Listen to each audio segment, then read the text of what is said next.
Position number 15. Three schools tied on one.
Good morning, viewers, and welcome to day two of the GAPS Intercol Games 2026.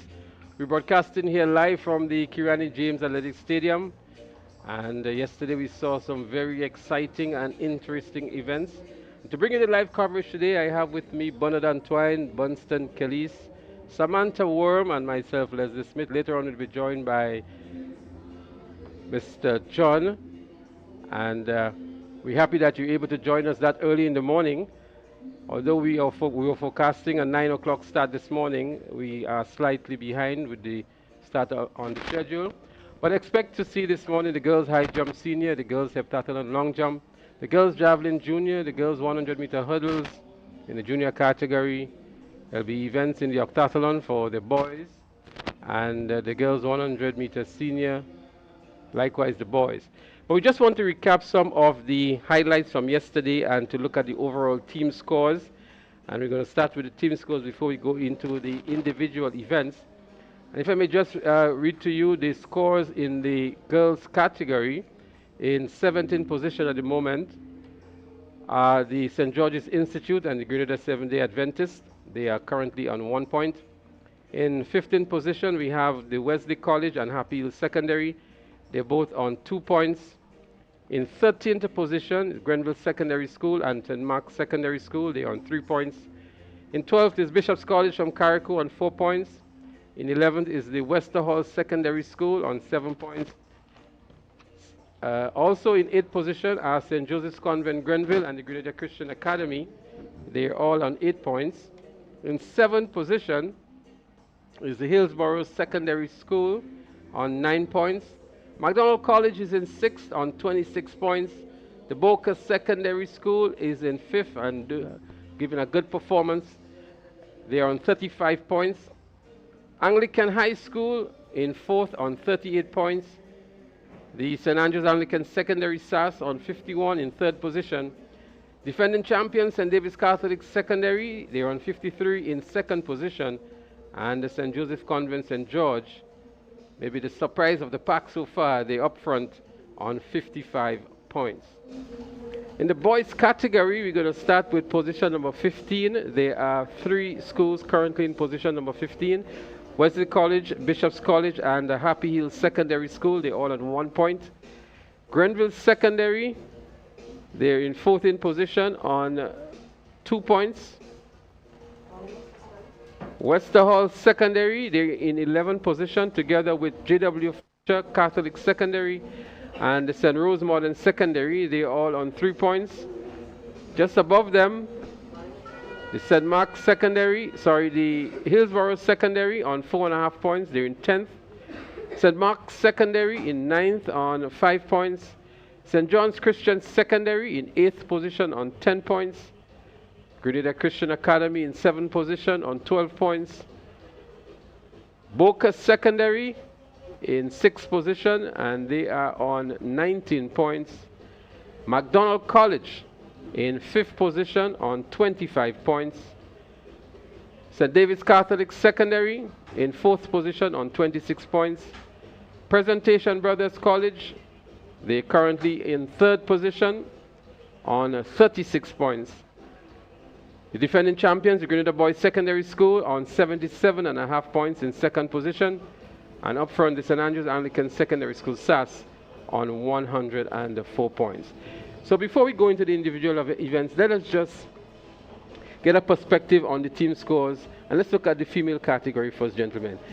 Defending champions, St. David's Catholic Secondary School, trailing by 2 points in 2nd position. From what we saw yesterday, they were not very dominant. They were not very visible in many of the events, yet still I think the last relay really pulled them back nicely within the 4x1 senior, and they're currently in 53 points. But I think for me the find or the surprise for many who may have predicted or looked at St. Joseph Convent St. George maybe to be in maybe 2nd or 3rd position, they are the top and they really cropped some valuable points yesterday. Your take on the top 3 positions? Yes, good morning, viewers and listeners wherever you are. It's a good day for track and field. Leslie, you are absolutely correct. The surprise is and surprise really for persons who have not really been following what has been happening for the entire season. In fact, a significant number of athletes have returned. They are returning athletes from 2025. That's in St. Joseph's Convent, St. George. So they first position, getting into day number 2, which is often referred to as moving day. This is where we are going to see a lot of shake-up today. It's not that surprising. St. David's Catholic Secondary School was a bit surprising because they are really technicians. So one expected St. David's Catholic Secondary School to be more visible than they showed yesterday. And moving day number 2, one can expect some shake-up at the top. 1, 2, 3. Oh, yeah. Oh, yes. And good morning to our viewers, and welcome to another day of athletics in the GAPS Intercol Championship for 2022-2026. So yesterday was a very interesting day. The surprise package, yes, St. Joseph Convent, St. George, they were at the top of the table, and many people didn't have them as one of the teams to really strike it out on the first day. But they did miraculously well. They did well, and here they are at the top of the table. The defending champions, well, they are a very strategic bunch, and I expect that today we'll see something different from St. David's Catholic Secondary. And SAS is always there and thereabout. It's going to be interesting. It's going to be exciting. It's going to be a good day for athletics. Well, only 4 points separate the top 3 schools. For me, Convent really pulled some unexpected points yesterday. They discussed, I think it was in the junior girls, they got first and third. And I don't think we were looking out for that. And then they got a 1-2 in the 1500 meters, which were again very valuable points. And they had a real presence on the track yesterday. Annie Logie and her entire team was that impressive yesterday to make sure that Convent St. George are top of the table. Let's see what the day unfolds for them and the other schools as well. I'm sure St. David's Catholic Secondary would re-strategize. SAS, who has a quest for the double this year, would look at where they are currently positioned and how they can also capitalize on the events on day 2. We segue now to the boys category, the defending champions, the GBSS, currently on 77.5 points, some 26.5 points behind the perennial rivals, the St. Andrews Anglican Secondary School. And Presentation Brothers College, who always have a very good first day, are currently in 3rd, but some way behind on 36 points. And then we cannot rule out St. David's Catholic Secondary, 26 points, and McDonald College on 25. We had Boca Secondary School as one to offer some challenges, maybe not for championship, but to give a very good account of themselves. They're currently in 6th position, and I think we can still look out to see what Boca Secondary has to offer in 2026. But I think we would all agree that GBSS is really hard-pressed to retain the title in 2026. Well, Leslie, day number 2, moving day. If there's any movement to GBSS, it would have to be today. And in fact, we will get a pretty good impression of what might devolve the rest of the day based on the heats this morning. With all the semifinals this morning, we get a pretty good impression. PBC in position number 3, one can probably say this is where they were expecting to be on day 1. The surprise for me again is St. David's Catholic Secondary School with 26 points. One expects St. David's Catholic Secondary School to do much better on day 2, and there should be some significant movement, especially with the field events. Some of the field events that are lined up today, you would expect St. David's Catholic Secondary School to make some movement up the ladder. SAS, based on what would have gone on for the entire season, is unsurprising. In fact, I would suggest that there would be a lot of consolidation today with the SAS team in position number 1. So look early, see what evolves from the semifinals this morning with GBSS, and let's see if in fact they can close that gap of 26.5 points. So we are expecting to see some movements among the top 5 teams. McDonald College is one of those teams that always seem to be there in the top bunch. I expect to see something special from McDonald College today. St. David Catholic, they're expected to do what they normally do. But when you look at the top three, PBC, GBSS, and SAS, PBC has been there, but for some reason, they haven't been able to make that big jump to get into the top two. Hopefully, today might very well be that day. GBSS and SAS, the rivalry continues. The gap seems to be widening between SAS and GBSS at the moment. But GBSS will have to do something special today if they want to really get into the reckoning. They are the defending champions, and champions don't go down easily. So I'm expecting to see some movements from GBSS, but on the other hand, SAS will want to extend and widen that gap. So today we can look forward to a lot of competition among the boys in the male category, and it's all setting up to be a wonderful day. Well, if you recall, last year there was a real battle for the third and fourth positions between PVC and St. David's Catholic Secondary. And from what we're seeing here, third, fourth, and fifth is only separated by 11 points after day one. So again, we may have a very interesting situation developing for positions third and fourth. Leslie, we would never discount McDonald College. I failed to make mention.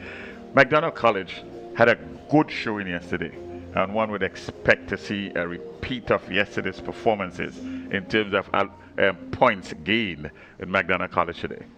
If we look at some of the finals today in the boys category, we have the boys javelin junior.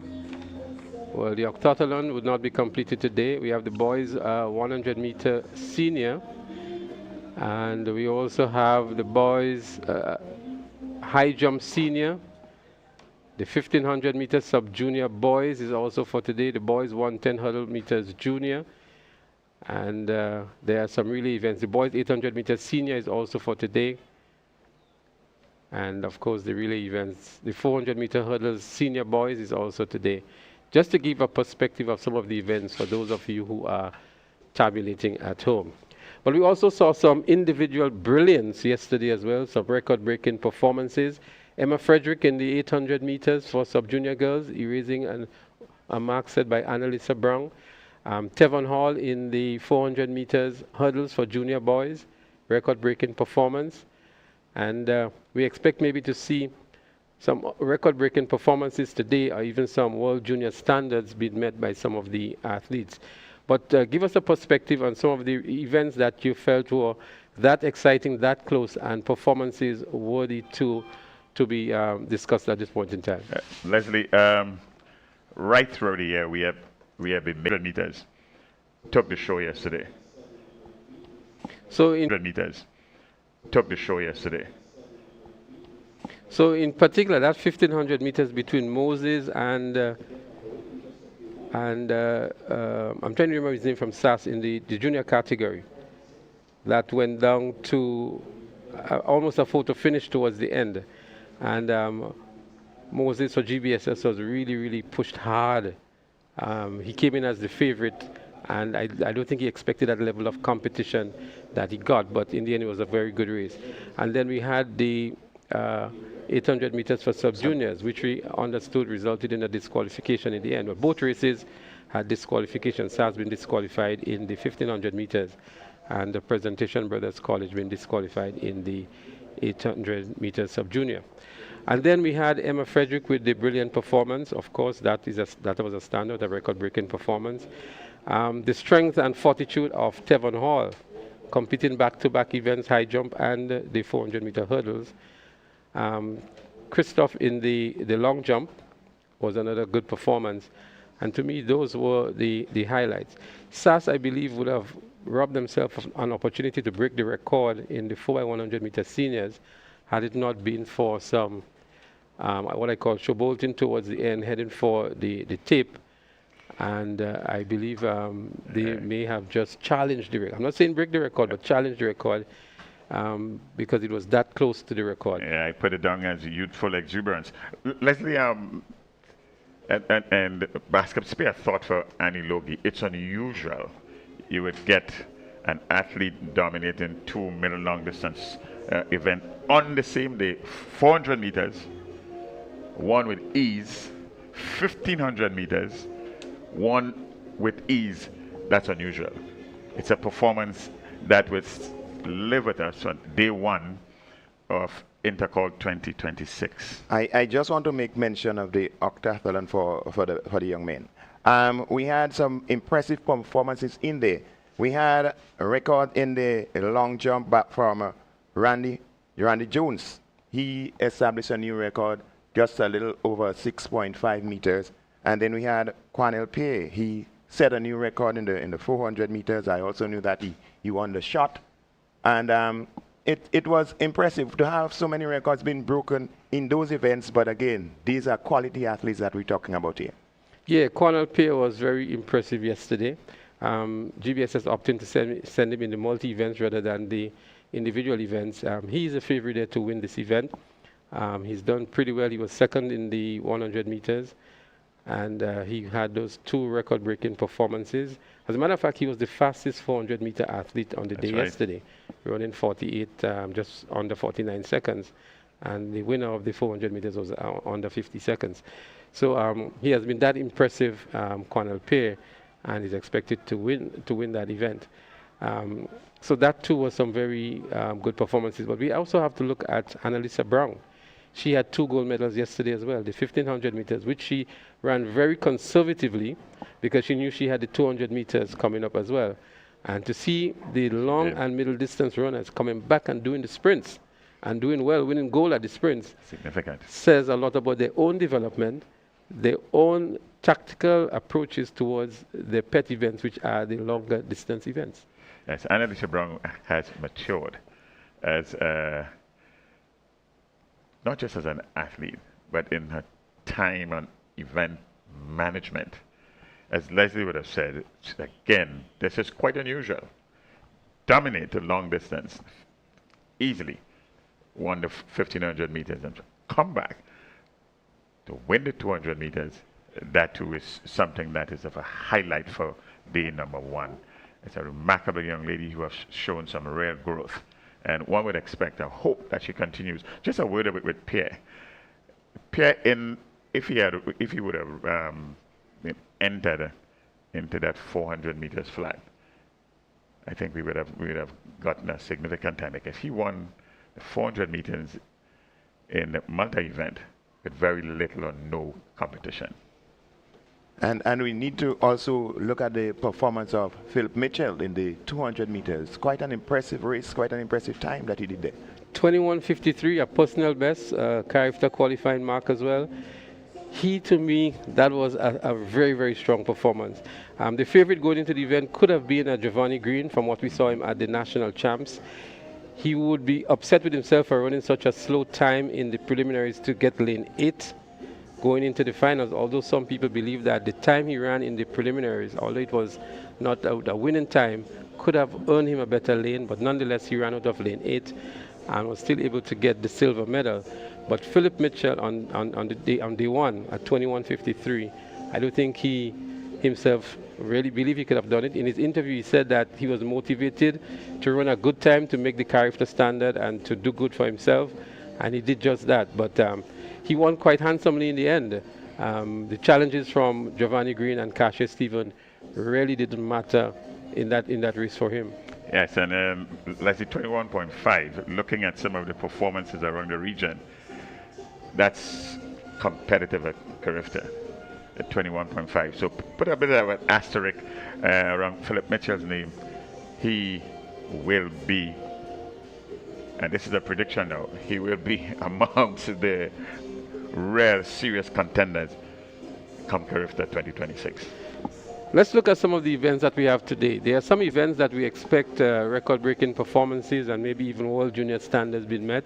But we're going to look through the boys category first of all. So the boys have, as I mentioned, the 110 hurdles junior. We're going to see an interesting matchup here between Tevin Hall and Philip from GBSS. Philip from GBSS is the record holder in the sub-junior category.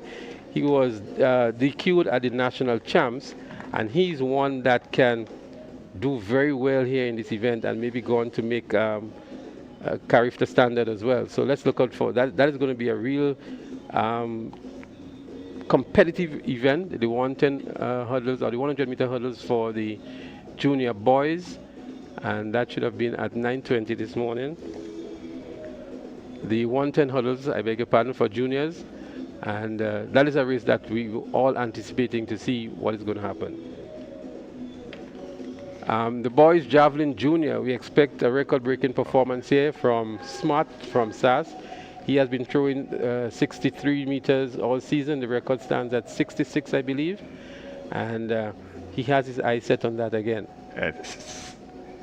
At the Nationals, that guy was a class amongst, it's like a man amongst boys, and one would expect him to continue that winning streak. 60 plus meters as a junior. That's quite significant. Significant indeed. He is emerging as one of the top performers, at the top stars of athletics in Grenada at the moment. In the javelin, which is one of our featured events, one that carries a flag for Grenada, we have an emerging star in Dishon Smart, and we're expecting great things from him today. We're expecting that he's going to break that record. I think the conditions are right, and we're on record-breaking watch for today. I think so, because even at the character level, the record which is currently held by young Antiguan, he has his eyes set on that as well. So today is going to be a very interesting day for Dishon Smart. We move now to the boys 200 meter sub-junior. A name that we've been calling all season, all the time, Dishon Oliver. He won the 100 meters yesterday, and he's really on challenge. I think his closest match is Cumberbatch out of the St. Rose Modern Secondary, and this again should be a good victory here for Dishon Oliver in the 100 meters, sorry, the 200 meters for junior boys. Cumberbatch, that's Akil Cumberbatch, is from St. John's Christian, just so corrected, a little bit of correction. But he's one of the emerging athletes. He's a powerful, strapping young man, a very powerful athlete, but Dishon Oliver just seemed to be, you know, in a class of his own at the moment in the sub-junior division. So we can move now to the 400 meters for junior boys. Again, we see the clash between those titans in the junior category, the Cache Stephen, Giovanni Green, maybe not his favorite of the three events. Philip Mitchell may also be there, and we may very well see some other schools wanting to stomp the authority on the 400 meter for junior boys. But this is a race I think can go anyway. Cache looked very smooth in the national champs. Philip Mitchell didn't run there. He got the better of Giovanni Green back then, and I think Cache may well fancy his chances here, having already lost the 200 meters, to look towards redeeming some glory for his school in the 400 meters. Well, I saw Yannick Felix this morning, and he seems to be ready. He had a little niggle at the national championships, but being the champion in the junior 400 meters for SAS, Yannick Felix will want to show that he can do something in the 400 meters. Yes, and Cassius Stephen and Felix, they're both down to compete in the same heat. So and also the young man from Hillsborough Secondary School, that's Joseph, Kimon Joseph. So this should be quite interesting. Quite interesting indeed. So as we continue, we also have for the boys the 400 meter hurdles sub-junior. We have not seen these youngsters for the season, so it may be difficult for us to predict what is going to happen for the sub-junior boys 400 meter hurdles. But again, maybe the usual suspects there in the sub-junior boys category may feature prominently in this event. The 400 meter senior boys hurdles is also going to be happening today, and a number of names again will pop up here for the 400 meter hurdles. And then we have the 4x100 meter relay junior boys. The top two schools at the moment would be in contention here. We saw them running against each other in some of the meets earlier on, and I believe it will be a showdown again between GBSS and SAS for the 400 meters junior boys. Yes, traditionally, for relays, you get some good presentation from St. David's Catholic Secondary School. all relays because they are usually so well grilled technically. So one would expect in good performances there from St. David's Catholic Secondary School as well as PBC in the relays. So we're going to skip to some of the events, but I want us to go to the boys 100 meter senior, which is scheduled for today. And one name automatically comes to mind from the St. John's Christian Secondary. Ian George has been in ripping form. He has done a 10.34, I think, for the season already. And we saw a glimpse of him yesterday in the preliminaries of the 4x100 meters for St. John's Christian Secondary. He must be the favorite going into the 100 meter seniors. Yes, and he's down to run in heat number 1. So we expect a good showing there from George. George seemed to be in the shape of his life. He's been running some remarkable times and looking good at doing it. So we're expecting that he's going to put in a good show today. So one to watch, Ian George, most definitely. So Ian would receive competition from the likes of a Kamal, Joseph, a Josh, a Thomas, Daryl Daniel from SAS, and Duran Sincere from the Boca Secondary School. Yes. But we're going to go trackside now because we have lined up here the 200 meters, and we're going to go house mic for the lane introduction. Lane number 2, Paddy's Enterprise, Hillsborough Secondary, Keilani Kwashi. Lane number 3, from the Nawasa SAS, Brianna Oliver. And lane number 5, from the Wagiti Sunover St. David Catholic, Delina Joseph. That's your field. Heat number 1, junior girls 100 meter hurdles. So it's actually the 100 meter hurdles for junior girls that is going to take place. And we have Sandyford Kwashi, Oliver, Joseph, and Providence from McDonald College is not here with us today. Anglican High School, Hillsborough Secondary, SAS, and St. David's Catholic Secondary. Yes, 4 athletes yet facing the starters. The record for this event is 16.27 seconds. That was established last year's Intercol 2025, Cristiano Charles from SAS. So he's a top finisher in each of the 2 heats, and then the next 6 best time. So they call onto the mark one more time. Sandyford, Kwashi, Oliver, and Joseph. They're up and running now. The 100 meter hurdles for junior girls. Brianna looking very good here. Brianna Oliver of SAS, challenged on the inside by Kwashi from Hillsborough Secondary. They go stride for stride. Kwashi with a slight advantage here over Oliver. Kwashi from Hillsborough Secondary wins this first preliminary. The top from each preliminary goes forward, and then the next 6 best times. So an automatic qualification here for Kelani Kwashi of the Hillsborough Secondary School. Yes, Leslie, good run there by Kwashi, running into lane number 2. It's a bit of technical competence you can see here, but quite early from the start, athletes from SAS, technically sound, can't say the same thing for the other 2 athletes, but in the end, Kwashi was a stronger athlete, winning this one in a time of 17.24 seconds. That is 17.24 seconds. She would take this into the finals. It's 17.58, the second place athlete here. So if you look back, you'll notice that Oliver had a very good start, and it was a good comeback run there by Kwashi from Hillsborough Secondary School. A good way to start. Carriacou winning the first preliminary on the day. They didn't just come down for the boat ride, they come to compete, and young Kwashi here qualifying into the finals for the 100 meter hurdles in the junior category. Yeah, what's most impressive is you could have seen the technical competence coming through for Kwashi in this heat number 1. Both Kwashi and Oliver they actually had some technical competence in this event.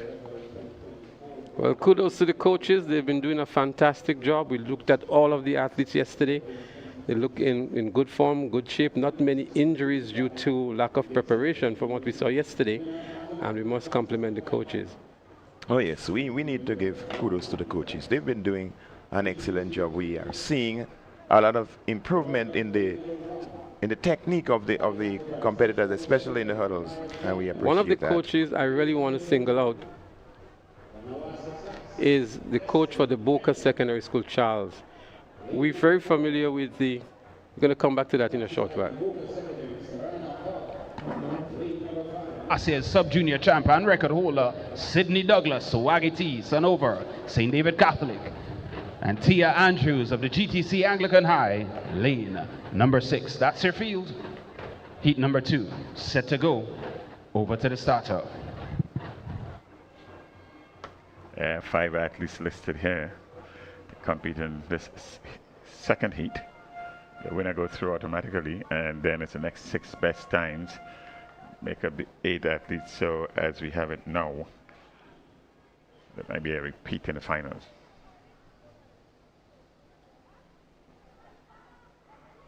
And they're off. This is the second heat in the girls 100-meter hurdles for juniors, and in the middle of the field there, St. David's Catholic, that's Sydney Douglas. She's in charge, getting over the hurdles nicely, just striking one a little bit there, but still maintaining her form and getting to the finish line. SAS Destiny in second position, Destiny Harry there. That's the completion and your winner from St. David Catholic Secondary, Sydney Douglas. A relatively easy win there.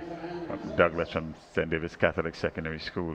And again, you can see on showcase here, it's a technique, it's good technique, clipping one of the hurdles, the penultimate hurdle, but in the end, she had sufficient strength to take it to the finish line, and she finished with a time of 16.59 seconds, and the second place athlete there 18.20 seconds, and it's the 8th finalist. So what I can tell you, she ran 16:59, clipping one of the hurdles and slowing her down a bit. The record stands at 16:27.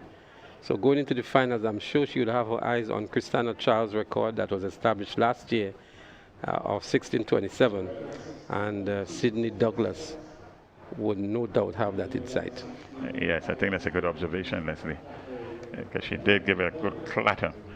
And they set up hurdles to the last, and yet still finishing with a time of 16.59. It's a good showing. It speaks to the strength also. We know the next event in the track will be the male version. It's the 110 meters for junior boys. The official representation of the Boca Secondary Green Machine. So the boys are getting themselves ready. The hurdles have been adjusted for the boys. They're going to be doing 110 meters rather than the 100 meters that was done by the girls a moment ago. And again, this is one of the events that we really want to look closely at. There is an opportunity to make character standard, world junior standards here for these athletes. And so I mentioned the likes of a Tevin Hall. He's one to look out for. Also, Ali and James is there. So too is Slater. Peter Keane of the PVC. Olive of McDonald College. Anthony Phillip of PBC, the favorite going into this one. And let's see how well he would do. The record is at 15:10. So there are 2 heats, and winner will directly into the finals. And then the next 6 best times. So up to 12 athletes on show for the 2 heats. 4 will be left out if they all compete. And the 8 will go into the finals. The record, as was just said, is 15.10. This was established a long time ago in 2017 by Corey Joseph.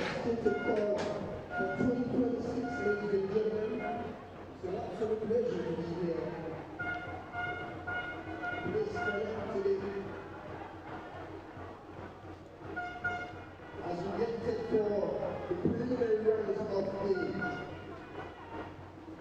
boys, junior boys hurdles. 110 meters, junior boy hurdles. So the 110-meter hurdles junior boys. So there's a change. There's a change in the line in the event now. It's actually going to be the octathlon boys 110 meters. And we're going to see Keon Jacasal of PBC. Keon Jacasal of PBC is going to be there. Darren Batiste of Westerhall Secondary. Cameron Richardson of the Grenville Secondary, he's there. And these will be the three athletes in this flight for the octathlon boys 110-meter hurdles. Jacasal, Noel, Fletcher.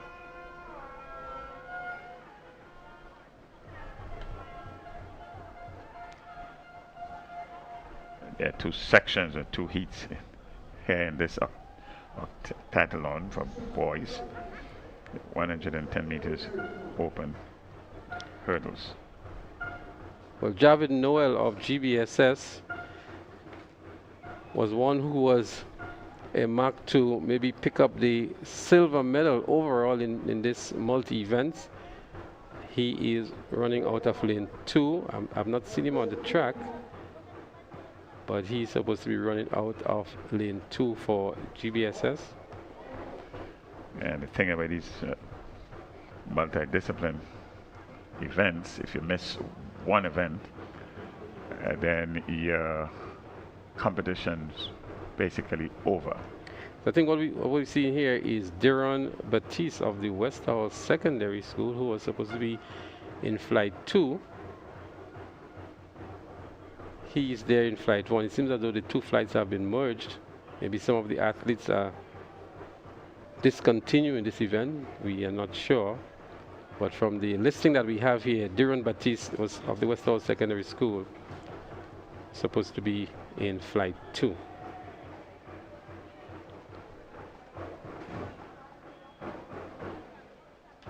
Still believe they're going to have two flights because a number of the other athletes who were supposed to be in flight 2 are not on the track. Might be just some slight adjustment to the athletes competing in flight 1. What we can tell you with some assurance is that a record for this event here, the octathlon, the 110 meters hurdle, the record is established in 2025, last year, a time of 15.38 seconds.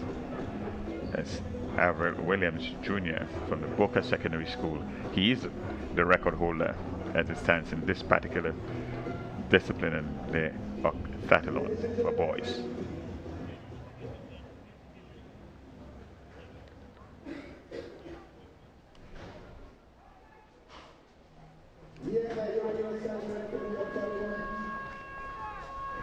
The boys, junior boys, 110 meter hurdles.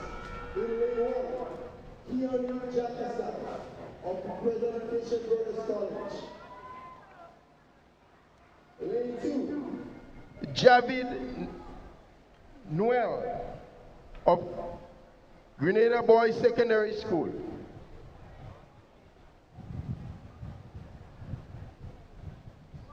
Aaron Batiste in lane number 3 of Westerhall Secondary School.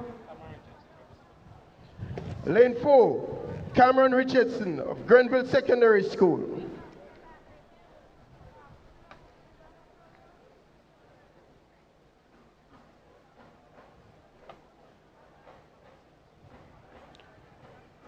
So you just heard there that Aaron Batiste of the Westerhall Secondary School should be in lane 3. He's currently sitting on the lane marker for lane 2. We have not seen Javid Noel of GBSS.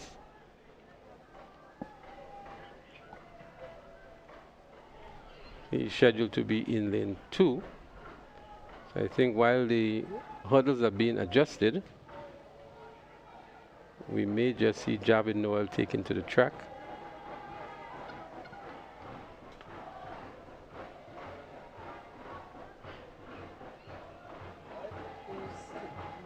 Already the drumming has started downstairs. I just had a chat with the inspector of police So I who think we is have in some charge early contenders. of the security arrangements, and he basically asked us to congratulate and to commend the spectators who were so well behaved yesterday. We hope that he can say the same on Friday, but he wants to extend the congratulations and the commendations to the spectators who were so well behaved, and there were no major incidents of any sort that they had to deal with. We also want to say a special good morning to our online viewers. You were there in your thousands. We recorded somewhere about 13,000 overall yesterday, and over 100 and something thousand comments leading into day 2. We encourage you to keep it clean, keep it friendly. We know that you have your favorites and your rivals and what have you, but to avoid the obscenities and the degradation and the bullying and so on that we sometimes see happening on Facebook. Shout for your team, send out your blue hearts, your red hearts, your green hearts as you've been doing, your purple and all the colors. We see them as well, and so we encourage you to keep the banter but keep it friendly. At the end of the day, this is for the good of Grenada, and just for the excitement and the hype that it creates for Intercol games. Well, you're not missing any action on the track. Yeah. The track is being readied for the octathlon. The 110 meters hurdles for boys open.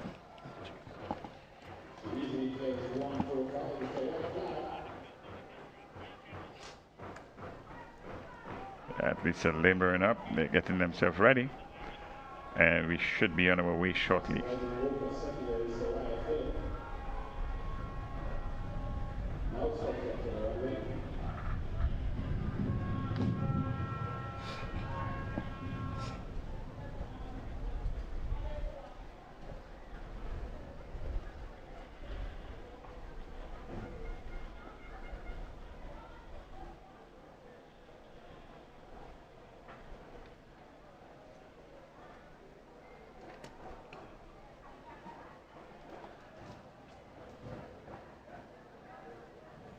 So the athletes are on the mark. We have Jacasal, Batiste, and from Grenville Secondary, Cameron Richardson. 110 meter hurdles in the boys octathlon. There they go, hopping over the hurdles. Seems as though Grenville Secondary or Westerhall Secondary in the lead in Aaron Batiste. Aaron Batiste of the Westerhall Secondary. And on the inside, Jacasal of PBC for the second position. They'll be competing for points, so the position in the race is secondary to the times that they would have registered and the points that are allocated for these times. What we see here is a bit of a competition between Jacasal in lane number 1 and the athletes from Westhall Secondary School in lane number 2. And in the end, a bit of a competition right to the end. So it's Batiste, that's Deron Batiste from Westhall Secondary School, winning this heat in 19.69 seconds. And in second position, Keon Jacasal from the PVC, 20.63, with Cameron Richardson from the Grenville Secondary School at 20.83.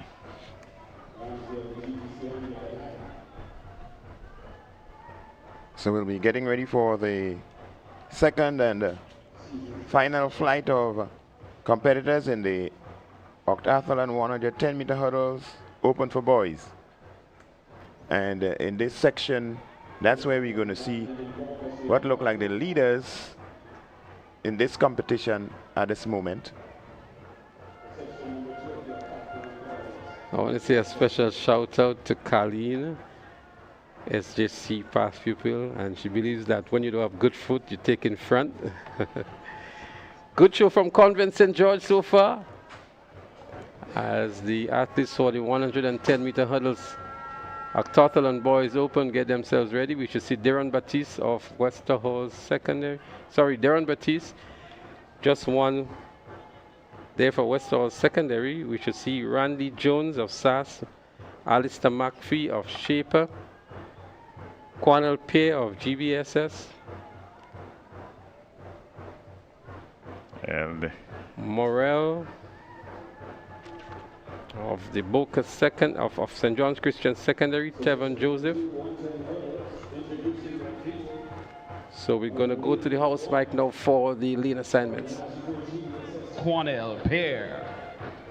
Lane number 2, Nagico GBSS, Javid Noel. Lane number 3, from the Nawasa SAS, Randy Jones. Lane number 4, from the Nawasa SAS, Jamari Fletcher.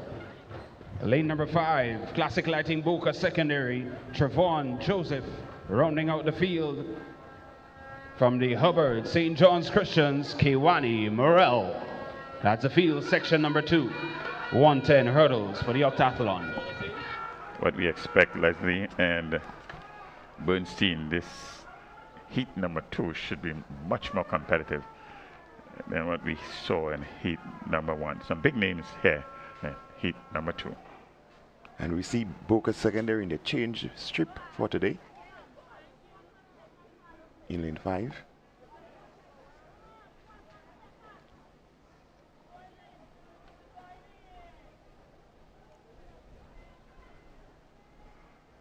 And they're off. And here they go. Pretty early. We can see Boca Secondary in the middle of the field there. It's Boca Secondary. That's Joseph of Boca Secondary. St. John's Christian Secondary, GBSS. So here we have it. Boca Secondary, Trayvon Joseph, your winner of the second heat of the boys 110. There we see right in the middle of the track. It's Boca Secondary School athlete there in Trevon Joseph, and winning in the end. Quite pleased about it too. Knocking his chest to declare that, hey, I am the winner, and announcing himself in a big way. 17.10 is the winning time. Much faster time here as we anticipated than heat number 1 with a time of 19.69. That's 17.91 in second position and 18.10. It's all about points.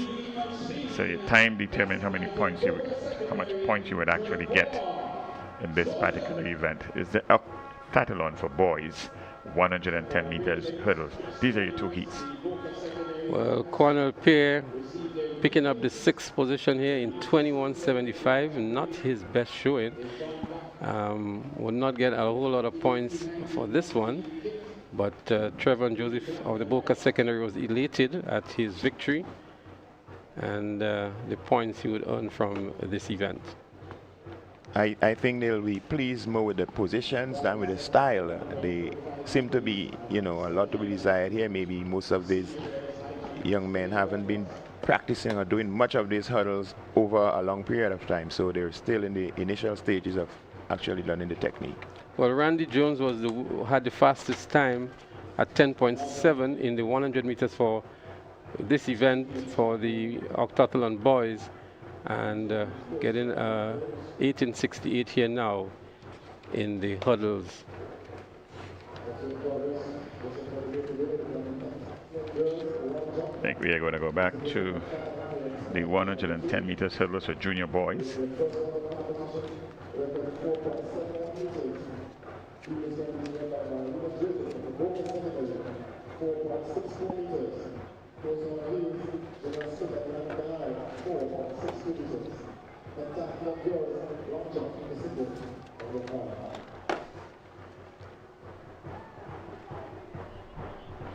So up next on the track would be the 110 meters hurdles for junior boys. 2 heats. The 8 will advance to the finals later today. The record for this event is 15.10 seconds, established in 2017 by one Corey Joseph. Denton, Classic Lighting Boca Secondary. Lane 2, Allion James, Nagico GBSS. Lane 3, Tyler Davis, Paris Enterprise. Hillsborough Secondary. Lane 4, Tavon Hall, Nawasa SAS. Lane 5, Samson Phillip, Waggity St. David's Catholic Secondary. Lane 6, Anthony Phillip, next, Presentation Brothers College. Well, this is going to be a close one between the athletes in lanes 4, 5, and 6. Tevin Hall, the winner of the 400-meter hurdles. Samson Phillip of St. David's Catholic Secondary has good top-end speed. And the current record holder in the sub-junior category, Anthony Phillip, one of the favorites from the Presentation Brothers College, he's running out of lane 6. This promises to be quite exciting and competitive right to the end. They could challenge the record of 15:10 by Corey Joseph.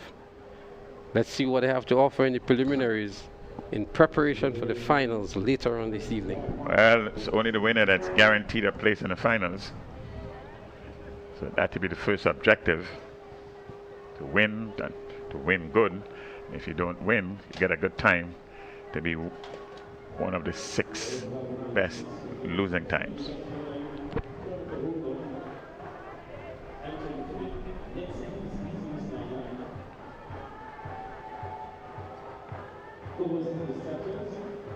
So it's boys 110 meters hurdles. That's it, junior boys. 2 heats. Heat number 1 about to start.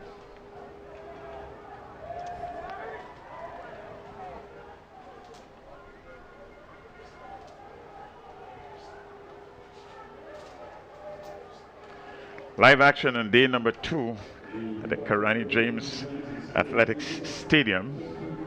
The sun is out in its glory, and one expects the stands to continue being filled, and one would imagine by 1:30 it will be filled today.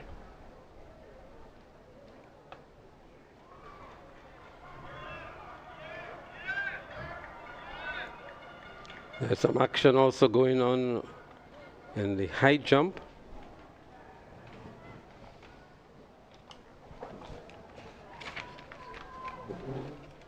And this should be the girls' high jump senior.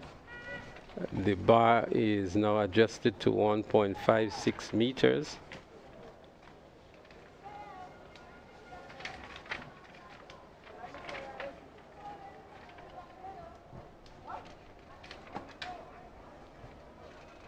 The boys are still on the track for the 110-meter hurdles juniors.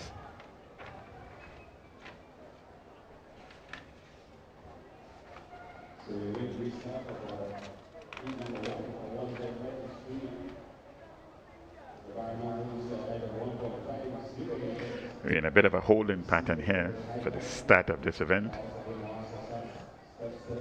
So you're not missing any action on the track. As Leslie would have said earlier, we have some action in the field. High jump for girls. That's senior girls. The junior girls javelin should also be in progress at the moment. And we have Blossom and Sherry on the ground. They're going to give us some capsule report. We just saw a good clearance here from Christina Charles from SAS in the high jump, clearing 1.50 meters.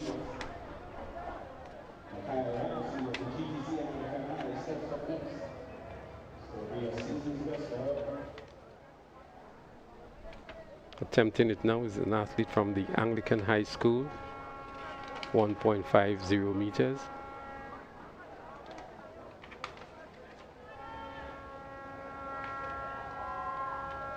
She too has a very close clearance, shaving the bar in the process. St. Joseph's Convent, St. George. St. George's is next. The record in that event is 1.72 meters. So a failed attempt by St. Joseph's Convent, St. George.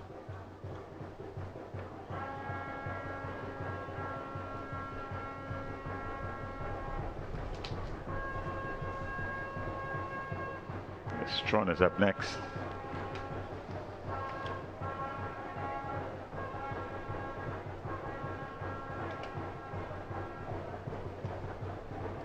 She clears on a second attempt. That's Natalia Strawn of the St. Joseph Convent, St. George.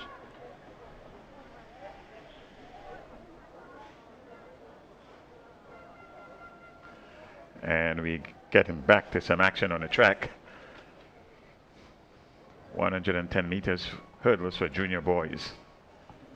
So they're on the starters orders now. They're on the mark. Franklin, James, Davis, Hall, Philip, and Philip. There they go. Nice clean start. And who makes up the all? It looks as though it's Anthony Philip on the outside here from the Presentation Brothers College. Indeed, is Anthony Philip. We're going to look to see what time he returns, but Anthony Philip is looking really, really good. And he jogs to the finish line. A flash time of 14:77. And he should have really run through the line here. He really eased up. And 14:77 on the flash time as we look back here. There's Philip there easily. And what is pleasing here is that all of these athletes here, the technique is actually on point. And winning in the end fairly easily, easing up with some 7 meters to go. In fact, he had sufficient time to extend his arms. A bit of a celebratory mood. The time has been adjusted to 14:82. Tevin Hall with a diving finish or a tumbling finish was in second at 15. So the time of 14:82 is actually a new record for Anthony Philip. And slowing down significantly. I commented on that yesterday, the showbolting before the finish, and I was admonished on Facebook for that. But here again, the young man would have robbed himself of a better time in this preliminary. But at least he has some redemption into the finals, and I'm sure he's going to make up for that. Oh yeah, some 10 meters to go, he was finished. And the coaching manual would say you run and you run right through. Here, the technique is absolutely beautiful. And there he is, right there. 10 meters to the end, he was done. And still broke the record, right? And still broke the record. That's how impressive this young man is. Presentation Brothers College, Anthony Phillips. Second actually was Tevin Hall tumbling over the finish line at 15.5, and Ali and James of GBSS was third. So a good run indeed from Anthony Philip of the Presentation Brothers Lane College. number 1, representing McDonald College, Kenton Olive. In lane 2, Ezekiel Bess, Boca Secondary. Lane 3, Kimon Joseph, Hillsborough Secondary. Lane 4, Michael Simon, St. Angelican Secondary. Lane 5, Omari Peter King, Presentation Brothers College. Lane 6, Tavon Slater, Greater Boys Secondary School. So there you have it, the stat list for heat number 2 of 2. The boys 110-meter hurdles, junior. The winner go directly into the finals a little later today. And they all chasing, well, what is now a new record of 14.82 seconds. Boys, 110 meters for hurdles for junior boys. So they're getting set, ready for heat number 2 of 2. Win, and you get into the final automatically.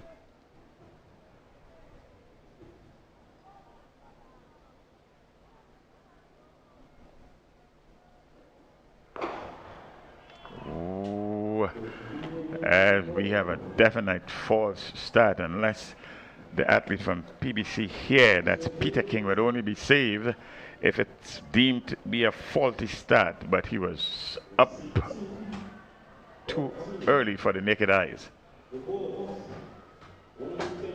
There we go. Athlete in lane number 5, Omari Peterkin from Presentation Brothers College. Let's see what the verdict is. He seems very nervous. His actions is telling the story quite clearly. Let's see what happens. See the red card. He's gone.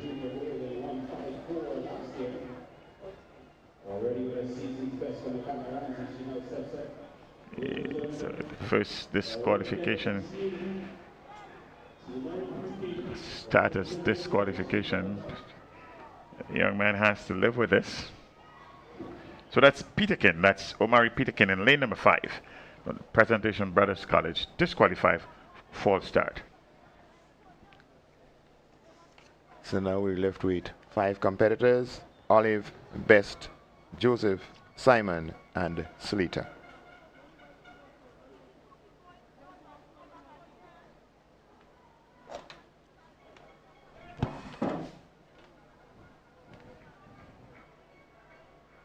And there we go, a clean start this time. And already in the middle of the field, it's SAS, GBSS on the outside. GBSS gaining some momentum there. That's Slater, but here comes SAS. It is an obstacle race, and anything can happen there. And your winner, Michael Simon of SAS. A good run there, a good competition right in the middle of the track there. The athlete from SAS, that's Simon, and the athletes on the outside from GBSS, who had a good clattering in the third hurdle, and in the end, but he still regained his composure to finish. But in the end, the winner, Michael Simon, running out of lane 4 with a time of 15.59. Well, it's unfortunate for young Slater from the GBSS. He was in the lead and crashed into the huddle and really lost his balance and his momentum and had to settle for 3rd place in the end. But with what we saw from Michael Simon of a 15:59, it means that as Slater continued to run, he'd have registered a pretty decent time going into the finals. But I still think he can make it into the finals with the next best times, and so he has an opportunity to correct that mishap that he had there on the huddle and to look for a good position in the finals. Well, it seems to be a suggestion based on the times in the 2 heats that we are going to have a competitive final. Anthony Phillips seems to be head and shoulders above the rest, but anything can happen. It's an obstacle race, as Bernstein said, so anything can happen these finals. But the finals will be later on this afternoon, so there is enough time for him to redeem himself, come back again, and perform to the best of his ability. On your screen is a javelin throw from St. David's Catholic Secondary School. The javelin for junior girls, pin number 34. And we have some 22 athletes who registered for this one. The game's record of 41.75 meters. This was established in 2017. Holly Charles from McDonald College, 41.75.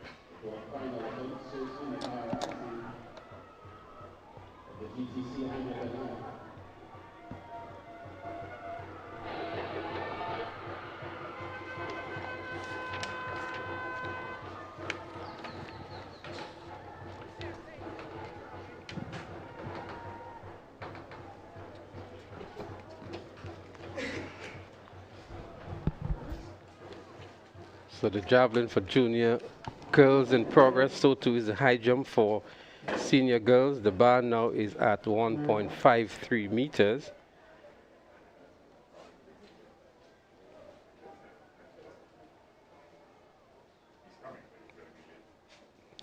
Rishana Charles of the Grenada Christian Academy just had a throw there in the javelin. As we see, the girls are getting ready for their 100-meter event. As the senior girls 100 meters. Can barely see them at the bottom of the screen there, getting themselves ready.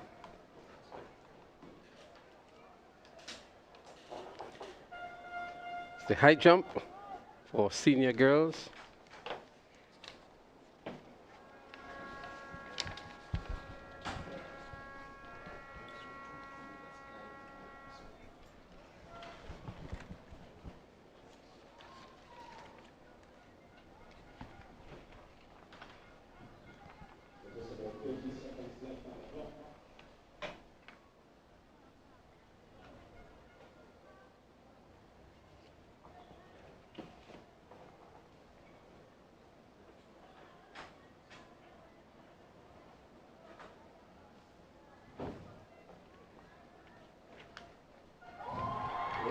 Good clearance from Anglican High School.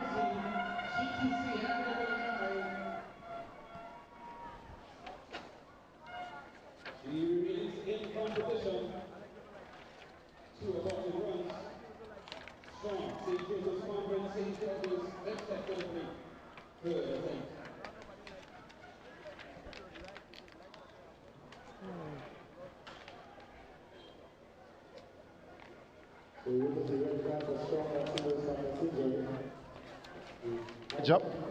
Update from the heptathlon group. Discipline number 5.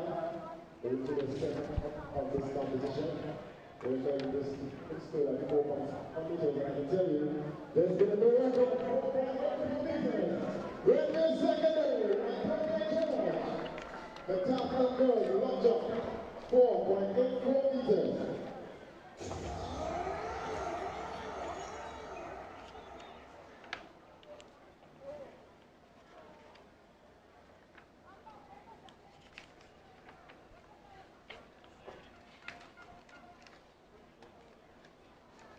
On the track now, the girls for the 100 meters seniors.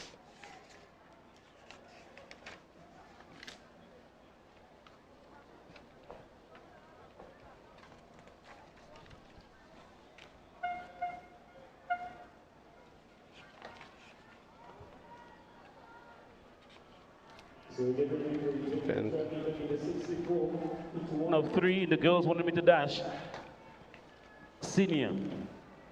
Lane 1, Kidona Roger, Grenada Christian Academy.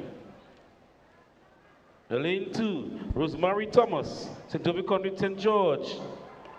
Lane 3, Kyla Christopher, St. David's Catholic Secondary. Lane 5, Kayla Lewis, Paddy's Enterprise, Hillsborough Secondary. Lane 6, Jada Roberts, Anglican High School. Lane 7, Leona. Lane 8, Kashanti Mitchell, Boca Secondary. Well, there you have it. The first of 3 preliminaries in the girls 100 meters in the senior category. And the winner from each of these heats would go through to the finals, and then the next best 5 times. Rogers, Thomas, Christopher, Lewis, Roberts, Bob, and Mitchell. Kayla Christopher would fancy her chances emerging as the winner of this heat. She is one of the favorites that can challenge her teammate, that's Shadi John, into these finals. So we're looking for a good run from Kayla Christopher from St. David's Catholic Secondary School. Hi, good morning, Grenada. And so, yes, Leslie, I have to agree with you. We're going to look out for Kayla Christopher. She showed up yesterday, so she's a common name that we know, and we expect good things of her this morning. But again, we cannot call the field. We have to wait to see what the athletes deliver.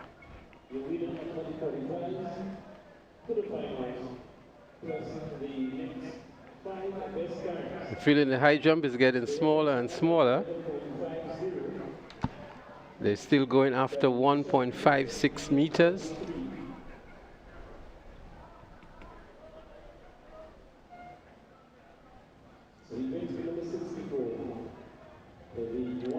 Coach giving his athletes some instructions here. That's Anglican High School. Micaiah Ramsey. That's Coach Nebot of the Anglican High School.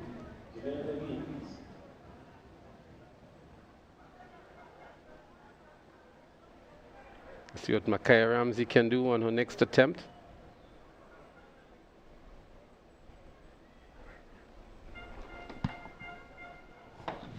Sometimes the presence of the coaches close gives them a little comfort, a little, motivation to go a little further. So I see it works well with the high jumpers when they're able to consult with their coach.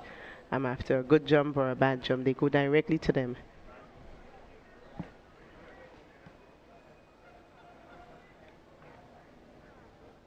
Micaiah Ramsey on the runway.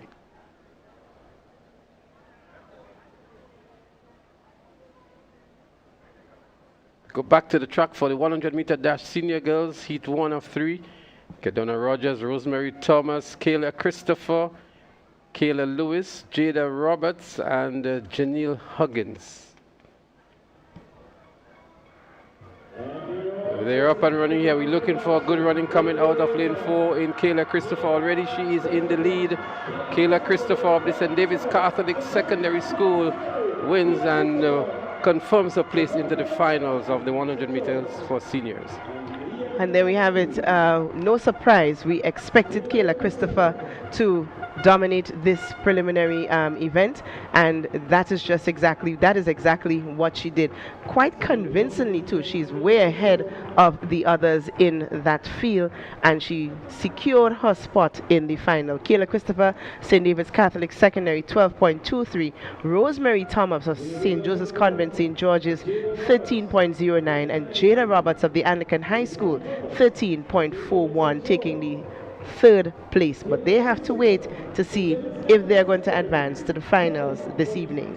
Well, not a bad time at all by Kayla Christopher in the preliminaries. 12.23 is just a good introductory time. That's her first event for the day. And going into the finals with Ashade John, who has done a 12.1 for the season so far, is going to make an interesting run between themselves. An interesting situation is here. We see Christina Charles about to run in this second preliminary. She was competing in the high jump a short moment ago for the senior girls. I'm not sure if she's still in competition. The high jump is still in progress, and she may just be doing 2 events at the same time, as we saw some of the athletes doing yesterday. Again, that's a discussion we had yesterday, and I'm sure others are seeing it too. And Leslie, they will have to figure out a way to not stretch these athletes so thin. But you know what? One would argue if they can do it, why not? We don't know. So Micaiah Ramsey is still making some adjustments. She is still in competition. This is her third and final attempt.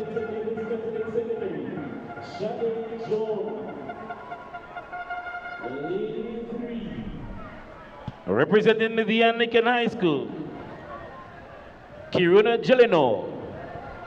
Lane 4. Representing Bishops. Well, the athletes have been called off the field. The heavens have opened up one more time.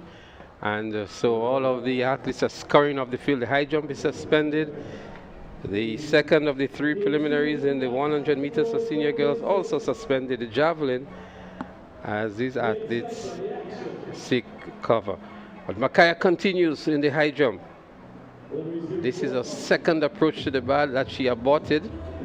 They do have a time for which they need to compete. She has 22 seconds on the clock, it seems. But they're going to suspend it now. The covers have been placed on the jumping mat now. And so there's going to be a short break in the events as the rains are coming. The rain is coming on much heavier now. But Samantha, so far we've seen 1 or 2 good performances already. Anthony Phillip in the hurdles breaking the record with a very easy run, and that set the stage for the finals. And a moment ago we saw Kayla Christopher in 12.23. I was very impressed with young Philip this morning, although I must indeed say if I had a chance I would scold him a bit, because I think he could have done so much. He could have really attacked that record even further had he finished bursting through the line.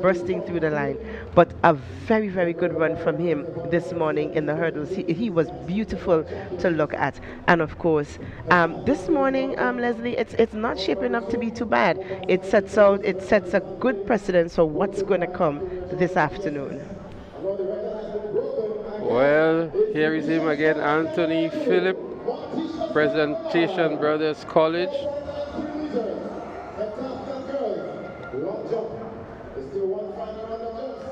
And look at him, they're very easy indeed. So while the rain comes down, we're going to try and catch up with some of the field events. We just saw that Montisha from carriacou in the heptathlon would have broken a record in the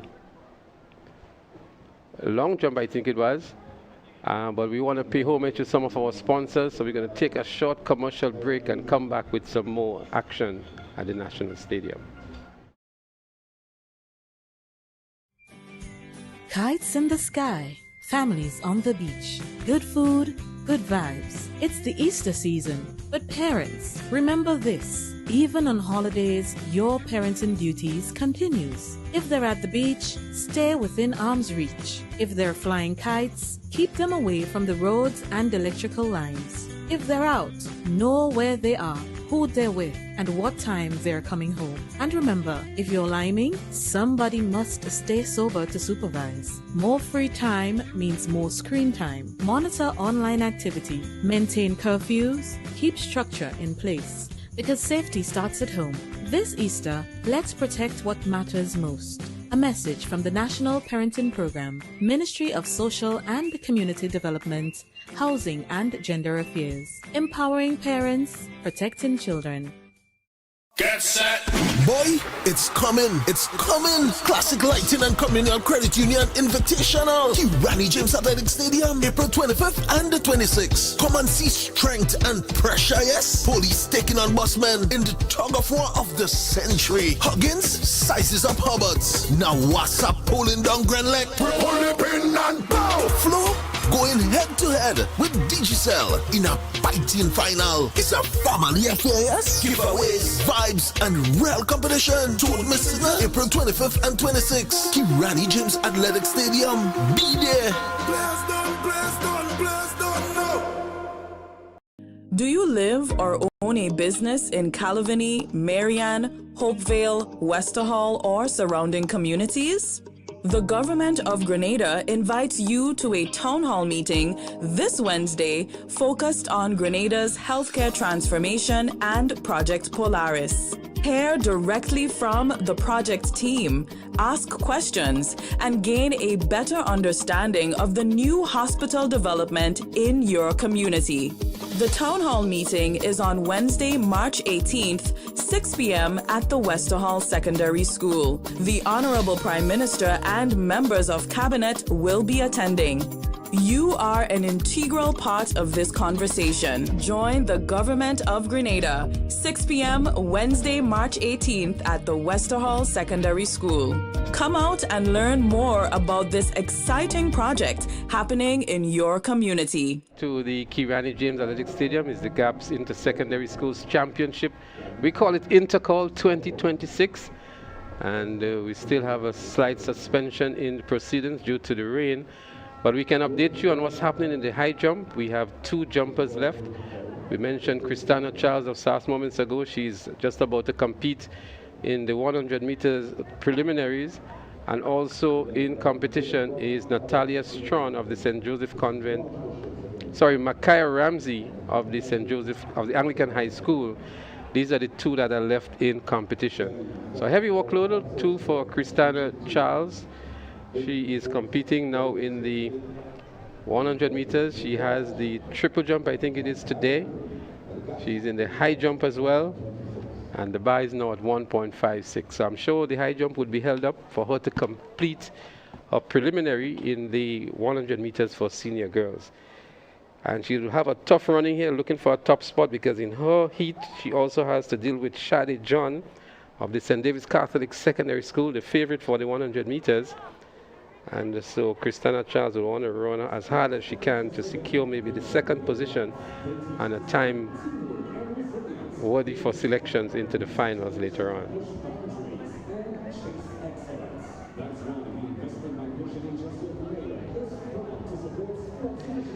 In the girls' heptathlon long jump, 2 athletes have surpassed the record of 4.71 meters. Montisha St. Bernard of Bishop College, she continues to do well. Yesterday she was very impressive. And Antonia George of Grenville Secondary. So Antonia George jumped 4.84 and Montisha St. Bernard 4.93 meters. Both of them going beyond the record that was established in 2023 of 4.71 meters. Congratulations to Montisha. We saw that Facebook post where, you know, your people from carriacou was looking on with all of the exuberance and excitement.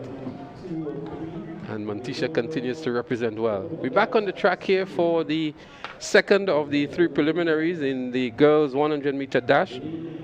To remind you, we have Jaden Alexander of Convent St. George. Lane 3, Kiruna Jelino, Anglican High School. Lane 4, Nikaya Roberts, Boca Secondary. Lane 5, Ala Alexander, J.W. Fletcher Catholic Secondary. Lane 6, Sophia Patterson, Wesley College. Lane 7, Christina Charles, St. Andrews Anglican Secondary. And lane 8, Talia Richardson, Grenada 7-Day Comprehensive School. Well, we have 2 of our character selectees in this race, Shadi John, also Christina Charles. Christina Charles, we know of her prowess in the long and triple jump, but she's been an outstanding sprinter as well, and we see today she's also in the top 2 in the high jump for senior girls.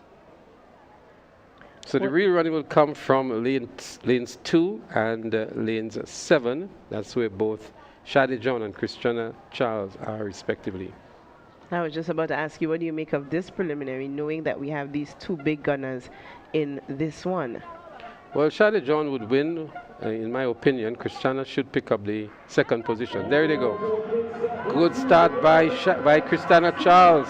But Shadi in lane 2 is also looking good. Shadi moves into the lead now. Anglican High School is also doing good in Jelino. But it's Shadi John, Christina Charles, and then it looks as though it was Anglican High School in Carriacou Jelino to pick up the 3rd position. And you are correct. Shadi John ran through this preliminary. Very powerful athlete. Good strength in her legs. Her arms are moving. And she went through the finish line, booking her place in the final. Of course, Christina Charles also came in 2nd in that event. And of course, Miss Jelino from high school, the Anglican High School, took the 3rd position. Shadi took this event with a time of 12.19. Christina Charles came in 2nd, 12.53. Kiruna Jelino, 12.67. You are watching the girls 100-meter dash, and that's the senior girls. Well, that was a much quicker preliminary than the first one. As a matter of fact, Christina Charles in 12.53 would have just been a little slower than the first place in Kayla Christopher. So 2 good positions going into the finals for St. David's Catholic Secondary in 12.19 by Shadi John and 12.23 by Kayla Christopher. Christina now would make her way to the high jump pit. The high jump mat to continue with the high jump, as Micaiah was just attempting there again. She aborts the run up one more time as we continue on the track with the girls 100-meter preliminaries. Christina Charles is who I would refer to as a superhero athlete. You move from one to the next. Well, she's already across there at the high jump area. I just saw her there, and she's receiving some instructions from her coach.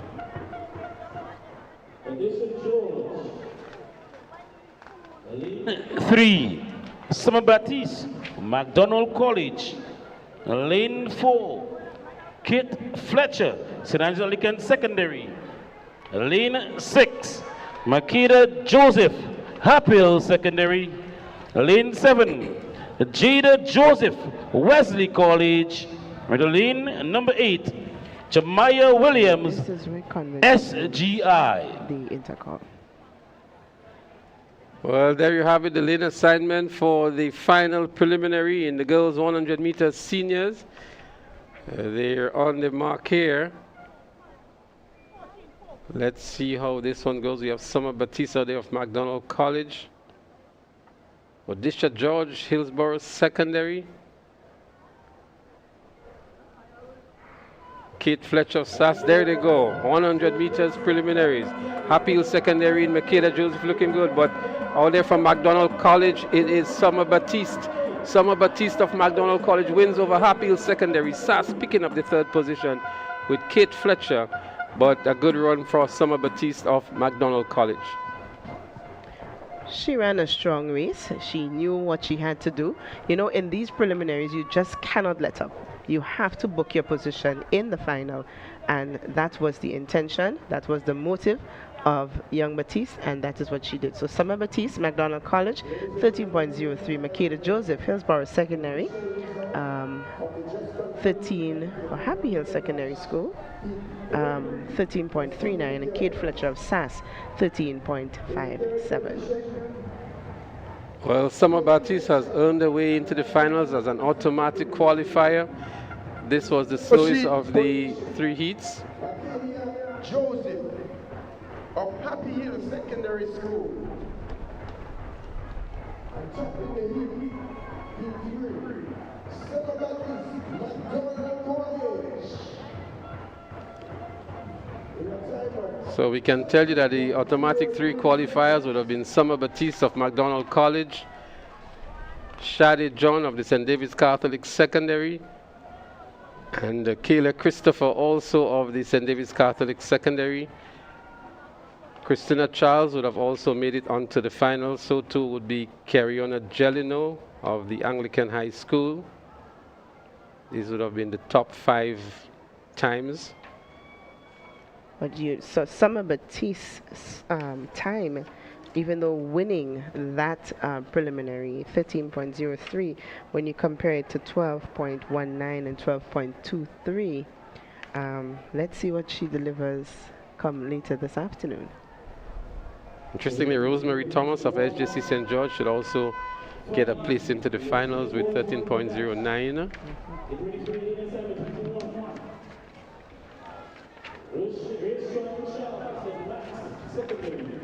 Lane 2, Jamal Nichols, Boca Secondary. And lane 3, Ian George, St. John's Christian Secondary. Lane 4, Kenzie Matthew, Wesley College. Lane 5, Kamal Jovis, GBSS. Lane 6, Shem Smith, JW Catholic Secondary. And lane 7, Darrell Daniel, Nawasa Sass. Well, this is the final. What a lineup for the first preliminary in the boys 100-meter dash senior. 3 of the top contenders in this heat here.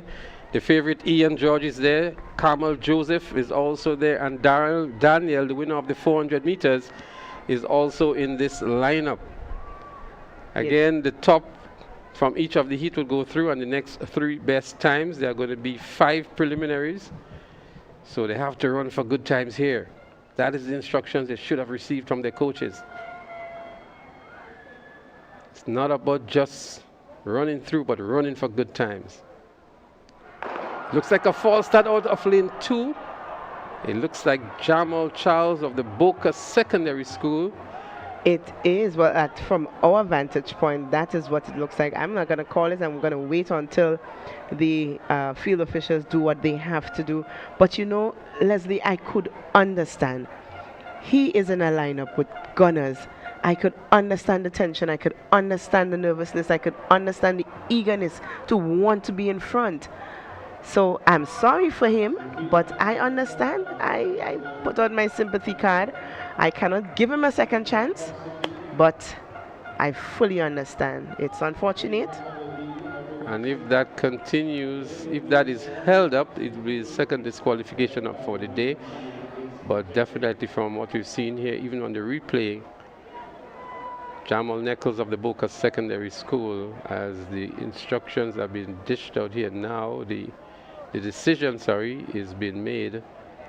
And they have some indecision here. I see Ian George had his hand up ready to say, definitely not me. That's not for me. You're in the wrong lane.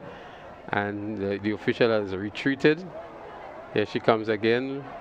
And she issues it now to lane 2. She's actually standing between the 2 lanes, but her right hand is in lane 2.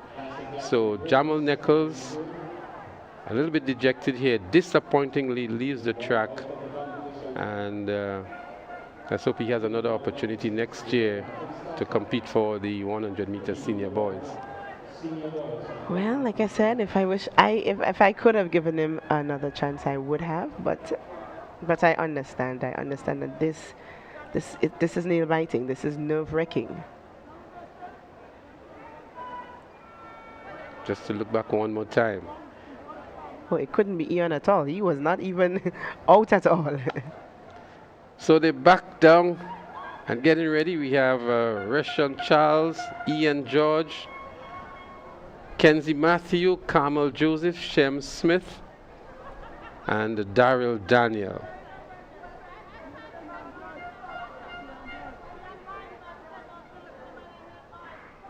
This time a stumbling takeoff here for Ian George. Gets into his drive mode now, and Ian George is looking good.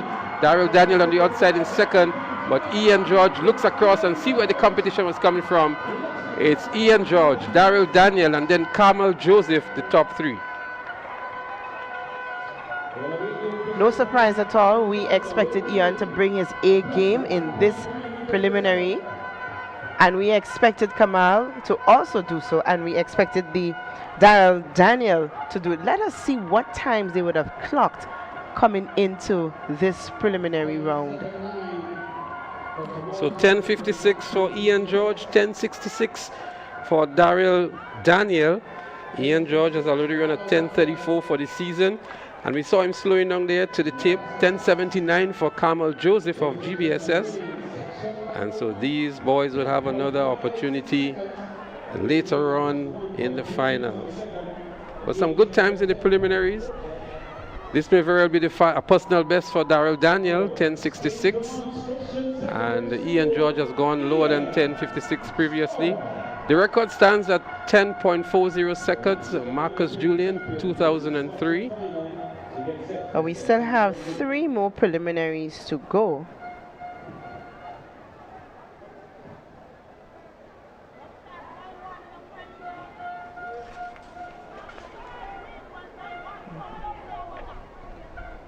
So the field for this is really large. We have 5 preliminaries. We just saw 1. So we still have 4 more on the slate this morning.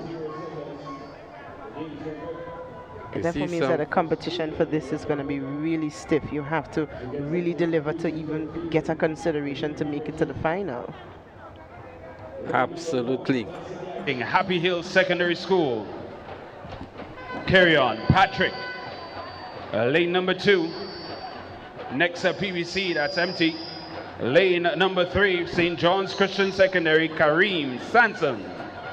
Lane number 4, Grenada SDA Comprehensive, Vishon Edwards. Lane number 5, Nawasa Sas, Kazim Dubiset.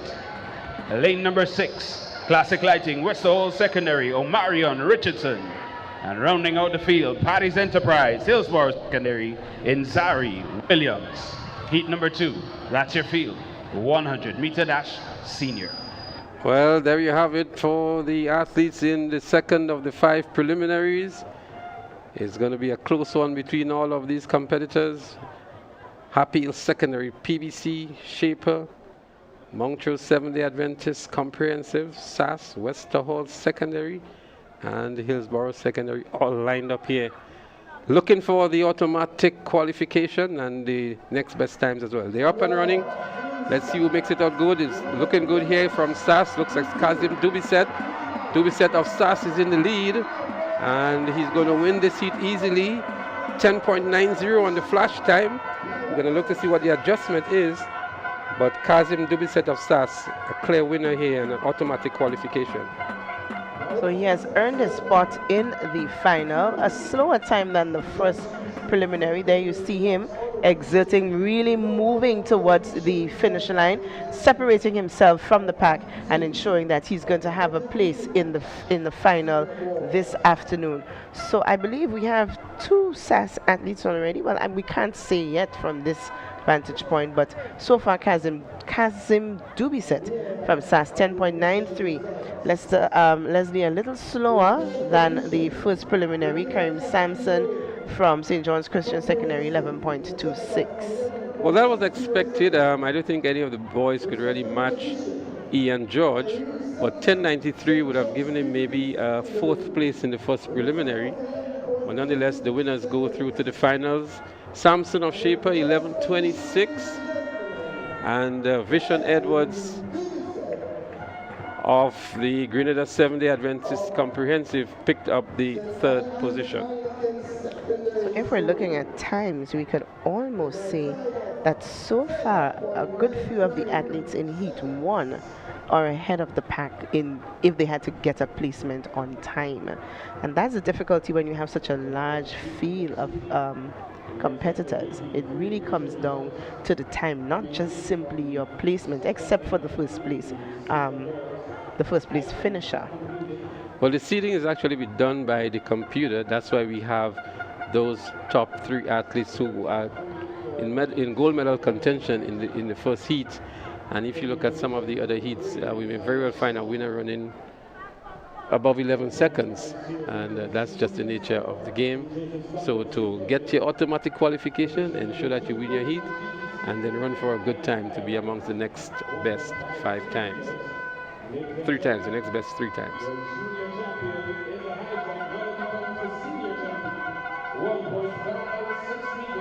Christina George, Nawasa Sass.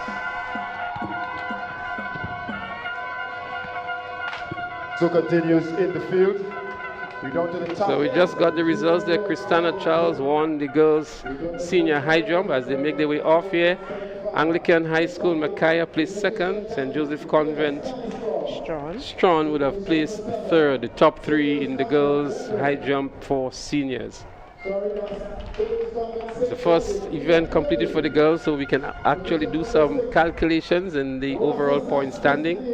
Sasswa trailing St. Joseph Convent by 4 points.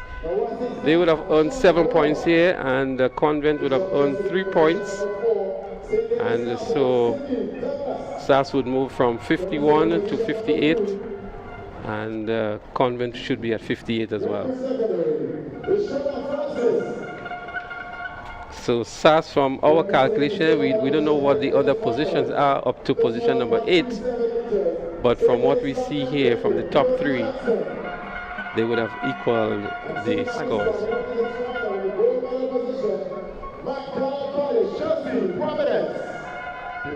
Three rounds, 3 opportunities at the medals. And the SJC would have also placed 5th, so that means that they will get an additional point, and so they should just be 1 maybe ahead of SAS at the moment.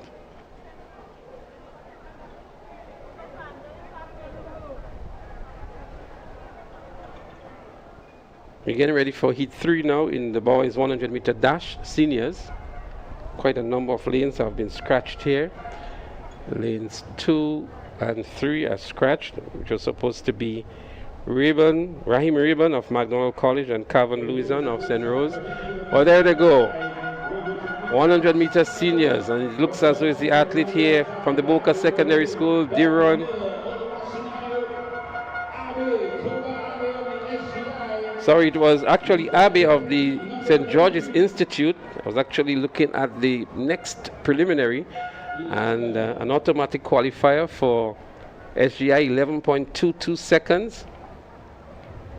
So that was Oluwashinayo Abe of the SGI. He's been around for some time, never able to really break, of course, because the competition is so stiff.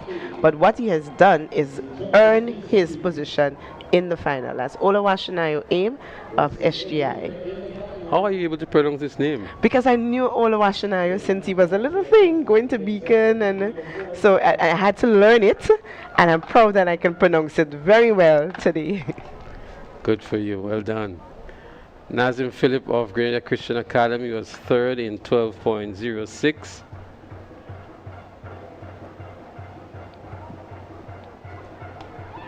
And so this was the slowest heat. So I think only the winner would come out of this heat. The others, with the times that we've seen here, would not emerge into the finals. So good for Abe getting into the finals by virtue of winning, as we get set for the 4th heat in the boys 100-meter dash. Some familiar names we're going to see here. Diron Sincere from the Boca Secondary School should be the favorite in this heat. He would have Raheem Rayburn of McDonald College to contend with. Kenil Charles of the Grenville Secondary School. Clifford Romain from Happy Hill will be there as well. And Kesai Moody of the Grenada Boys Secondary School is another one to look out for. Well, so far we're only seeing 4 of them taking their positions. So Diron is there for sure, so too is Moody.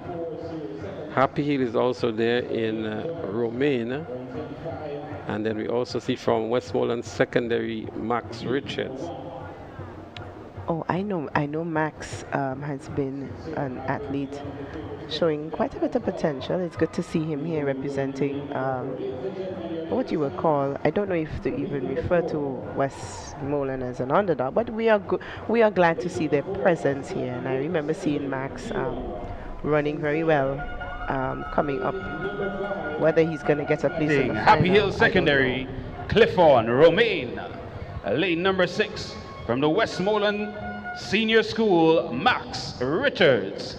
And running out of lane number 7 from the Najiko GBSS, Kasai Mudu. So there you have it. And just to go back on Westmoreland Secondary, Dominic Joseph, she did pretty well yesterday. I think she must have picked up a gold or a silver medal yesterday in one of the field events. So they have made their mark and registered some valuable points yesterday in the girls category.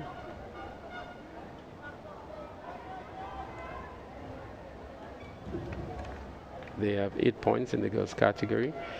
Well, here they are, heat 4 of 5. Sincere of the Boca Secondary School, a favorite here. Moody would give him good challenge. Faulty start, it seems.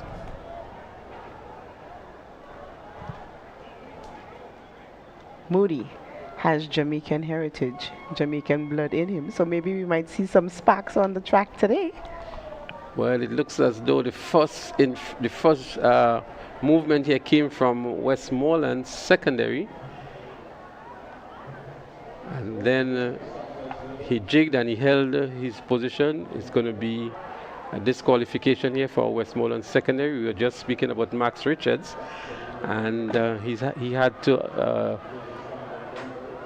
be removed in an unceremonial manner, disqualified for a false start.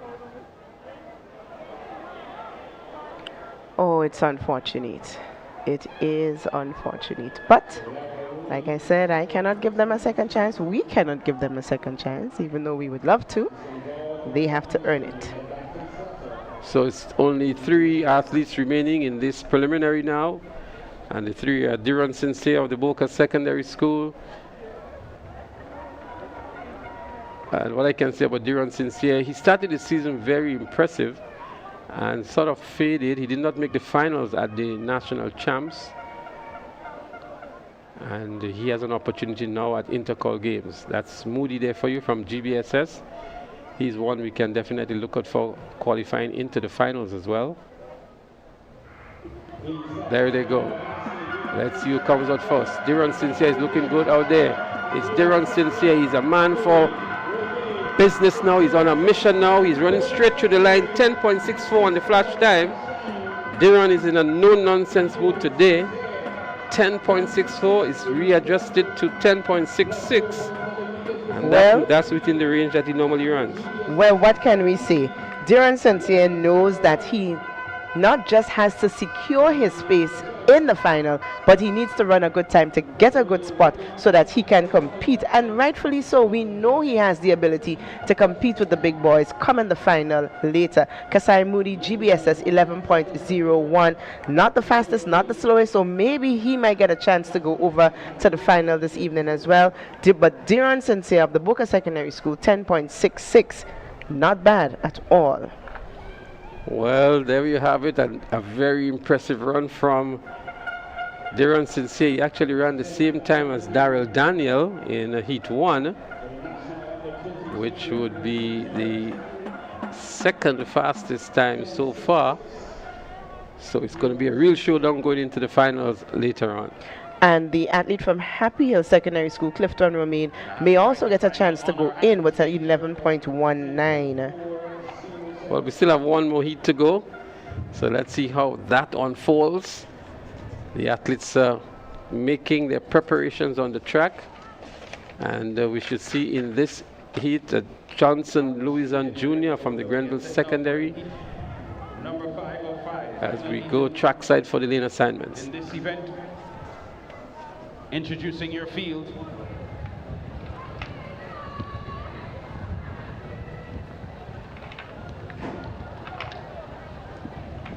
out of lane number 1.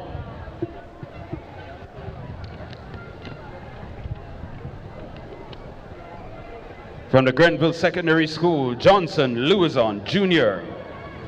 Lane number 2, Nexa PBC, Nathaniel Douglas. Lane number 3, the Wagiti Sonova St. David Catholic, Andre Fletcher Jr. Lane number 4, the St. Mark's Secondary, Donta Oliver. Lane number 5, Classic Lighting, McDonald College, Omar Franklin. And rounding out the field, lane number 6, Classic Lighting, J.W. Fletcher, Josiah Harris. That's the field. Heat number 5 of 5, final heat of the 100-meter dash, senior boys. Well, there you have winner, it. The 100 meters senior boys final preliminary. The winner automatically goes into the final. And Nathaniel Douglas would fancy his chances here from the Presentation Brothers College, running out of lane 2. Johnson Louison from the Grenville Secondary, he too might be thinking of a spot into the finals. We definitely cannot rule out a McDonald College, Omar Franklin. He's there in lane 5.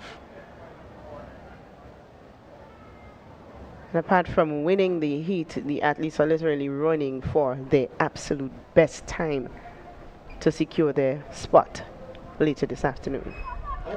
They're up and running. Let's see who comes out early. Johnson Louison is looking good on the inside. He has a good challenge from Presentation Brothers College. What Presentation Brothers College may have, but it looks as though, from my vantage point, Johnson Louison Jr. of the Grenville Secondary School may have just edged him out, but it's actually PBC in 10.97. That's Nathaniel Douglas, 10.97. The winner here, and Grenville Secondary will take up the second position. As you saw in the replay, Nathaniel Douglas had to really work for that to get across to secure his position, 10.97. Johnson Louison Jr., Grenville Secondary, 10.99, taking the second position, and Dante Oliver, St. Mark's Secondary, 11.32. We do not know who is going to be in the final, except for those placing first. And then we have to do the waiting game. So we should see Nathaniel Douglas this afternoon. We would also see the likes of Diron Sincere. We would see Olawashinayo Abe. We would also see Ian George, and I am missing one. I believe it's Giovanni Phillip. So Abe from SGI is also in. He's going to be in for sure because he won his. Then Diron Sincere, and then we have, of course, Ian George, Kazim Dubisset. So what I can tell you though is that 7 of these guys in these 5 preliminaries was sub 11, and so they would emerge. If I can give you just a quick rundown of the names who was sub 11, we had Ian George at 10.56. We also had Kamal Joseph at 10.79, Darrell Daniel at 10.66, Kazim Dubisset at 10.93. We also had Diron Sincere of Boca Secondary at 10.66. And then we had in the final heat Nathaniel Douglas 10.97 and Johnson Louison 10.99. These were the fastest times going into the finals. And then we would look to maybe a 11.09 from Moody, maybe as the next best time. And then we have an 11.19, I believe, from Giovanni. Stefan Romain, was it? I have Giovanni Phillip. Well, let's wait and see. We are just doing nutshells as the little details that we are collecting on our own, but the systems will really guarantee or confirm who are going to be sitting, who are going to be standing in those positions. So what an exciting morning we've had so far. We saw a prelude into these 100-meter senior boys finals with 3 top gunners in one heat, and they really came out and gave a good account. We saw a win for Christina Charles in the high jump for senior girls. We heard of the record-breaking performance in the heptathlon by Montisha out of Carriacou. And also the young lady out of Grenville Secondary, she too, well, both of them would have surpassed the existing record. Who gets, I don't, well, of course, the one with the furthest time will get their name attached to it. So the record was really played with this morning. The athletes and the students are coming in. The bleachers looks good compared to what it was yesterday around the same time. We expect more patrons to come on down to the National Stadium to enjoy this riveting competition amongst the schools. We predicted that there may be a closer contest now in the girls category. St. David's Secondary may just be 1 point now ahead, not St. David's, St. Joseph Convent, St. George, I beg your pardon, may just be 1 point now ahead of SAS from what we saw happened in the high jump for the senior girls. And in the boys category, we have not had any results coming in yet, so I believe it still stands as it was overnight.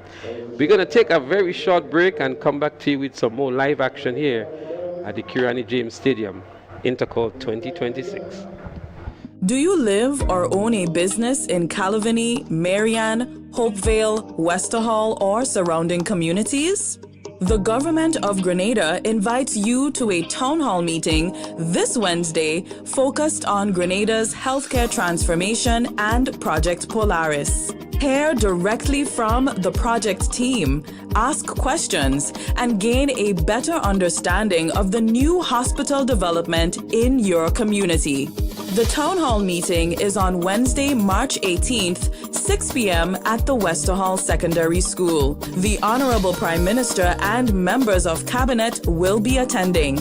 You are an integral part of this conversation. Join the Government of Grenada, 6 p.m. Wednesday, March 18th at the Westerhall Secondary School.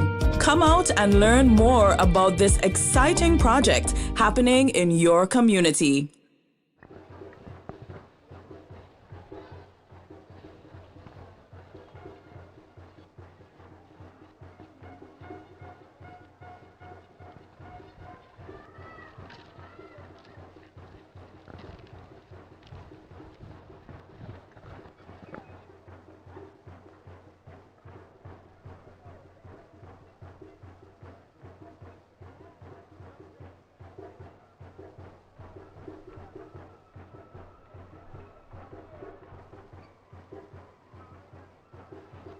So it's a fall throw, and it is official. Your medalist in the junior girls javelin throw.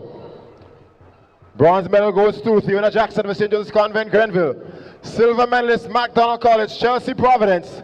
And a gold medalist, 36.75 meters. Wagati Sonova, St. David's Catholic Secondary. Sydney Douglas.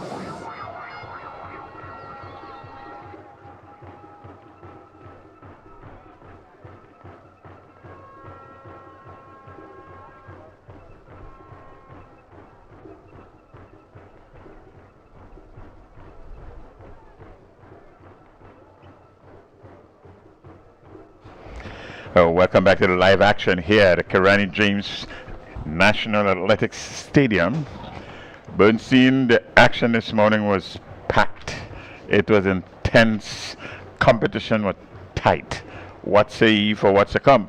It's looking very, very exciting. And so far, we saw the 100-meter preliminaries for the senior boys. Oh, what a race. Oh, well, what some preliminaries that was.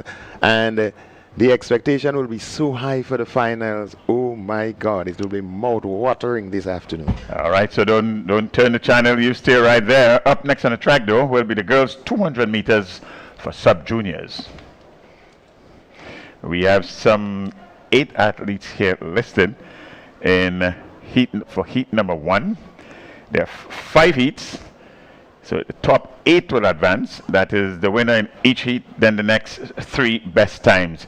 So it's going to be quite competitive. You got to win to make sure you get into the 3 after the winners of each heat. This is going to be quite competitive. 5 heats. Heat number 1 is up next. We have a games record of 25.20 seconds established in 2006. By one Ganesha Mark of St. David's Catholic Secondary Schools. So 2006, that's where the record stands. 25.20 seconds. Let's see if we are going to get any challenges even at the stages, these heat stages. Heat number 1 is up next. Girls 200-meter dash sub-junior. Heat 1 of 5 should be coming up next. Lena Simon's coming up.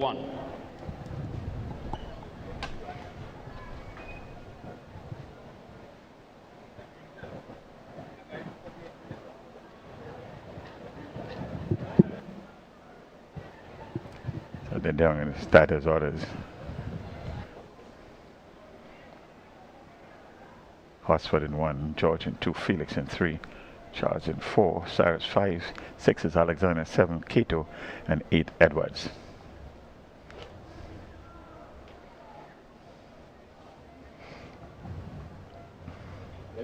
And it's the 200-meter dash sub-junior girls. First place, and you're into the final. And we see Westerhall Secondary making a smart move on the inside there. That's Charles, Tristan and Charles. But on the outside, it's McDonald College. A strong run from McDonald College. SGI is there. Happy Hill Secondary making a move through. That's George of Happy Hill Secondary. It's Happy Hill Secondary and Westerhall Secondary to the line. But it looks like Happy Hill Secondary in McKelva George, your winner.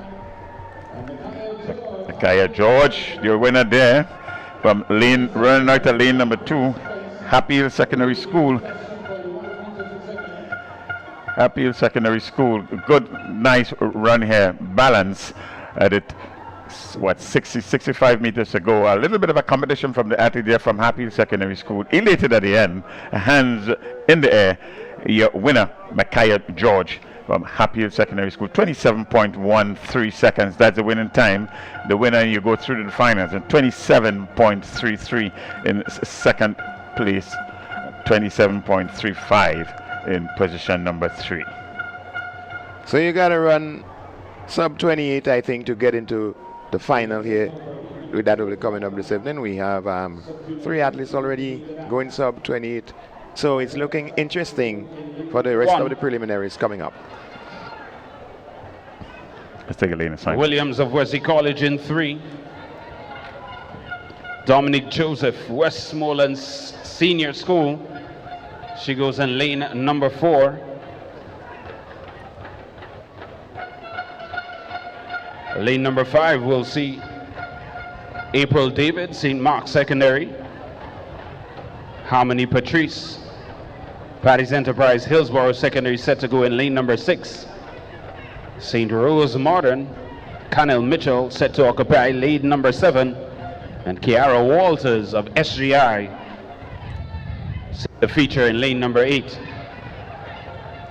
So just in case you missed the first 2 lanes, in lane number 1, the outstanding Haley Terrell, she's running from lane 1 from SAS. And in lane number 2, Davil Cooper from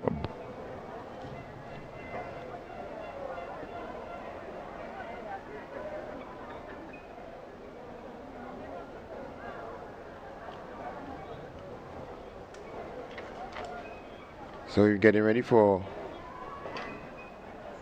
heat 2 or 5. Tyrrell, Cooper, Williams, Joseph, David, Patrice, Mitchell, and Walters.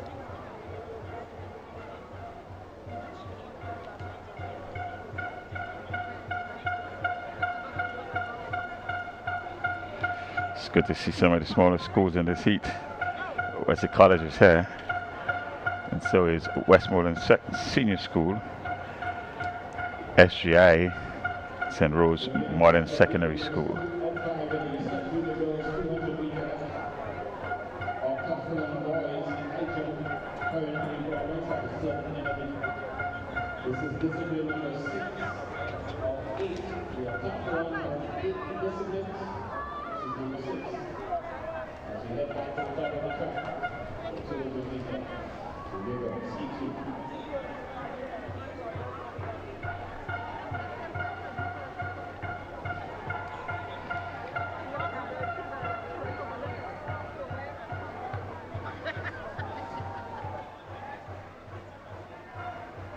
And they're off. That's the 200 meters for sub-junior girls. Heat 2 on the inside is Tyrrell of Sass. Tyrrell of Sass it is. In the middle of the track we're seeing Westmoreland. Westmoreland making a move in the middle, but it's Sass. Tyrrell in control. Tyrrell in control of this one. But Westmoreland is giving a good account of herself in this event. Tyrrell shutting it down and showing a place in the final. Westmoreland right there, probably with a good chance to get into the final. It's a good control run there by Tyrrell Haley. Right at the top of the 100, she was already by some 20 meters in the lead, and that only increased as she shut it down towards the finish line. And in second position, a good second position too, the athlete there from Westmoreland Senior School, that's Dominic Joseph. So your winner, Tyrrell Haley from SAS, 26.43. First heat, touch a tape at 27.12, 27.43. Rare faster race in second position, 26.95. That is the second position, and a chance to get into the finals. That's Dominic Joseph from Westmoreland Senior School. Yes, Joseph from Westmoreland with an impressive time, 26.95. That should guarantee her a spot into the final this afternoon. You get into the finals, you get at least 1 point. Heat number 3, that's up next. This is 3 of 5.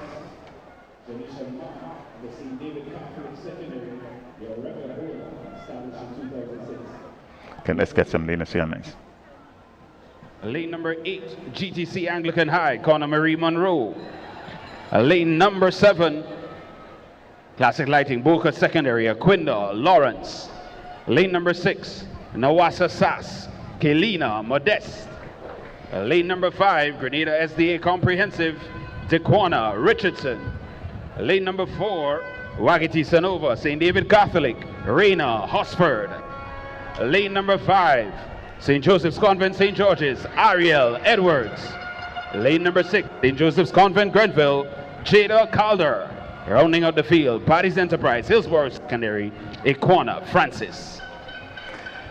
Okay, there you have the starting lineup there. All 8 ladies facing the starting gun, and they are onto the max now. Look for some running in the middle of the field, and then lane number 8.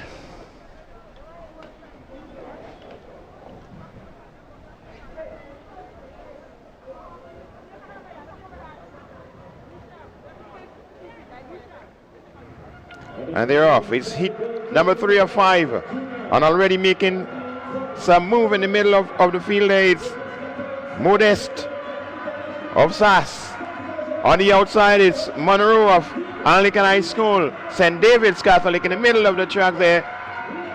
Taking control, but it's Connor Marie Monroe of Anglican High School on the outside in lane 8. Taking it to the finish line. St. David's Catholic in second, and Wanawasa SAS in third. True to form there. Not unexpected, Monroe and the athlete there from St. David's Catholic Secondary School. There we see here clear leaders. The athlete there from St. Joseph's, from Anglican High School, and St. David's Catholic Secondary School, 1-2. And that's how they finished at 26.44, the winning time there from Monroe, and 26.84 for Hosford. That's Rena Hosford from St. David's Catholic Secondary School, 26.84. So we have a number of athletes who have gone sub 27, which means that the time is getting lower and lower for the final berth in this afternoon's final. Yes, a relatively slow heat, but we remember that Haley Terrell, she slowed down quite considerably in heat 1.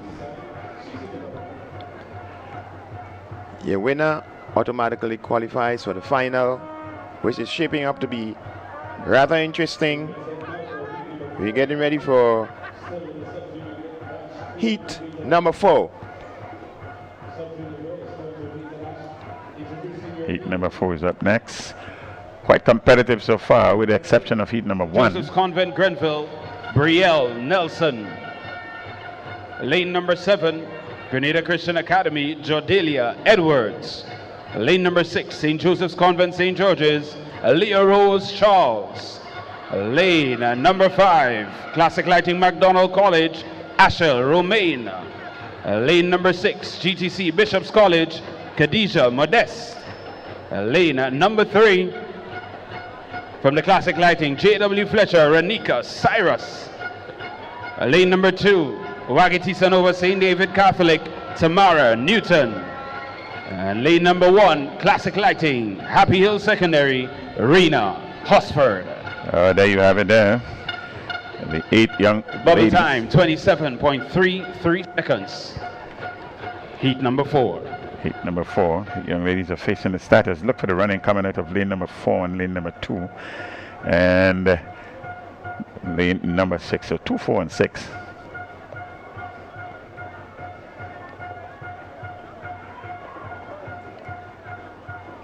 So we're getting ready for another exciting one. The girls 200 meter dash sub-junior. It's heat 4 or 5. You win and you're automatically in to the final this afternoon. So it's Happy Hill 1, St. David's Catholic in 2, J.W. Fletcher 3. McDonald College, St. Joseph Convent, St. George.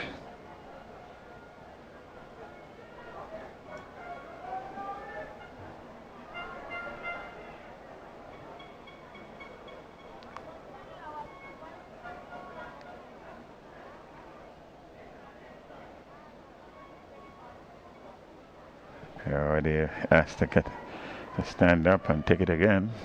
It's a nice hush around the field. Gives the athletes a chance to hear quite clearly the instructions from the starter, and this is how it should be. It's quite cool on the outside. Our conditions seem just right for sprinting, and the athletes are doing their part to try to get in the final this evening. It's the sub-junior 200 meter dash for girls. Heat number 4, just about to be started.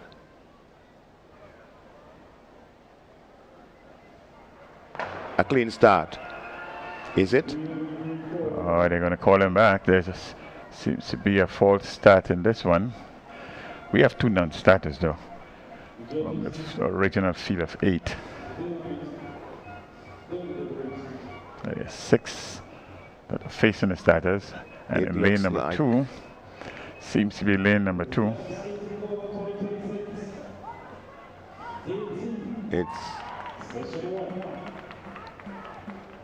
some movement probably came from, you say, lane 2.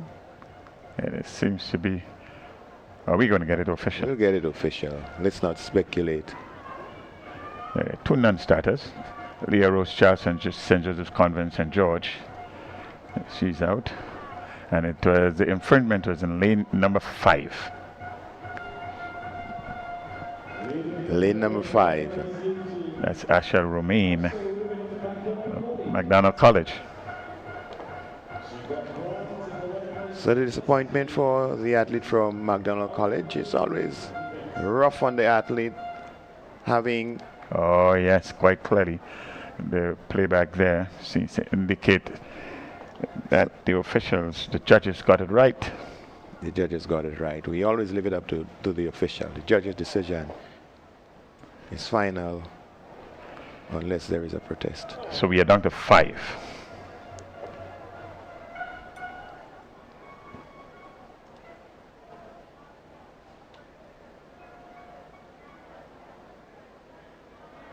One, 2, 4, 7, and 8. And they're off. This time it's a clean start. And on the outside, St. Joseph Convent, Grenville, the Grenada Christian Academy. On the inside, in lane 2 though, it's the St. David's Catholic and Tamara Newton. Newton it is. Who is going to take this one? She is in control. Coming down the 100 meter, the final 100. It's Newton, St. David's Catholic Secondary. She's going to take this one. Happy Hill in second. Looks like Bishop's College in third. So that's Newton, the clear winner there. running out of lane number 2 from St. David's Catholic Secondary School. And there we see here, right at the top of the 100 meters here, clear lead. No competition at this stage, and a control run towards the end. No acceleration, certainly no slowing down, just to maintain her pace right to the end. And then lane number 1, that's Rena Horsford in second position. That's from Happy Hill Secondary School. 28.11 is position number 2, but the winner in a relatively slow time of 25.93. Well, it's not relatively slow. In fact, it was the fastest time on the day so far, but in second position, relatively slow. A brisk run there from 5. Tamara Newton, St. David's Catholic. Let's take the assignment, lane assignment for final heat.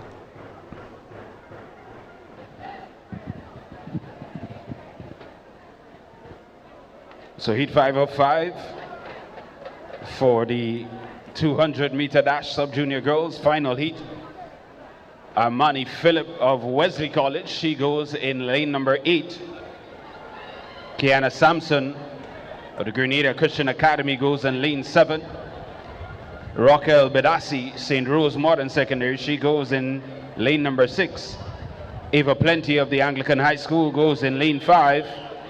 Summer Alexander, West Hall Secondary, goes in 4. Isaiah George, Westmoreland Senior, she goes in 3. Olivia Barry Charles, Grenada SDA Comprehensive in 2. And rounding out the field from the Grenville Secondary, Anaya George. That's the field. 5th and final heat, sub-junior girls, 200-meter dash. And there we have the lane assignments. This final heat. The girls sub-junior, 200 meters.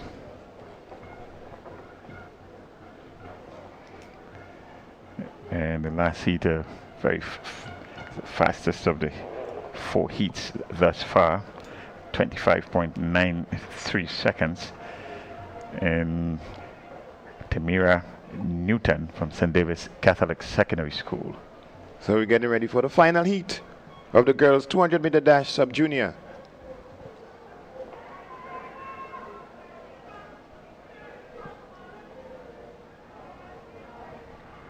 And there we go. The final heat, the girls 200-meter dash for sub-junior. In the middle of your track there, coming right to your screen is Anglican High School. That's Ava Plenty of the Anglican High School on the inside. A timely run from Grenville Secondary. West Hall Secondary also in the mix, but it's Plenty, Ava Plenty of the Anglican High School. She's going to take that one quite easily. In second position is the West Hall Secondary, Summer Alexander, and in third place, the Grenville Secondary School. Yeah, that's your winner there. Athlete number 10, that's Ava Plenty from Anglican High School. 80 meters, she was leading by 5 meters. That only increased somewhat as she comes to the finish line. Controlled run, and in the end, some 8 meters. There was a distance that separated into second place in the athlete from Wester Hall Secondary School. That's Ava Plenty, 27.62. 27.62, relatively slow heat. 27.62, 28.30. Is the second place team, is the second place person here, 28.30. But one would expect 28.30 would struggle to get into the finals. So first, the winner of each heat, then the next 3 best times. So we've come to the conclusion of the girls 200-meter dash sub-junior. That's the heats for the girls 200-meter dash. Next up will be the boys doing the boys 200-meter dash for sub-junior. That should be next on track. Cassius Stevens, a record holder, established in last year, 2025, 22.77 seconds is the meet record here. Oh, some 8 athletes are down to face the starters in this heat number 1. There are 5 heats. The 8 would advance. The winner of each heat, then the next 3 best time. College, Travon Alexander. Lane number 7, Nexa PBC, Jonathan Labari. Lane number 6, Wagiti Sanova, St. David Catholic, Aidan Klein. Lane number 5, Hubbard, St. John's Christian, Adriel Phillips. Lane number 4, Grenada SDA Comprehensive, Tahir Nelson. Lane number 3, Classic Lighting, J.W. Fletcher, Jalen Moore Bartholomew. Lane number 2, Nagico GBSS, Akel Briggs. And lane number 1, Classic Lighting, Happy Hill Secondary, Zilon Charles. Well, in the end, 7 That's the field. 200 meter dash, sub-junior boys. We head over to the starter. 7 would face the starters. There's a non-starter in lane number 3. So it's lane numbers 1, 2, 4, 5, 6, 7, and 8. Hit number 1. Next on track. The boys 200 meter dash, sub-junior.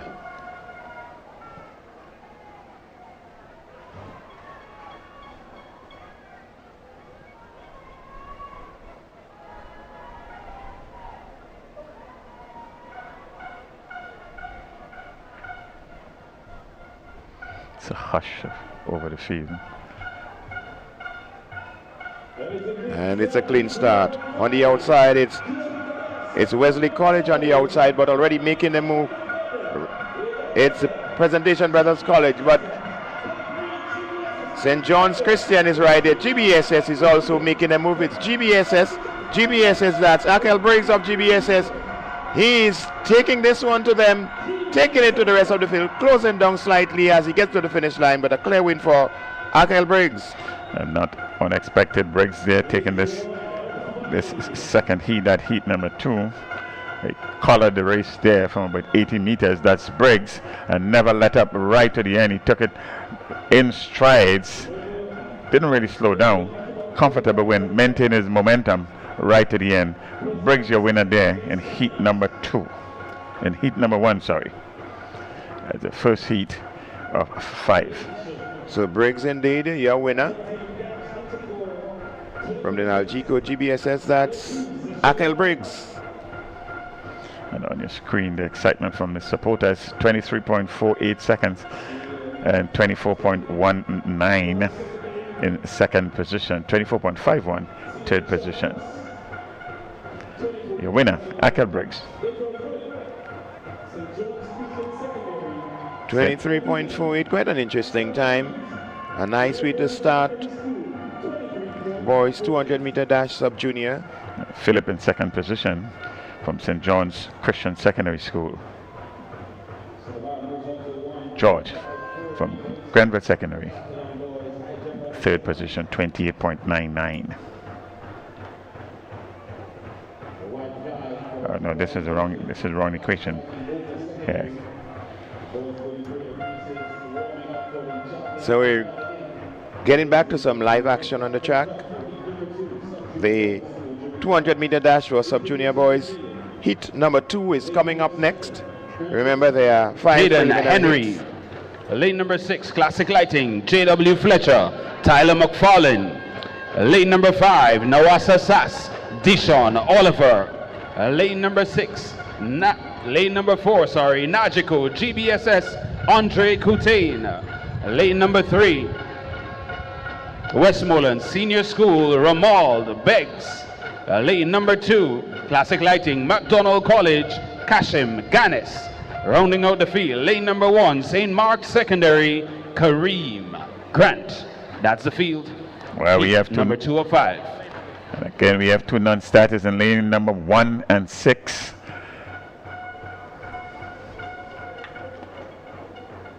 So there's no Kareem Grant. There's no McFarlane. So Dishon Oliver, that's the winner of the 100 meters. He's back in the 200 meters. Let's see how he does there. He's been challenged by Andre Coutin of GBSS. Let's also look out for Kashim Ganis of the McDonald College. It's going to be a competitive one. Let's get ready for this event. Well, the odds and favorite is running right of lane number 5. That's Oliver.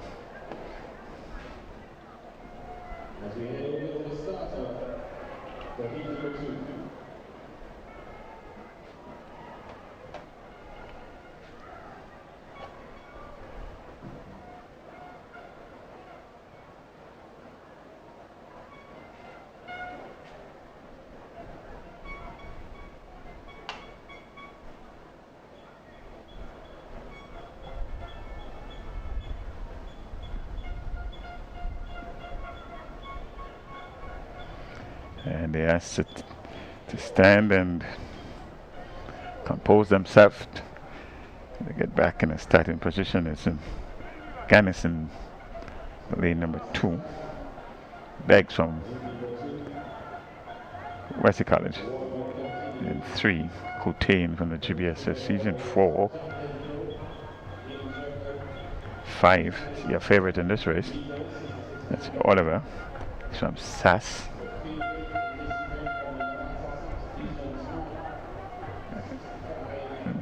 JW Fletcher.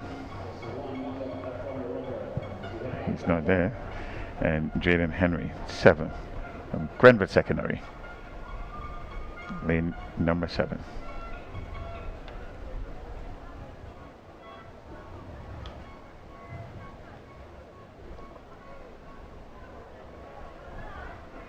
And this time they're off. It's a 200-meter sub-junior boys. Hit number 2 already making up the saga on Grenada Secondary. Outside is Deshaun Oliver of SAS. GBSS, that's Coutain is right there. It's going to be a battle between Oliver and Coutain, but it's Oliver in control of this one, running well within himself, just turning it off a little here, taking it to the finish line. SAS your winner, GBSS in second position, McDonald College in third. Well, unsurprisingly, your winner there, Oliver, that's Deshaun Oliver from SAS. It's 100-meter mark. He was clearly in the lead. A little bit of a challenge initially from athlete there from the GBSS, and on your inside, the athlete there from McDonald College, that's Ganis. But in the end, an easy win, shutting down with 30 meters to go. In 200 meters, it can be regarded as a very easy win. 23.38, a good time. In fact, a faster time than heat number 1. And yes, shutting it down with, let's say, about 25 meters to go. This tells you that he has something in the bag for the final coming up later on. So heat number 3, that's up next. Secondary, Aquil Conbabach. Lane number 6, Classic Lighting, Boca Secondary, Jabari Charles. Lane number 5, Classic Lighting, Wester Hall Secondary, Terion Samuel. Lane number 4, Grenada SBA Comprehensive, Carrington Albert. Lane number 3, Grenada Christian Academy, Remy Daniel. Lane number 2, St. Rose Modern Secondary, Dimitri Sabazan. Lane number 1, from the SGI, St. George's Institute, Danielson Tucker.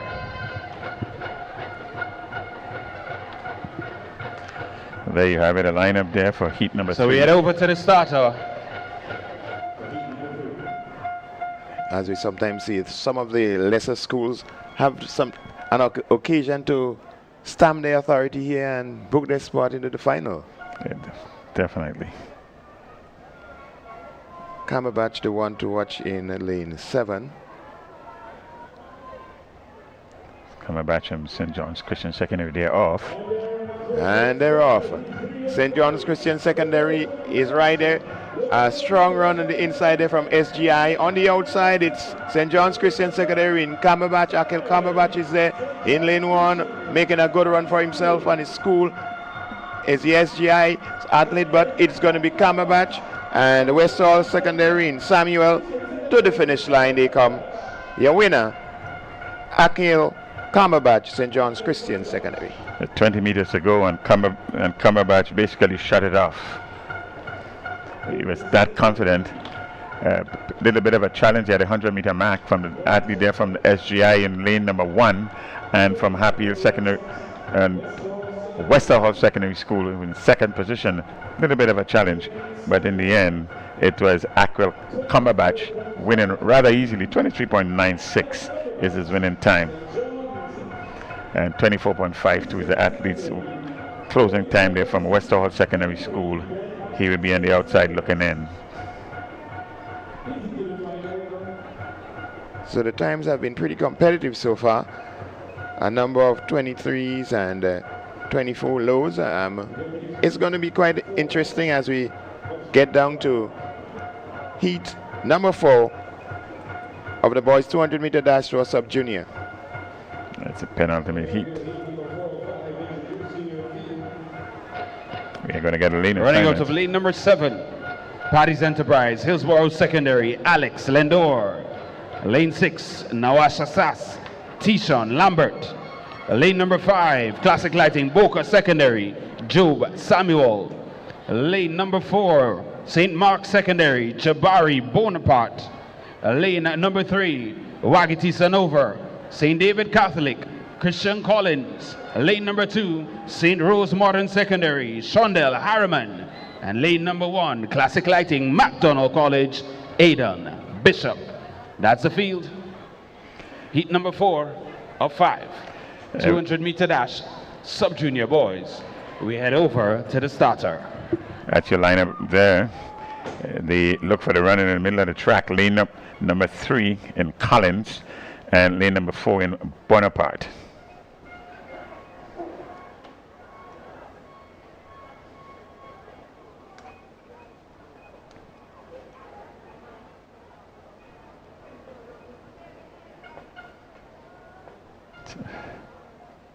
St. David's Catholic Secondary School in 3. And they're off. It's a 200-meter dash for sub-junior boys, and already a strong one from Sass. Sass in lane 6, that's Tishon Lambert of Sass on his inside. St. David's Catholic, that's Christian Collins. It's Collins and Lambert. Collins and Lambert coming to the finish line. Collins with a slight edge there. Lambert on his outside. Collins of St. David's Catholic. Lambert of Sass. Your top 2 boys 200-meter dash sub-junior heat 4. A good run there by Collins, not unexpected. And a significant challenge initially. The athlete there from Sass, but Collins maintained his form, held through to the end. Fast closing Lambert couldn't catch him in the end. 24.38 is a winning time. Collins' winning time from St. David's Catholic Secondary School, 24.38.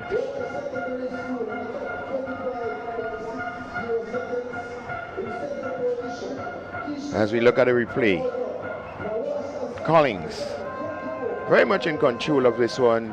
Lambert giving some chase, but Collins just outlasting him to the finish line. And it makes rather interesting reading. It's heat number 5, that's up next.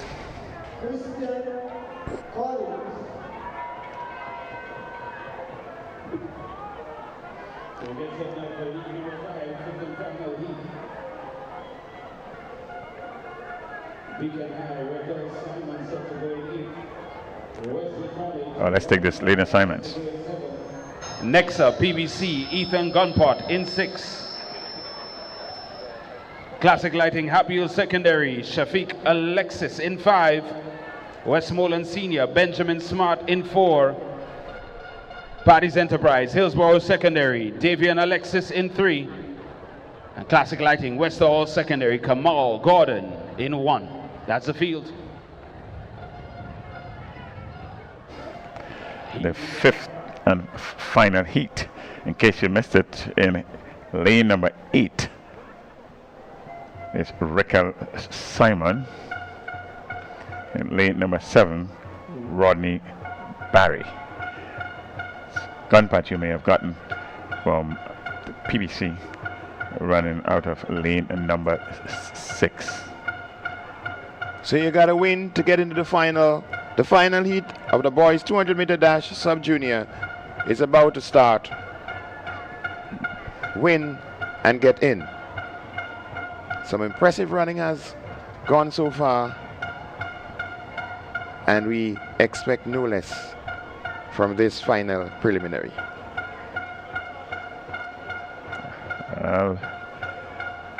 We have an athlete listed here in lane 8 from Beacon High School. We haven't heard or seen much of Beacon in these 2 days so far. So this is his opportunity to book his place into the final. win, and he's in. 200 meters sub-junior boys. Heat number 5. That's up next. So the top spot in each heat is guaranteed a place in the final, and then the next best 3 on times. So your best bet is to win your heat. That's your only guarantee. So as you see, the fans are packing in today. In contrast to yesterday, it's somewhat a lot more populated. And that's not unexpected. By this time on day 3, then sound and sights would be something to behold and to listen to. We know by tradition there won't be any standing room in this facility. Come on day 3, that's tomorrow. You're not missing anything on the track. It's a little bit of a holding here for this last and final heat with the boys 200 meters sub-junior. So we've had some impressive times so far, some 23s and a number of 24s, 24 low, but it's only 8 competitors who are going to get to the final. And yes, the first 5 winners, so the next best 3 times. We'll discuss that after this heat. The first 3 heats, they were all in under 24. 23.38. Heat number 2, that was the best time. 23.48. Heat number 1, second best. And 23.96 from heat number 3. So we already have 4 guaranteed spots into the final. 1 will certainly come from this heat, and then we got to look for the next 3 best times. Your second place finisher in heat number 1 had a time of 24.19. It's the fastest of the losing time so far.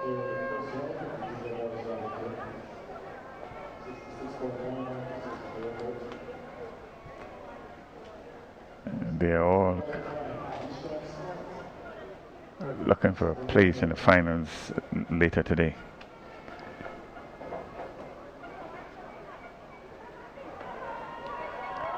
We're just having a sight of javelin throwers, and the roar that you are hearing is a successful high jump clearance. You will get the full breadth of this shortly. It's a clearance of 1.60 meters. Athlete from Boca. The full details of that event you will get not too long from now from our field roving reporters. So there's a sighting of Dishon Smart in the javelin there. There's a lot of excitement around that young man.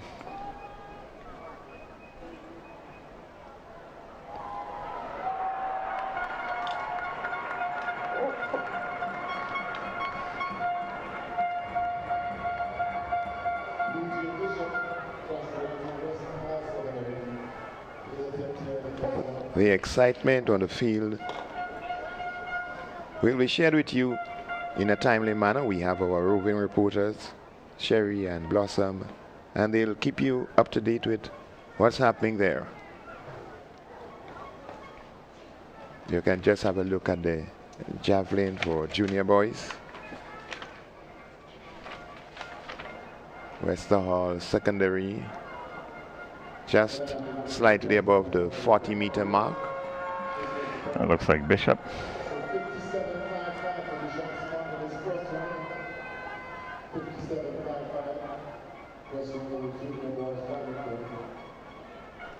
Next up, Grenada boys secondary, Nalgico GBSS. Athlete number 497. That's Ethan Bob.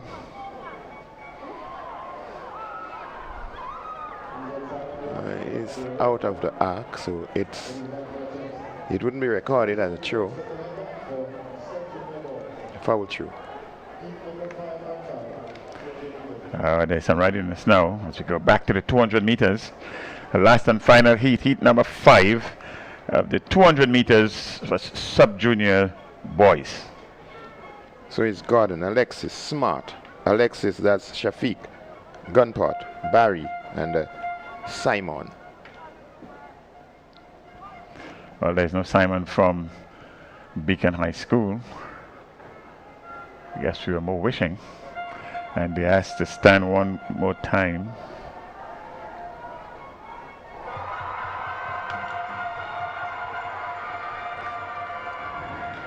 Again, the roar that you're hearing is taking place in the jumping pit. Another athlete has successfully cleared a height of 1.60.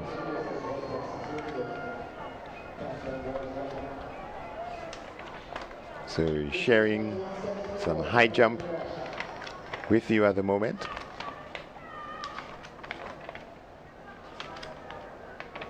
Westerhall secondary it is. Successfully over 1.6 meters as we segue back to the track. 200 meters, final heat, sub-junior boys. And they're off. This is the final heat. The 200 meters for sub-junior. It's PBC. That's Ethan Gunpot in lane 6. On his inside, Happy Hill Secondary. In lane 1, we see Westerhall. As we come down to, let's say, 50 meters to go, it's Westerhall and PBC. Westerhall just edging out PBC's athlete. Ethan Gunpot being edged out there by Westerhall's Kamal Gordon. Gordon, your winner of the final heat of the boys 200 meter dash sub-junior. Good win from Gordon there. There he is in control. Doesn't look like a fast heat, but certainly a winner. The clear winner, Gordon in position number 1. And that's with a time of 25.25, the slowest of all the heats, 25.25, and 25.43 in the second position in Ethan Gunpot. So Gordon will go through. Gunpot will be hoping. Let's have a look here at a replay, and running out of lane number 1 all the way, it was Kamal Gordon, control run, secure his place in these finals, and a good spirited challenge for a while from the athlete there from PBC, but didn't have enough in the end. Attention to the main screen. Points update, ladies and gentlemen. Scores in the female division. Results posted to the main screen.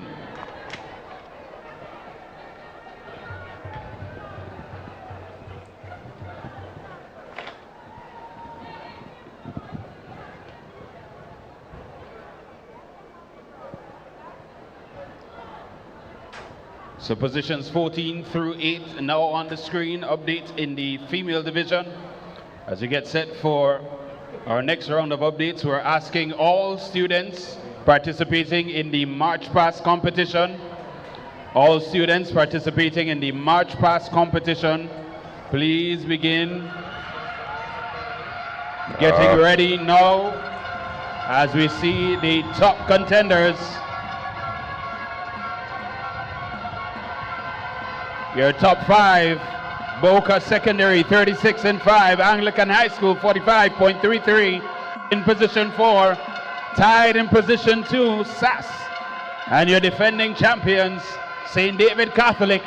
Ladies and gentlemen, still out front, still with the lead, 60.33 points, position number 1, St. Joseph's Convent, St. George's.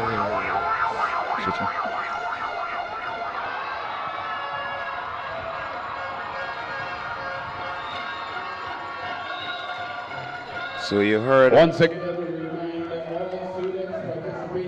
So you heard the points update for the female section. Your top 3, St. David's Catholic and the St. Andrews Anglican Secondary on 60 points, and by the slightest of margin, 0.33 of a point, St. Joseph's Convent still in the lead. All intent and purposes, Bernstein, there's a three-way tie at the top. Technically speaking, but mathematically speaking, you're incorrect. Well, one would hope it doesn't come down to 0.33 to decide the championship. Let's hope not. Let's hope not. Is day 2, everybody? But this is good competition going in, as we would have said right at the start, Bernstein. This is moving day. It is, it is. I know a lot would have gone into the pep talks, into the adjustments to strategies and so on, into the overnight, well, sleepless night. That was last night for some of the coaches. But at the end of the day, there'll be a lot of movements. Yes, and we will now turn over the commentary to our next commentary team.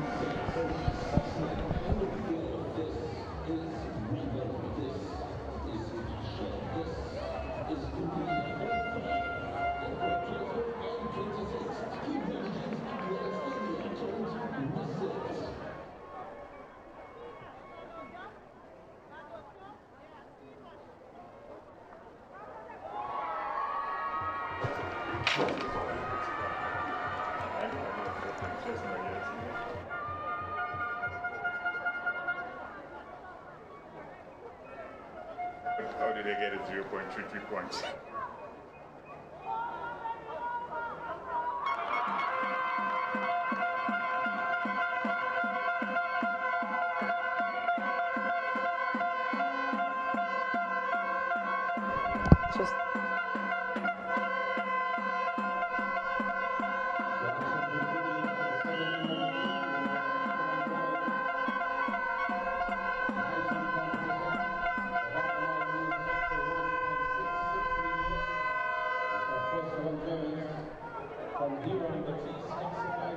So we welcome you back to the live action here at the Kirani James Athletic Stadium. It's the GAPS Intercol 2026. And we just want to give you the top 5 in each of the categories. You would have seen them moments ago on your screen. In the girls category, we have Boca Secondary on 36 points. Anglican High School on 45 on the third, as we just see the athlete in the octathlon for SAS clearing the bar there. St. David's Catholic Secondary, the defending champions, they are currently in second position together with SAS on 60 points, and 1/3 point ahead is the St. Joseph Convent St. George, still maintaining their overnight lead by a much smaller margin now though, on 60 and 1/3 points. And that was Cornell Pair over the bar at the high jump, and they're taking part in the multiple discipline event, and the spectators are on their feet. They're excited. This event is quite entertaining to them.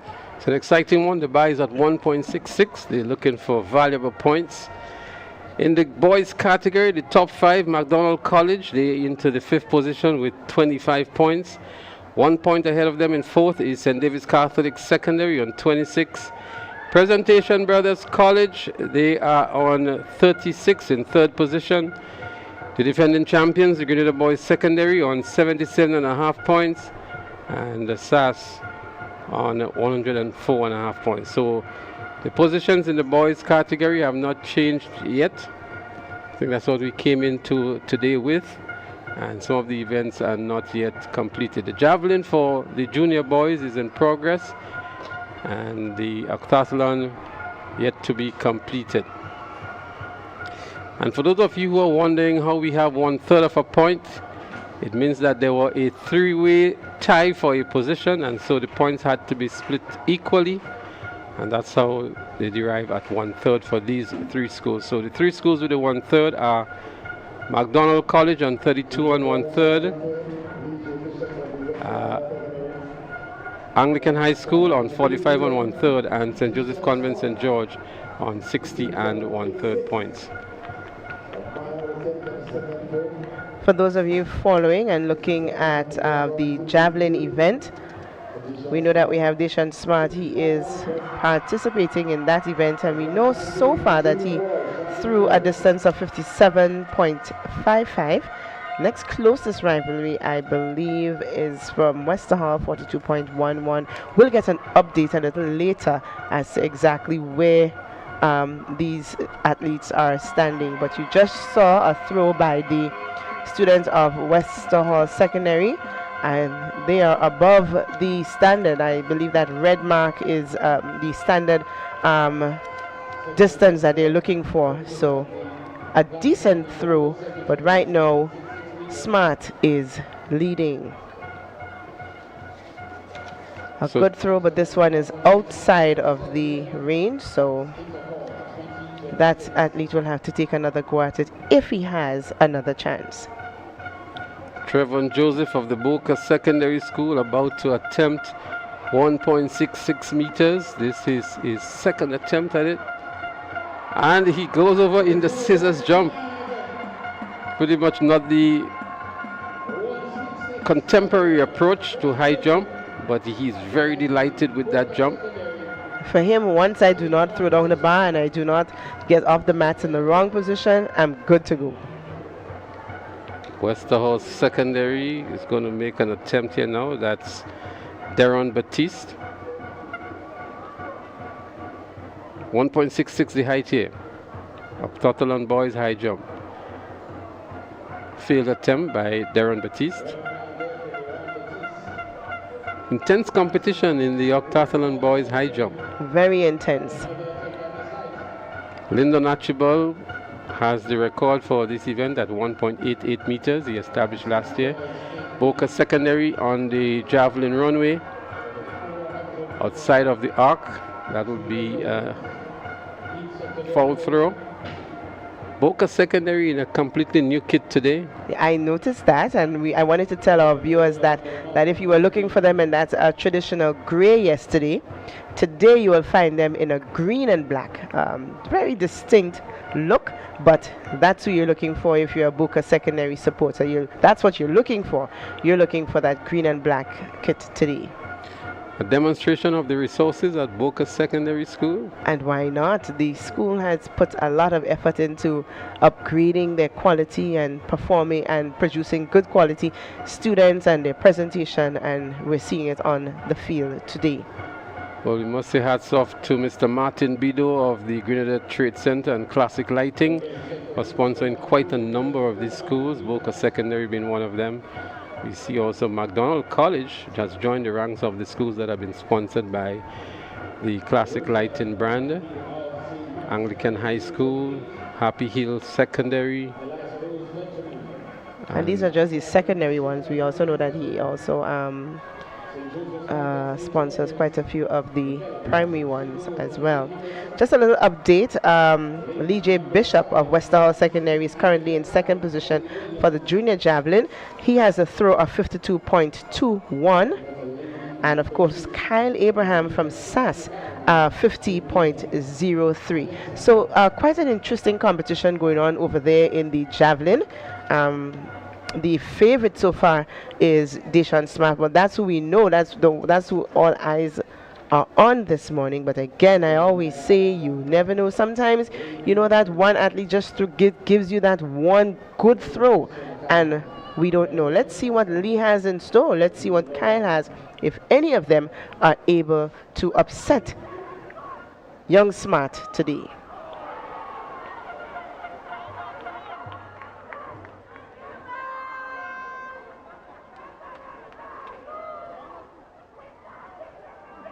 ...100-meter dash juniors, and from the Grenada Christian Academy we have Dwayne Alexander. They're up and running here. We also have Kylie Williams from the Anglican High School. She should be a favorite here. Eliza Rose Benjamin is also here for the SGI. But Kylie Williams looking good from the St. Mark Secondary. We have Rochelle Elahi. Elahi has on her inside Kylie Williams, Anglican High School. And Kylie Williams is sub-junior champ last year at Intercol Games. She moves nicely into the lead. Going around the turn to head into the home straight, Kylie Williams. We see St. Joseph's Convent making a good run in Michaela Patrick. Michaela Patrick on the outside of Kylie Williams. The top from each heat goes into the final. Here comes Michaela Patrick. Patrick is gaining good grounds on Kylie Williams. Williams beginning to move a little faster now to go over the line in the lead and to win the first heat in the girls' junior 400 meters. Well, we know that Kylie Williams is an extremely good athlete, and we saw her doing her thing here in this preliminary of the 400-meter dash girls. Would I say it's one of the fastest? I don't know. I have to look to see what the other athletes produce. But Kylie Williams from the Anakin High School taking the first position. Michaela Patrick from St. Joseph's Convent St. George taking the second position. And Eliza Rose Benjamin from SGI the third position in this event. I mean, it's 3, Kylie Williams. Well, Kylie Williams was looking a little bit tying up towards the end, but she was able to muster some good strength when she received the challenge there from Michaela Patrick of the St. Joseph Convent St. George, and in the end was able to hold on. Boca Secondary, another clearance for Boca Secondary in the octathlon boys high jump. What is interesting to note is that these multiple discipline events, there are events that some athletes are better at than others. So if you're looking for best technique per se in certain things, you have to kind of just give them a little leeway. Their aim is just to get through it, to not fall out of any activity or any event. They need to go through every event in order to make it to the podium in this event. A good attempt there by Javin Noel. He had good clearance. I think he just needed to keep those legs up a little more to avoid crashing into the bar.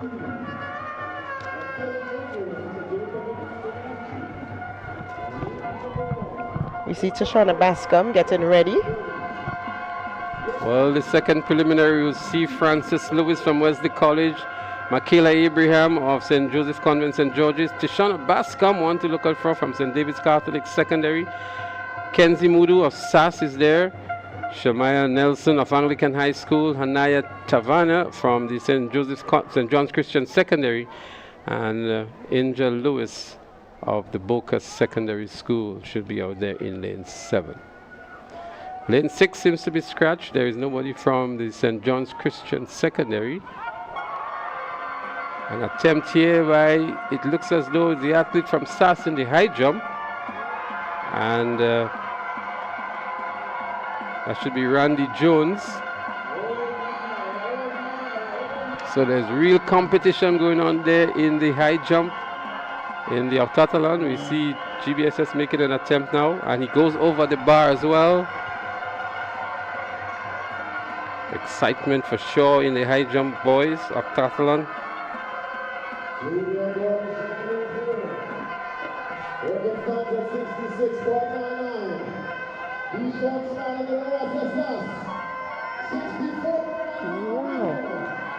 We just heard there 64.4 meters for Dishon Smart, inching closer and closer to the record.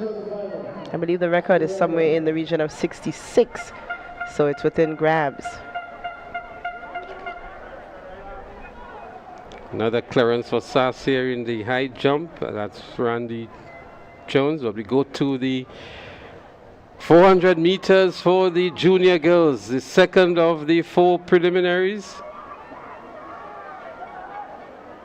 They've been called up here, so we have again Brown, Douglas, we have Lewis, Abraham, Bascom, Mudu, Nelson, Tavani, and Lewis.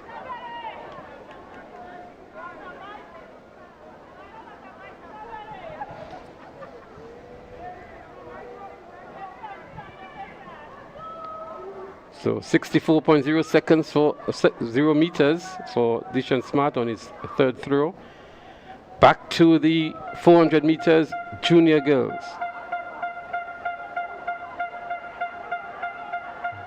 They're up and running this time here. 400 meters junior girls, and they've been called back.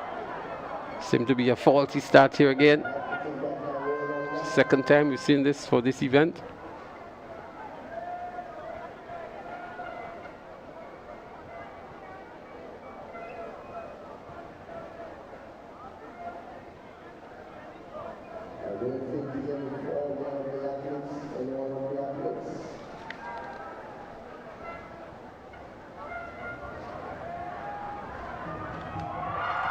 Another clearance here for Quanel K of the GBSS in the octathlon boys high jump.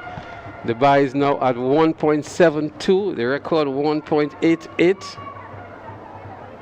Intense competition it is. Yes, JC students are here in the numbers today.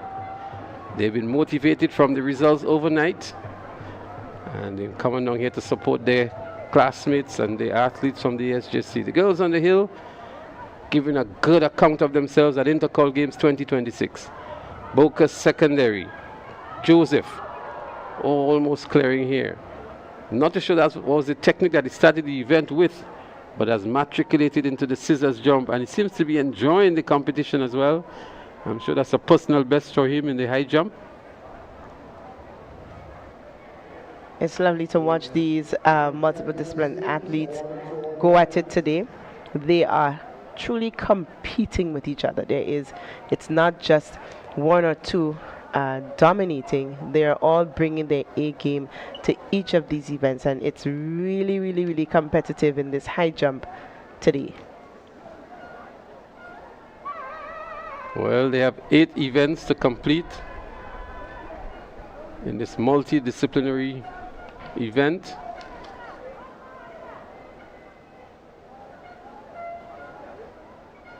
Javid Noel. Nice clearance for Javid Noel. Competition steepens here in the high jump. It's a real test for these athletes. So far, they're holding out nice to the challenge.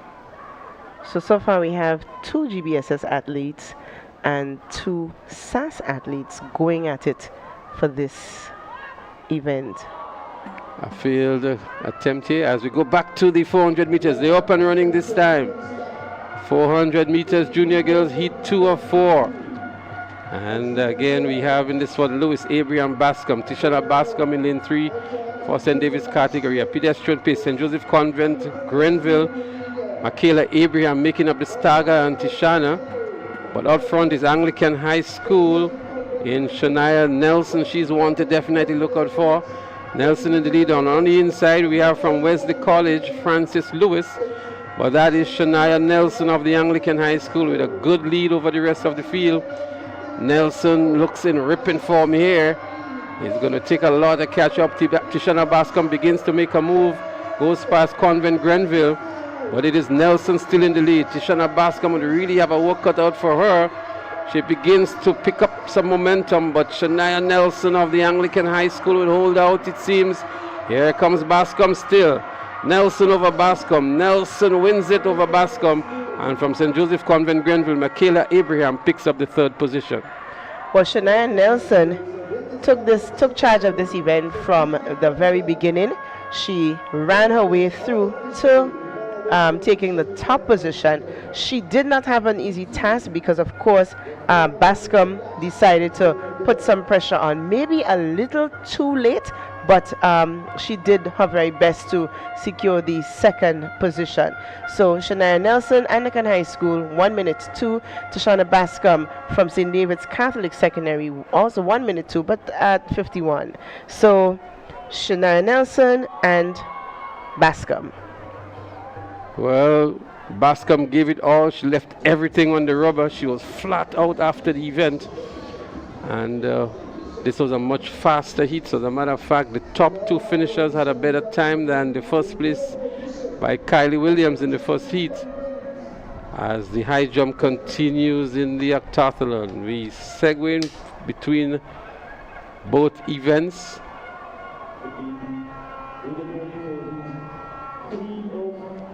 Randy Jones, failed attempt by Randy Jones in the high jump. quite emotional. He is putting his heart into it.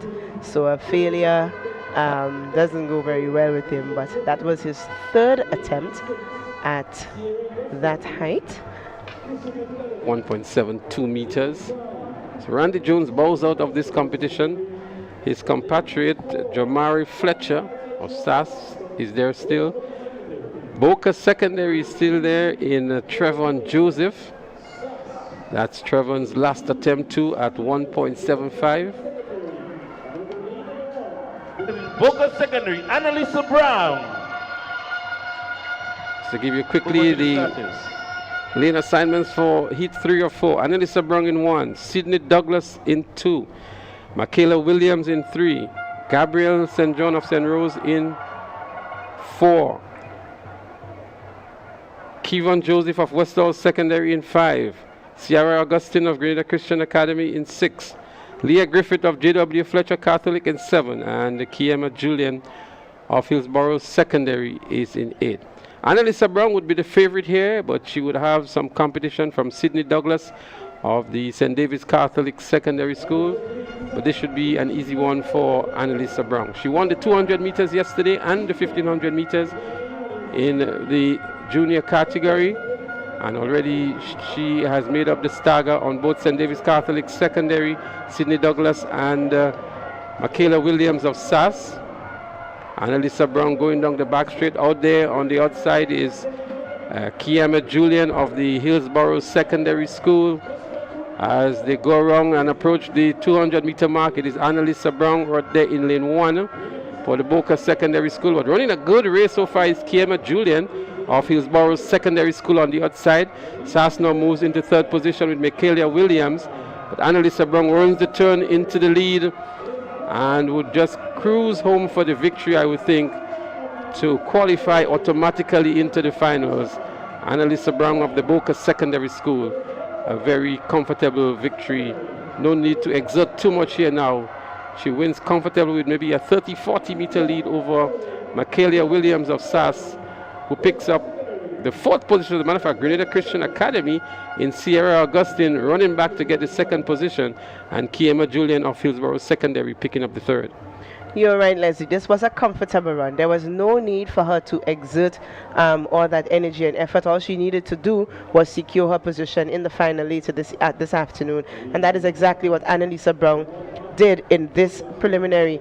So she is in, and of course Sierra Augustine made a good run back to see where if she can book her place in the final this evening. We lost the athlete from St. David's Catholic Secondary just around the 200 meter mark.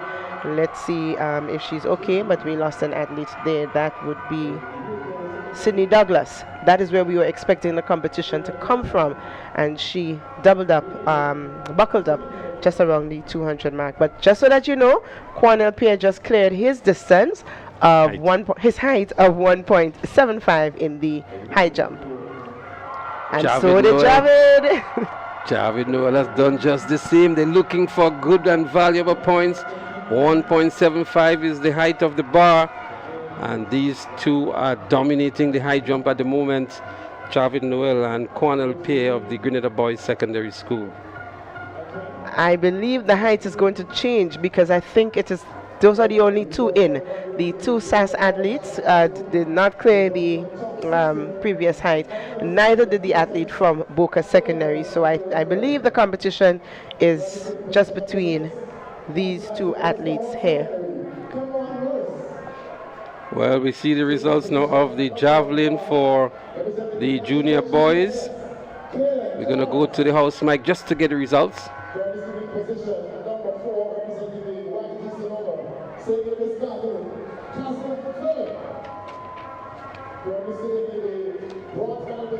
The Nawasa SAS, 50.03 meters, Kyle Abraham, currently sitting in the silver medal position. Representing the Classic Lighting West Hall Secondary, Lee J. Bishop, and your field leader sitting in the gold medal position with 3 rounds left to go, and assault on the record from the Nawasa SAS, Deshaun Smart. They're into the final rounds of the junior boys javelin throw. Well, these athletes have 3 more attempts in the javelin. Clarence here, looks like Quanel Pear in the octathlon boys high jump. Deshaun Smart leads as expected. They're into the finals now with 3 more throws in the javelin for junior boys. Oh, Leslie, that was Javid. Javid just cleared. Oh, that was behind. Javid, was the Quanel. Quanel is going to go next. So like we said earlier, the competition is between these 2 young men from the GBSS as they try to clear 1.78. Well, Quanel will have his work cut out for him, his compatriot Javid, as we go back to the 400 meters in the junior category. And St. Joseph Convent St. Andrew already making a good mark here. And that is Ariana James. That's Ariana James of Convent Grenville. She's in the lead at the moment. Convent St. George is also there with Karima Lashington. But up front is Ariana James of the St. Joseph Convent Grenville. St. Mark's Secondary, Micaiah Frederick is also there.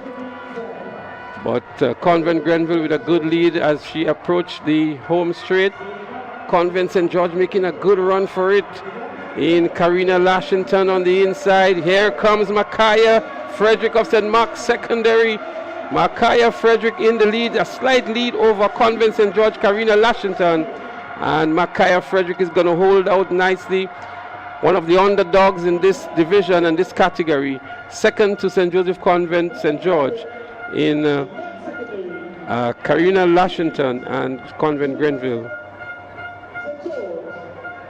So Micaiah Frederick of St. Mark's Secondary did take the first position, but the second position went to Ariana James of St. Joseph's Convent St. George's. She is the young lady taking the second position. Micaiah Frederick, St. Mark's Secondary, 59.20. Ariana James from St. Joseph's Convent St. George's, 1 minute. She would have been the favorite going into this race, but I don't know why she's at second place. We have to wait to see if she's going to book her spot in the final, and maybe we will see a little magic from her. But for now, the magic rests with Micaiah Frederick. And Quanel Pear continues to dominate, continues to show that he's a powerhouse in the high jump, in the octathlon this today. So he clears, like I said to you before, the competition is between himself and his teammate. Let's see who wants it most. Just want to go back to the 400 meters and Micaiah Frederick from St. Mark's. She has been running well this season. She actually did a 59.20. Another nice clearance here. Javid Noel, those GBSS boys are really doing the high jump this morning. We have to give them that, and it's clean competition. You know, teammates, but we are going, and to me, they're motivating each other. Well, they're looking for valuable points here. This is the multi-event high jump, and they're looking to do the double, I would think, in this event. So they're competing among themselves, so to speak. The height is now at 1.84. The record is 1.88 as we go to the junior boys 400 meters. Lane number 2, representing Grenville Secondary, Jadon Henry. To lane number 1, Bishop's College, Chavez Compton. Well, it's an interesting lineup here. We have Compton from Bishop's College. We've seen for the first time Janik Felix from SAS. We saw him at the national champs trying to run down Cache Stephen and pulling up in the event. Michael Abedin from McDonald College is one to look out for as well in this preliminary. And Cache Stephen of GBSS is also in this one. So another matchup between Janik Felix and Cache Stephen, but Michael Abedin could pose a threat in this one as well from the McDonald College. Let's wait and see. I always like to wait to see what the students, what the athletes would bring forth in after their run or during their run. I know sometimes we know who we think may, but I'm always one to see exactly what each, to me, they start the race with a clean slate. Let's see what they will bring. Failed attempt here by Javid Noel.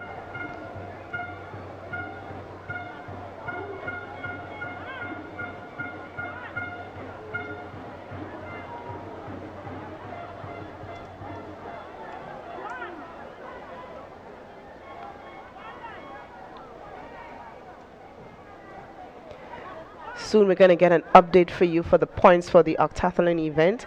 We have to wait for it just as you. So once we get the update on points, we would let you know. But we understand it's a sticky one. It's a hot one. Everybody is anxious and eager to see where these athletes are standing points-wise. And as soon as we get that information, we are going to share it with you. Quanel is here. What does he have left in him?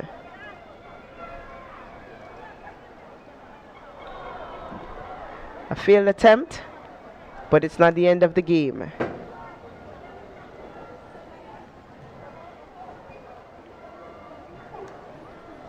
So the athletes are ready to go. The 400 meters for the junior boys.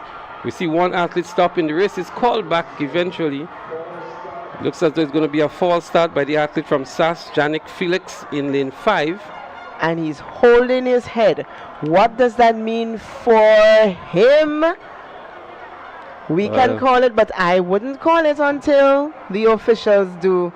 But a lot is on, and there goes the shirt. Well, it was very obvious. Covers his head. It was very obvious to us from our vantage point, a false start.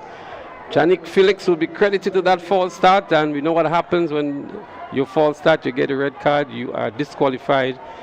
And he would be very disappointed. He had an injury pull up in the national champs, and I think he really wanted to redeem himself here. To get a second go at Cache Stevens, that would not happen here today from the likes of things. A disqualification might be the most obvious decision from the officials. Let's see what happens. Well, it is what it is. For some, this might be good news. For some, this is bad news. We do not want any sort of this. That's Janik Felix there for you from SAS. The red card comes up for lane 5. Janik Felix of SAS, very disappointed indeed. He was winner at SAS in the 400 meters. He actually defeated Philip Mitchell in the 400 meters at SAS Sports. And now looking for a position into the finals. He will have to wait next year. Hopefully he's a junior again next year. Well, like I said, this might be good news for some. This might be bad news for some. Viewers, forgive us. We have our moments of excitement in the commentary room as well. We were watching and we are feeling the energy. So sometimes we get a little excited, but that's okay. There they go again. 400 meters for junior boys. Heat 1 of 4. Compton, Henry, Stephen, James, Aberdeen, and Joseph. There they go. Cache Stephen is one to look out for. He's running out of lane 3 for GBSS. And also we want to look at Michael Aberdeen of MacDonald College. That's him there in second position at the moment. Hillsborough Secondary, Kimon Joseph is in the lead. Cache Stephen beginning to make his move down the back straight, making up the stagger on MacDonald College.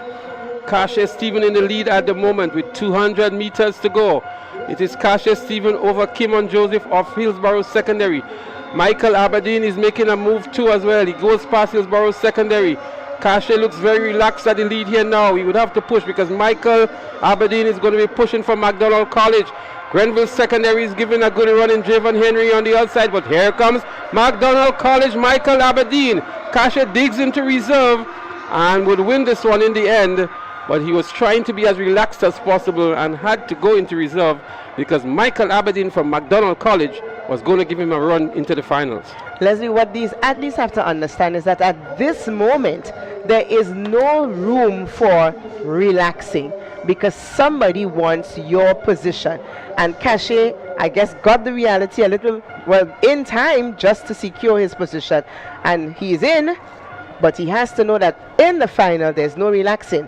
You have to run and you have to run. 51.83, Cache Stephen. Michael Aberdeen, who wanted it very bad from MacDonald College, 52.24. Jaden Henry of Grenville Secondary, 54.25. Well, pretty decent time for Cache Stephen in the preliminaries. We expect that in the finals these guys would go sub 50. The senior boys disappointed a little bit yesterday with their times, but Cache has done a sub 51 already for the season, and we expect that he will go faster into the finals. He really was not too pushed for the second 50 meters or so, but in the end, McDonald College really gave him a challenge and had him having to accelerate towards the finish line. The high jump event just a little bit concluded. We're just waiting on the lineup of the athletes so we can know their position. But what we can tell you, and from what you were seeing, it was indeed an exciting competition St. Rose among Modern these boys. Secondary, Joshua Braffett. Lane number 4, Classic Lighting, Boca Secondary, Kelson Francis. Lane number 3, Najiko, GBSS, Alion James. Lane number 2, Grenada SDA Comprehensive, Jarek Hippolyte. That's the field. Heat number 2, 400-meter dash, junior boys. The winner automatically qualifies to the final. All right, so we have the results of the high jump. Javid Noel, 1.81. Cornell Pierre, 1.81. Trevon Joseph from the Boca Secondary School, 1.69. And Fletcher from SAS, 1.69.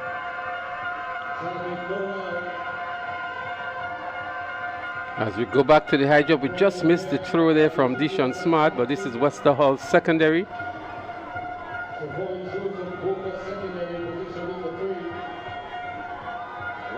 We'll try to get the update for you in the javelin as they continue, but to look back at the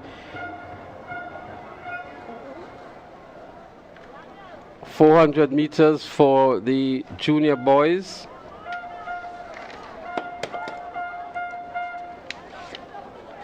They call onto the mark one more time.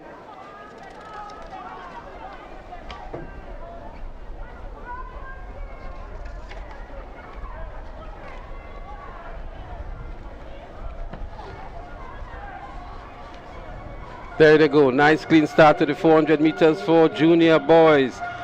We have in this one Anthony Phillip, Jarek Hippolyte, Elian James, Kelson Francis, Joshua Braffett, Jaden John, Alvin Franklin, and Christian Cato.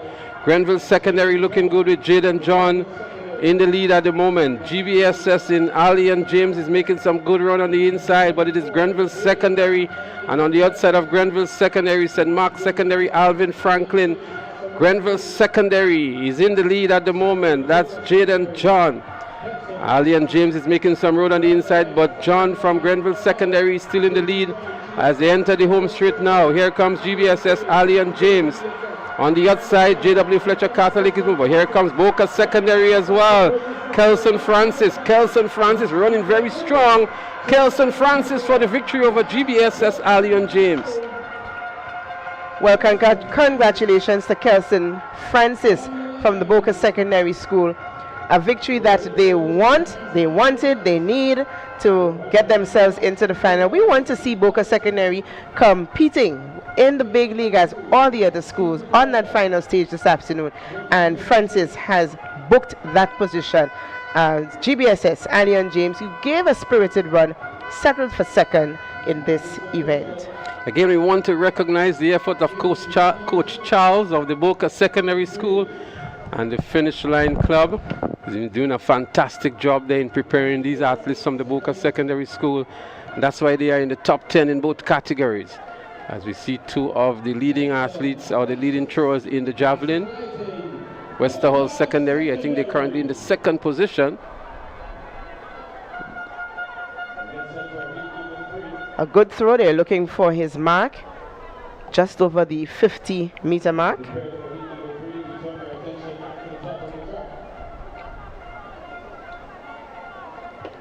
.48, it looked like it was a time from Boca Secondary School. 53.48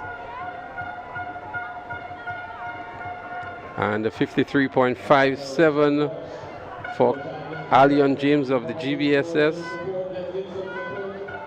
and 53.71 for Christian Cato of GW Fletcher Catholic. There you go, Deshaun Smart. Oh, that's a no throw. Outside the region.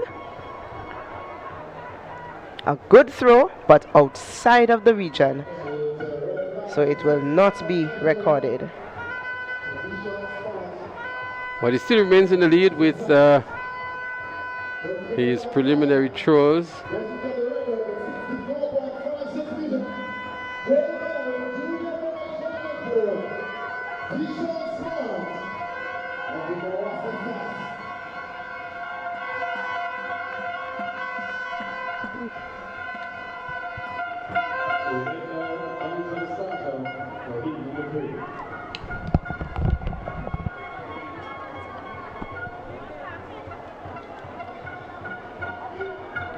The boys for the 3 of the 4 preliminaries in the 400 meters, they are getting ready. We will see Jaden Strong from Westmoreland Secondary, Shamari Wildman from SGI, Kiwani Matthew from Seventh-day Adventist, Kyle Noel from JW Fletcher, Hillsborough, Happy Hill Secondary, Relani Bascom, faulty star there, Demali Lendo from Hillsborough Secondary, and Samson Phillip from St. David's Catholic Secondary. Samson Phillip, one to look out for from this heat, from the St. David's Catholic Secondary. From the Birian High School, we also have Malachi Noel. Noel is in lane 5.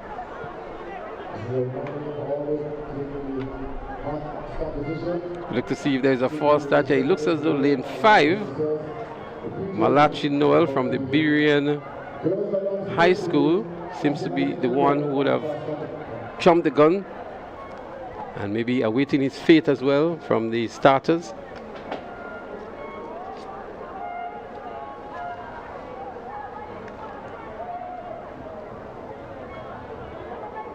Beacon High School.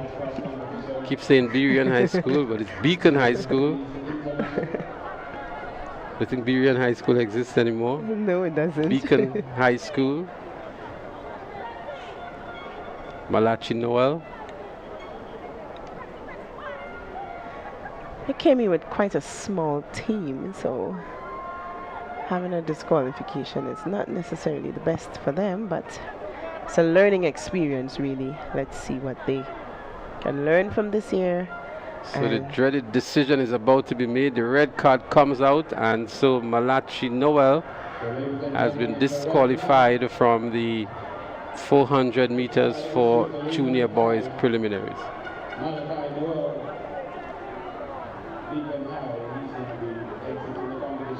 So we're one shot. Malachi Noel will not be taking part in this preliminary, but the race goes on. They on the marks one more time. Lane 2 is also scratched. No Wildman from SGI. They're up and running here now. Let's see who makes up the early stagger. Happy Hill Secondary is there in Relani Bascom. And Bascom is making up the stagger nicely on Namali Lendo of the Hillsborough Secondary School. We still have not seen a move by Samson Phillip yet from the St. David's Catholic, but in the lead it's Happy Hill Secondary, Dimali Lendo. Sorry, Dimali Lendo is of the Hillsborough Secondary. Happy Hill Secondary is Relani Bascom. That's Bascom of the Happy Hill Secondary School. Samson Phillip is about to make his move now. He's running out of lane 8 on the outside. But Relani Bascom is not giving up. They're going to sprint to the finish line looking for that top position. And we can see here Philip Sampson outwinded here. Relani Bascom is going to win this one to earn a spot into the finals. And Samson Phillip from the St. David's Catholic Secondary would pick up the second position.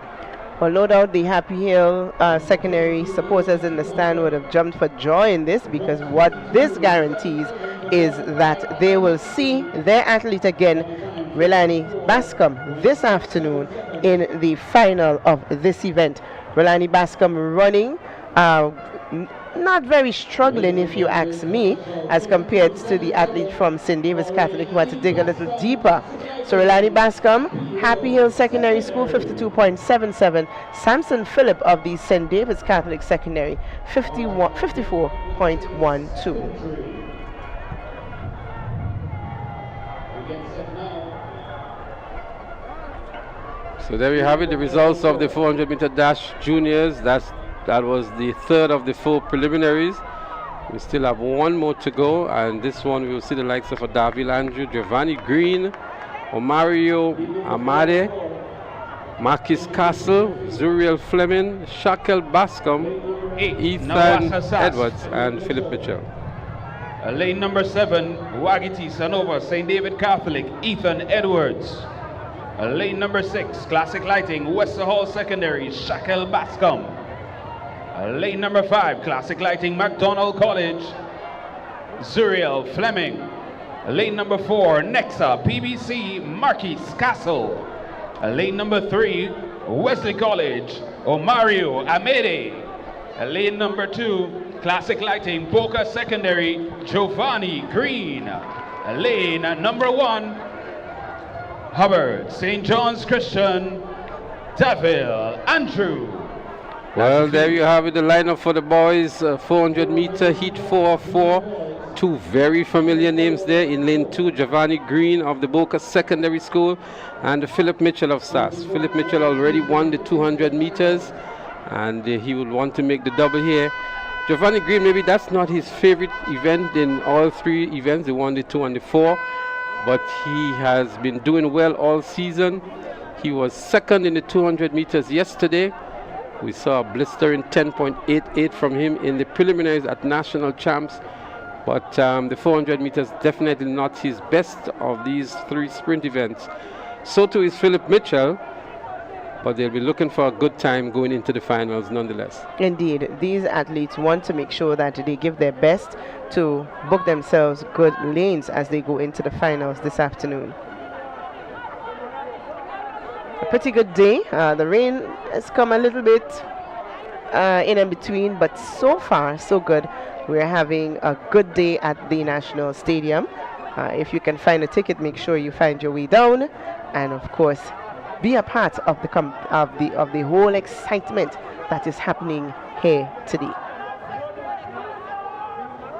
Much more student fans on the stands today than we had yesterday, and I'm sure by this time tomorrow there wouldn't be any space at all on the bleachers that has been dedicated for the students.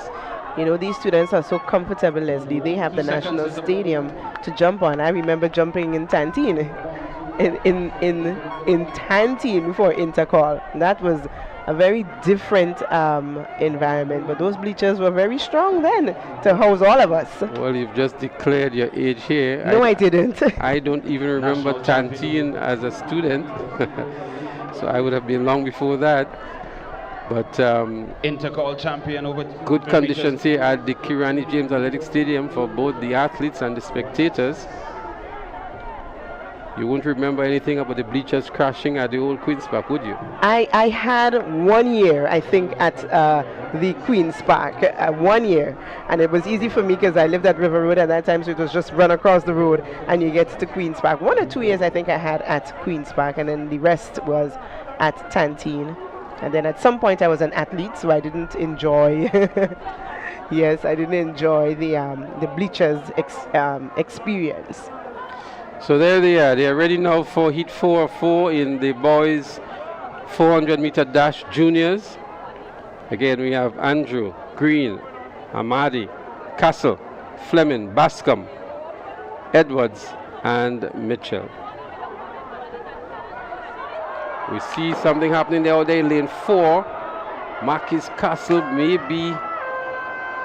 have just lost his balance on the blocks there.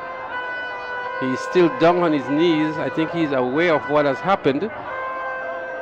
And we can see the expression on his face. Marcus Castle of the Presentation Brothers College. Oh boy, oh boy, oh boy. It's all because of the tension. Indeed, indeed. Marcus Castle of Presentation Brothers College up before the gun. And he would await the dreaded decision from the starters again.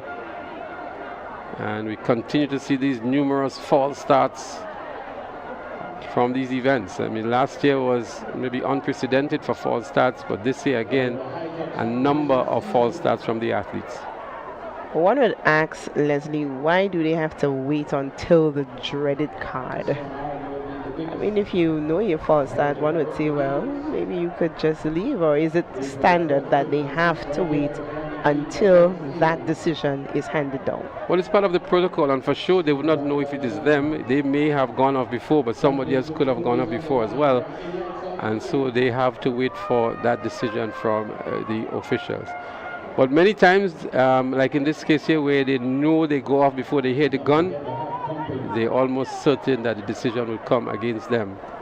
And we can see the expression of the young man's face here. It's not maybe the best time you'd want to be sitting on the blocks waiting for a decision that you anticipate is going against you. And pretty much an unfortunate situation again. Well, it is what it is.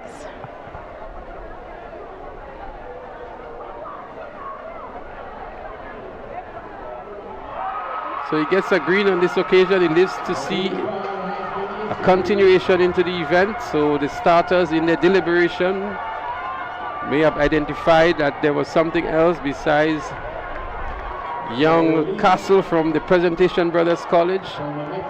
Well, this will cause some discussions to be made, but the gods, or the god that smiled on young Castle today, let's hope he takes advantage of this opportunity that he has been given. But Leslie, I know that some decision, some conversation is going to happen. We are going with the flow. We respect the decision that is being made or has been made, and we're going to go with it. So there we go, the 400 meters junior boys, heat 4 of 4.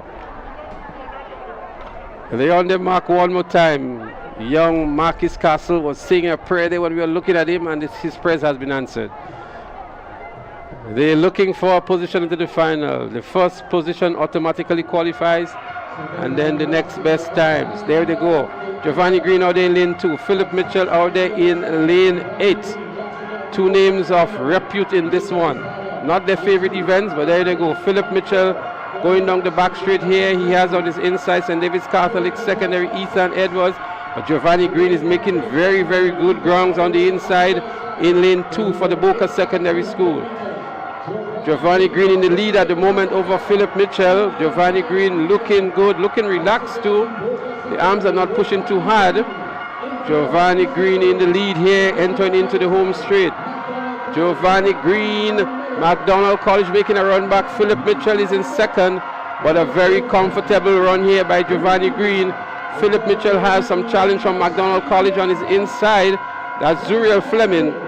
And a good and comfortable run here for Giovanni Green of the Boca Secondary School. No discussion there at all. You know, I always guard against speaking of the favorite coming in, because we just never know what is going to play out on the track. But young Green stamped his authority on this event, on this heat, booking his place in the final this afternoon. Do I think it was his strongest run? I do not know. We know that it is not his favorite event, but Giovanni Green of Boca Secondary, 50.32. Philip Mitchell of SAS, 53 flat. Zuriel Fleming of McDonald College, 53.34. And Marquis Castle took the 4th position, 54.05. He smiled to get a chance to compete, and there he did, placing 4th. But your top position, Giovanni Green of Boca Secondary School, 50.32. Can tell you Giovanni Green had the fastest time of all the qualifiers, 50.32. Kashe Stephen at 51.83. We also had a 52.77 from Rolani Bascom. But a good strong run here by Giovanni Green to send a clear message going into the finals.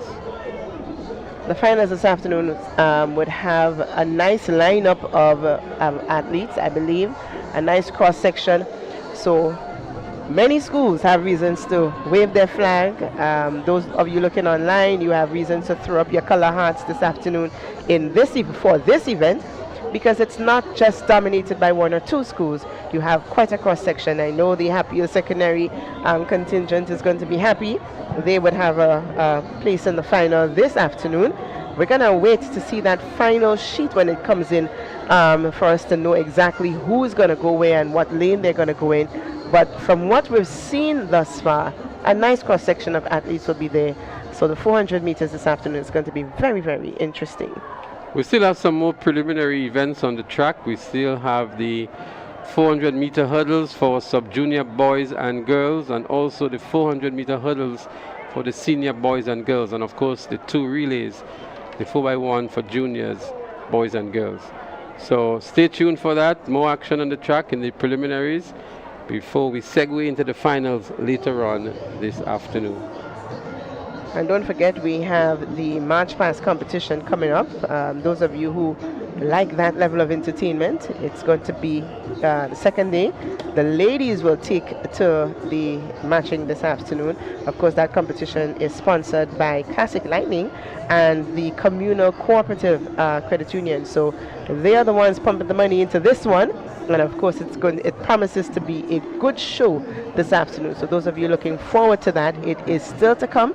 Yesterday you saw the young men, St. David's Catholic, of course, walking away with that coveted title, defeating the Presentation Brothers College, who had to settle for second. And today we have the ladies on display this afternoon. The defending champs, of course, St. Joseph's Convent, St. George's.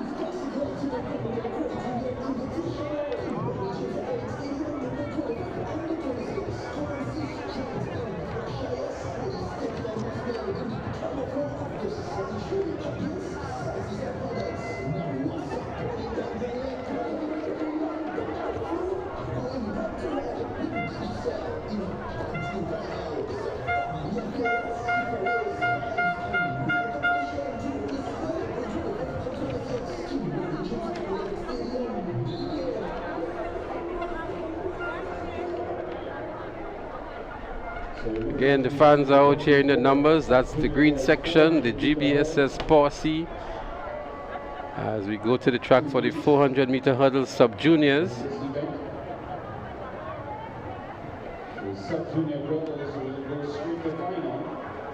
So we've just been told that they're going to go straight to the finals in the sub-junior hurdles.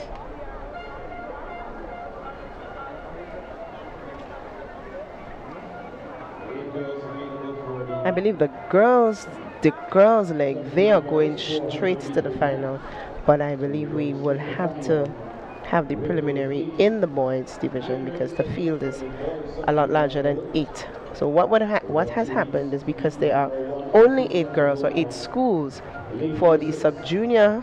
And over St. David Catholic, Christian Collins. Lane at number 5, Nagico, GBSS, Akel, Briggs. Lane at number 4, Nexa, PBC, Jedediah Roberts. Lane at number 3, Nawasa Sass, Tishon Lambert. And lane at number 2, Classic Lighting, Boca Secondary, Romario Philip. That's the field. Heat number 1 of 2.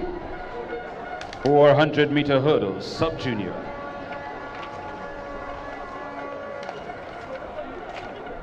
Games record 2.20 seconds. Set in 2025 last year.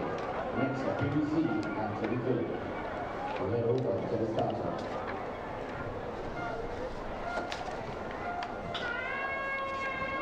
So the boys are ready to go in the sub-junior category of the 400-meter hurdles.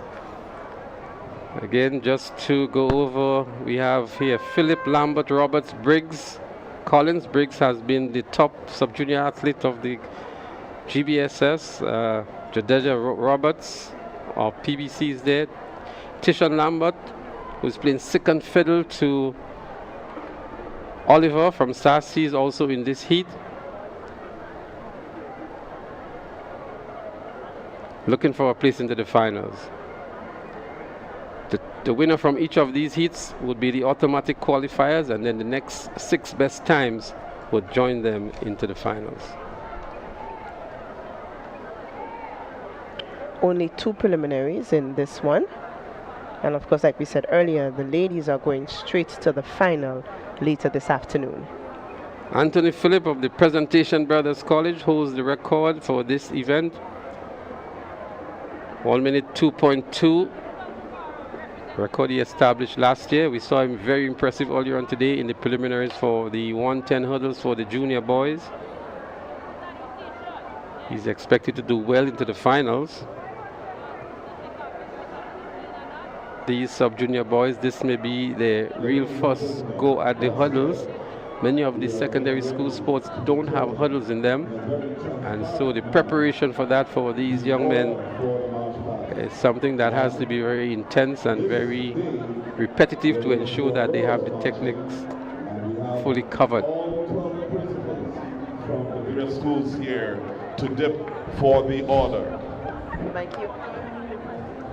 I now call on Miss Kim Parrish Thomas from the Anglican High School. Well, what's happening there is the dip for the march past. For the march past appearance of the schools competing. Today we're going to see the females as was indicated earlier on. We already see on the chat a number of persons asking what time is the march past. It reminds me of SJC Sports. Oh boy. Richie would give us the stats on the number of viewers we're going to have during the march past competition. I'm sure there's going to be a bump in the viewers during that time. And why not? St. Joseph's Convent, St. George's goes for number 12.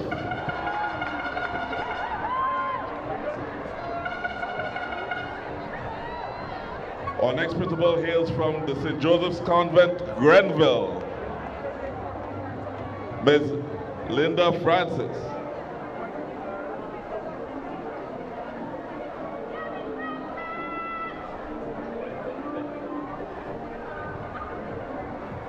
And Ms. Francis has dipped for number 9. SJC Grenville, number 9. Next, J.W. Fletcher Catholic Secondary School, Miss Laurel Bartholomew.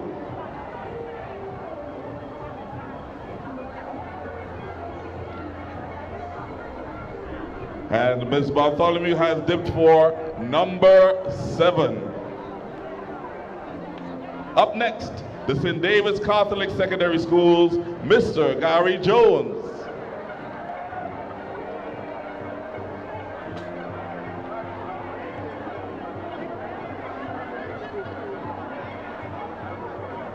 And Mr. Jones has dipped for number 10.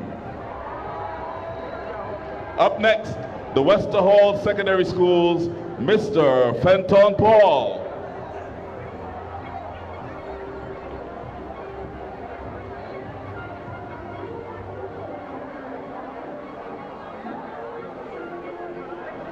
Mr. Paul has dipped for number 11. Up next, the Boca Secondary Schools, Miss Valine Hagley.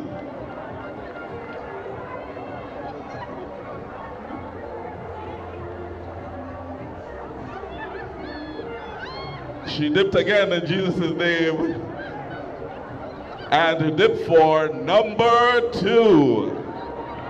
Up next, the Hatfield Secondary School, Mrs. Nerissa Celestine James.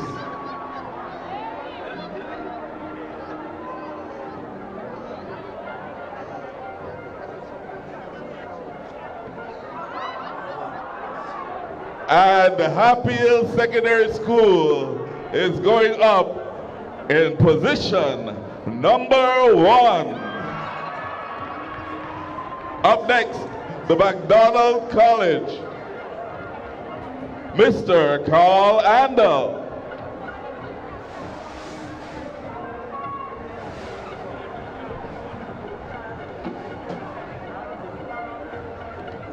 Mr. Andel has dipped for number 3. Up next, the Bishop's College, Mrs. Indra Scott.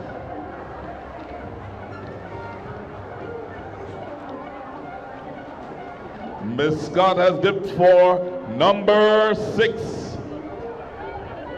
Up next, the Wesley Colleges, Mrs. Donnell St. Bernard. Tell me.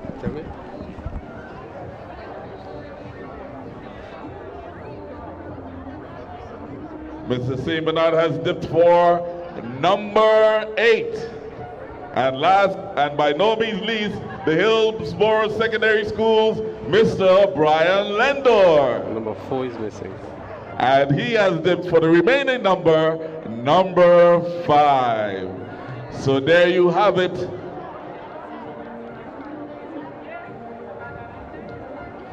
Position number 1, Happy Hill Secondary. Position number 2, Boca Secondary. Position number 3, McDonald College. Position number 4, Anglican High School. In 5, Hillsborough Secondary. 6, Bishop's College. 7th, J.W. Fletcher Catholic Secondary. 8, Wesley College. 9, St. Joseph Convent Grenville. 10th, St. David's Catholic Secondary. 11th, Wester Hall Secondary. And 12th, the St. Joseph Convent, St. George.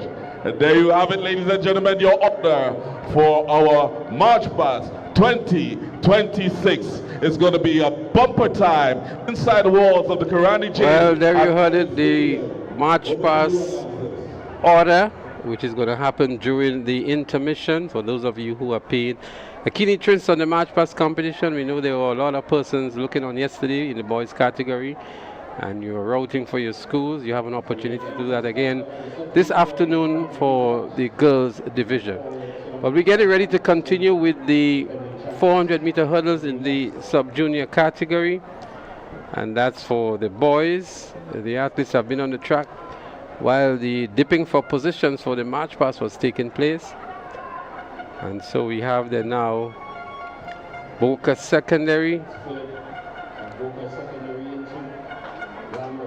In 2 is Boca Secondary, Tishon Lambert of SAS. In 3, in 4 we have Jadida Roberts, that's Jadida Roberts of the PBC. Akel Briggs of GBSS in 5, and Christian Collins of St. David's Catholic Secondary, he's out there in 6.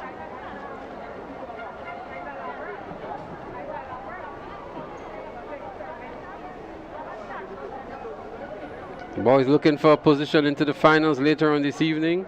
The winner automatically qualifies, and then we have the next 6 best times. There are 2 preliminaries in this event.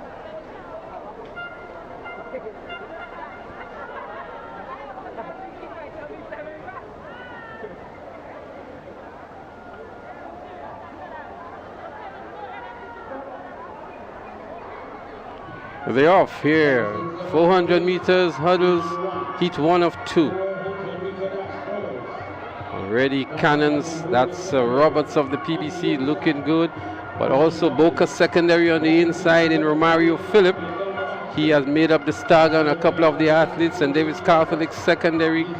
Christian Collins also doing well, but it's Boca Secondary that's in the lead at the moment in Romario Phillip. Romario Phillip still in the lead here, followed by St. David's Catholic Secondary, Christian Collins. And then we have 3 athletes very close to each other, but it is still Boca Secondary School. Let's see who is in the lead now. Still Boca Secondary, then St. David's Catholic. SAS is giving good chase here in Tishon Lambert. But it is Boca Secondary entering into the home straight. Boca Secondary, then SAS, then St. David's Catholic Secondary. Boca Secondary, St. David's making a good run now, but it's still Boca. St. David's, then SAS. Boca Secondary, SAS, St. David's as they sprint to the finish line. It's Boca Secondary, then Christian Collins of St. David's Catholic Secondary, and Tishon Lambert of SAS picks up the 3rd position. So Romario Phillip jumped his way over all the hurdles successfully to book his spot in the final later this afternoon. No doubt that Boca Secondary is happy for that. Of course, Tishon Lambert and the athlete from St. David's Catholic, that is Christian Collins, in 2nd and 3rd position. Well, Christian would take the 2nd position and Tishon Lambert the 3rd position. Akel Briggs of GBSS settled for 4th, and Jediah Roberts from PBC in the 5th position. So that was heat 1 of the 400 meter sub-junior boys hurdles. Well, a good run from Boca Secondary School. I guess he was not fancied because of the presence of the Christian Collins, the Tishon Lambert, the Akel Briggs, who have been dominating the sprint events. But again, we want to give a real credit to Coach Charles of the Boca Secondary School, Boca is not just here to be part of Intercol. They're actually competing and they're gaining valuable points. The last point standing we had in the boys category, Boca Secondary was in actually the 6th position, and in the girls they are in the 5th position. So they have really done themselves and their schools proud at Intercol 2026. Well, Leslie, if you go far back, there was a time when Boca Secondary was a powerhouse to be reckoned with. So no doubt, I guess we're returning. You know, they say it circles around. So maybe some circling is happening. All they needed was the right touch, right injection of talent, and this may be their season in the beginning. This may be a new season starting for Boca Secondary. And you know how I stand. Why not? I like to see what you call, quote unquote, the underdogs raise their heads and give competition where necessary. Well, we see something like that happening in the girls category. I mean, the top 5 schools are really, really close. The top 3 is only 1/3 of a point separating them from the last point standing we had. And then in 4th is Anglican High School on 45 points, as opposed to 60 by St. David's Catholic and SAS, who are currently tied in the 2nd position. So that has really narrowed the gap between St. David's, who were for many years runaway winners, and even when Anglican High School was winning, they were runaway winners as well. But for this year, for the first time in many, many years, I would think, we see keen competition, and it's still uncertain as to who may be crowned the champions in the girls category. And that is what I call good competition. To me, you know, when you come second and you already know who win already, then what are you there for? You're just looking for little bragging rights. But this year is nail biting, down to the wire, and I like this. This draws patrons out, when it's so tough, you know you just cannot stay home. You need to get there to see it. Like, you know, your presence will help a bit. So good competition going on among the girls. And running out of lane number 1 from the Nawasa SAS, Dishon Oliver. So just to run through the lineup one more time, just in case you missed it. Dishon Oliver of SAS is in 1, Levi Rocher of GBSS in 2, Alonzo Mitchell of St. David's Catholic Secondary in 3, and Garner Phillip of the Boca Secondary School is out there in 4. Well, we know Dishon Oliver has been dominating the sprints in the sub-junior category. He is a runaway winner in all of the events that he has competed in so far. He's running here out of lane 1. We've never seen him before in the hurdles. As we say, it's a novelty event for most of these sub-junior athletes, considering that it is not held at their school sports, and so a lot of the work that they have to do would be with their clubs and outside of maybe the school circuit as well. You are correct, but Dishon Oliver, he is working all around. You know, wherever the points are to be bagged, once he's able and can do it, he's being put to do it. He is really burning the engine here today. He's putting in every event, and the thing is, Leslie, he is delivering in all the events. So. Well, they're on the mark here. The second of the 2 heats in the boys, that's the junior boys, 400-meter hurdles. Oliver, Rocher, Mitchell, and Phillip.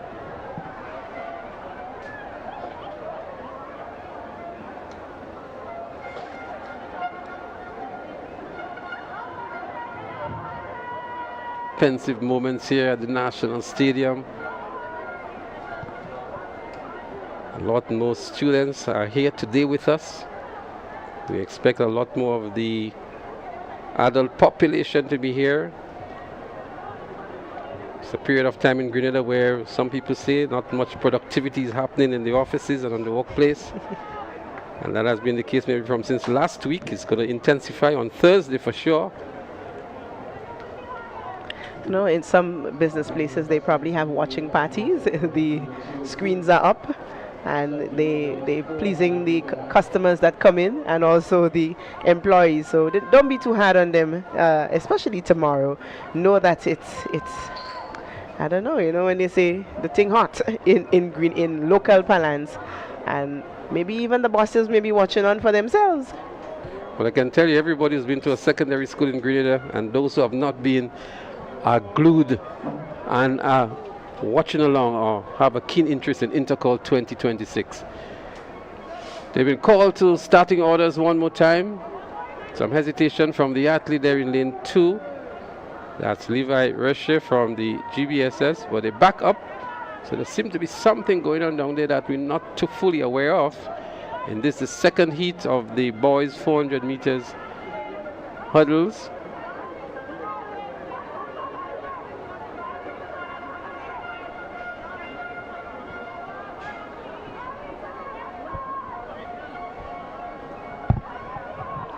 And during the intermission, of course, you are going to be treated by the March Past competition, which of course is is being sponsored by Classic Lightning and Communal Cooperative. So it's going to be a good one later or during the intermission this afternoon. Maybe we're going to hear from Sherian and Blossom for that as well. They did an expert job yesterday in bringing the comments to the March Pass. I don't think they were too satisfied with the outcome, but nonetheless, they're going to be back to capture the moments of the March Pass for us later on today.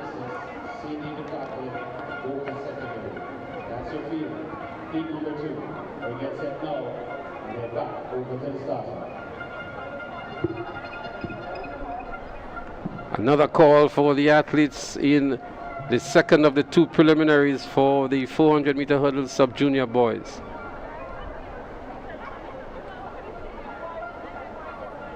Oliver, Rocher, Mitchell, and Philip, SAS, GBSS, St. David's Catholic, and the Boca Secondary, respectively. Well, they have a good clean start this time. We have Deshaun Oliver, Levi Rocher, Alonzo Mitchell, and Garner Philip. Already Oliver making up the stagger, and he's in the lead. Boca Secondary is out there and looking good too, but it is Deshaun Oliver of SAS who has the lead running out of lane 1. GBSS is there also. Boca Secondary in the second position. GBSS now moves into the second position. Boca in third and St. David's Catholic Secondary in fourth. But Deshaun Oliver all by himself up front. Motoring on nicely is Deshaun Oliver.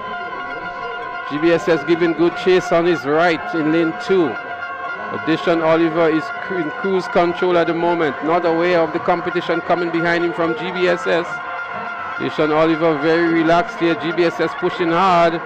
They're going to battle for the finish line. Deshaun Oliver just turns it down a little bit here, recognizing that GBSS Levi Reshe was coming along, and a comfortable victory for Deshaun Oliver of SAS.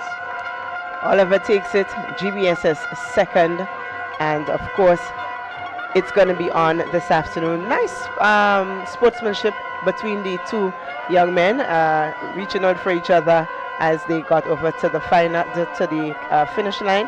Deshaun Oliver, of course, has the last laugh in this one, a minute 2, and Levi Reshe of GBSS, after a good effort, second, a minute 2:71. Well, Deshaun Oliver had the fastest time of the two heats, 1:02.16, and even Levi Reshe was faster than the first heat. He was at 1:02.71.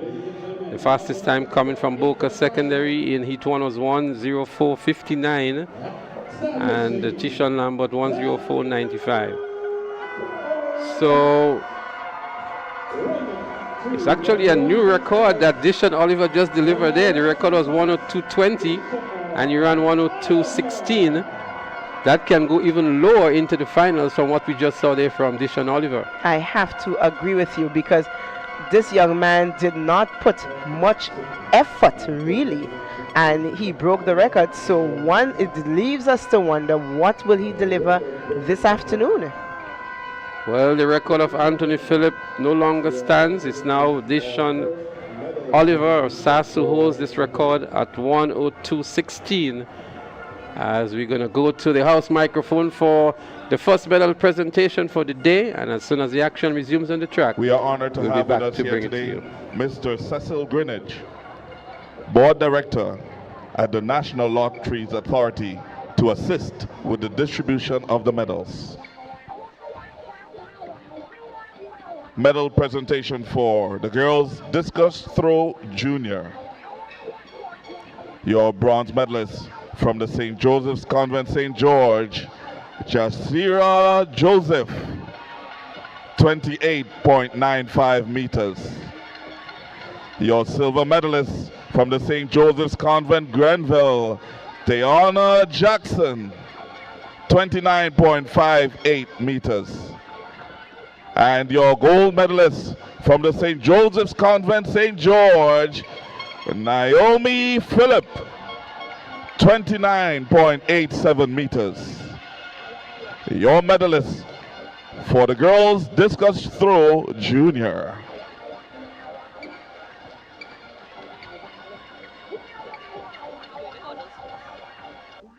Yeah, you have it?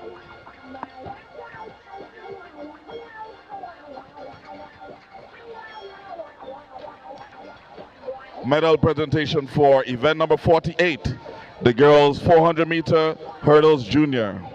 In third and securing the bronze from the St. David's Catholic Secondary, Sydney Douglas. 1 minute, 16.69 seconds. In second, silver medalist from the St. Andrew's Anglican Secondary School, Abiola John. 1 minute, 15.41 seconds. And your gold medalist from the Anglican High School, Shania Nelson, 1 minute, 7.46 seconds. Your medalist for event number 48, the girls 400-meter hurdles junior. Event number 49, the boys 400-meter hurdles junior. Your bronze medalist from the St. Andrew's Anglican Secondary, McCall Simon, 58.44 seconds. Getting the silver, Anthony Phillip from the Presentation Brothers College, 57.16 seconds. And bringing home the gold from the St. Andrew's Anglican Secondary School, Tavon Hall, 55.53 seconds. 55.73 seconds, and establishing a new record.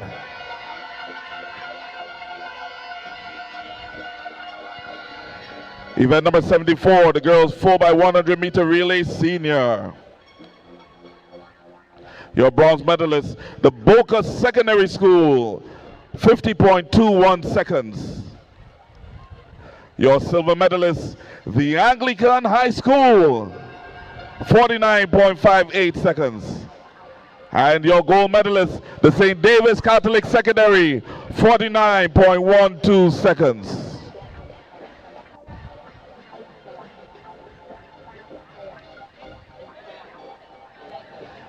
Your medalist for event number 74, the girls 4x100 meter relay senior.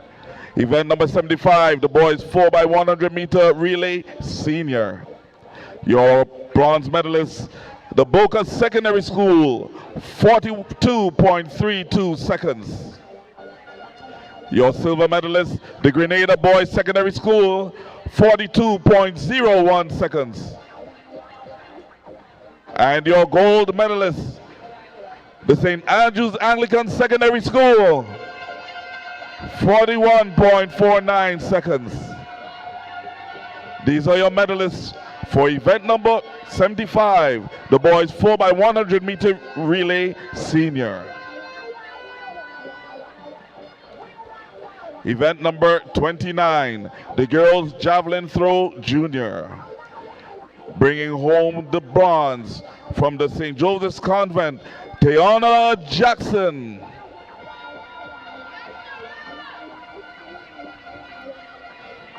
Your silver medalist from the McDonald's College, Chelsea Providence.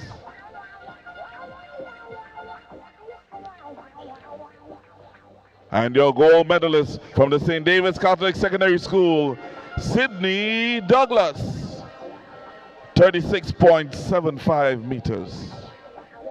Your medalist for event 29, the girls javelin throw junior. Event number 55, the girls high jump senior. In third and bringing home the bronze from the St. Joseph's Convent, St. George, Natalia Strawn. 1.50 meters. In second, and bringing home the silver from the Anglican High School, Micaiah Ramsey. 1.53 meters. And bringing home the gold from the St. Andrews Anglican Secondary School, Christina Charles. 1.56 meters. These are your medalists for event number 55, the girls high jump senior. Ladies and gentlemen, at this time we invite you to join us as we recognize a special moment here at the 2026 GAPS Intercol Games. We want to thank Mr. Greenidge for assisting us with the distribution of the medals.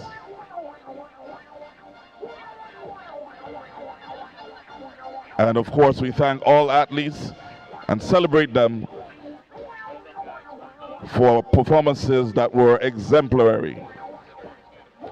Today, we proudly celebrate a meaningful partnership with Blue Bubbles Events Rental Services Incorporated, who, through their Gold Spikes Champions Partnership Initiative, are presenting champion bags here today for the outstanding 4x100-meter senior male and female relay champs. We are here now with one of the record breakers from day one of the Intercol, Emma Frederick. Emma Frederick is a second-year sub-junior here in the Intercol. She broke the record in the 800-meter sub-junior girls. Now, in 2025, she placed second. She has a rather interesting story of what that second place did to her, that she came back in 2026 to break the record. Speak to us about the hard work that was done within the space of a year to ensure that you took the record home.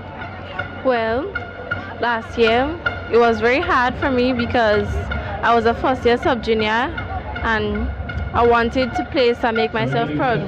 So last year I placed second, and this year I trained very hard and it was very difficult to come back and try to break the record, and I did it. And what does that win mean for you and your career in sports, as to how far you want to take it as a middle distance runner? I want to take it up to carriacou and also maybe in the Olympic Games. What can we expect from you? You still have the 1500 meter to come up later on today. Yes, but the 1500 I will try my best and I will try to break the record for the 15. Well, congratulations to you, and that was the sub-junior who broke the 800 meter record in day one of the Intercol, Emma Frederick, the athlete out of the McDonald's College in St. Patrick.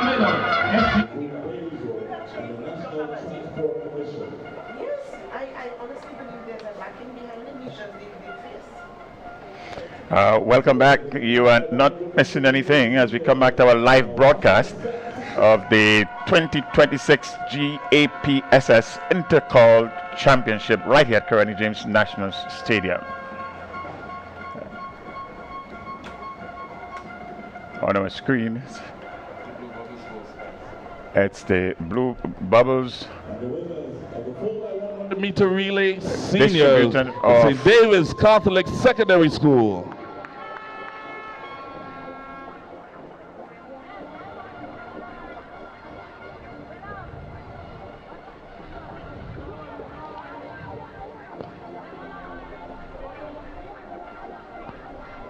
Once again, congratulations to teams, and also we say thank you to Mr. Leon Francis and the Blue Bubbles team for their support. Wonderful gesture for Blue Bubbles, presenting some gold spikes for the most outstanding athletes to date. A brilliant initiative indeed. So we're getting ready for the 4x100 meter relay for junior, and we're going to be starting with the girls. There'll be 2 hits, hit 1 and a 2. Top finisher plus the next 6 best times. So they're already on the track, getting ready to get the instruction from the starters. 4x100 meters, junior girls. The game's record for this event is 47.34 seconds. This was established in 2004, St. John's Christian Secondary School. They've established that record.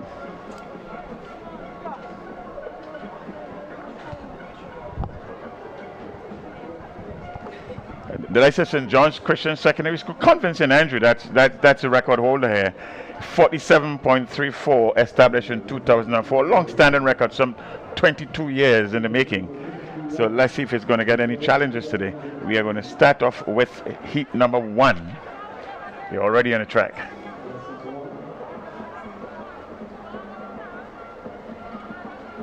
So you're going to get a field that is in lane 3. You would have the Grenada 70 Adventist Comprehensive School. Lane 2 is the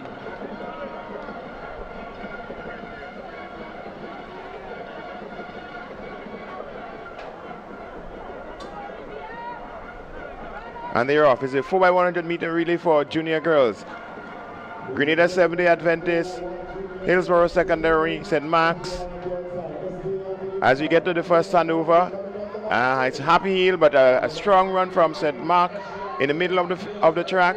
Going down the back stretch is still SGI. Happy Hill is in strong contention there. We're getting ready for another handover. It's Happy Hill in the purple, making a move going down on the right, but St. Mark is making a strong move on the inside. Also, let's get to the final handover. It's still Happy Hill and Bishop's College, or is it Hillsborough Secondary? It's Hillsborough Secondary, St. Mark's in the middle there. That's Michaela Frederick just busting through, right through the middle there and taking that one for St. Mark's Secondary. The girls 4x100 meters, junior, heat 1. St. Mark's, they're the winner, heat number 1. They were not the leaders all the way through. That belongs to Happy Hill.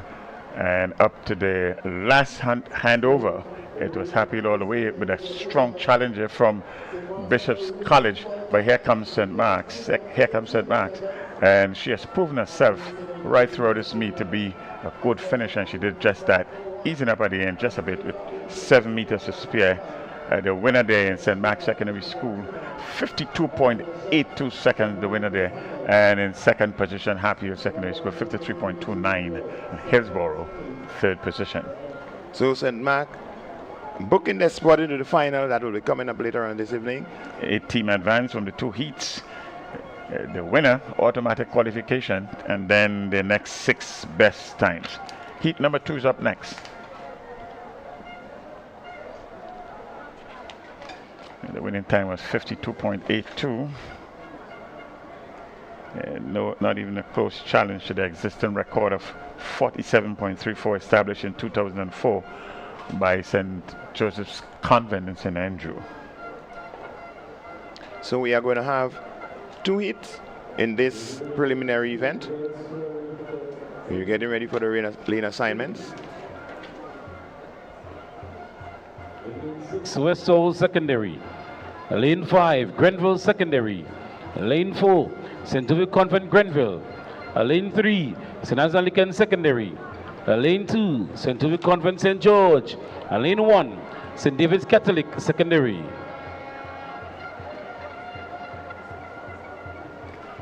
So 6 teams about to face the starters.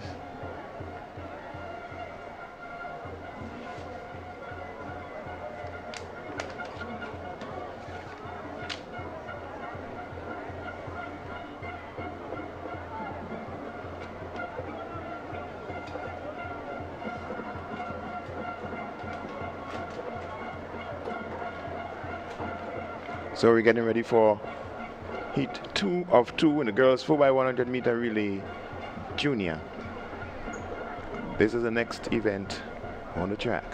Automatic qualification for the winner, and then the next 6 best times. 8 advance of the 2 heats. So we're winding down the morning session. This is one of the final events in terms of the preliminaries. Is the relays for the girls in the junior division, 2 sections. Then we're going to have the boys, and there will be 3 sections there. The winner automatically qualifies for the final.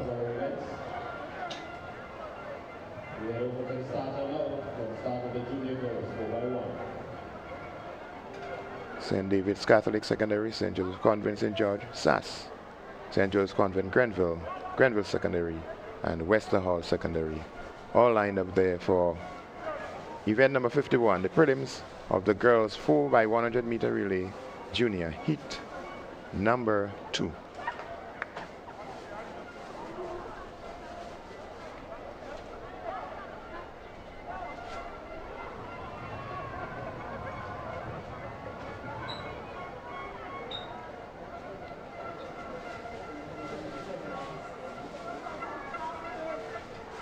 And it's a clean start. It's St. David's Catholic on the inside, already making up the stagger on St. Joseph Convent, St. George. SAS doing the same on St. Joseph Convent, Grenville.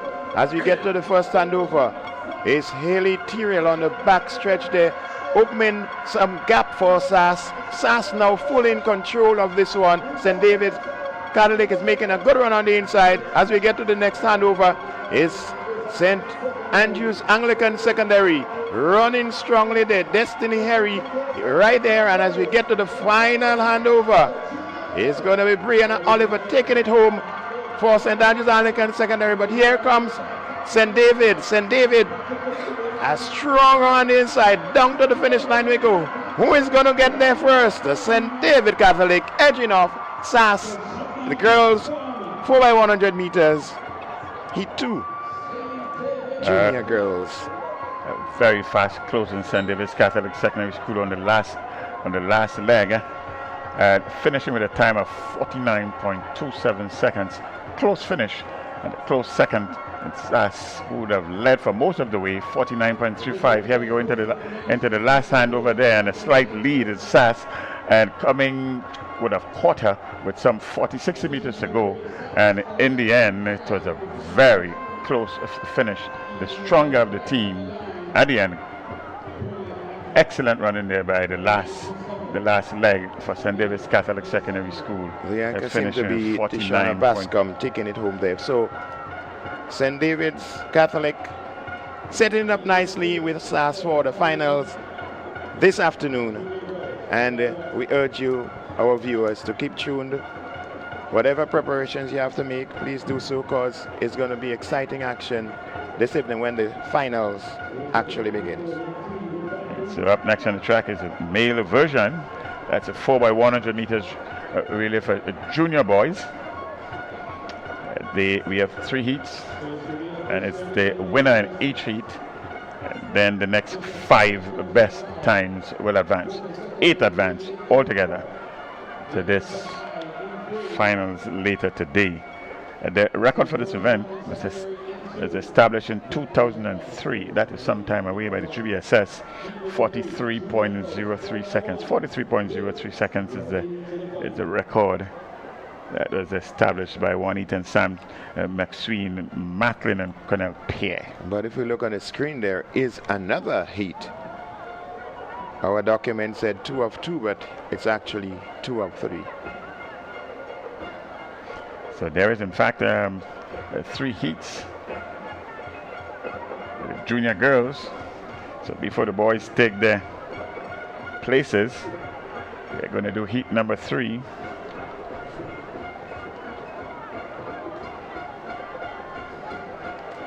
Heat number 3.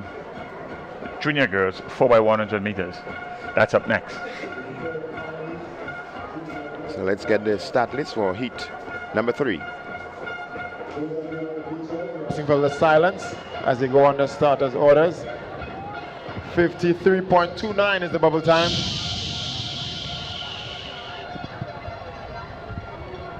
Thank you so much. McDonald College, St. Rose Secondary, St. Rose Modern Secondary. Anglican High School is there. Booker Secondary.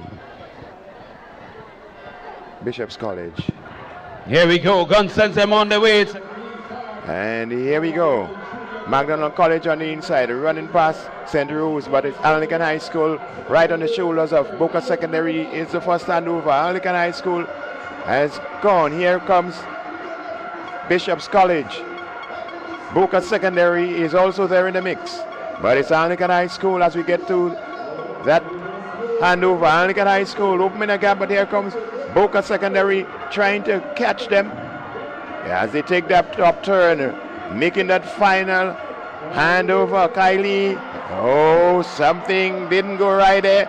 And here comes Annalisa Brown. Kylie Williams is trying to give chase, but Annalisa Brown is going to hold on. She's going to take this one. And she does. Steps over the line now. Boca Secondary, your winner, the girls. 4x100 meters for juniors.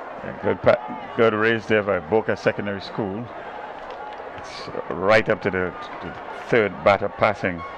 It was high school all the way until a real mix-up at the last batter passing by Anglican High School. Boca capitalized, and in the end, they would have taken this one with a good time of 49.99 seconds. Anglican High School running for second at 50.33. So the top three automatically into the finals. Then the remaining 5 best times will definitely book their spot in there. And as we see, that little bubble gave that edge to Boca Secondary as they took it home, just took it away from Anglican High School. It's like they snatched the cookie from the cookie jar.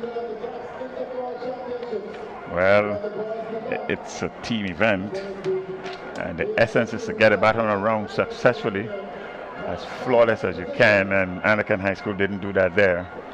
And so Boca Secondary capitalized in a big way, end up winning this third heat and making their way into the finals, automatic qualification.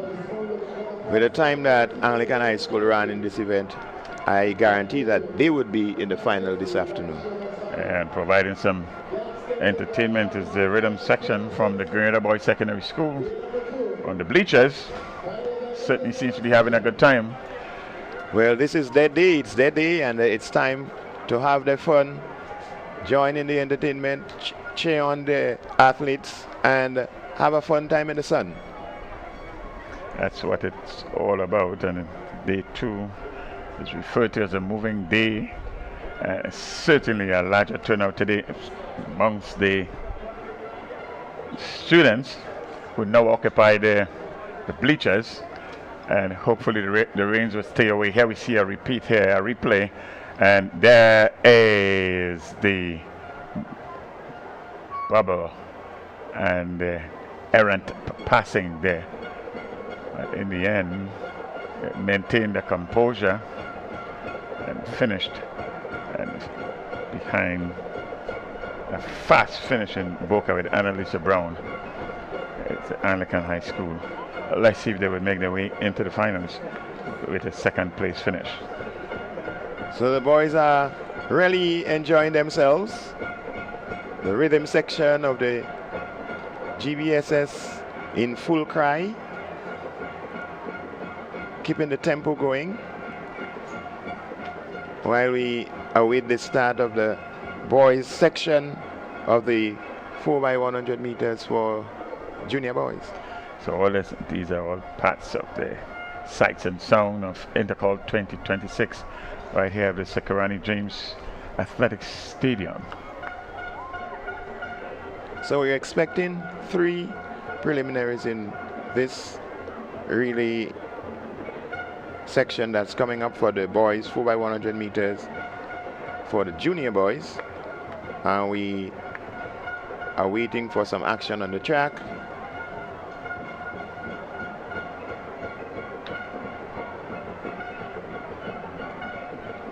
And you just witnessing some live shots of the spectators who have really come in their numbers today. Yesterday it was a little bit sparse, but today the numbers have increased tremendously, and we know by this time tomorrow there'll be no standing room on the bleachers, and in the main pavilion it will also be a ram or crammed like sardines in a tin. So up next on the track is the 4x100 meters for the junior boys. 3 heats slated to be competed here. That's a winner, and then the next best times, next 5 best times, 8 advance. to the finals. So we're getting ready for the lane assignments. Westall Secondary, Lane 5, St. David's Catholic Secondary, Lane 6, Bishop's College, Lane 7, Grenada Christian Academy. Your field. So we have a scratch. Boys, Lane 4x100 meter relay, junior. So lanes 3 to 7 are occupied. There's the first heat, 4x100 meters for junior boys. So the first of 3 hits, and first place automatically gets into the final. The final will be coming up sometime later, and we encourage you, if you're close by, if you're finished with your activity for the morning, you got your time off from your bus, make your way down to the Kirani James Athletic Stadium. It's going to be heated action. It's going to be a cracker. It's going to be a barn burner this afternoon. You got to be there. So all the excitements of Intercol 2026. The Grenada Association of Principals of Secondary Schools, GAPS. Title sponsors, National Lottery Authority. So it's the boys 4x100 meters for juniors, heat 1 of 3.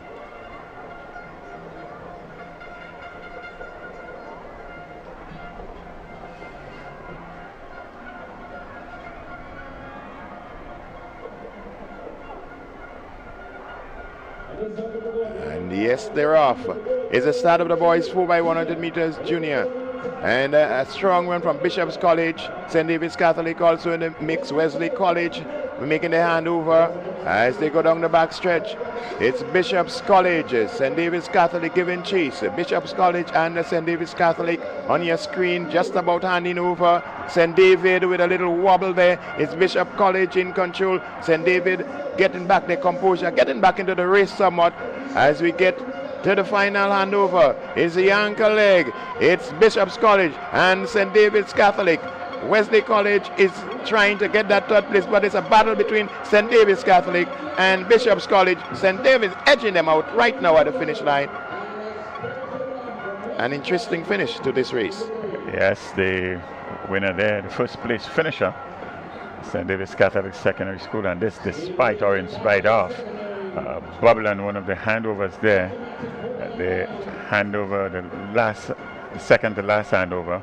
Here we see at the last handover, just with a slight lead, it's Bishop's College, but St. David's Catholic Secondary School caught him, took the lead, maintained the lead right to the finish, 5 meters clear at the finish line. So that was a completion of heat 1 of 3. The winner automatically will book his place into the final for the 6.04 your winning time. Heat number 2's up next. We are going to see here in the leads Bishop's College. It's a clear lead. And the third handover, that's where the major bubbles started. The second handover, in fact, that's where the major bubbles start at St. David's Catholic Secondary.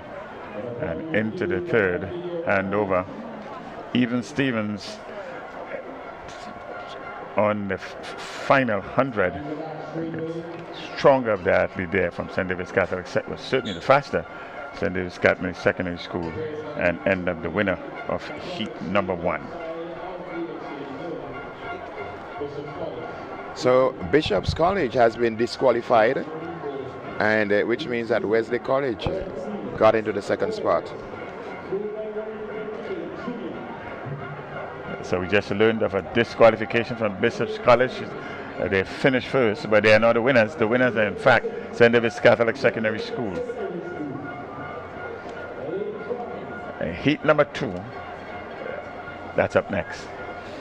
St. Rose Modern Secondary, Lane 4, St. John's Christian Secondary School, Lane number 3, Hillsborough Secondary, Lane number 2, Boca Secondary. Right over lane number 1, Presentation Brothers College.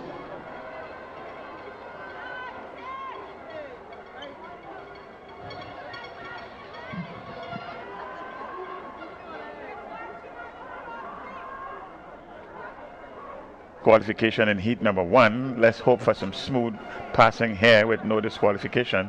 And this is second heat. Remember that stick must get around. Within the rules.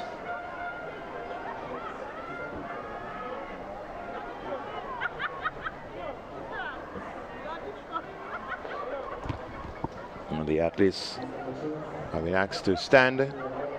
We're going to have a restart. So it's PBC, Boca, Hillsborough Secondary, St. John's Christian Secondary, St. Rose Modern Secondary, and the St. Andrews Anglican Secondary School. 6 schools facing the starters here. Heat number 2 of 3. Top finisher. Each heat, automatic qualification.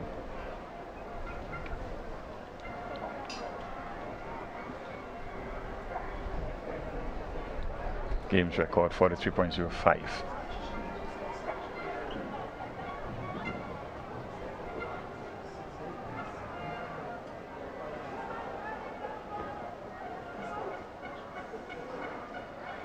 And they're off. It's a SAS on the outside, PBC on the inside. PBC making up the stagger on Boca as we go down to make the first handover. It's St. Andrews Anglican Secondary School.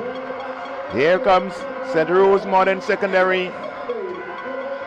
It's SAS opening a gap, quite a huge gap at this present time, making that handover, penultimate handover. It's SAS in full control. Here comes the rest of the field, PBC and Boca and the Hillsborough Secondary, but it's Philip Mitchell. It's Philip Mitchell. Once he has this baton in his hand, there is no catching Philip Mitchell. 25 meters separating SAS from the rest of the field. SAS full control, winner. Hit 2 of the boys, 4x100 meters, junior. So in the end, it was a relatively easy win there for SAS. Most of the work was done on the third leg. A significant lead was opened up in leg number 3. By the time it got to Philip Mitchell, all he had to do was to cruise on home, and that he did with some distance between himself and the second place team, Presentation College. 43.26 is the winning time for SAS there. 45.79 is the second place finisher in Presentation Brothers College. 45.79. Quite an impressive time. The record is 43.03 seconds. They ran 43.26. Just a whisker away. Here we see the replay here, and you would see this the effective passing is rather smooth and controlled. What a brilliant run from the third leg here. And by the time the batter got to Philip Mitchell, the race was all but over. We have seen some hiccups in the batter passing, but there was no flaws with SAS in this one. Look at them. Look at the gap. 25. The race really was for second place. Good challenge there for the second place, third place finishers.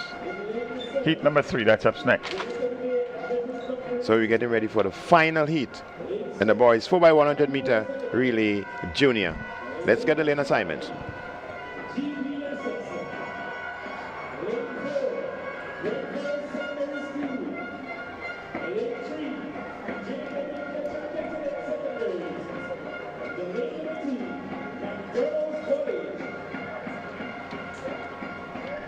This is heat number 3, the final heat.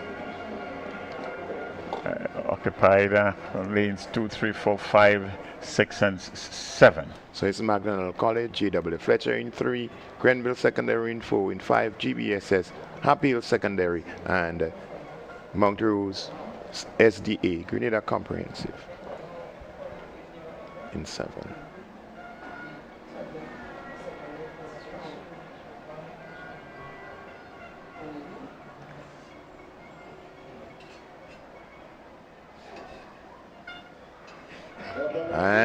Here we go. It's a final heat in the boys 4x100 meters for junior. McDonald College on the inside, Mount Rose on the outside, GBSS in the middle of your track.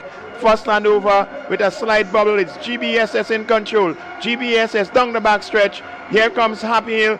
Mount Rose is there. Grenville secondary, but it's GBSS taking that batter there, moving away Happy Hill in pursuit, but GBSS is in full control. Getting ready for the anchor leg. Cassius Stevens it is. He gets the batter and he's going to take it away. Here comes McDonald College in lane 2, but it's Cassius Stevens of GBSS. He's going to win this one. McDonald College is going to be second place, and third, Happy Hill Secondary. The final heat in the boys 4x100 meters relay for juniors. GBSS there on the second leg made some serious separation between the teams. The second leg passing there did a wonderful job for GBSS there in the lead, and in the lead quite easily. By the time it got to Cassius Stevens on the final leg, all he had to do was to maintain his composure and get the batter across to the finish line, and he did that at 43.49 as the winning time in heat number 3. So 43.49 the time for GBSS in heat number 3. If we just look at the replay, GBSS just taking it away from the rest of the field here. McDonald College running to catch up, but once it got into the hands of the GBSS athlete, they kept opening up that gap. GBSS still in control. Hand over to Cassius Stevens, and the gap widens as he moves down with some 50 meters or so to go. It was all over. GBSS, your winner, booking their place into the final that's coming up this evening. 43.49 the winning time for the Grenada Boys Secondary School, but the fastest time in the preliminaries came from SAS, 43.26 seconds. Very early separation established by the GBSS on the second leg. Good. It was all close for second and third position after that, or the minor positions. By the time I get to the last handover, not much for Cassius Stevens on the closing leg to complete really impressive victory in heat number 3. So we're expecting a points update shortly.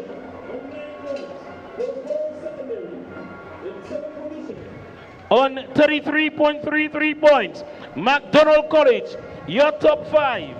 In 5th position, Boca Secondary, 36 points. In 4th position, on 45.33 points, the Anglican High. Sitting in 2nd position, we have 2 schools on 60 points. St. Anne's Anglican Secondary and St. David's Catholic Secondary. And out front, by the barest of margins, on 60.33 points, St. Joseph Convent St. George. So no change so far in the point standings. Female. That was the female category. We still need to hear the boys standing.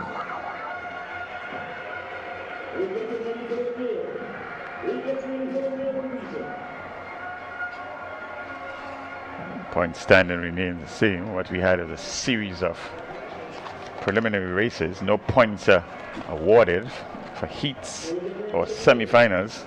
That happens later on this afternoon.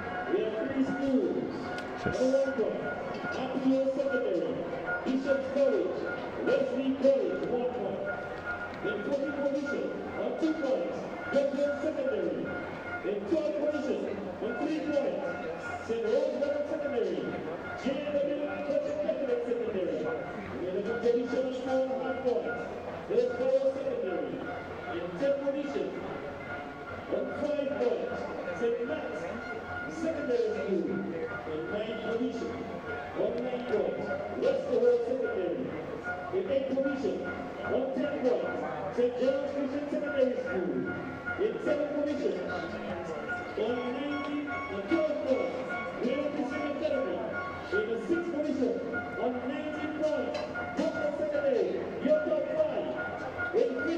points, on 25 points, McDonald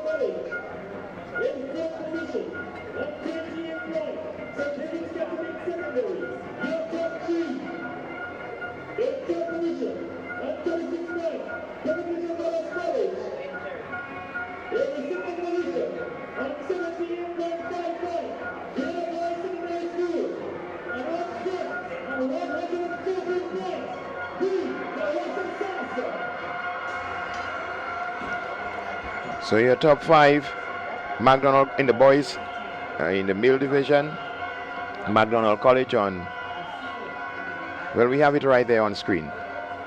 McDonald College 25 points, 28 points to St. David's Catholic Secondary, they're in 4th position. 3rd position, Presentation Brothers College on 36 points. Grenada Boys Secondary 78.5, they're currently holding the 2nd spot. And your leader in the male division, the St. Andrews Anglican Secondary, 114 points. Well, we are getting ourselves all ready for the match pass. What we see on your screen there is the drum corps.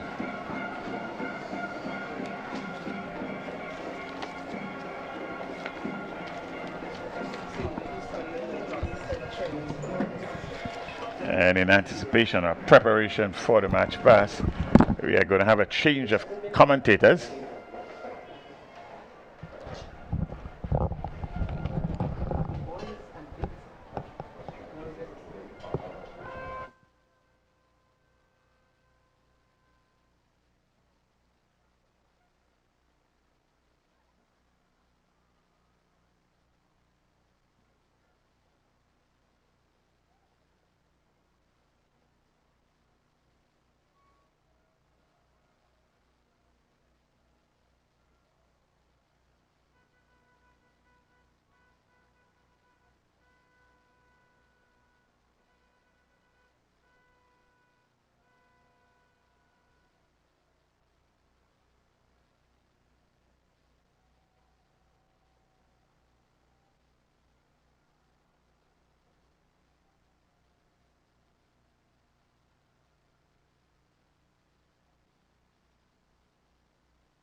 Blossom, it's your time this afternoon. It's all our time. Good afternoon, wherever you are, Grenada, Carriacou, PT Martinique, across the Eastern Caribbean. It is time for day 2 of the March Pass component of Intercol 2026, the GAPS Intercol Games 2026. And we have 12 female teams in competition this year. We're starting with the Happy Hill Secondary School out front with their signature purple. And they will be followed by Boca Secondary School, then McDonald College, Anakin High School, Hillsborough Secondary, Bishop's College, J.W. Fletcher Catholic Secondary, Wesley College, St. Joseph's Convent Grenville, St. David's Catholic Secondary, Wester Hall Secondary, and defending champion St. Joseph's Convent St. George's will close it off. So let's go straight to the house mic as Happy Hill Secondary takes the track in the first presentation for this afternoon's Classic Lighting Caribbean Communal Credit Union Girls March Pass.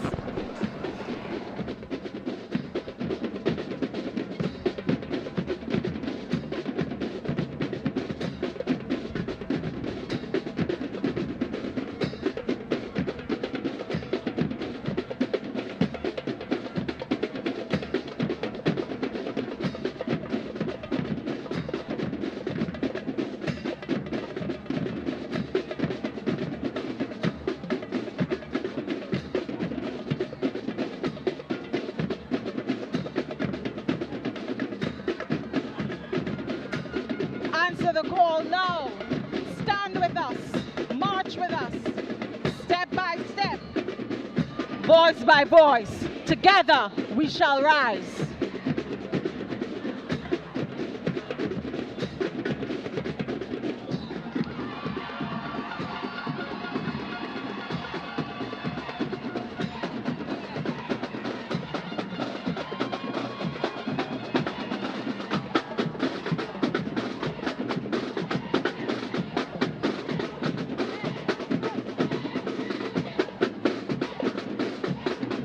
We are our sister's keeper. We are the HHSS troopers. I am woman. Let's hear it for the Happy Hill Secondary. Next up in position number 2.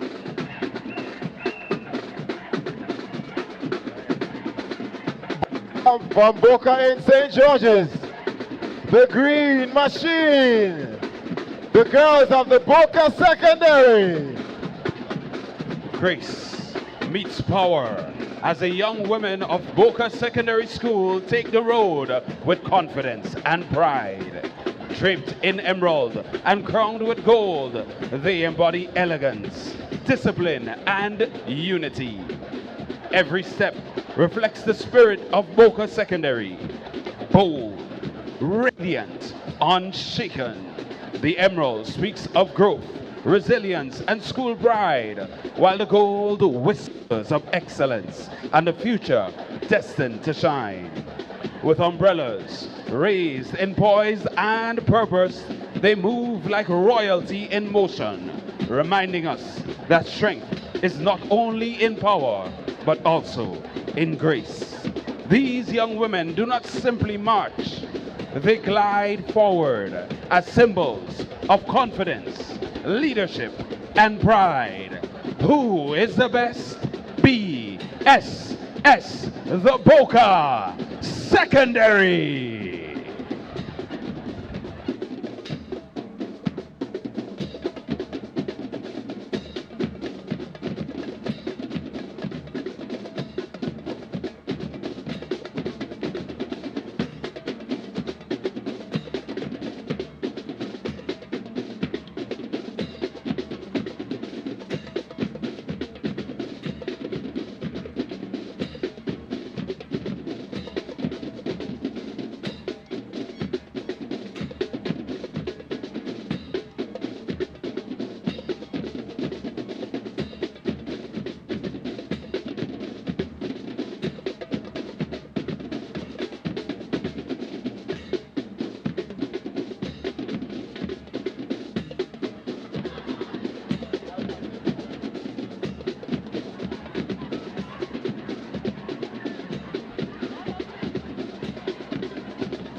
Ladies and gentlemen, let's hear it for the girls of the Boca Secondary in the bid to become champions of the Classic Light and Camino Cooperative March Past competition.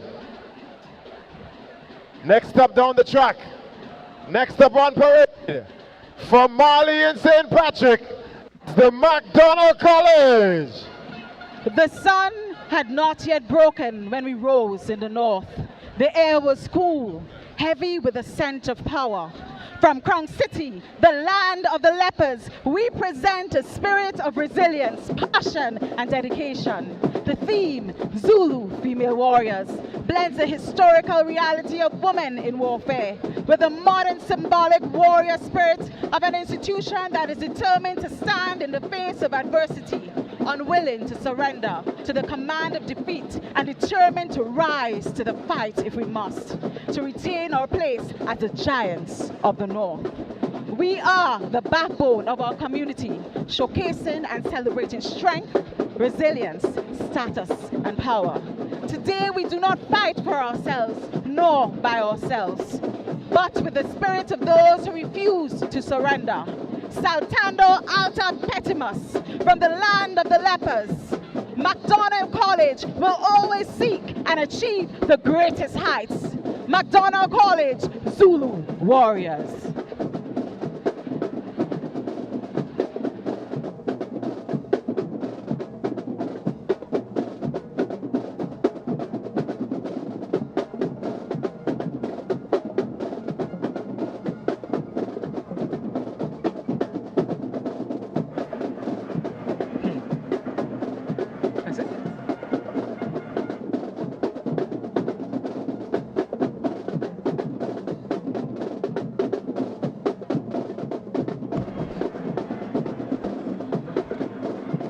And that was the third school on parade, McDonald College, the MDC Zulu Female Warriors, with a portrayal that includes the burgundy of their school, as well as green and gold. I also see the swords, which would represent the warrior. Sherry, your take on?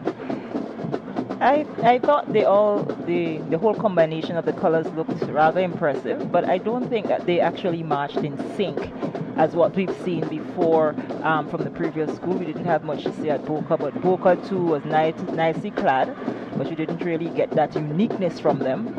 But all in all, we still appreciate the fact that we have young ladies who can, come out and showcase for their schools. College. See, even the comeback hair is not as nice and straight as, Agreed. They were not as sharp as we would anticipate or expect. Neither was Boca Secondary as well. But up front now, we see Legacy in motion, the Anglican High School girls. Proudly and they're marching very Legacy in motion. Let's go to the house announcement. A powerful expression of our rich heritage, strong values, and unwavering commitment to excellence. Our display is brought to life through the striking symbolism of gold and navy blue colors that reflect dignity, strength, and unity. The torches we bear presents light of knowledge, leadership, and the enduring flame of our legacy. While the navy blue berets accented with gold, retouch symbolizing discipline, pride, and honor. As we move forward, we do so with purpose and pride, carrying the lessons of the past while embracing the promise of the future. Okay, impressive.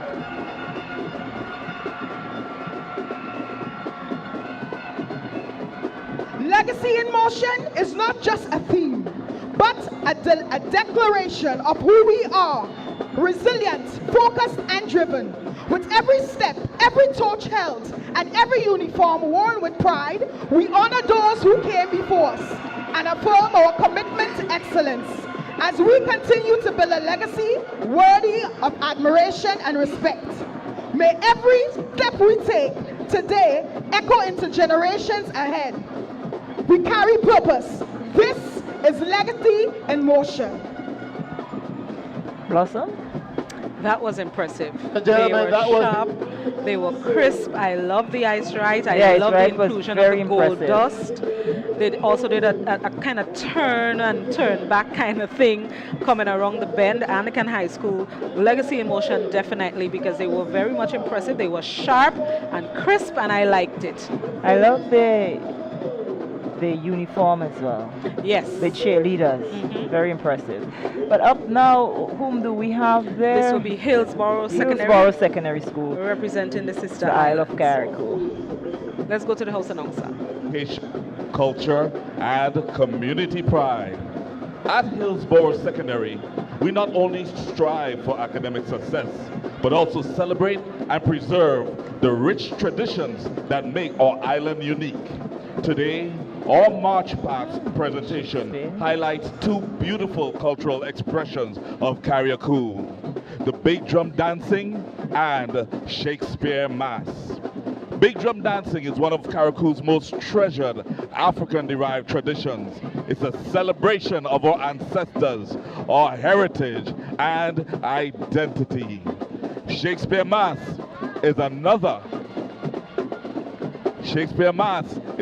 cultural aspect that makes our island unique. Through this presentation, Hillsborough Secondary School proudly honors culture, history, and the spirit of Carriacou. That was, I am very pleased, Blossom. So am I. I love the inclusion of the cultural aspect, which is what makes Carriacou a unique island in itself. Shakespeare Mass and the big drum dancing. That was very clever, and I loved it. You see, and yesterday we had the Presentation Brothers College come in with the shortney, and today, Right. look, and we know that the cultural heritage of Carriacou is really, really rich, especially when you talk that big drum and the Shakespeare, which I believe is only played in Carriacou across the region. So it's very nice that they would include that aspect in what they're presenting here today. A true reflection of the sister Isle of Carriacou. Agreed, and we're getting ready once again for another representation from the Sister Isles. Bishop College is next. Let's see what they will bring. Let's go to the house announcer for the description. That we present the Queens of the Isle, representing Bishop's College from the beautiful Sister Isle, Carriacou. This remarkable team embodies the very spirit of excellence, discipline, and unity. With every step they take, every formation they hold, and every movement they execute, they demonstrate strength, poise, and unwavering determination, qualities that define not just great students, but true leaders. The Queens of the Isle are more than just a group of students. They are ambassadors of their school and their community. They exemplify the values of integrity, dedication, and honor, showing through their actions that true excellence is achieved not only through talent, but through teamwork, focus, and perseverance. Each member carries herself with regal confidence, demonstrating courage, wisdom, and pride in representing Bishop's College and the island of Carriacou. Ladies and gentlemen, please join me in acknowledging the Queens of the Isle, a team defined by excellence, grace, and the regal spirit of true champions.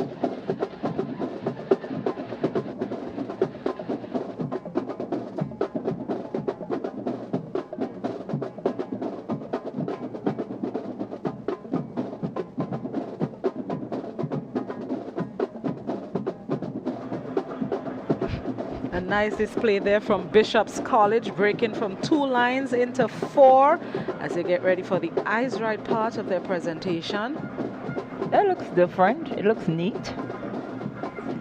I like that they brought a different take on the eyes right, not doing the usual saluting and so, but showing their unity. The flag bearer is having a nice time herself. Look at the difference.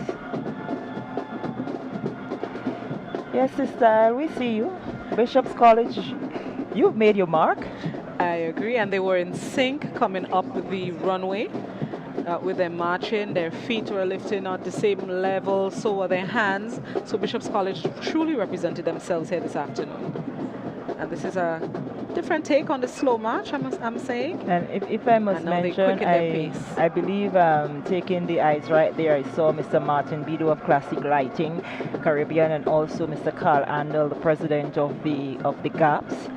I didn't quite get to make out the other individual, but we're liking what we're seeing thus far. I'm very pleased with Bishop's College. Yes, I am, and I like how they are moving from the 2 to the 4, and now they're back to the 2 lines, and they did it seamlessly. So kudos and applause to Bishop's College. The eyes front was not as sharpened, but I think they made up for that with what they did. And here now are the ladies from Tantine, the J.W. Fletcher Catholic Secondary.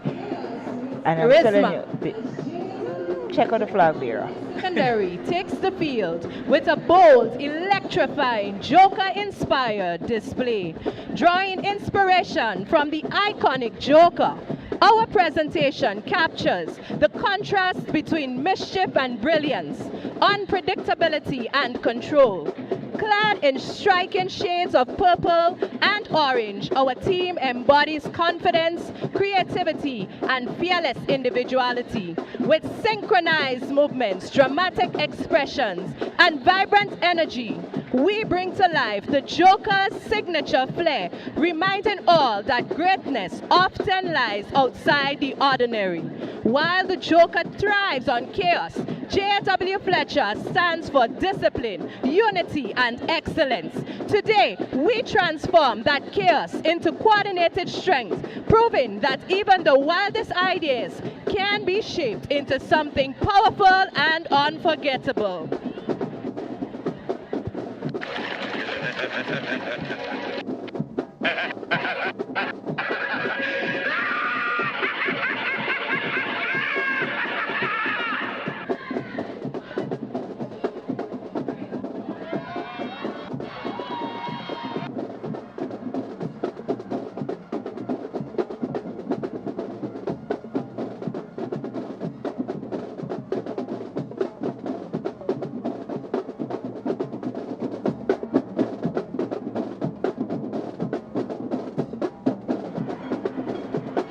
This deserves a round of applause. It's different, it's unique, and that is what sets schools apart from each other. When you come with one expectations and then you're blown out, who would have ever thought that the Jokers would have treated us with that? Exactly, and they did it in unison. They were in sync. You can see they put a lot of practice into this.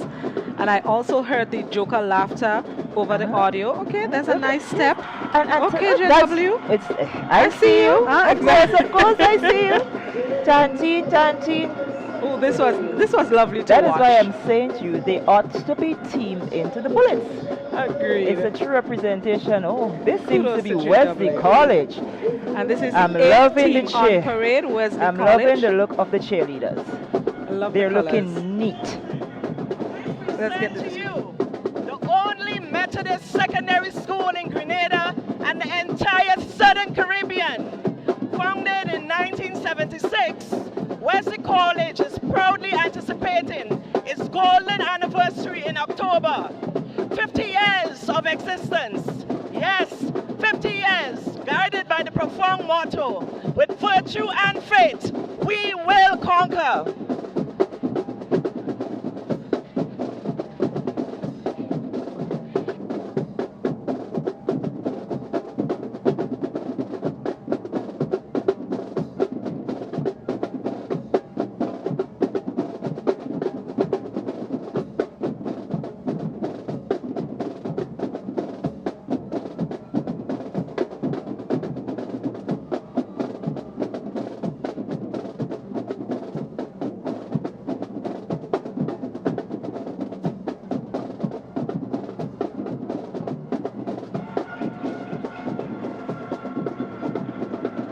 That was a sharp eyes ride by Wesley College, celebrating their 50th anniversary this October. So happy anniversary to them as they prepare for their golden anniversary. It will be nice if they can capture the title to commemorate this year.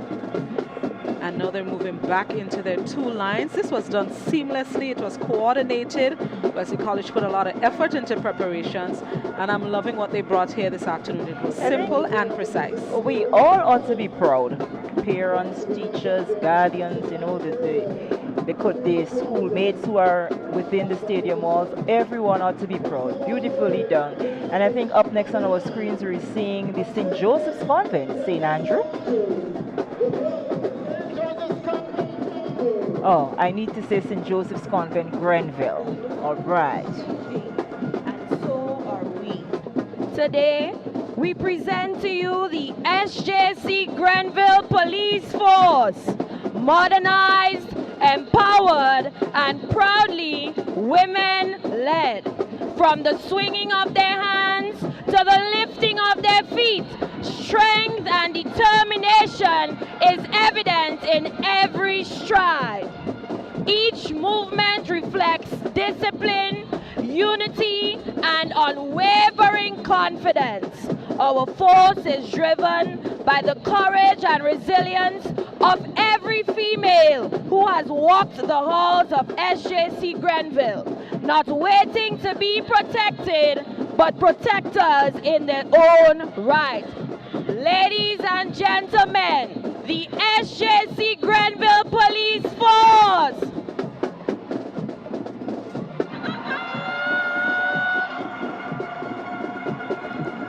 Nicely done, SJC Grenville. Nicely done.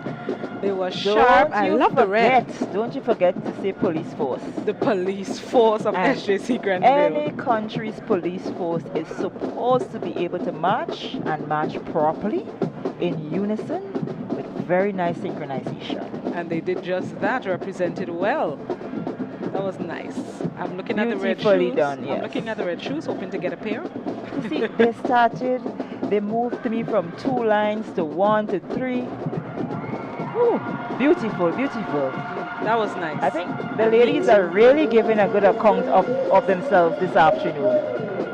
And the parade is moving quickly. And we need to encourage the hearts. Aren't we seeing the hearts as we've been seeing the hearts yesterday for the boys? So please support your schools, show up the hearts, show the love. Right now we have the St. David's Catholic Secondary School. Bien.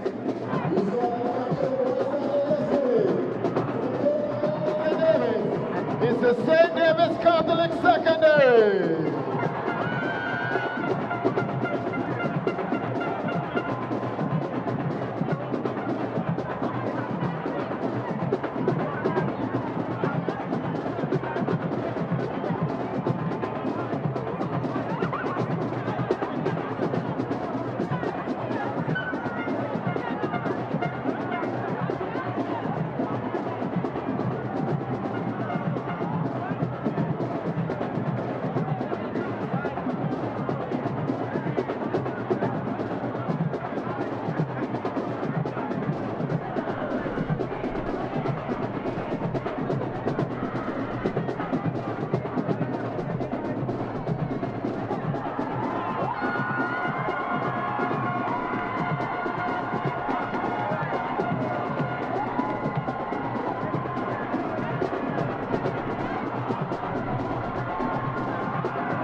St. David's Catholic Secondary came with a whole production for that Eyes Right.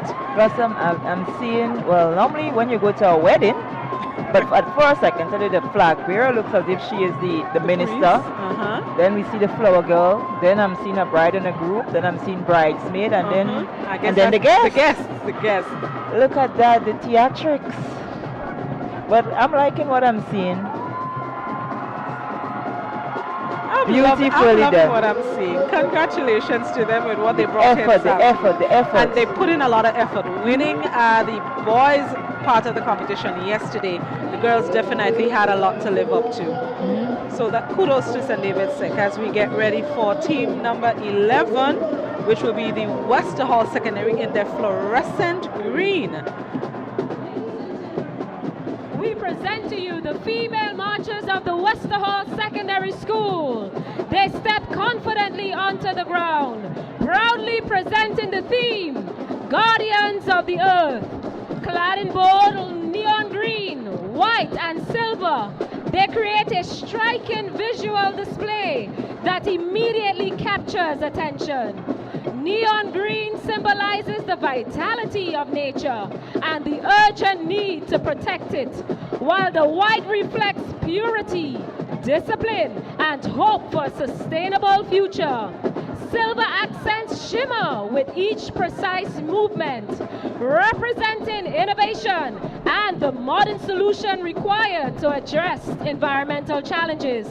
Together, their colors and synchronized steps tell a powerful story of unity, strength, and responsibility. Representing Grenada, these young women highlight pressing current affairs affecting small island development states of climate change, rising sea levels, and environmental degradation. Westerholt Secondary School, inspired by pride, resilience, and shared commitment to protect our environment.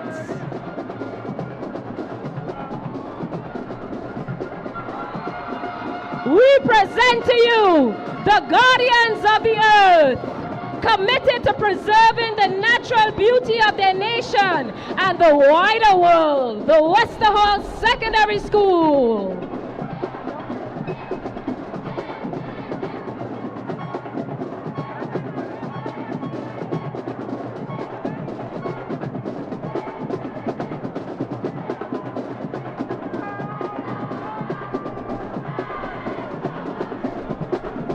We do encourage patrons on the line to please show the hearts, give the love for the various schools. But I'm telling you, right now I am in the mood to say, come Friday the 27th of March, I wish to have a holiday. I need to be at the Drum Fest, because if we're getting that just for March Pass in Intercol, you could imagine what the cheerleaders and so will do. But trust me, they were beautiful. And coming up now on the screen, and I would not allow my colleague to say anything, are the girls from the St. Joseph Convent St. George's. And I'm trying to figure out. Transform symbols of burden into emblems of strength. What once restrained now empowers. Watch closely.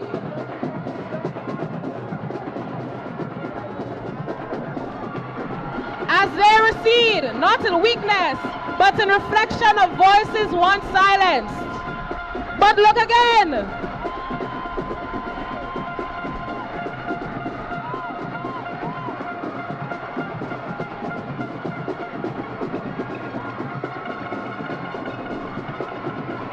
With shields raised high, they surge forward, defending, protecting, and rising with purpose.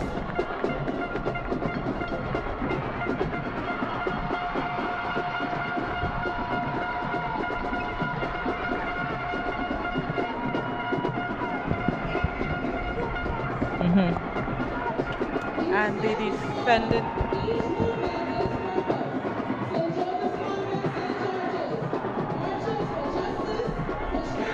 All right, they have definitely put on a display that you can say that they have truly defended the title, but as we always say, the judge's decision is final. But I am very impressed.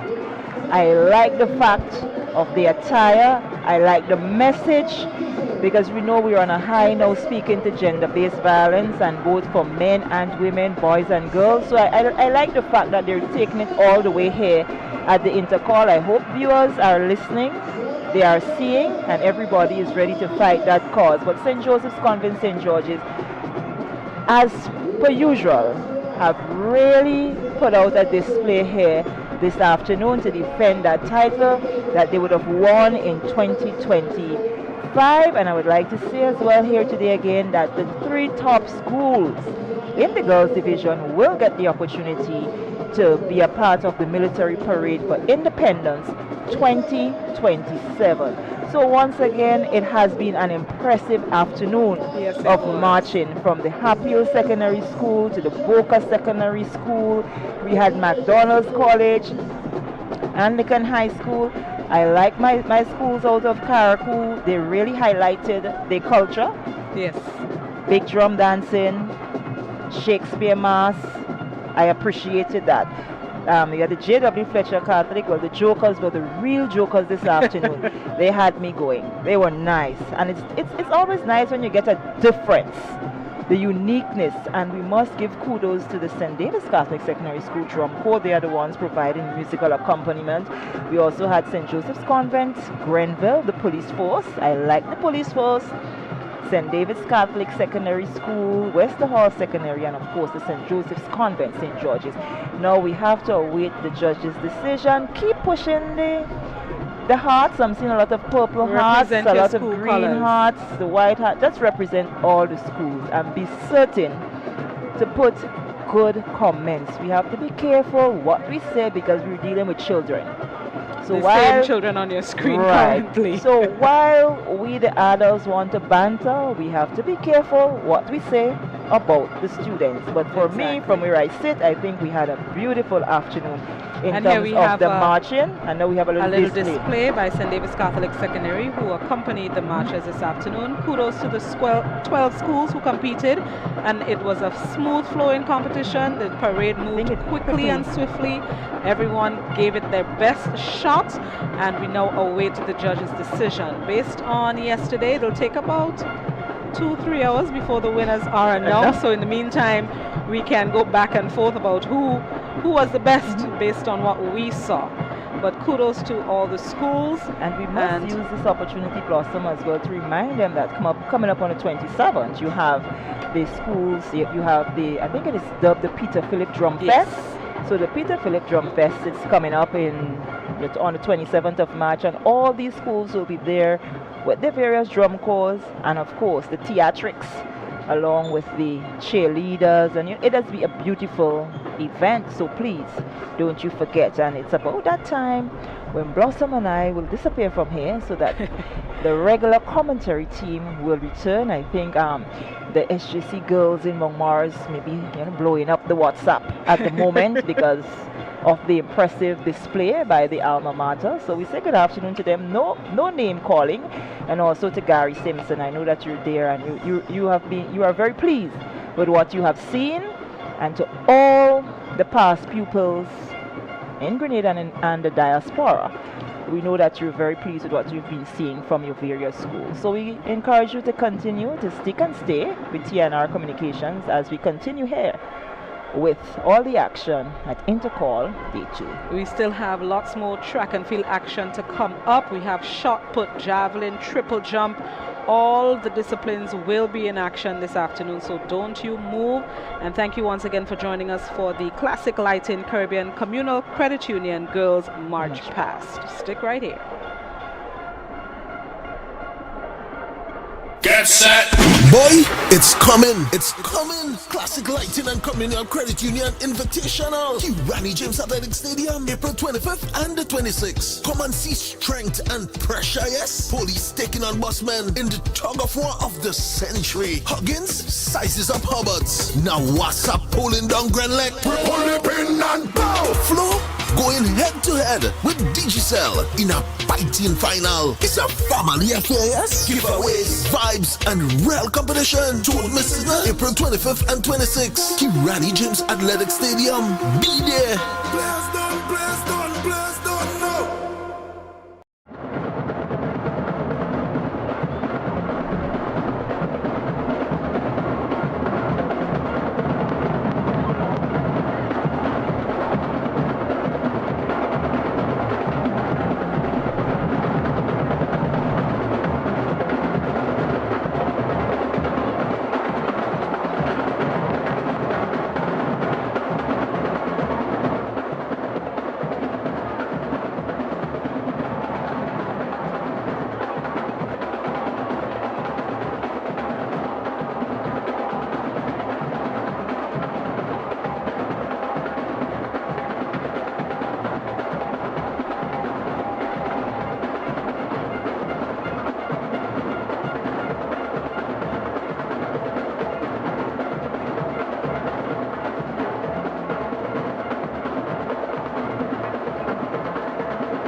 Kites in the sky, families on the beach, good food, good vibes. It's the Easter season, but parents, remember this. Even on holidays, your parenting duties continues. If they're at the beach, stay within arm's reach. If they're flying kites, keep them away from the roads and electrical lines. If they're out, know where they are, who they're with, and what time they're coming home. And remember, if you're liming, somebody must stay sober to supervise. More free time means more screen time. Monitor online activity. Maintain curfews. Keep structure in place.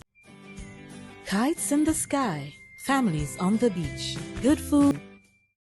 Do you live or own a business in Calavini, Marianne, Hopevale, Westerhall, or surrounding communities? The Government of Grenada invites you to a town hall meeting this Wednesday focused on Grenada's healthcare transformation and Project Polaris. Hear directly from the project team, ask questions, and gain a better understanding of the new hospital development in your community. The town hall meeting is on Wednesday, March 18th, 6 p.m. at the Westerhall Secondary School. The Honorable Prime Minister and members of Cabinet will be attending.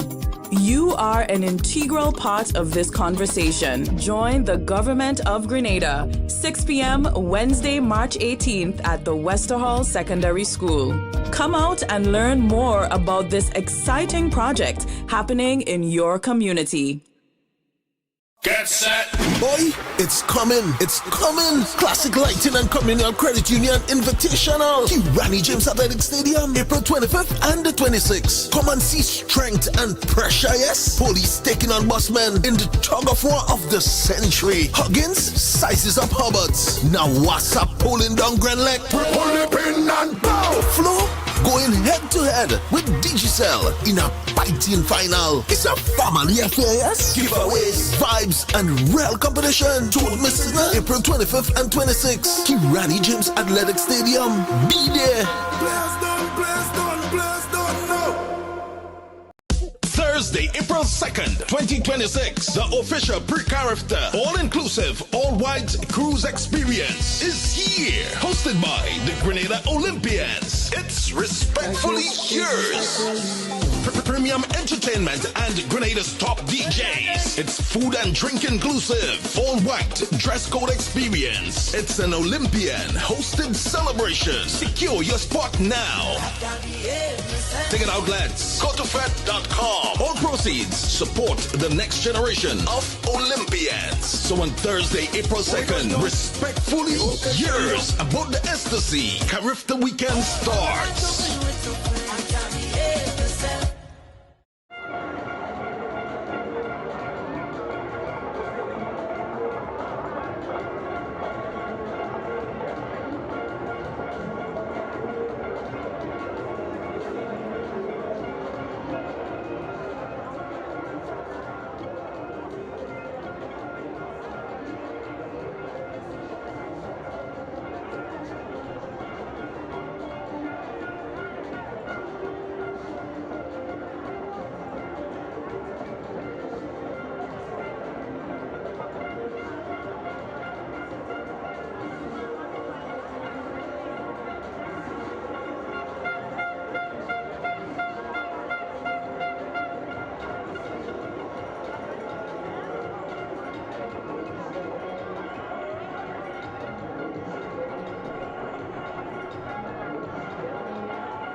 We welcome you back to the Kirani James Athletics Stadium for the evening session of Day 2 of Intercol Games 2026. The event in progress here now is the 1500 meters for junior girls, for sub-junior girls. We saw the lineup moments ago on the screen. We don't have it with us yet, but we can tell you up front is the Boca Secondary School. The 1500 meters sub-junior girls finals, Boca Secondary School. And it looks as though it's Happy Hills Secondary School as well, or McDonald College, and also in the third and fourth, Happy Hills Secondary and McDonald College. So McDonald College with two good positions at the moment. They move into the lead over the Boca Secondary. We see the Iguanas from Westerhall Secondary there as well. The J.W. Fletcher Catholic and Davis Catholic secondaries also in this 1500 meters as we recommence the afternoon session on Day 2 of Intercol. Can also tell you the heptathlon girls are doing the high jump. The sub-junior girls are also going to be doing the shot put, and the senior boys have already started, or they're having their warm-up jumps in the high jump. Boca Secondary School. We see also Hillsborough Secondary. St. David's Catholic Secondary moving up nicely as well. But up front is still McDonald College.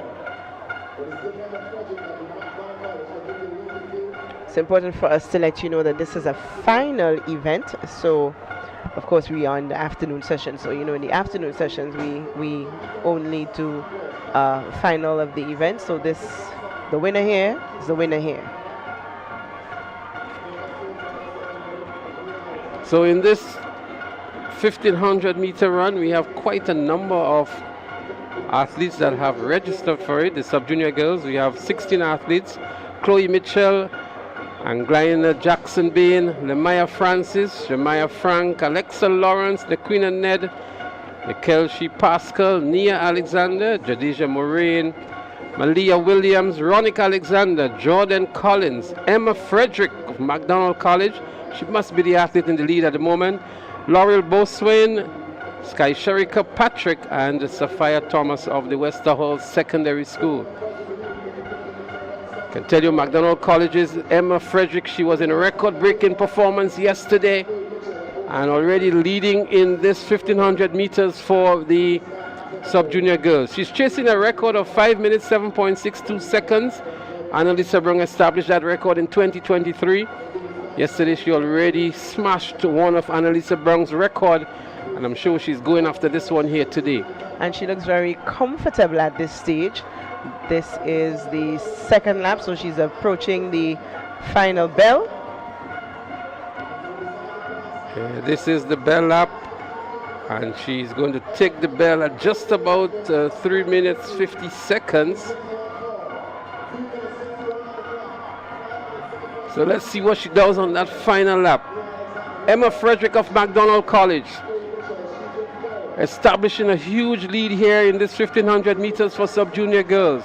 The record is definitely on the threat here, a record of 5 minutes 7.62. She was 3 minutes 50 with 1 lap to go. Let's see if she can break this record, at least come close to it. Good run indeed. She's not pushed at all. She's going to pick up the pace, I'm sure, maybe when she gets to the 200-meter mark. Emma Frederick of McDonald College running all by herself. The air is rare where she is at the moment. Look at the distance that she has established. She's about to lap an athlete now from the Westmoreland Secondary School. She's picking up the pace nicely as well. Emma Frederick, a record-breaking performance yesterday. She continues to do well. One of the standout athletes from McDonald College in 2026. Very relaxed, very well composed. She turns it on now. We can see the arms opening up, the fingers pointing upward. Emma Frederick turns it on with 80 meters to go. She's chasing a record here of 5 minutes 7.62 seconds. On the clock we see 5 minutes 12 seconds. Emma Frederick from McDonald College wins this one quite easily. 5 minutes 19.17 on the flash time, outside of the record, but a very strong run indeed from Emma Frederick. As we see St. David's Catholic Secondary looking to pick up the silver here, and Boca Secondary going for the bronze as well. Top 3 here. It's already in the bag, so Emma Frederick takes the top position. 4th position, St. Joseph's Convent, St. George's. St. David's Catholic Secondary took the 2nd position.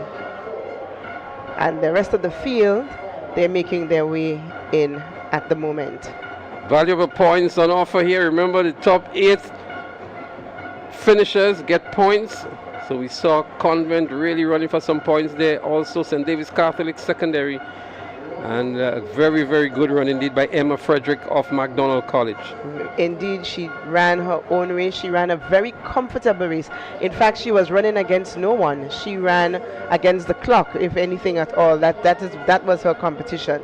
So Emma Frederick delivers, and she has definitely taken this gold medal. There's no ifs, buts, or maybes about it. This one is hers to go home with. Well, I recall in the 80s and maybe early 90s, McDonald College really had some dominance on those long distance events. The Fergusons, the Fredericks, and others, even in the male category. And Emma Frederick here really living up to what we are accustomed to from McDonald College in the long and middle distance events. You are absolutely correct. And even after that, McDonald College was a force to be reckoned with overall in athletics. So again, like we spoke about earlier, this may be just an upsurge again. She may stand to motivate her team. So there we have it. Emma Frederick of McDonald College, 5 minutes 19 seconds. Jordan Collins of St. David's Catholic Secondary, 5 minutes 39. And Chloe Mitchell of Boca Secondary, 5 minutes 40. Lamaya Francis of St. Joseph's Convent, St. George's, 5 minutes 46 seconds. Of course, points is awarded to the top 8 positions. Well, we were told that it's going to be a timed finals. So that would have been one of 2 sections of the 1500 meters. So we still have section 2 coming up in the sub-junior girls 1500 meters. So we had a total of 36 entrants, and what they've done is that they split it over 2 events, and so it's going to be a timed finals. So we still have the 2nd section of this 1500 meters for sub-junior girls. But the boys are on the track now, and we're going to try to get you the lineup for the boys in the 1500 meters. I think we're waiting on the next second batch of the girls. Yeah. Yes. We've been obscured here by the discus cage, but we see the athlete from the Westmoreland Secondary completing her race. She's grimacing in pain, but she's going to ensure that she finishes her race here from the Westmoreland Secondary School. We must give some recognition to her for completing. So back to the race that we just saw. So Emma Frederick, she won that one, but we do not know yet if that medal is hers. In essence, that's what we are seeing. more than likely it will be hers, but we still have to wait until we see what comes out of part B of the 1500 meter run. You're absolutely correct about that. The second section, we will see Destiny Barry of St. Mark's Secondary, Sapphire Collins of Anglican High School, so too is Paris Antoine from Anglican High School, Happy Hill Secondary, Amaya Harris, Nia Simone Lacroix Moraine from SGI. From the St. David's, from the Seventh-day Adventist Comprehensive, we have Jessica Chaitan, Jamisha Patterson from St. John's Christian Secondary, Tishanti Gibbs from SAS, L'Oreal Antoine from the Seventh-day Adventist Comprehensive, Tiffany Abraham also of SAS, Summer Romain from the St. Joseph Convent St. George's, Angel Allard from West Hall Secondary, as they're up and running already.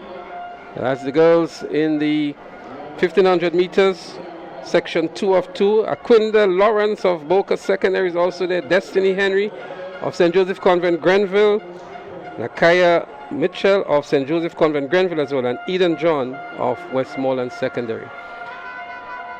Up front so far, the athlete from SAS, and that looks like Destiny Barry. Going to confirm that to you, or Tiffany Abraham. These are the two athletes from SAS in this event. Anglican High School in second, Happy Hill Secondary in third. The second athlete from SAS is in the fourth position. They're running for valuable points here. SAS now moves into third and about to get into second now. So SAS 1 and 2, the two athletes from SAS, Tishanti Gibbs and Tiffany Abraham. With about a 40-meter lead, SAS has in position 1.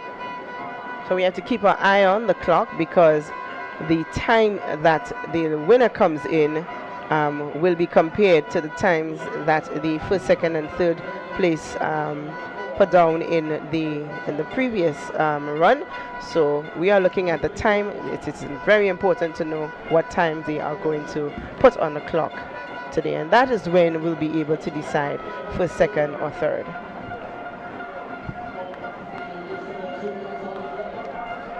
SAS still in positions 1 and 2. Looking very comfortable in those two positions, SAS. I think they're running behind 5 minutes. 5.19, yes. They still have 2 laps to go. Just about 2 laps to go. The time on the flash clock here is 2 minutes 26 seconds. Anglican High School in third, SAS 1 and 2. The athlete from SAS really moving away and establishing a bigger lead over the second place athlete from SAS. And then we have Anglican High School running for a good third. In fourth is Convent Grenville and West Hall Secondary. That's fourth and fifth. And then Happy Hill Secondary in seventh. Anglican High School in eighth at the moment. The field is really, really spread out. But this is the leader in this, the second section of the girls 1500 meters in the sub-junior category. Valuable points on offer here in the girls competition. It's that close. Only 1/3 of a point separates the first 3 schools. The competition this year really is in the girls division. We're seeing that it's no longer a runaway as in previous years. SAS continues to lead in 1 and 2. Anglican High School in 3. Convent Grenville in 4. Wester Hall in 5. Is the bell up now? 3:46 on the flash time. Is she on pace for a winning performance or for a record performance? Let's see if she has that kick and that speeding her. She is still up front. That's Tishanti Gibbs of SAS. She has 300 meters to go. She's going down the back straight for the final time in this 1500 meters for sub-junior girls. 4:15 on the flash time here. Is she going to run faster than 5:19 by Emma Frederick of McDonald College? Time alone would tell. She has just over 200 meters to go, 4:28 on the flash time. She may be not aware of the time on the flash clock here. With 200 meters to go, 4:36 on the flash time. Is she going to get that first position to beat 5:19? She begins to pick up some pace here. Tishanti Gibbs of SAS picking up the pace nicely. Not been challenged, just like Emma Coutain from McDonald College. Emma Frederick, I beg your pardon, from McDonald College. 80 meters to go, 4:57 on the flash time. She would really have to pick up some pace here. It's just about 5:04 on the flash clock. Is she going to push for the first position? Let's see what happens. Tishanti Gibbs, 5:10 on the flash clock, 5:12. Tishanti Gibbs, there she goes, 5:15.9 on the flash clock. She may just have well run a better time than Emma Frederick. We wait for the official time, which is 5:15.97, and that would give her the gold medal over Emma Frederick. What a race. I have to say, I had to take back my words. I did not see this upset coming, but you know what? I'm a big one, I could say. Maybe I was wrong. So Emma Frederick, the goal does not stay with her. It seems as though Tishanti Gibbs snatched it away from her. She wanted it more. And we also have to wait to see the times of the other finishers, because it could be a change in 1, 2, and 3 all around. Let's wait to see what the final results are. Lesson here, we've got to wait until the very end before calling it. Well, 5:50.97 for Tishanti Gibbs of SAS. In second was Tiffany Abraham, also of SAS, 5:41.99. Sophia Collins of the Anglican High School was third in 5:43.99. And Nia Simone Moraine, I beg your pardon, of the SGI was in fourth in 5:49.34. And Paris Antoine of Anglican High School picked up the fifth position. The rest of the athletes are still competing here, but we can tell you that from what we've seen, Tishanti Gibbs of SAS, the winner in this timed finals. What we could tell you is that more than likely Emma Frederick will also be on the podium with 5:19, with Tiffany Abraham from SAS coming in at 5:41. So Emma Frederick will more than likely still be on the podium, but let's see how that goes later. So that may very well look like a 1-3 for SAS overall. Again, valuable points in the bigger scheme of things with how the championship competition is going. But it would have been better to see those two in the same race. That is what I was thinking. It would have been, and maybe that record may have been challenged, because together I think they would have pushed each other, and we would have seen maybe an even better time. But and putting them to go head to head next to each other, based on the race tactics, could have even resulted in a different outcome altogether. But nonetheless, I think we ought to recognize the outstanding performances of those two athletes, Tishanti Gibbs and Emma Frederick, for returning some impressive times in the finals here of the 1500 meter sub-junior girls. The record still stands at 5 minutes, 7.62 seconds by Annalisa Brown of the Boca Secondary School.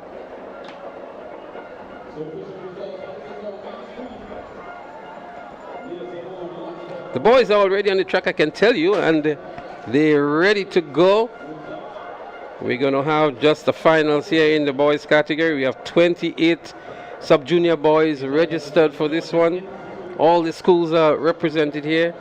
Aaron Roberts, Jadis Duncan, J.J. Williams, Tyler McFarlane, Amridge Harris, Hammond Frank, Kyle Panchu, Christian George, Alonzo Mitchell, Zanaki Paul, Amri Ellis, Caleb Simon, Jalista Sam, Joel Charles, Akim Augustine, Javid McIntosh, Yardell Christopher, Tyrese Braveboy, Zilon Charles, Vashon Phillip, Romario Phillip, Nicholas Perryman, Jillian Mo Bartholomew, Quinton Richards, Jabari Bonaparte, Joshua Thomas, Kawani Joseph, and Rashid Ross. The 28 boys registered for the 1500 meters sub-junior boys. We may want to recall that 800 meter sub-junior boys yesterday between Tyrese Braveboy and the athlete from SAS, I think it was Nicholas Perryman from SAS. We had a disqualification for Brave Boy in that 800 meters. They're back here again in the 1500 meters, those two. And there are others as well. We are yet to see what is going to happen with these boys in the 1500 meters. A packed field. So let's see if they can survive and not tumble upon each other. There they go. They're up and running. The 1500 meters sub-junior boys. The record time here held by Kevin Roberts in 2016 of 4 minutes 32.28 seconds. GBSS taking the early lead here on this one. And then we have Perryman in the second position from SAS. Westerhall Secondary is there, so too is the Happy Hill Secondary School. That's Vashon Phillip of the GBSS. He's the athlete that is in the lead at the moment. Followed by Perryman of SAS, Nicholas Perryman, who was awarded the gold medal in the 800 meters. The second athlete from SAS also in good position, that's Yordell Christopher. SAS in second and third at the moment. And then we have the Westerhall Secondary, Happy Hill Secondary is also there. Brave Boy of the Presentation Brothers College also in a good position. He is currently in the 6th position. The Grenada Christian Academy is also in good contention. But GBSS continues to lead this one, Vashon Phillip. And on his heels is Nicholas Perryman. As they go down the backstretch, Perryman looking to advance into the lead now. Happy Hill Secondary looking good as well in 3rd position. So SAS up front, followed by GBSS, then Happy Hill Secondary. Brave Boy of PBC in 4th. Yordell Christopher going past Brave Boy now. But these are the leaders of the 1500 meters in the sub-junior category. Brave Boy is being very cautious today. I guess he doesn't want a repeat of yesterday. A very good athlete, I know. So let's see if there was a lesson learned from yesterday as he toes the line. He's trying to be on his best behavior in this event. Happy Hill is looking good in 2nd position now, just a measure above GBSS. Yordell Christopher for SAS making a move on the outside as well. But it's Nicholas Perryman who is in the lead at the moment. Already has a goal to his name in the 800 meters. Happy Hill Secondary looking good. Vashon Phillip of GBSS still in a good position. They're jostling for 2nd, 3rd and 4th. Grenada Christian Academy making a move down the back straight here now, moving into 2nd position. But it is Nicholas Perryman. He looks around, he runs with his glasses as well. So too does Tyrese Brave Boy of the Presentation Brothers College. SAS moves back into the 3rd position, so SAS 1 and 3 at the moment. Happy Hill Secondary in 4th. Perryman doing a lot of the early running here. He had some company with Vashon Phillip of GBSS, who has been relegated now to the 5th position. As we see Grenada Christian Academy making a run here for Nicholas Perryman. The two of them from the St. Andrews area, they must have some level of familiarity. Well, there they are in 1 and 2. Perryman from SAS. Grenada Christian Academy in 2nd. The bell goes to indicate the final lap. They begin to pick up the pace. Brave Boy begins to pick up the pace as well. He's in 4th position. Going past Happy Hill Secondary now is Tyrese Brave Boy. We look at the Grenada Christian Academy, who is also there. That's Caleb Simon of the Grenada Christian Academy. He's fading away now as Nicholas Perryman has some work here as Tyrese Brave Boy is making his move. He was holding back quite a lot. He makes a big move here. He's sprinting really hard. Is Perryman going to respond? Perryman is a bit slow to respond to that challenge. Simon is still there for Christian Academy. Is it too early of a kick from Tyrese Brave Boy? I'm sure he knows his ability. He knows what he has. He is glancing around to see if Perryman is coming. He remembers the 800 meters, but he's gone. He's gone. There is no contention this time around. Tyrese Brave Boy, he has established a commanding lead here over Nicholas Perryman. He's saying today that yesterday it was too close for comfort. Yesterday's story has gone and today is a different day. Tyrese Brave Boy looking good. and wins the 1500 meters for sub-junior boys, 4:36.7 on the flash time, outside of the record, but a commanding run here. He timed his race to perfection, and a good comeback from yesterday's story. Indeed, what a redemption. There could be no ifs, no queries about a DQ. He redeemed himself here this afternoon. So let's hope that there is noise about this performance. Let's look at his race. Leslie, he started not at the front as he did in the race yesterday. He took his time. He knows his ability. He knows the ability of the person that was in front of him, and he just took his time. Like I said earlier, he played the game by the books. He did well. Tyrese Brave Boy, redemption it is. 4 minutes 36. Nicholas Perriman had to settle for the second. 4 minutes 44. Zalon Charles of Happier Secondary, 4 minutes 44.68, and Harmon Frank of PBC, 4 minutes 49.02. But believe me, I give you Tyrese Brave Boy, who has redeemed himself. He finished very serious. He knew the game, he knew the mission, and it was his to take today. But what I like about this race in particular was that not very often you see an athlete kick with 300 meters to go, but he backed his ability. He knew what his ability was. He knew that he had enough to finish strong, and he kicked at the 300 meter mark. Most times you see them kicking maybe at 200, 150, and very good athletes maybe at 200.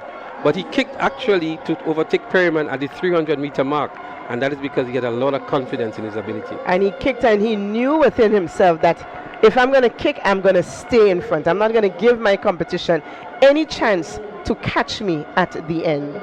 Well, a good run by Tyrese Brave Boy. Interestingly, the GBSS was not featured in this race in the top 8. SAS SAS had 2 in the top 8. Again, we're saying that because of the competition that is ensuing here between those 2 schools for the boys championship. Tyrese Brave Boy, 4:36.84. Redemption, we call it, his redemption song. We do have some results for the girls heptathlon open. The javelin is currently going on, but Montisha St. Bernard of Bishop's College, she's doing exceptionally well. She has 3,047 points after the completion of 6 events. They still have the 800 meters to go, which most likely will be tomorrow. In second is Janaya Hazard of the St. David's Catholic Secondary. She's on 2,704 points. Janelle Smith of Anglican High School is in third on 2,666 points.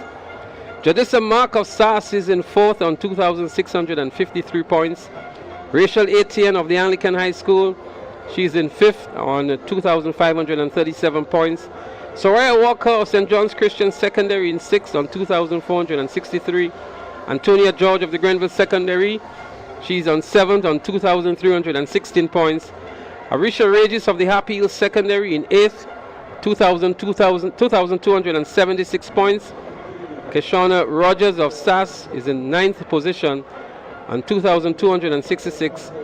And rounding up the top 10 is Malina Joseph of Boca Secondary, 2,219 points. As I mentioned, they have one more event to go, the 800 meters, which will be ran off tomorrow. But already, Montisha St. Bernard of Bishop College, she's leading very comfortable here with 3,047 points. We do have the results also, an up-to-date status in the octathlon for the boys. Quanel Pierre of the GBSS, he's in the lead with 3,880 points.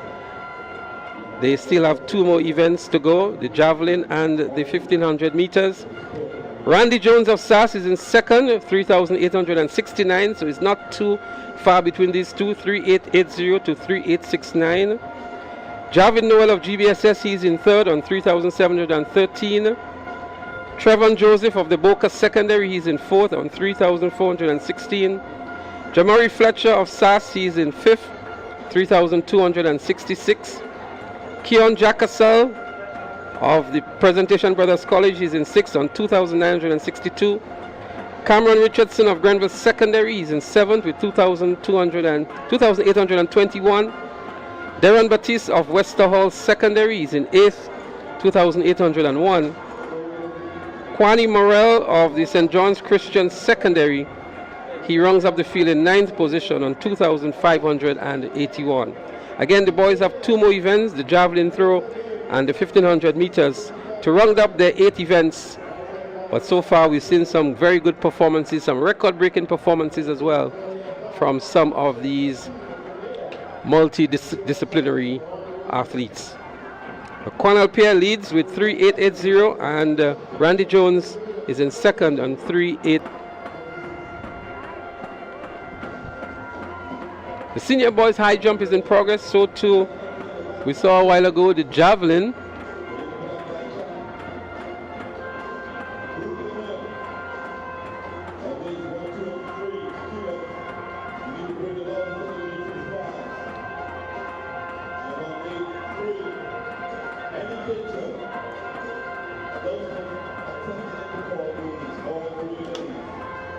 So you're looking at Cornell Pair. They're in event number, I think that's the event number 7 for them, the javelin throw. So he just took a very legal throw. Well, the distance between the 2 top athletes in the octathlon is not quite a lot. We have 3.880 and 3.869, just 11 points separating these 2 athletes. That's Cornell Pair and Randy Jones. It's the athlete here from the Boca Secondary School, who is currently in 4th position, Trevor Joseph. Pretty decent throw here from Trevor Joseph, just about the 40-meter mark. We're looking at the events they have left. After the javelin throw, the 1,500 meter, that one we don't know. We'll have to see. I would think Cornell Pair should be good there. He had a very good time in the 400 meters. But that's just it. I don't know if he's very good at the 3-lap event. So he has to do really well here to maintain that, because then of course that his first place right now could be up for grabs. He has to know where he is and know what to do to maintain that.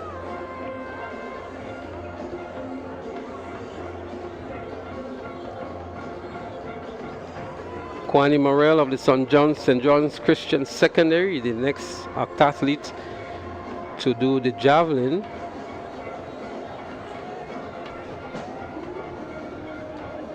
He's currently in 9th position overall.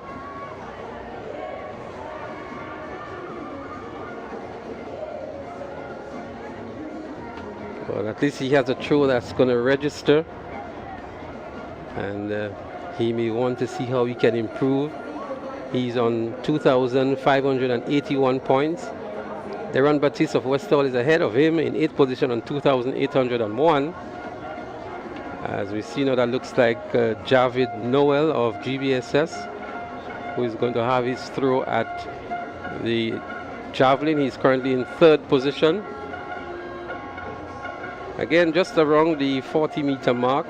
And Javid has been pretty consistent in this competition. So let's see what he delivers in this event.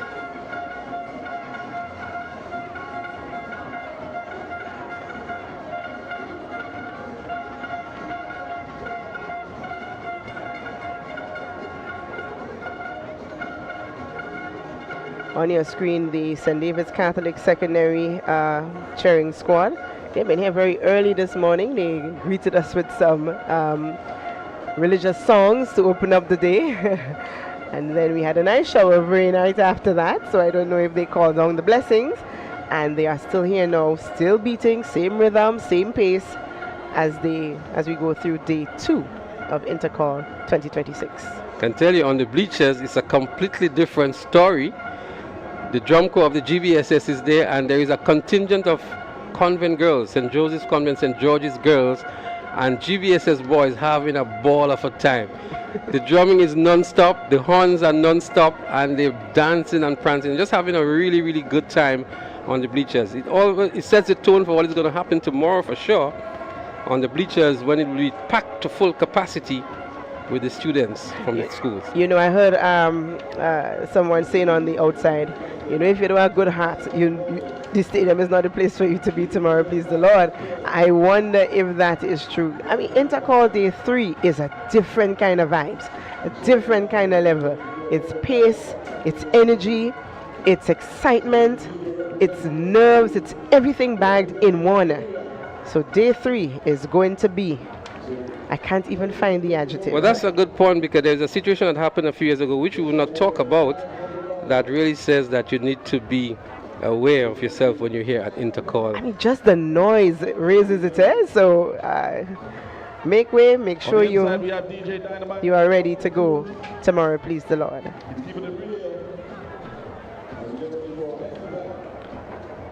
The girls are getting ready for the 100-meter hurdles.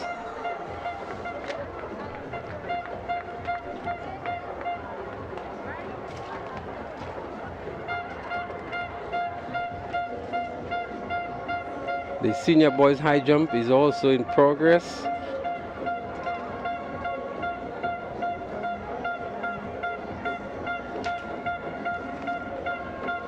That's the junior girls getting ready for their hurdles. And into the finals we have Zuriel Fleming, Alion James. Sorry, that's the boys. The girls would be Delina Joseph, Sarana Hall, Sydney Douglas, Kelani Korshi, Brianna Oliver, Destiny Harry, Kamaya Clement, and Tia Andrews. These are the girls lined up for the 100-meter hurdles in the junior category. The fastest time coming in was from the Hillsborough from the St. David's Catholic Secondary School, Sydney Douglas. She looked pretty fine in the heats. And then the second best time was 17:24 from Kalani Kwashi of Hillsborough Secondary. And then we have 17:58 from Brianna Oliver of SAS. So one from St. David's Catholic Secondary, one from Boca, two from St. David's Catholic Secondary, I beg your pardon, two from SAS, two from Hillsborough Secondary, and then we have Anglican High School and Boca Secondary. First.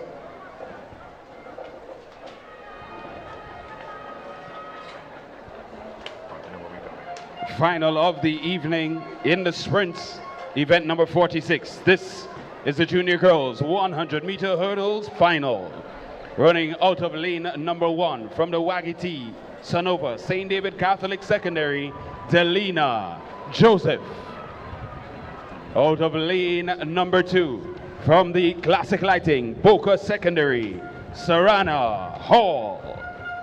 Lane number 3 from the Wagiti, St. David Catholic Secondary, your sub-junior champ last year, looking for gold this year, Sydney Douglas. From the Paddy's Enterprise, Hillsborough Secondary School, she copped silver in the high jump, looking for gold in the hurdles, Keilani Kwashi. Lane number 5 from the Nawasa SAS, Brianna Oliver. Lane number 6, she was your sub-junior silver medalist last year, chasing gold this year from the Nawasa SAS, Destiny Harry. Lane number 7 from Paddy's Enterprise, Hillsborough Secondary, Kamaya Clement. Rounding out your field, lane number 8 from the GTC Anglican High, Tia Andrews. That's well, there you have it, the lineup for the 100-meter hurdles for junior girls. They're chasing a record of 16.27, established in 2025 by Christina Charles of SAS.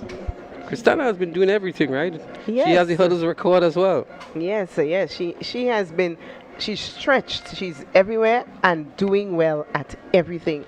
She won gold in the high jump. Well, we know her pet events are the long jump and triple jump, and she has the record for the hurdles as well. And in this event, it makes my heart happy to see these two athletes from Carriacou making it to the final. Let's see if one of them or two of them can sit on the podium. So there we are. They're up and running here The 100 meters junior girls. There they go. We're looking to see when Sydney Douglas would establish herself. She's already in the lead. Sass is in second position. They tumble behind them. But it is Sydney Douglas. Sass in second. Here comes Hillsborough Secondary. It's a close one for second and third. But Sydney Douglas of St. David's Catholic Secondary, a flash time of 19.9. That wouldn't be correct. We'll see what the adjustment is.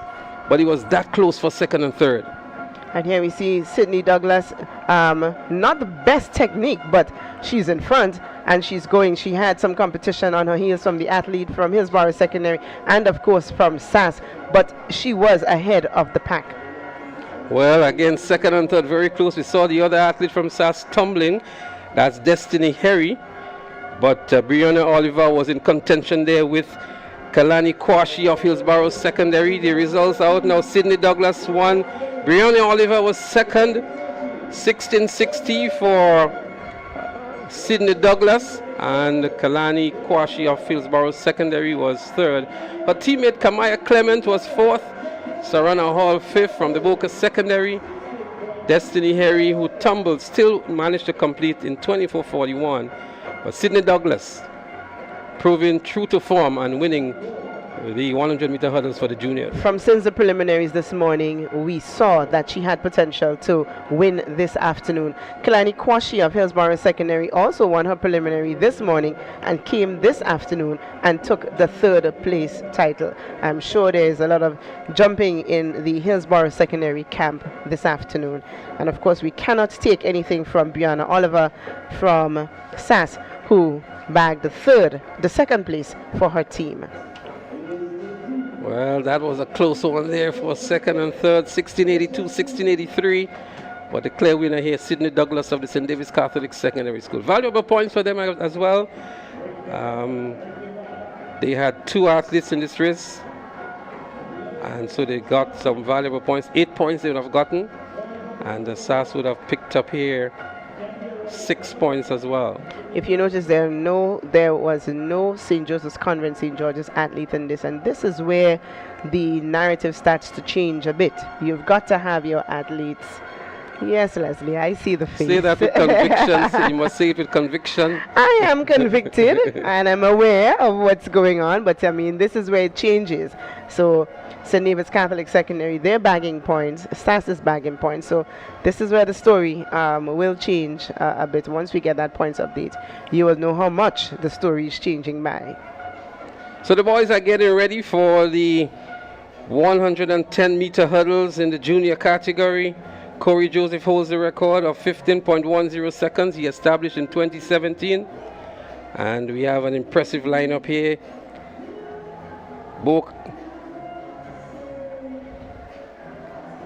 And so what we're going to do just before we go into the hurdles, we're going to have an interview that Sherry has with Tyrese Braveboy, the winner of the 1500 meters. Sherry, let's hear what Tyrese Braveboy has to say. So with me now, I have the winner of the 1500 meter sub-junior boys at Tyrese Braveboy. He's the athlete out of the Presentation Brothers College. Congratulations on your win today on day one of the competition in the 800 meters. You had an unfortunate incident. You were disqualified from the 800 meter after winning. Tell us, how do you feel about that, and what did you do overnight to come back today and say, hey, I'm going after a goal and I'm going strong? Well, to be very honest, I felt very bad that I got disqualified, and I went and prayed to God and talked to my coach, and he told me just go out there and do my best. In executing the 1500 meter race, you weren't always at the front. Your colleague from SAS was ahead of you, but coming down to about the last 150 meters, you decided it was time. Speak to us about that moment in which you led the pack. Well, I just wanted to win the race and come with a gold medal, and yeah. And how do you feel about Presentation Brothers College performance thus far? How happy are you to be one of the athletes that is, adding to the point standing? Well, I feel very good because my brothers did very well over the past few days, and yeah. Congratulations again. This is young Tyrese Braveboy. He's a sub-junior. He just won the 1500 meter at Intercol Day 2. Well, thank you very much, Sherry. It was so good to hear Tyree saying that he felt really bad about yesterday's situation, but was able to redeem himself. He went and he had his spiritual moment. He spoke with his coach and coming back to win impressively today in the 1500 meters. While that interview was conducted, we had a points update, so I'm going to just give you the top 3 positions. PBC in third on 45 points, GBSS in second on 78.5 points, and the SAS is up front on 120 points. In the girls category, the top 3, Convent St. George on 61 and a third point, St. David's Catholic 63, and SAS is up front on 68. 0.10 seconds. Corey Joseph fell during the heats. It's now 14.82 seconds. Your record holder is among the finalists. Introducing your field. Running out of lane number 1, representing the Classic Lighting, Boca Secondary, Kishon Franklin. Out of lane number 2, he copped silver in this event in 2025, chasing gold in 26 from the Nagico GBSS, Tevon Slater.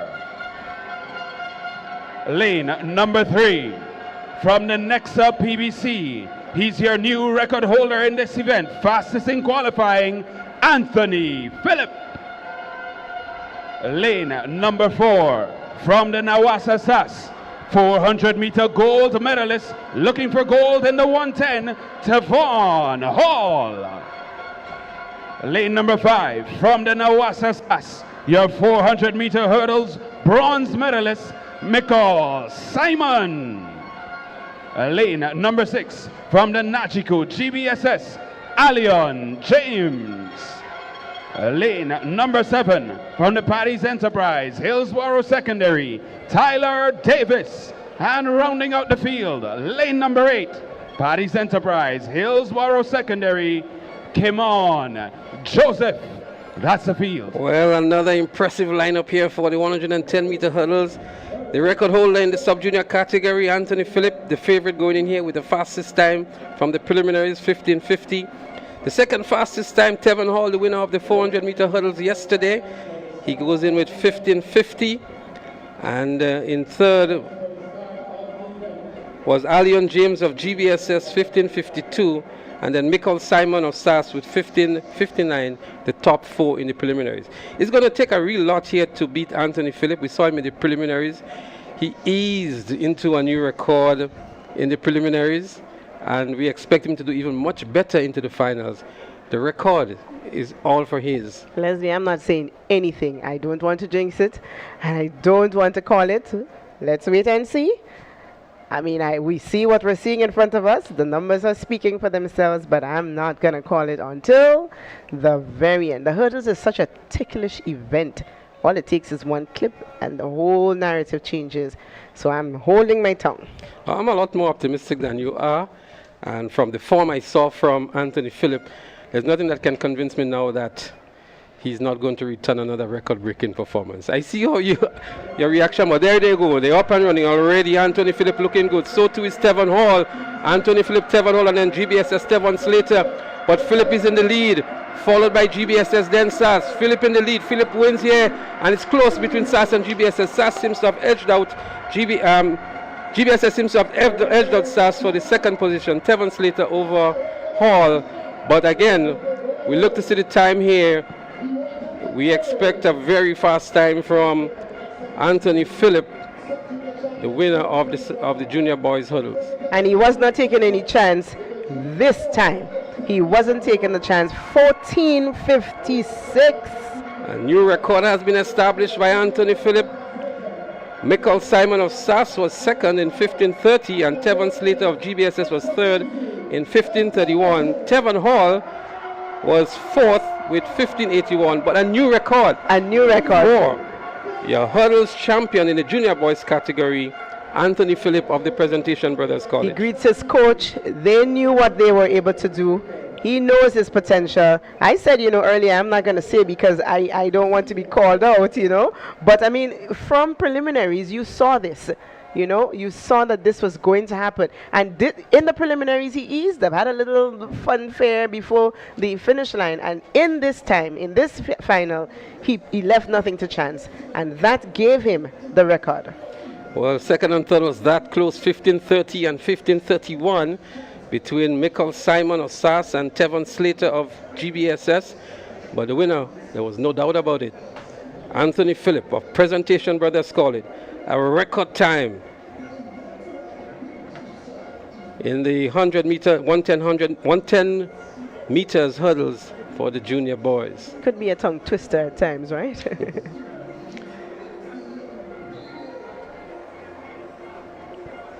The girls 100 meter dash senior is up next. And so the officials are clearing the track in preparation for that.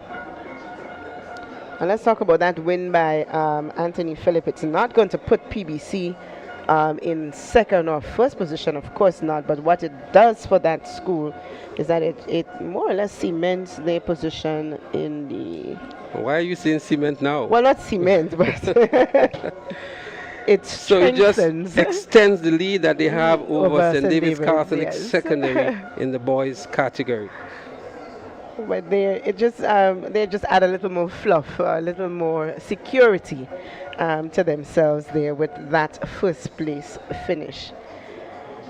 Still anyone's call for the girls division. It depends on what goes on this afternoon. We don't know. It's been such a long time since we saw such a close race in the female category. So I want to call the top 5 in the girls category because we were rushed a while ago while the race was about to start. In 5th is Boca Secondary. They continue to impress on 38 points. Anglican High School is in 4th on 46 and a third points. St. Joseph Convent for the first time has been relegated from the lead that they enjoyed for all of yesterday and today. They are now in 3rd position, still on 61 and a third points. St. David's Catholic Secondary remains in 2nd with 63 points. And the St. Andrews Anglican Secondary SAS up front on 68 points. Still anyone's game, you understand? So we don't know. We are waiting to see. Results can change. Points update here. We have an update here in the boys category. SAS now moves to 127. Grenada Boys Secondary 82.5. Presentation Brothers College 52. The top 3.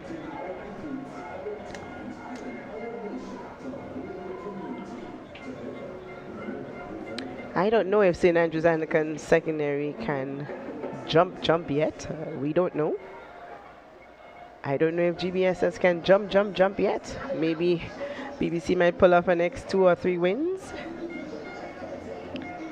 So while we contemplate on that, we're getting ready for the 100 meters for senior girls.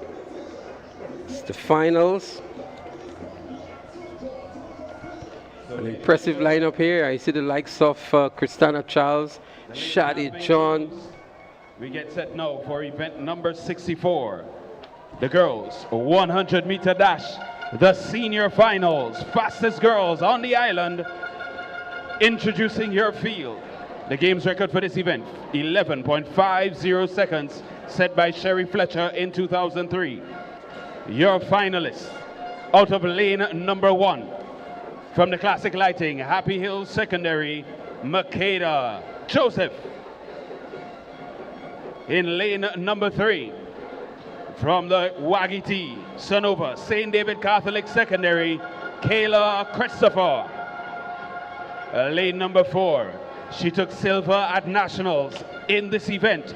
From the Nawasa SAS, Christina Charles. Lane number 5, from the Classic Lighting, MacDonald College, Summer Batiste. Lane number 6, she's your 400 meter silver medalist and national champion. From the Wagiti, Sonova, St. David Catholic Secondary, Shadi John. Lane number 7, from the St. Joseph's Convent, St. George's, Rosemary Thomas.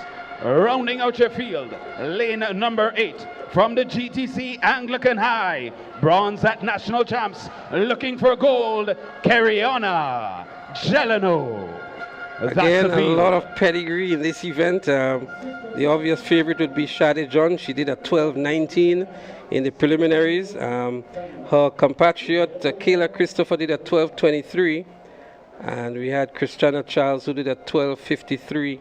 And of course, Summer Batiste of McDonald College with 13:03, the top 4 performers from the preliminary. So we can very well see a 1-2 St. David's here, but Christina Charles from SAS would want to split them two. She'd want to be the cheese in that sandwich, and let's see let's see how this one would unfold.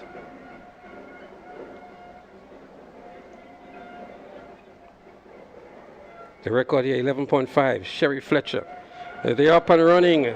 We look to see what's happening out there in lane 6 with Shade John. Shade John and Kayla Christopher, they're running very good, but it's Kayla Christopher with a slight edge here. Kayla Christopher would beat Shade John for the first time. What an upset of some sort here. We expected Shade John to win this one. They're hugging each other, they're happy for each other. That's the spirit in the camp. But what a race by these two. Well, we knew St. David's was coming gunning for this event, and they fired their bullets, and here they are, 1 and 2. St. David's Catholic Secondary, the girls from St. David's Catholic Secondary. I think it's Shade. That's Shade won with 12 flats. Yes. Kayla Christopher was second in 12:05. So a little bit of illusion for us here, looking at it in real time. And Christina Charles couldn't be the cheese in the sandwich this time. She was third at 12:57, but very impressive time from Shade John. She's done, that's a season best, 12 seconds flat. Impressive indeed. And if you're looking at the overall score sheet, this person second does something for St. David's Catholic Secondary in the girls division, or in the female division. This does something for that score. So we're going to see a changing of the guard in the scores when the scores are updated. But remember this, in this race, first and second for St. David's Catholic Secondary, there's going to be some changes going on right there. So it looks like a 75-71 in favor of St. David's Catholic Secondary, or 75-72 it may be. 75-71. But guess what? What are you the big men are lined up now. The senior boys for the 100 meters. Remember this morning we were struggling to see exactly who will go in. All we knew that the winners had their guaranteed position, and we were looking for those fastest finishers. But look at what's in front of us. But what I can tell you, we had 7 guys who went sub 11 this morning, and they into the finals. The only person above 11 seconds is Abby from SGI, and he went in there because he won his heat. But I can tell you, we have Johnson Louison, 10.99. Carmel Joseph, 10.79. Nathaniel Douglas, 10.97. Kazim Dubisset, 10.93. Ian George, 10.56. Deron Sincere, 10.66. Abby, 11.32. And Daryl Daniel, 10.66. It's going to be a nail-biting finish, of course. This one has us on we're up in the commentary room, we're on our feet. We cannot afford to sit.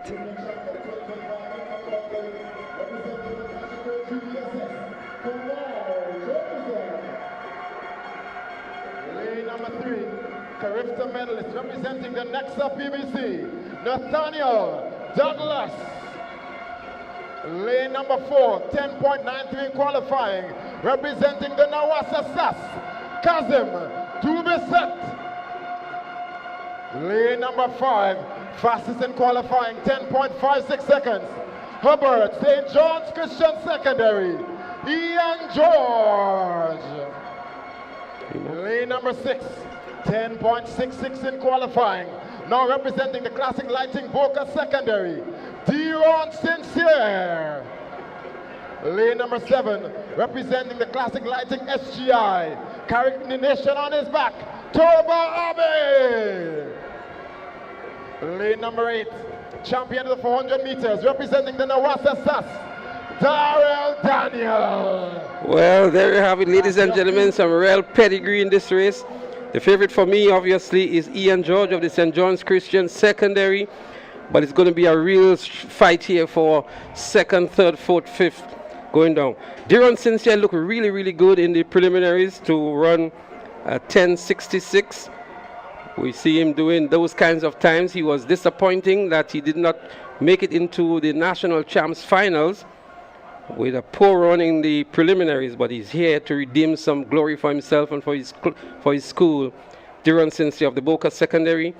And then we have Nathaniel Douglas, Kasim Dubaset, Kamal Joseph, GBSS is also there, and Johnson Lewison of the Grenville Secondary. There they go, the 100-meter senior boys.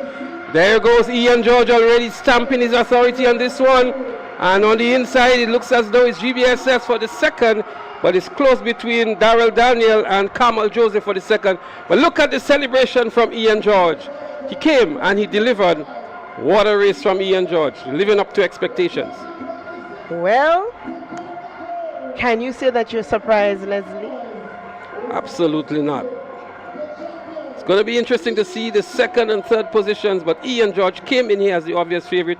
He has been defeating all these other guys throughout the season, and it was just a matter of time. He waited for the moment, and look at the celebration. A happy man, Ian George, the winner of the 100 meters. The fastest man at secondary school level, Ian George from, and look at it, a new record, 10.39 seconds. The wind speed, 2.4. The record would not stand, and what a disappointment that would have been. But 2.4 is above the wind speed that is allowed. 10.39 is what he ran. Darrell Daniel of SAS was second in 10.66. The same time he ran in the preliminaries. Kamal Joseph was third from GVSS in 10.74. Kazim Dubiset of SAS was fourth in 10.81. And an illegal wind speed here, but nonetheless a great performance from Ian George. I can tell you that Ian George wanted this. He needed to silence whoever the naysayers was, to let them know that I am just not there existing. I can do this. I will do it convincingly, and I have done it convincingly and in fine style. There we have it, Ian George taking the top position from St. John's Christian Secondary, jumping in the camp. Deron Sincere had to settle for fifth. The Boca Secondary, he was a favorite coming into this, 10.85. But for today, for now, it's Ian George at the podium in first position, putting some points for St. John's Christian Secondary. Well, Darrell Daniel ran the same time he did in the preliminaries, 10.66. Very consistent at that for the silver medal. And picking up the bronze, Kamal Joseph of GBSS in 10.74. And that's the top three in the boys 100 meters. If you compare their times to the preliminary times, just about, except for Ian, most of them more or less ran the similar distance time. Ian would have dropped his significantly, but other than that, the athletes were consistent with their time. Well, Ian did a 10.34 throughout the season already, so 10.39 is right about there in terms of what he does, but great potential from this young man. He's on the Carifta team.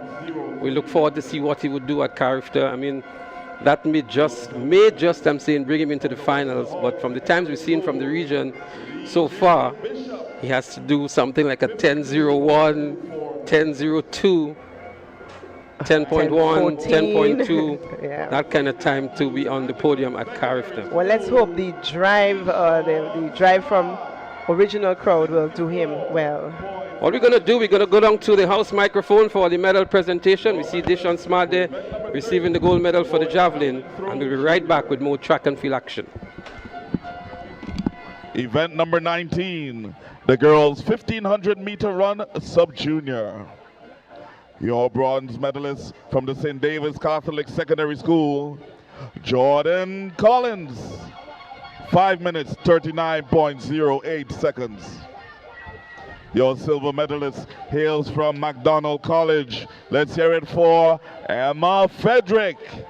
5 minutes, 19.20 seconds. And your gold medalist from the St. Andrews Anglican Secondary School, Tishanti Gibbs. 5 minutes, 15.97 seconds. Your medalists for event number 19, the girls 1500 meter run sub-junior. Event number 20, the boys 1500 meter run sub-junior. Taking home the bronze today from the Happy Hill Secondary School, Zelon Charles. 4 minutes, 44.68 seconds. Your silver medalist from the St. Andrews Anglican Secondary School, Nicholas Perriman.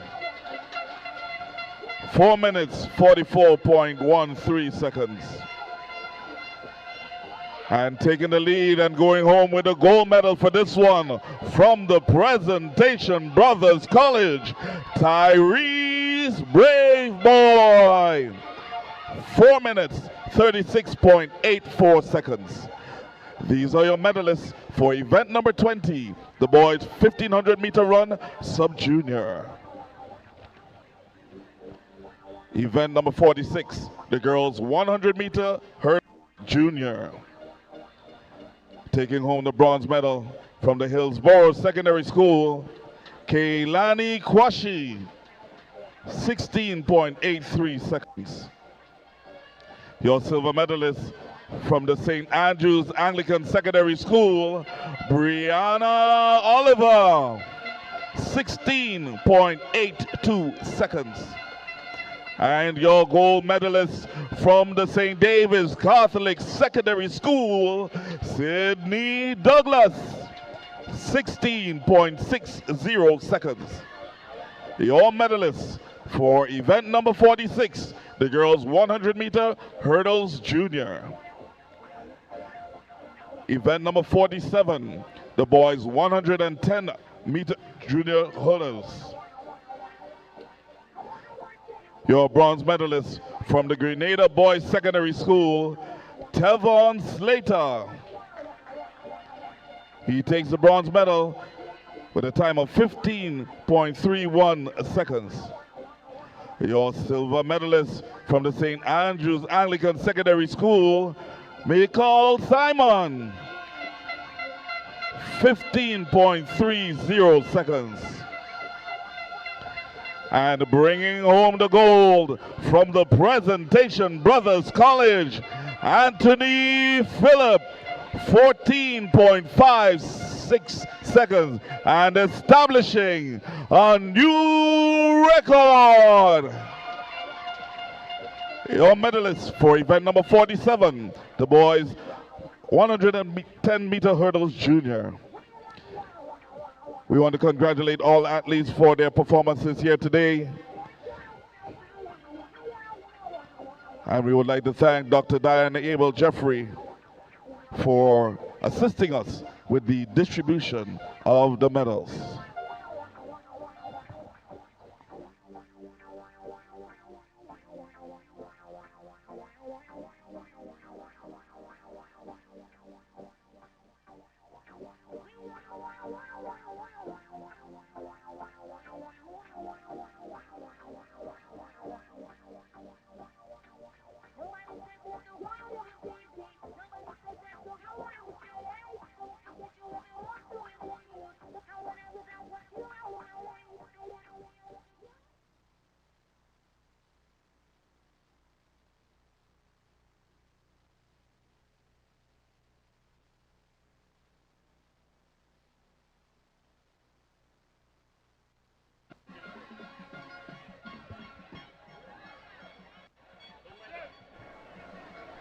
All right, well, we want to welcome you. We want to welcome you back to the Sakirani James Athletic Stadium. It's day number 2, session number 2, GAPS Intercol Games 2026. Action continues in the field, and we're heading back to the track. All right, so we are getting set for the 400 meter junior girls, and we're going to go down to the house announcer for the lane assignments. Chara George. Record established all the way back in 1998.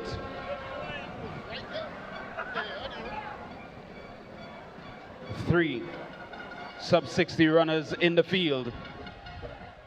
We're getting set to introduce them to you now. Ladies and gentlemen, these are your finalists for the junior girls 400-meter dash. 1, 2, 1, 2. Running out of lane number 8.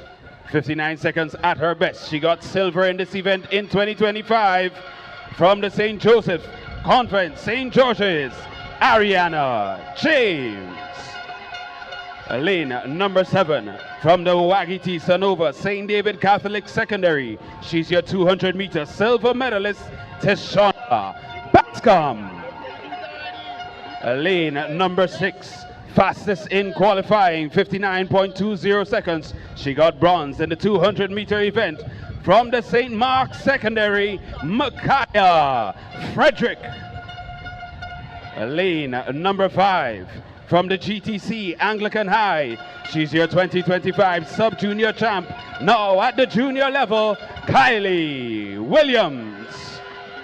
Lane number 4 from the Classic Lighting, Boca Secondary. She's your defending champion in this event, Anna Lisa Brown. Lane number 3 from the GTC Anglican High. She caught gold in the 400-meter hurdles. Back for gold again, Shania Nelson. Lane number 2 from the St. Joseph's Convent, St. George's. She got gold in the high jump on day 1, Michaela Patrick. Rounding out the field from the St. Joseph's Convent, Grenville, Michaela Abraham. That's the field. 400-meter junior girls final. And there you have it, the 8 finalists for this 400 meters junior girls. Our fastest qualifier is running out of lane number 6. That's Micaiah Frederick. But let's not get deluded into not recognizing in lane 4 Annalisa Brown, who didn't have much of a competition coming in here into these finals. And this one is going to be very interesting as we see the start. 400 meter junior girls. Let's see who will make the early run. It seems to be Kylie Williams from the Anglican High School making that early move. Annalisa Brown, she's right there in the middle. She is the defending champion and also your national champion, Annalisa Brown. So out front, Williams with a slight lead. Brown right there in the middle. Out front also is Ariana James. Ariana James, she was the silver medalist at the national championship. And here comes Annalisa Brown as she wrongs the turn and heads into the straightaway. Your defending champion, your national champion, Annalisa Brown. She's running away with this one. She's going to win and win comfortably. Just look at Brown as she strides up the stretch. She's looking for a very impressive time here. It will be a very, very impressive time from Annalisa Brown. Yes, Annalisa Brown, your winner. Not unexpected.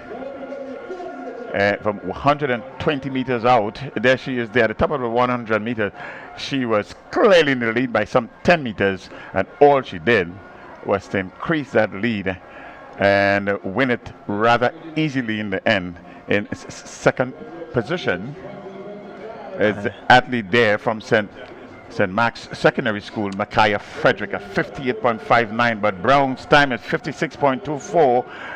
56.24. I need to repeat this. It's 56.24. That means it's a new record.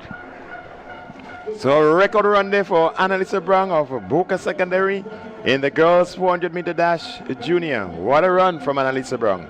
Well, she certainly annihilated that field, but you can see purpose in her run. We will get a look at it again, but you can see purpose. She knew she wanted that record to stand in her name, and this is what we were talking about. When you have the ability, you want to get in there, you want to put your name in the record books. This record stood from since 1998. Now Annalisa Brown can say that she is one of the greatest 400-meter athletes in Grenada. At the junior level. It's 120 meters to go. There she is there. She took it over. I said, this is my time. And all she did was increase her lead, increase her speed right to the end. And she ran right through. She was winning. There was not much of a competition, but she ran right through. 56.29, 56.24, rounded down to 56.24. A remarkable run there by Annalisa George. And again, not surprisingly that she turned out to be the winner here. So a beautiful run from Annalisa Brown. Record-breaking run indeed. We're getting ready for the boys 400-meter dash junior. The athletes are already on the field, and in a short while we're going to have the lane assignment for that event.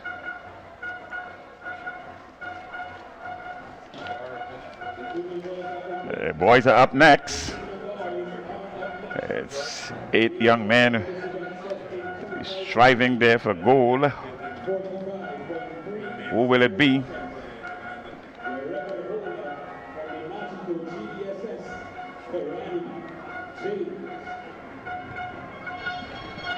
It's going to take something special to break that record here in 2026. But we've got a special field ahead. All lanes are filled. So we're getting ready. This is a big one. It's certainly a big one. From day one are back for day number 2. Ladies and gentlemen, this is event number 41, the junior boys 400-meter dash final. Introducing your field for this event. Running out of lane number 8, representing the Nawasa SAS. He's your 200-meter champion, Philip Mitchell. Running out of lane number 6, representing the Nagico GBSS 200-meter bronze medalist, Cache Stephen. Out of lane number 5, from the Classic Lighting, Hillsborough Secondary, Raylani Bascom. Lane number 4, from the Classic Lighting, Boca Secondary, Kelson Francis. Lane number 3, fastest in qualifying, your 200-meter silver medalist, from the Classic Lighting, Boca Secondary, Giovanni Green. Lane number 2, from the Nagico GBSS, Alion James. Rounding out the field, from the Classic Lighting, MacDonald College, Zuriel Fleming. That's the field. The junior boys 400-meter dash final. Junior boys 400 meters final. This one promises to be really exciting and competitive. You have your 3 medalists from the 200 meters here in these finals. That alone would suggest this is going to be close, this is going to be competitive. And look for the running in lane number 3, lane number 6, and in lane number 8. So this is going to be a big one. It's a 400-meter dash final for junior boys. What we notice here is that the lineup is very similar. Only Philip Mitchell is included from the national championship. Ethan Edwards of Trailblazers, he was in the national championship finals, but here he's not. And Philip Mitchell has taken his place. So you have more or less a repeat of the national championship. Cache Stephen, he won that event. Let's see, can he win here? Well, Philip Mitchell has a golden seal behind him. He won the 200 meters, so he's coming in here with real incentive to double up. So this is a big one. Let's get ready. Keep your eyes on the track. It's going to be a fast one. 45.30, the time to beat. A record established in 2009 by Kirani James. Don't discount Giovanni Green. He was your silver medalist, the 200. That's Green. Green was running at lane number 3 from the Bocas Secondary School. And again, he comes into this event with the fastest time, 50.32. So certainly you cannot discount Green. Oh, in fact, yes, he had the fastest time. But one would seem to suggest that Philip Mitchell in lane number 8, not much of a competition in his semifinals. So let's not pay too much attention to the times coming into these finals. So let's see how well these boys are going to execute their races. Their game plan may be different, but the end result is all the same. Well, you have two athletes here from the GBSS. You have 2 athletes here from the Boca Secondary School. 1 from SAS. 2 from McDonald College. So this is going to be rather interesting. Just a few schools that are competing against each other in these finals here. 400 meters, juniors, boys. That's up next. Again, a very interesting point here is that McDonald College has 2 athletes in this event. The Boca Secondary, they have 2 athletes. The GBSS, they have 2 athletes. SAS has 1, and the Hatfield Secondary. So it's going to be an interesting one. Yes, Hatfield is a good representation here. Bascom is running out of lane number 5, representing Hatfield Secondary School. We haven't seen much of Hatfield in these finals, but here is an opportunity for Bascom to make a distinction here. And of course, we never discount our McDonald College representatives in these middle distances. Oh, we have a scratch in lane 7. Scratch in lane 7, the athlete there from McDonald College.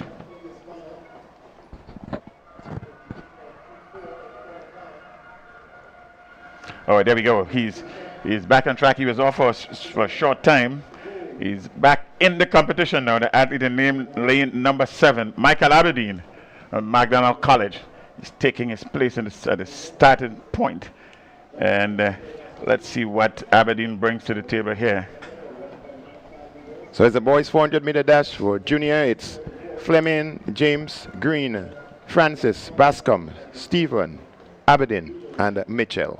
The question really, would that record of 2009 be challenged today? Oh, I'm seeing a lot of signals, a lot of hands are saying no, but we were saying the same thing a while ago for that record from Kishara George, and what happened? So let's not be too negative just yet. It's 45.30. There might be a challenge. It seems as though I'm dancing on an island by myself in this one here. It's going to be a good race. It's going to be interesting, and also the time will be interesting. 45.30, 2009, Karani James.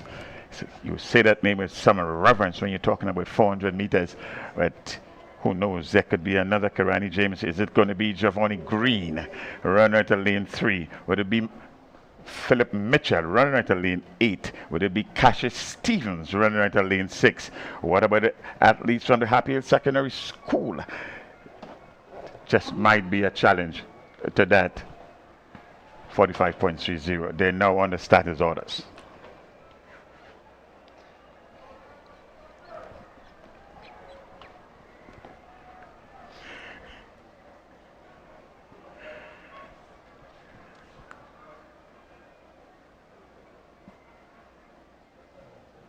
There is a hush.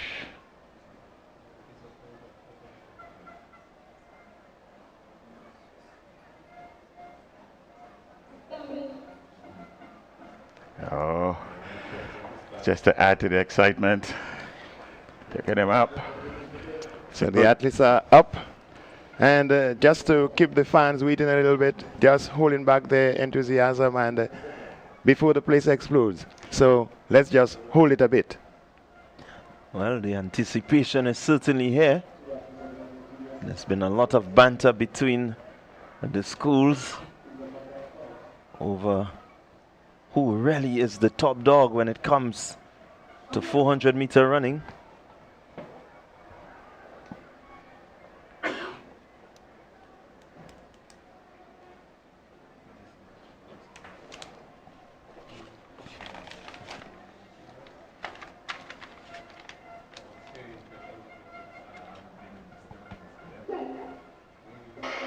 And this time they are off. It's a 400-meter final for junior boys.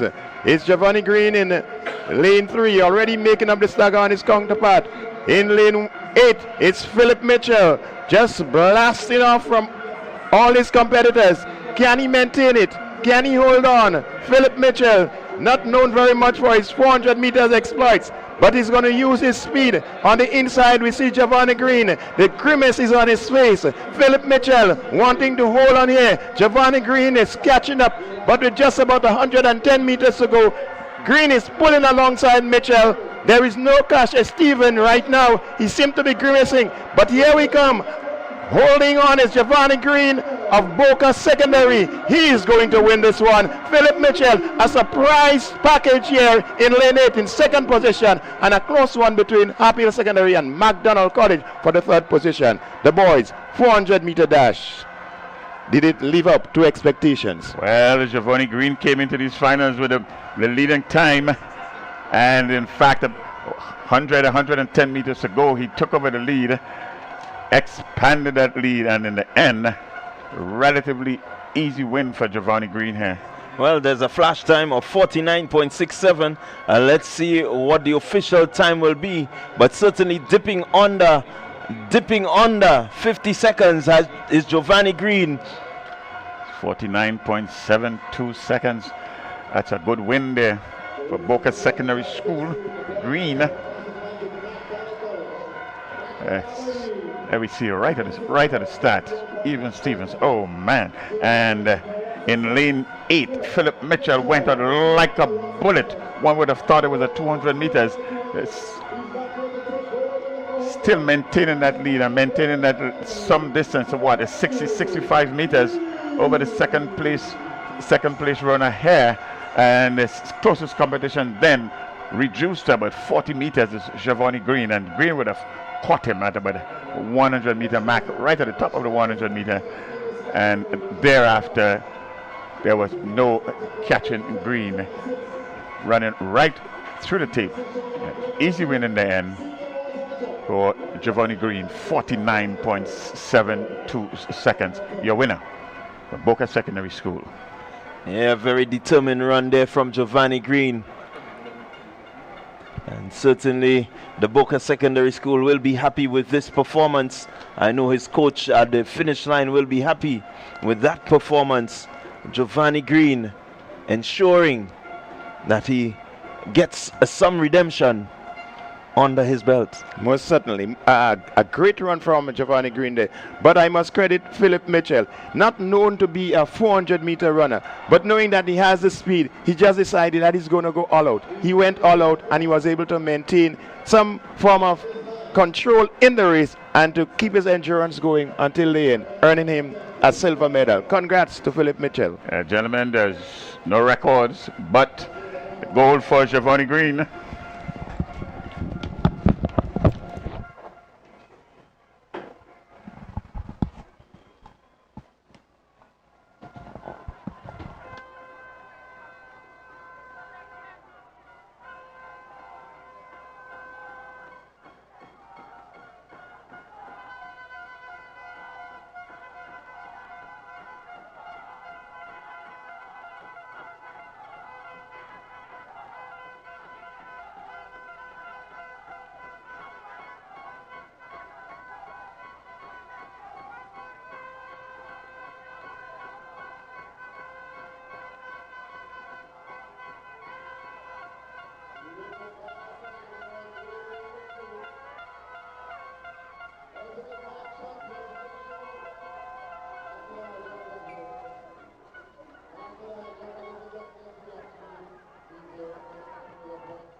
We welcome you back, viewers, to the live broadcast of Intercol Games 2026. As the excitement continues, we want to just quench your thirst a little bit because we do have royalty in the house, and whenever these athletes who have set the path for us here in Grenada are within our airshot, we want to capture them and have some spirited conversation with them.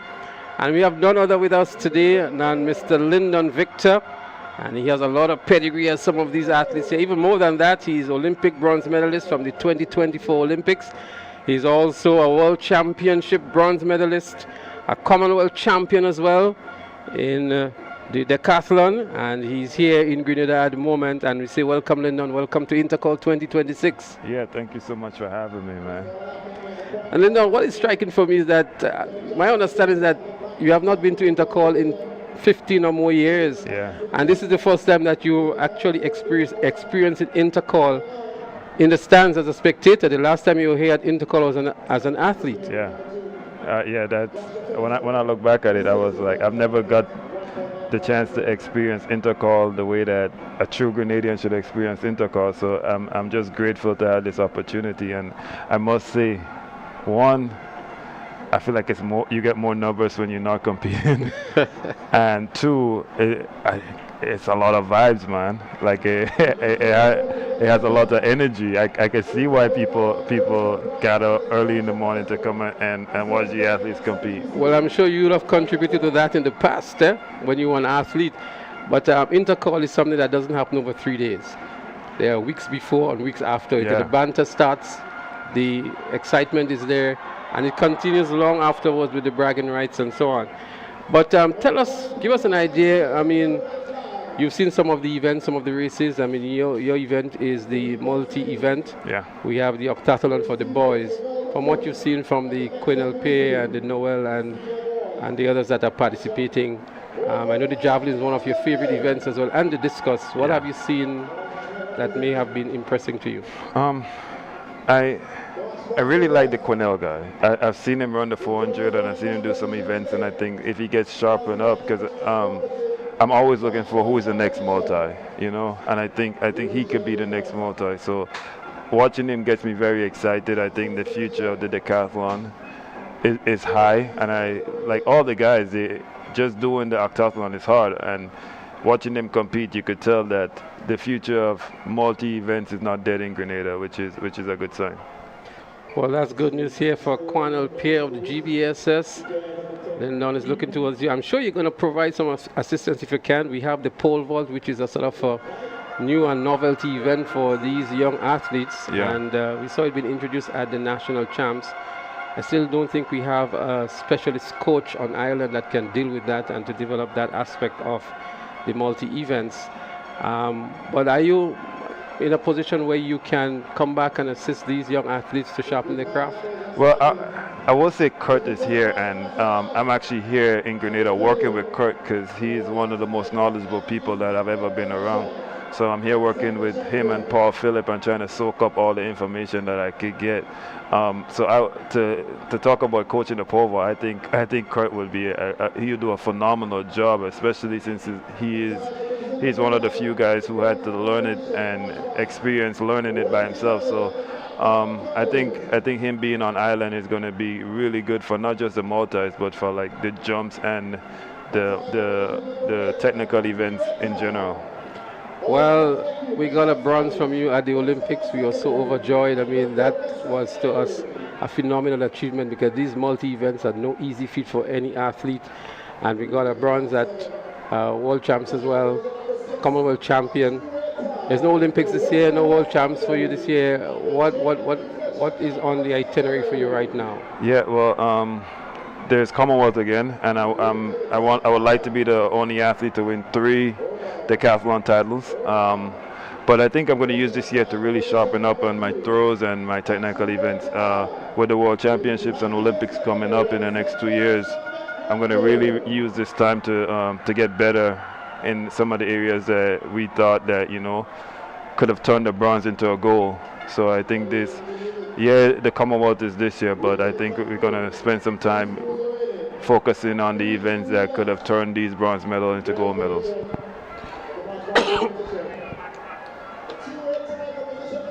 record. Are you involved?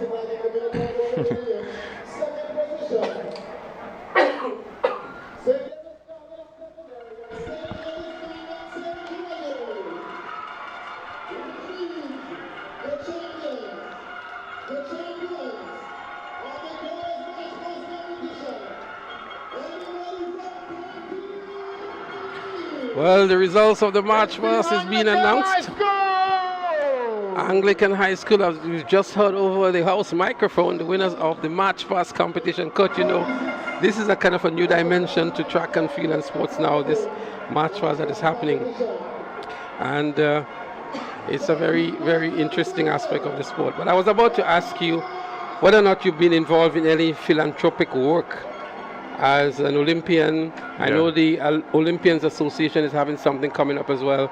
Are you involved with them, or are you doing your own private philanthropic work on the side? Well, I started the Lyndon Victor Foundation, and you know, it's something that I'm really passionate about. And seeing some of my athletes that are part of the foundation compete, it just, I like to say Annalisa Brown is one of my favorite athletes, and she's a part of the Lyndon Victor Foundation. So, I mean, just watching some of these younger athletes that have been through the Lyndon Victor Foundation blossom here, I think it motivates me. And when I go back to the sponsors and I tell them what's happening, I can see them even being more interested in supporting what the Lyndon Victor Foundation is about. I think this is important in terms of giving back to the communities, giving back to the athletes.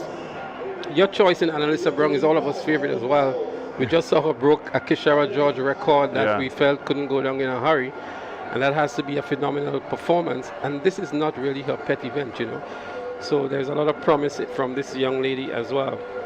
But before we wrap up, Lyndon, again, we want to zero back in on Intercol 2026. You mentioned a little bit about the vibe and the atmosphere. Yeah. But this is a launch pad for these athletes. And maybe just summarize for us, how important do you think this Intercol Games is for these youngsters who are here for the first time, who are on this big stage with this kind of euphoria and environment? How important is it for them? Well, I think it's huge. I think one, you could see the transformation just in the way that these athletes are answering interviews. Like it has taken another notch where they're answering questions as professionals, they're carrying themselves as professionals, and I think that allows us to transition into the CARIFTA Games, transition into the World Championships, transition into the Olympic Games a lot more smoothly. I think if you can compete under this pressure that comes with the Intercol Games, I think you can compete anywhere, because now you're competing for your school, you're competing for something bigger than yourself. So I think this is where every great has started. Every great Grenadian athlete has started right here in Intercol. So I think when we're done and when these guys are done, the tradition is going to live on, and it's been great so far watching these athletes compete. So the final question for you, Lyndon. You're an old boy of the GBSS. Your predictions for Intercol 2026? Great is the GBSS, man. Great is the GBSS. I think we're gonna shock a lot of people in tomorrow and for the rest of the day. But I'm a GBSS boy, but I'm also a Grenadian. I love to see good competition. So I think the way that these athletes are competing over the last 3 days it's a good sign. It's an excellent sign, and it shows that track and field in Grenada is on the up, and it's in good hands. Well, you have truly spoken as a GBSS old boy, and I want to wish you and the GBSS all the best too. And as you continue to prepare for the Commonwealth Games, we want to extend best wishes to you, and thanks for stopping by. Thank you. I appreciate you having me. Okay, viewers, so you're just chatting there with Lyndon Victor, our bronze medalist at the Olympics, and also a bronze medalist at the World Champs and the double Commonwealth champion, Lyndon Victor. We're going to take a short break, and when we come back, it's going to be live action as the fans in the stands continue to enjoy Intercol 2026. When the day's done, there's only one place to be. Jump it up. April 25th and 26th, the Kirani James Athletic Stadium comes alive. It's the Classic Lighting Communal Credit Union Invitational Games, the final showdown. Come witness all clubs battle for glory one last time. Gather your posse, take your stand, and jump up for Bankers Association, Hubbards, DG-Cell, Huggins, Grenlec, Nawasa, Prisons, Police, Busmen, and Flow. This is rivalry. This is passion. This is Grenada on fire. April 25th and 26th. Kirani James Athletic Stadium. Don't miss it. Kites in the sky, families on the beach, good food, good vibes. It's the Easter season, but parents, remember this parenting program, Ministry of Social and Community Development, Housing and Gender Affairs, empowering parents, protecting children. Thursday, April 2nd, 2026, the official pre-character, all-inclusive, all-white cruise experience is here. Hosted by the Grenada Olympians. It's respectfully yours. Premium entertainment and Grenada's top DJs. It's food and drink inclusive, all-white dress code experience. It's an Olympian hosted celebration. Secure your spot now. Ticket outlets, cotofed.com. All proceeds support the next generation of Olympians. So on Thursday, April 2nd, respectfully yours, aboard the ecstasy. Carifta weekend starts.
meters.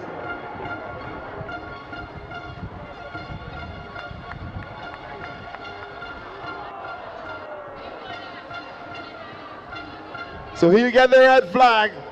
Coming to next up, PBC Trevell Woodruff. He wraps up the gold medal here in the senior boys high jump. Anybody from Old Fort? Anybody supporting the Old Fort Cannons? Where's Mr. Salam when you need him? Old Fort Cannons! Incoming. Congratulations to Travell Woodruff, Joshua Telesford of the Nexa PVC.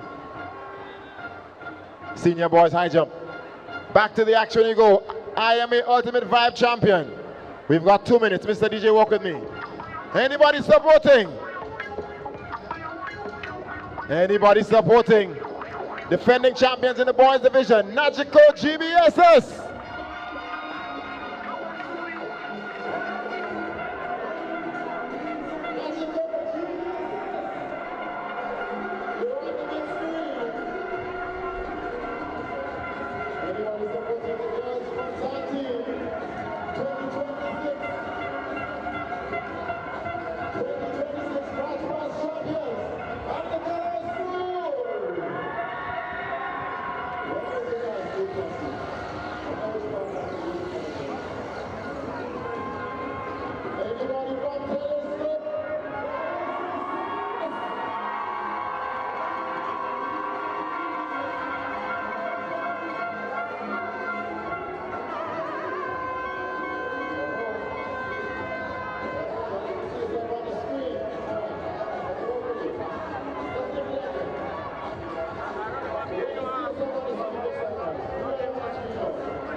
That's a high school posse.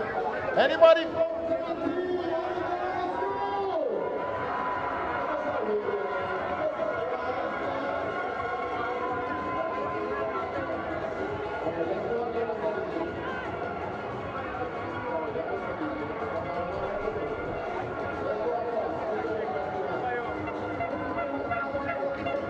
Tiba, you didn't see the stuff on the screen. Tiba Aiden, St.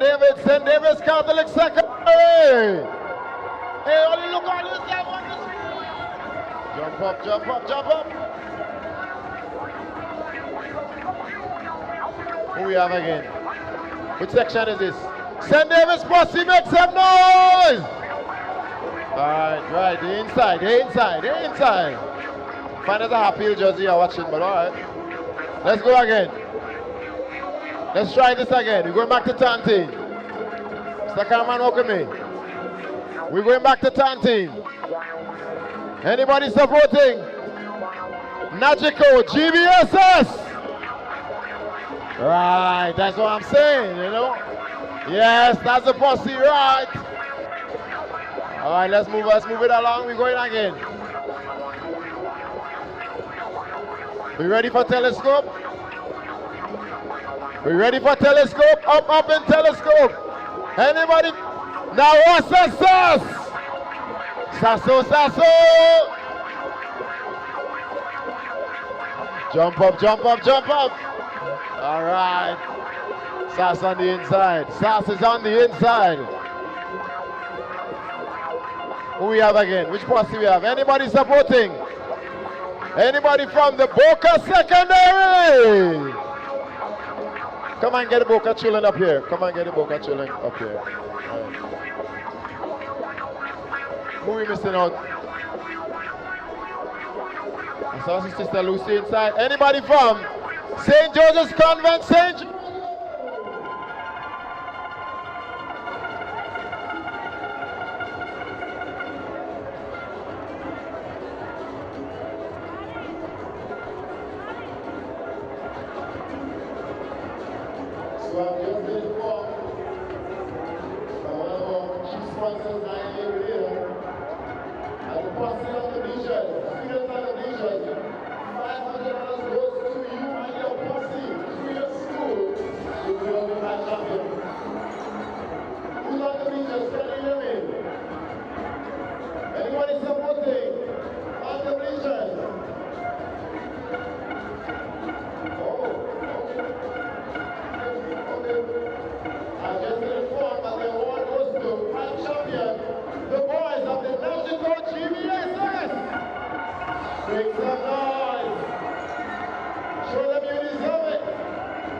So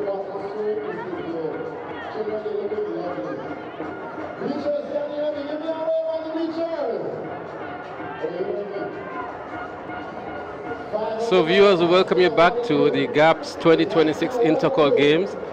Nothing much is going on at the moment on the track as the athletes are getting themselves ready. So what we're going to do, we're going to have another short interview before we get back onto the track. And we did enjoy the sights and sounds on the stands with the athletes and the supporters from the various parishes and communities representing. But I have with me here now Mr. Michael Bascom, a former sports journalist. He is also the host of the Saturday talk show, Talk Sports. He's covered about 6 Olympics so far. And Bascom, you're here specifically for Intercol, and I'm sure you'll be back for Carifta. I say good afternoon to you. Good afternoon, Leslie, and good afternoon to everyone. Bascom, Intercol, the biggest sporting event in the Southern Caribbean, the atmosphere, the performance. How do you rate Intercol in Grenada? Well, even before I rate that, let me first congratulate TNR Communications for a splendid job. Over the past few years, we have seen what TNR Communications have been doing, not just today, rather, as I said, over the years. And I want to congratulate TNR Communications, Richie Oliver and all the boys. In fact, I got a full introduction earlier today, and I'm certain that folks around the region are taking note of the production and all the behind the scenes of TNR Communications. But Intercol certainly is, no other, as you indicated, as we always say, second only to boys and girls champs in Jamaica. And I know for a fact that folks not only in the diaspora are looking on for Intercol 2026, but we have folks, in the Caribbean as well. There are coaches in particular who will be looking on in the region, who will be looking on to some of the athletes in Grenada to see, what's in tune for them when they come in 2 weeks' time for Carifta Games. Well, the coaches always have a difficult task in terms of preparing these athletes because there are so many track and field events. It's always difficult to determine which ones they should get them to pick for. Yeah. And that's a challenge. But we've seen some brilliant performances over the 2 days so far. Mm-hmm. And we saw Annalisa Brown breaking Kashara George 20-something-year-old record. Yeah. She's a long-distance runner. Yeah. It tells a lot, right? It is, but my athlete, if I have to, at this point in time, is Philip Mitchell. It's Philip Mitchell, I think, from the St. Andrews Anglican Secondary School, SAS. So tell us why. Because he is not just a competitor, he's not only a quality athlete, but he's what they call a warhouse, right? Because he still has the relay to run, he still has the 200, I think, to run.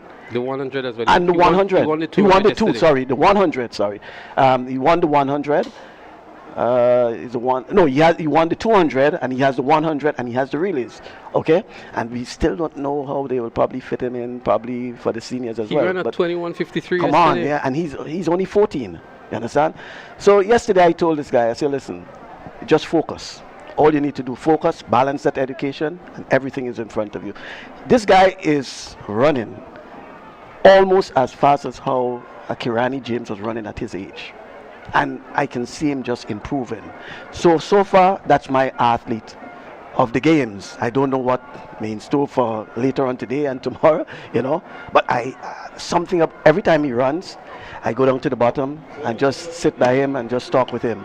We'll come back to that, quality. Michael, as we just see the start of the 800-meter run for senior girls. 24 athletes registered for this one. 2 laps around the track.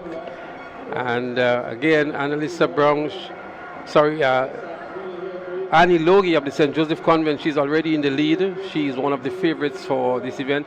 She's another one that is a distance runner that has really gone down to the 100s and the 200s and doing well for St. Joseph Convent. She was a part of the quartet that won the 4x400 meters at last year's Intercol. And already we've seen 2 athletes from Convent in the lead. They did the double in the 1500 meters yesterday. Annie Logie winning and her colleague there coming into the second position. That's Kayana Alexander. So it's Annie Logie and Kayana Alexander. Anglican High School is also there. We can never rule out McDonald College. We also see the Wesley College up in contention very early, Grenada Christian Academy, Westerhall Secondary, with Annie Logie with 1 lap to go, 400 meters remaining on the event, just above 1 minute on the first lap. Annie Logie, she still has a good kick in her, and one of the prospects that we have already on the Carifta team, and expected to do well right here on the home soil. But look at how McDonald College is nicely positioned there in 3rd position, just gauging and waiting for her moment. She's waiting to see when Annie Logie is going to kick and maybe try to follow her. It's going to be a difficult undertaking, but she's nicely positioned there between Annie Logie and Kiana Alexander of the St. Joseph Convent, St. George's. 200 meters to go. McDonald College looking to make a move here on Annie Logie. Is it too early? Is she buying her time? But a great tactical race is being run here by these 3 athletes.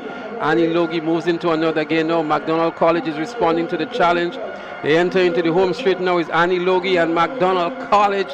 Logie has good form here and she's maintaining that nicely. She's pulling away slightly from McDonald College, Annie Logie, but a great run from McDonald College in 2nd position. And Kiana Alexander picks up the bronze medal.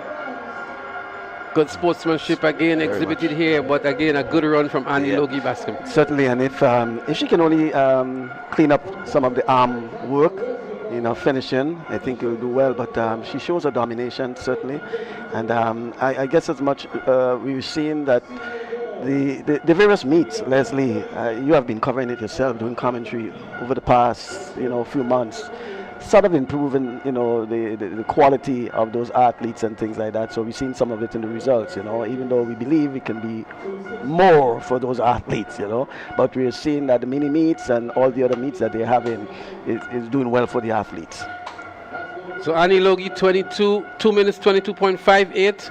Kia Olive of McDonald College was 2nd, and Kiana Alexander of St. Joseph Convent St. George was in the 3rd position.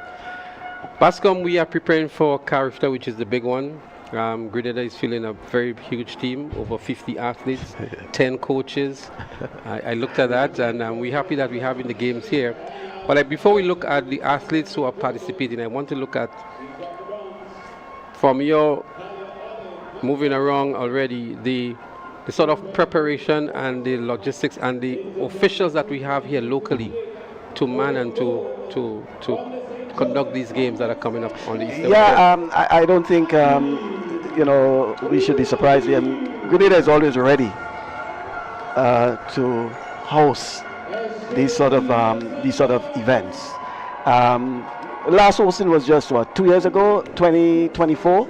And I think by the time they announced that Grenada was hosting 2026, most of I didn't think they have disbanded the various committees. Most of the people were already in committees. They just had the debriefings and things like that. And there was some sort of chatter around, I know, that Grenada may host it, right? I know it was sort of premature at times because they even posted it, because I got information from Guyana that they probably wasn't in a position to host it. So Grenada was basically on standby. And I believe we have had some very good reviews, Leslie, from about our officials in various meets, the track umpires, the starters, So I'm not really surprised, and I am certain that our folks are ready to host a very successful Carifta Games 2026. Well, the folks from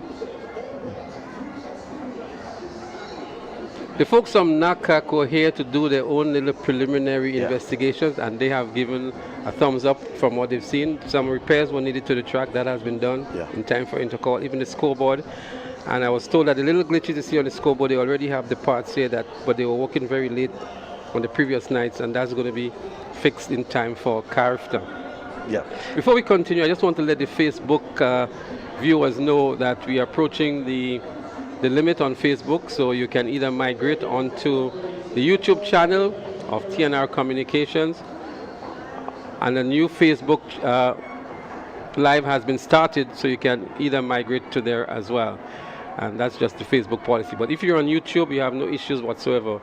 You just continue to enjoy the broadcast from the National Stadium.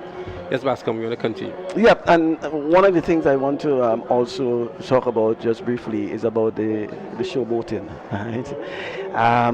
We have to get our kids to understand that they're competing, run their races, do your celebrations after. I saw in probably 2 occasions yesterday where athletes actually were celebrating before the finish line, and I think it cost them, valuable time. Could have been, in one case, it could have been a record-breaking performance, And I think the coaches, the teachers, the principals, those folks around those athletes need to let them know that they need to run their races, compete to the end, and then they can do their celebrations, whatever, after. That showboating there's no place for that, okay?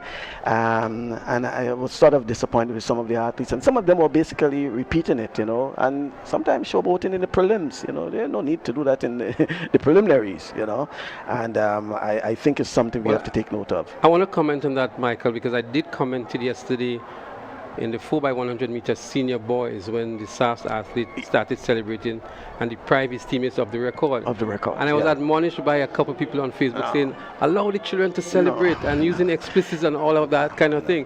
And my comment was that that's not the place for that. No, because it's not. You're correct. I want to see you run through the line and allow yourself to run your best time. And you have to also understand that this is not just a village meet.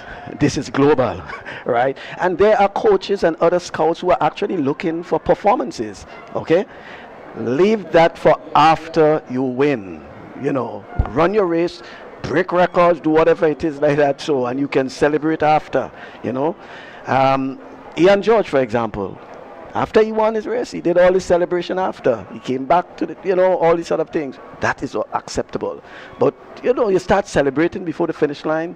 No, that's unacceptable, I think, especially for folks who are intentions of gaining scholarships and moving forward and things like that. So it's all the entertainment for now. And thank you for raising that important point. Yeah, I saw that, and it was important that we we even see it happening at the primary school, at the private primary school, the national primary school, the school sports. We see it very often there, and it's something I think the coaches and the team managers definitely have to work on. But we're going to go back trackside now as we have the boys for the 800 meter run senior. They're chasing a Kendall Simon record established in 2001 of 1 minute 53.3 seconds. And we have an extensive field here of 32 boys. Yesterday we saw a lot of jostling for positions and disqualifications occurring as well. And this is a huge list here. All the schools are represented, and some have their full 2 athletes, some just 1. And that again beckons the question whether or not we may need to consider, or the organizers may need to consider, preliminaries for these events with so many athletes competing. And this is just 800 meters, two laps around the track. So he doesn't even allow enough time for the athletes to spread across the entire track like a 1500 or a 3000. But there they are, they're up and running. False start to the 800 meters. And that happens when you have these large numbers and the eagerness of the athletes to want to move off and gain a position outside of the crowd. So we have here Junior Alexander, who placed second in the 400 meters. He's here representing SAS. The ever-present Keith Charles of the Grenada Christian Academy, he's also there. Shondell Findley, GBSS, he's also there. Michael Thomas from McDonald College. Josiah Simon of SAS is also there. And there's a very long list of them. Kimmel Murray, one we can look at for again from the Grenada Christian Academy. And then we have Rickel Blay out of the Hillsborough Secondary. We don't know too much about him, but carriacou always do present some good performances whenever they're here at Intercol. But it's a good start this time. 32 athletes in the 800 meters, chasing a record of 1 minute 53.3 seconds. McDonald College, that could be here. Michael Thomas Jr., we're not sure who it is. SAS on the outside. Wesley College is also there. Very large field of athletes indeed. McDonald College in the lead in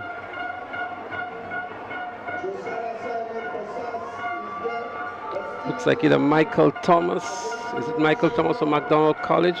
We're going to confirm that for you in a while. 1546, I think, is the... That's Tyreek Thomas. Tyreek Thomas was on the carry-after team last year. I think he was very impressive last year. I've not seen much of Tyreek for this year, but he was one of the very determined athletes in the junior category last year. And it's good to see him moving up to the senior ranks and showing his true colors very early. Keith Charles is trailing somewhere behind. He's currently now in the 5th position. But McDonald College, Tyreek Thomas is the one who is in the lead here. Tyreek is looking very good as well. McDonald College 1 and 2, it seems. And Michael Thomas in the 2nd position. Well, that's your leader here. Tyreek Thomas, McDonald College. Presentation Brothers College is giving good chase now. PBC will have, that looks like Taj Thomas, but Tyreek Thomas is going to be difficult to catch. Here comes Presentation Brothers College moving on in lane 2. But Tyreek Thomas run a brilliant race from start to finish. What a good run. Junior Thomas is making a run back, but here they go to the finish line. Presentation Brothers College just clips him on the finish line. What a comeback run here by PBC. A comeback by Junior as well. But look at that finisher. You never give up until you cross that line. Tyreek Thomas doing all the bulwark, so to speak. And in the end, Presentation Brothers College running a very, very measured race. And an extremely good finish. And it was a battle of the Thomases, right? Because you had Taj, you had Michael, and then you had another, right? Tyreek, you know.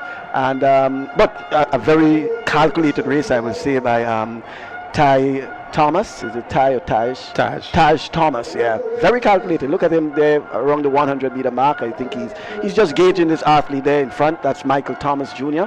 And with strides, you know, eating on him, and yeah, the crowd is giving him the support as well, and he's maintaining that stride right to the end. Good finish indeed. Well, I'm really not sure if Tyreek Thomas knew that he was coming at that close, but I can tell you Taj Thomas found some inner strength. 157.78 is the time. Tyreek Thomas was second, 157.97, and Junior Alexander of SAS was third in 2 minutes 0.44. Michael Thomas from McDonald College was fourth, and Lindsay Malton of Grenada Christian Academy, he was fifth. Josiah Simon of SAS was sixth, and Daniel Douglas of SGI seventh. Carlos Whiteman of GBSS picked up the last 8th position for which points would be awarded the top 8 positions. But this is how you end the races. Yes, and you lay it out on the track, you give everything. And that's the first time we saw Tyreek Thomas for the season, for the 2 days. But Taj was already on the track in a couple of events. Yeah. But a little more experience, yeah. And one of the things I've noticed, Leslie, of recent, is the number of competitors we are seeing in those long distance races. There was a time when probably you might have seen probably 8 athletes competing in 800 meters, you know, and even the 1500. We've seen so many athletes, and they are, in most cases, they are ending, right? It says a lot. I've looked at the national championships. I've looked at the various meets, you know, even at the primary schools, for example, and we've seen lots of competitors are competing in the longer events. May not be as competitive, but it's a good sign that long distance running is returning. And what used to happen in the past, to Michael, there was what we call a slow lap and a fast lap. But we're not seeing that anymore. You know, the athletes are measuring the races now. Yeah, you have athletes that will just run off. Leslie, earlier today, there are 2 things I want to talk about. Earlier today, you all had a nice conversation about back then with the old Queen's Park and the bleachers, you know. And I recalled to myself, I said, hey, you know, but if you attended Intercol back then and you did not fell through or fell with bleachers, you didn't experience Intercol, you know. That was a thing over the years. In terms of an experience for Intercol, the bleachers, you call it the old bleachers. There is never an Intercol championship without broken bleachers. In fact, the girls, when it was the rivalry really between SAS and GBSS in the male, and in the girls, the convent and Anglican High School, That was in terms of bleachers. We have seen the ugly scene sometimes with the bottle throwing and things like that. So, but I think the bleachers, the rocking, the swaying, of those things, and that was the experience of Intercol back then. I remember my first Intercol, Michael. I was standing on the bleachers, not doing anything, but was jumping at the same time. Right. Because That's simple, everybody but was up and down, and yeah. so you just had to go with that momentum that That's how it was. The lumber was doing below your feet, you know. Yeah, I know. It was the day after Intercol. You see all the broken bleachers, but that was the experience. That was the excitement for Intercol. The other thing, Leslie, might be sort of controversial. I want to suggest that in terms of the logistics for Intercol, the organizers may want to relook or revisit in terms of the first 2 days of Intercol. Possibly look at free entry for the kids, school kids. Because look, I mean, when you look at day 1 and day 2 compared to tomorrow, so tomorrow we can understand everyone can pay. But look at probably free entry for the school students for day 1 and day 2. Possibly some sort of subsidy for bus fare, because I think it's a real toll for especially the 3 days. The kids come in, then they still have to get things to eat and all these sort of things. So they can look at ways of how they can mitigate that to get more of the students from the secondary schools more involved, more participation in terms of spectators, because we have quality track and field on the first 2 days, So that is a conversation that I know the Principals Association is having. I have it every year. And you mentioned the expense. Imagine you have 2 children coming from the same household, from St. Patrick, or from Grenville. Yeah, and not just you have Grenville. to pay the bus. They're coming from probably the outer part. Right, so Paraclete, for example. Right. Pay a bus to get to Paraclete, to Grenville, then come to town. They have to pay to get in. They have to have money or their meals. Right. And that's for 3 days. For 3 days, yeah. It's a toll, I think, and I don't want people to. But I compare also that want with other to. things, I also so we understand that issue there because we want the numbers on the first 2 days. But we also have to look at not only the parents and the athletes who have that expense, but the schools as well. So look at the schools that are coming from the outside parish. They are camping. Some of them are camping in St. George's now. But those that have to come down for the 3 days, 3 days of transportation, meals for the athletes, and. Even if they are camping, it's still a cost. And who bears that cost? The schools, the Parent-Teachers Associations, etc. Yes, certainly. So we're going to come back as we go trackside for the lane assignments.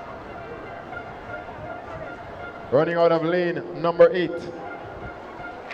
Finalists in the 100 meters representing the Wagiti Sanova St. David's Catholic Secondary, Reina Hosford. Lane number 7. Representing the GTC Anglican High, Ava Plenty.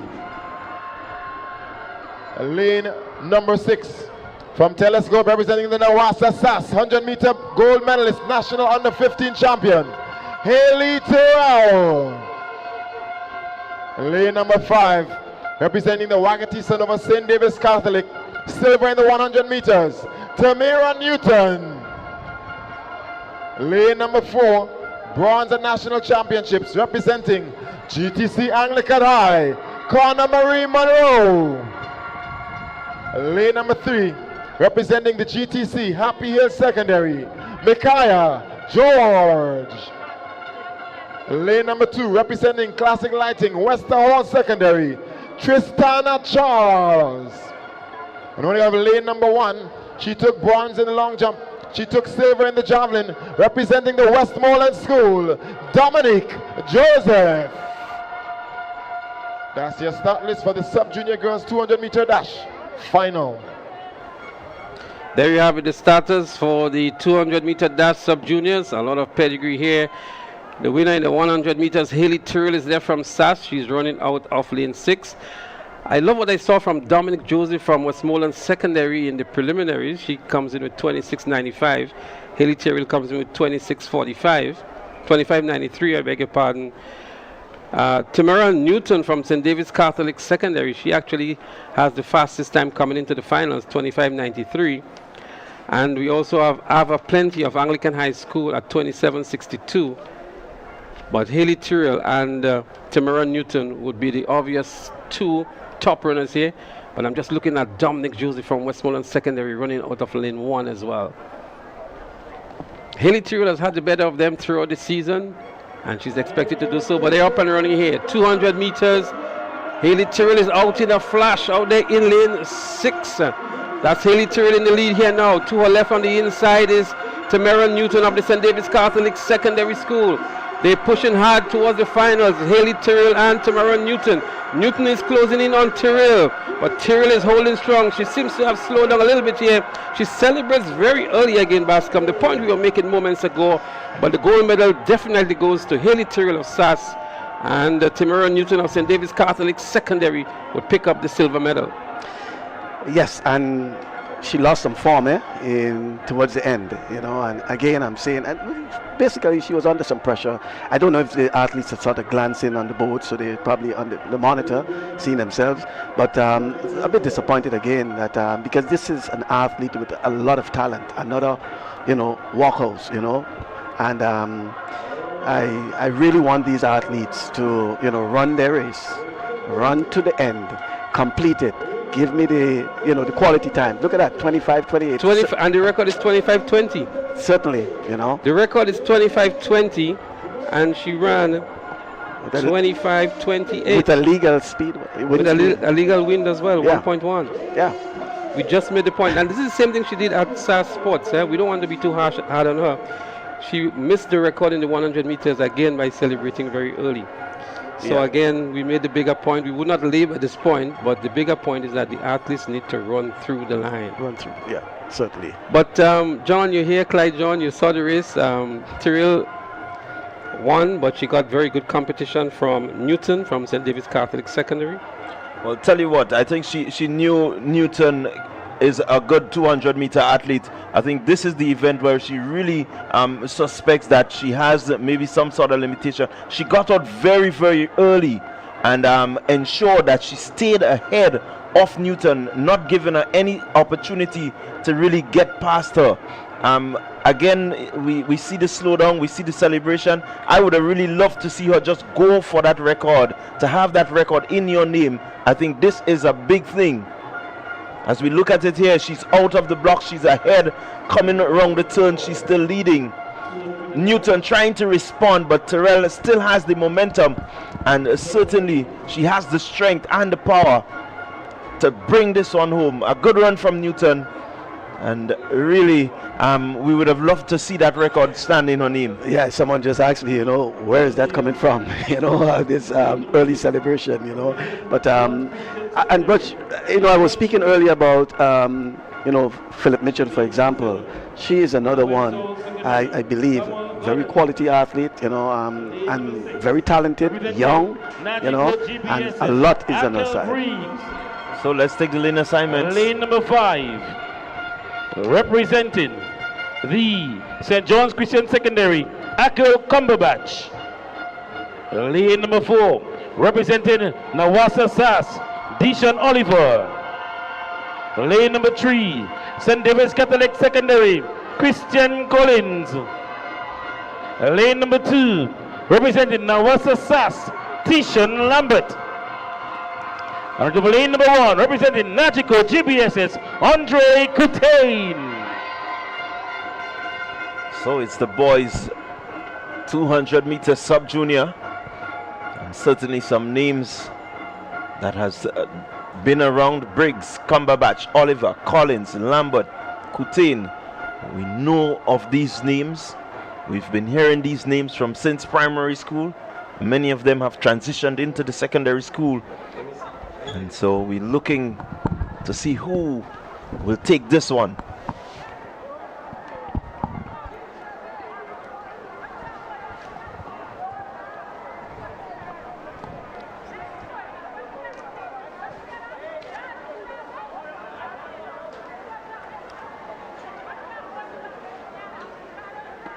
And here they go. With the early running, it seems to be in the middle of the field. Deshaun Oliver.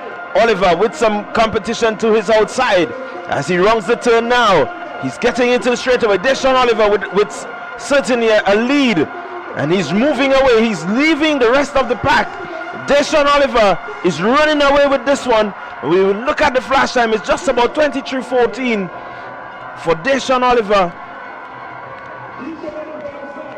Well, Deshaun Oliver delivering the goods when it mattered most. Everything he touched at his Intercol turned into gold.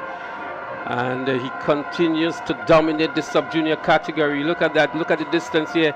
Cumberbatch from St. John's Christian Secondary has always been in the second position behind him. And picking up the silver was Aquil Cumberbatch of St. John's Christian Secondary. Akel Briggs of GBSS picked up the bronze medal. And Tishan Lambert of SAS picked up the fourth position. And that's just how they ran throughout the season. But look here, you see that Deshaun Oliver really established himself very early in this race, and he was not letting up. He did not slow down at all. He wanted a good time. 23:17 is what he ran. The record being 22:77, set by Kashi Stephen last year. And Deshaun, I'm sure, had his eyes on that. That's why he was pushing so hard. One of the things I really want folks to remember those names, because they are sub-junior, and these guys, once they stay fit and active and in competition mode, they are the guys that will be dominating probably the junior next season. Okay, they may not be at Carifta, but certainly you can look forward to those names come next year in competition. So keep tabs on these guys, Deshaun Oliver and Cumberbatch and Briggs and Lambert and others, because certainly that rivalry will continue come 2027. Well, Briggs for one has improved tremendously over the season. I saw him in the 100 meters in the preliminaries, and here now in the 200 meters, these have been some fantastic times for Akel Briggs throughout the season. Even Tishan Lambert, he's doing exceptionally well as the season progresses. But Deshaun Oliver, take nothing away from him. Everything he's done at SAS Sports, he won 9 all the events in the field events.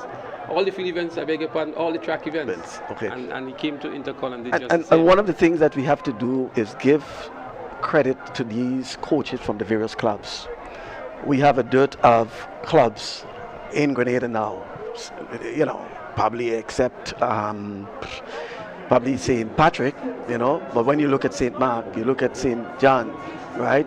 And you come to even St. David, St. Andrew, they all have clubs. Well, I'm not even talking about the city, because we have so many clubs. And what we find is that, for example, a school will have athletes in, 4 or 5 different clubs. A school will have athletes spread out in these different clubs. So we have to give credit to these clubs, their structure and their coaches as well, because they basically have been assisted in some way or the other in the development of those athletes, and most of them are performing here at Intercol. Well, there's no doubt about that, Bascom. The proliferation of athletes that we're seeing has a direct relationship to these clubs that have emerged, and there are some parishes that still don't have. So I was making the point that the sports councils that we have should really help in the development of those clubs throughout the various parishes. St. Patrick, I was speaking to somebody from St. Patrick during the break earlier on today. I'm saying, what's the problem with St. Patrick? How come we don't have a track club? We have so many football clubs at the GFA level, and not one for athletics. And they have an athletics meetup they call the Sunset Relays or something like that. Twilight Relays, right? And then you have the West End Games now. They had the West End Games, yeah. And but the good news I'm hearing is that the Eastern Games will be back. And I think they're looking at some dates, probably in May or something like that. But they're looking at some dates. I think it's through the St. Andrew Parish Council, but that will be good. And again, I like to say things, and sometimes it comes as controversial, but I think St. Andrews needs its worth now. I think they have done enough. And the minister, whoever it is, if you hear me, I think St. Andrews need a track. I was just about to make that point. They need a synthetic track. I think they have, they need their flowers. And I think because there is the space, there's the drawings, I've seen it, there's everything available, it's just the track. Michael, sorry, nothing about that is controversial. I've spoken to several persons who do not reside in St. Andrew, and they share the same sentiments as you, that from the plethora of athletes that have come, the coaches that we have there, the Wade McSweens and so on. Simon, that's Ajit Simon, and all of Kendall Simon and Ajit Simon and all of these guys is deserving that a track be laid in St. Andrews. St. Andrews, definitely. I agree with that. So we have a point standing, as you see it on screen here.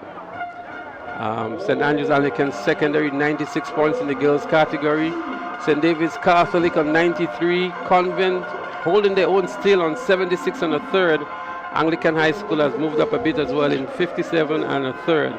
But SAS leading by a slender lead, 3 points. The interesting thing about that is that, well, let's look at the boys. And we'll come back, yes.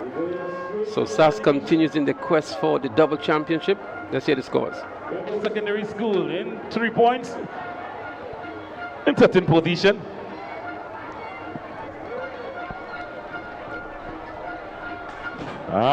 Thing getting nice. It's getting nice. Real nice. You ready for your top 5? Your top 7.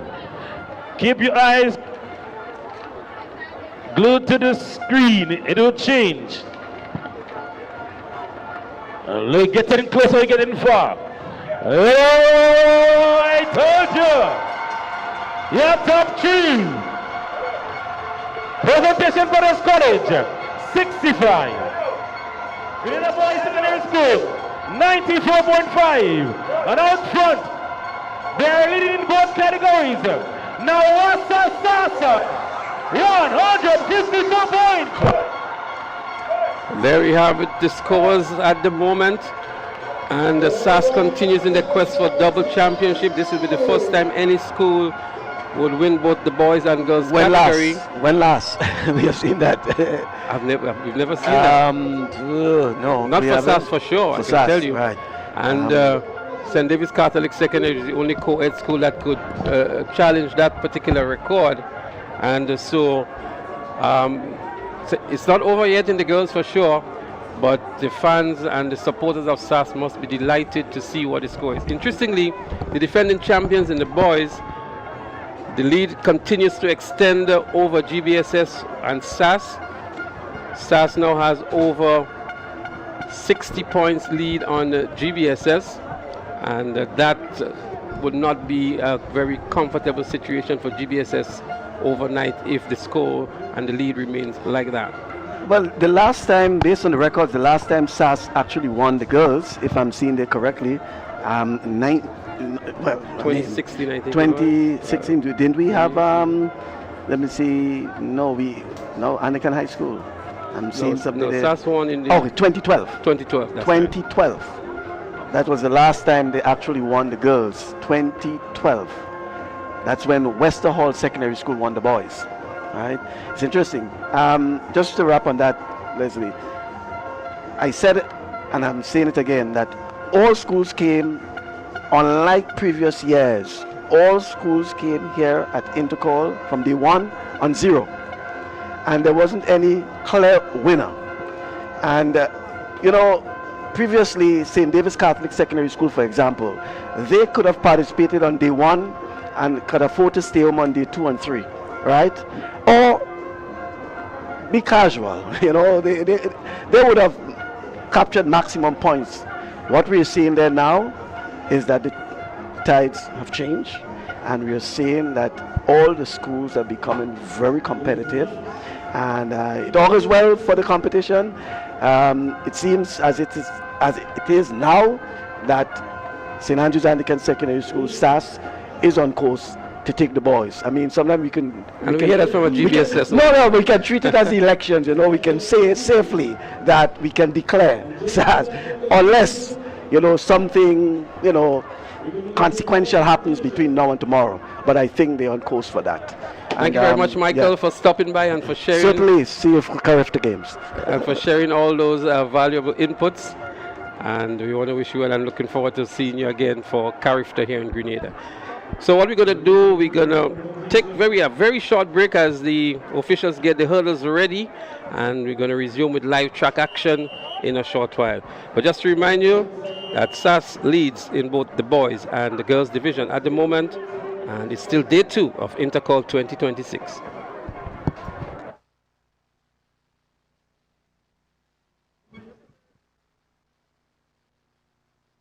Congratulations is definitely in order for you, Anthony Phillip. You just won the 110-meter hurdles day for junior boys. What a run it was, 14.56, setting a new record. Speak to us about the work and the preparation that went into that final race. Well, the work and dedication I put, firstly, I put my trust in God. I put my trust in coaches, in all my supports, and I just came with a mentality to defend my title for the third time in a row. And yeah, when I went on the line, I could not see anything, to be honest, but as I had a gun, I just went, and I came out with a new record. Is hurdles becoming one of the events that you feel that you want to master over the years to come?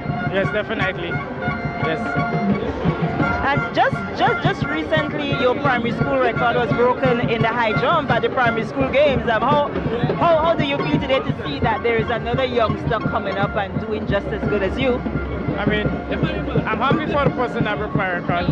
I wish I could have stayed a bit longer, but it's also great to see the youths and the little children growing up and starting to take track and field serious. Like, track and field wasn't a big sport in Grenada.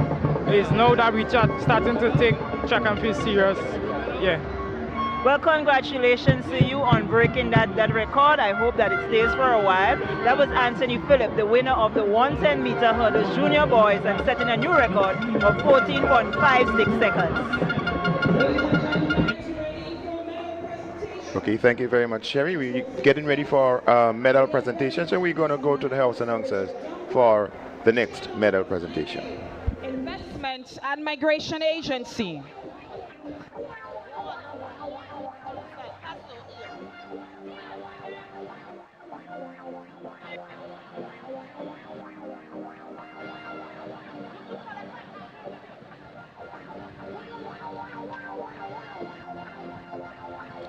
Medal presentation, event number 56, Boys High Jump Senior. Your bronze medalist from the Boca Secondary School with a height of 1.89 meters, Jamal Neckers.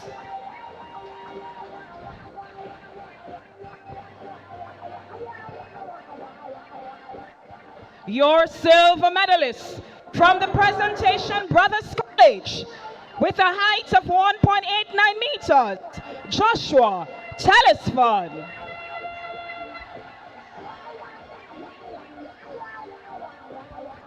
And your gold medalist for event number 56, Boys High Jump Senior from the Presentation Brothers College with a height of 1.95 meters, Travell Woodruff.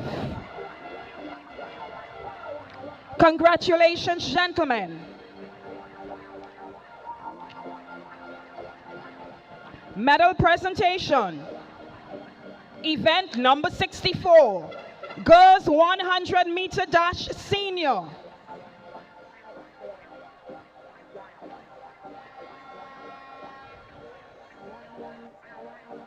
Your bronze medalist from the St. Andrews Anglican Secondary School with a time of 12.57 seconds, Christiana Charles.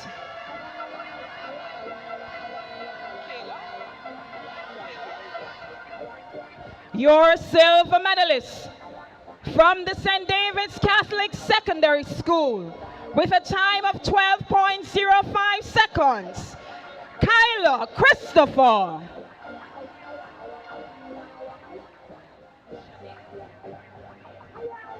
And your gold medalist for event number 64, Girls 100 meter dash senior from the St. David's Catholic Secondary School with a time of 12.00 seconds, Shade John. Congratulations, ladies. Job well done. Medal presentation for event number 65, Boys 100 meter dash senior.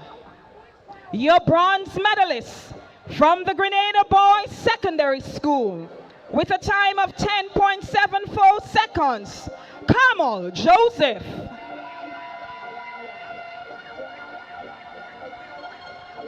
Your silver medalist with a time of 10.66 seconds from the St. Andrews Anglican Secondary Secondary School.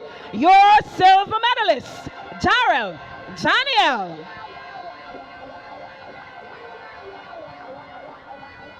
And your gold medalist with a time of 10.39 seconds from the St. John's Christian Secondary School, Ian George.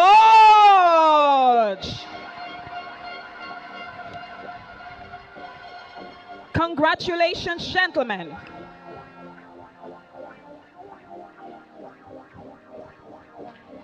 Medal presentation for event number 40.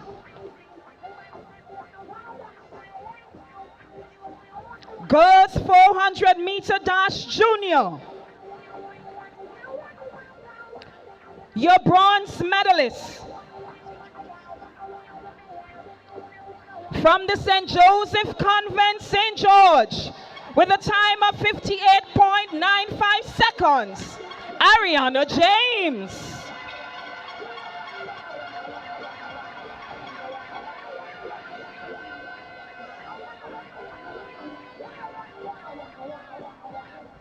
Your silver medalist with a time of 58.59 seconds from the St. Mark's Secondary School, Micaiah Frederick.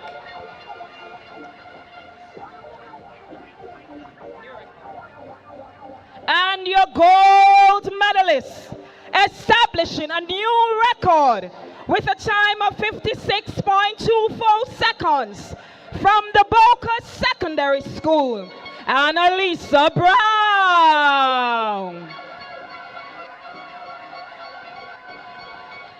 Congratulations, winners. Job well done. Medal presentation for event number 41, the boys 400 meter dash junior.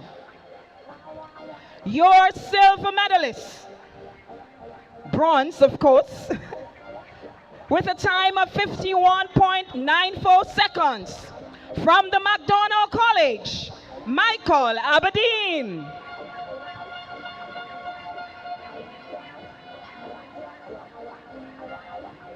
Your silver medalist from the St. Andrews Anglican Secondary School with a time of 51.16 seconds, Philip Mitchell.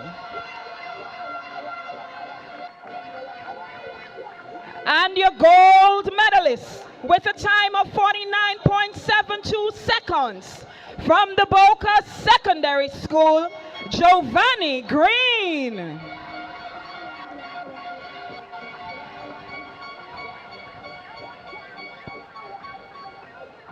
Congratulations, gentlemen. Well done.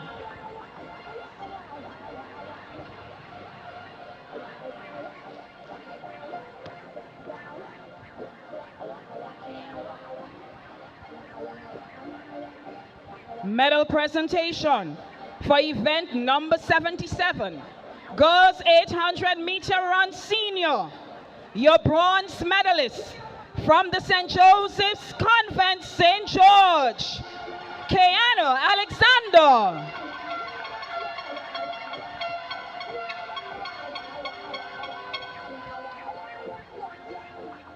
Your silver medalist from the McDonald College, Kaya Olive.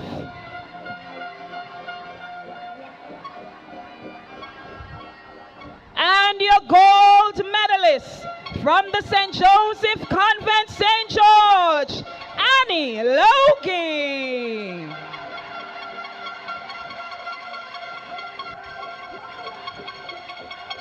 Congratulations, ladies. Job well done.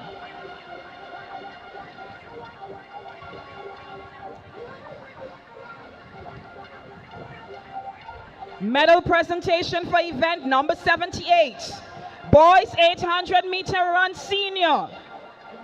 Your bronze medalist from the St. Andrews Anglican Secondary School, Junior Alexander.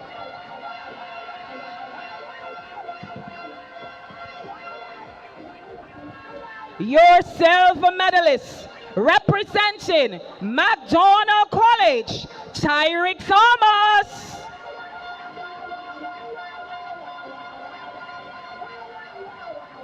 And your gold medalist from the Presentation Brothers College, Taj Thomas.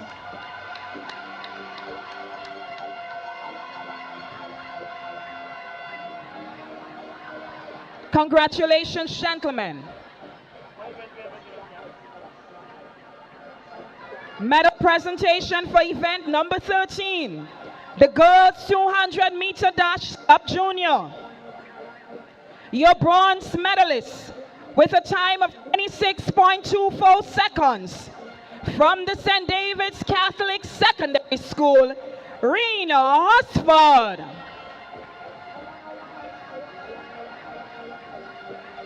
Your silver medalist with a time of 25.45 seconds from the St. David's Catholic Secondary School, Timera Newton.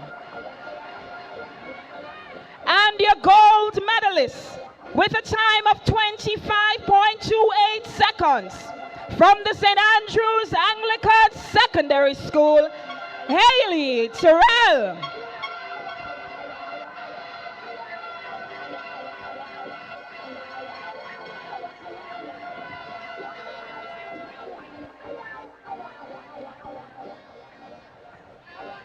Congratulations, ladies. Congratulations to all athletes. Keep up the excellent performances. We say sincerest thanks to Mr. Richard Duncan for assisting with the medal presentation. Chairman of MIMA. The record breaker in the 400-meter junior girls, Annalisa Brown, the quarter miler out of the Boca Secondary School. Annalisa, you've been doing extremely well over the past couple of days. Speak to us about the mindset coming out for this particular race. Is it that you had record breaking at the back of your mind, or you just had gold medal? It was mostly gold medals, not really the records. But I'm happy that I break a record in the 4. You said it was basically about gold medals. So what gave you the extra push that you went that hard? I thought I had a lot of pressure on my back, so I had to go hard. It was a lot. You're also one of the athletes on the Carifta team, and this will be your 3rd time. How do you feel about achieving that goal?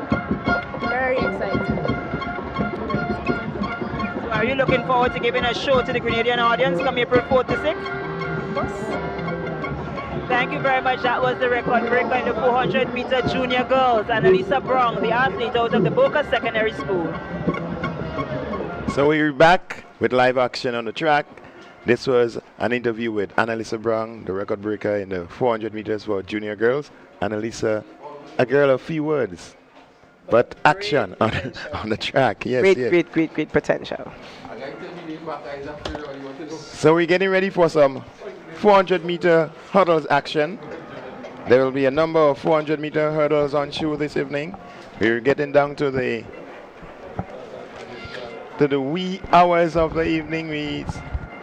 It's moving from afternoon into evening, and the action continues here at the Grenada James Athletic Stadium. It's GAPS Intercol 2026, day 2 of 3.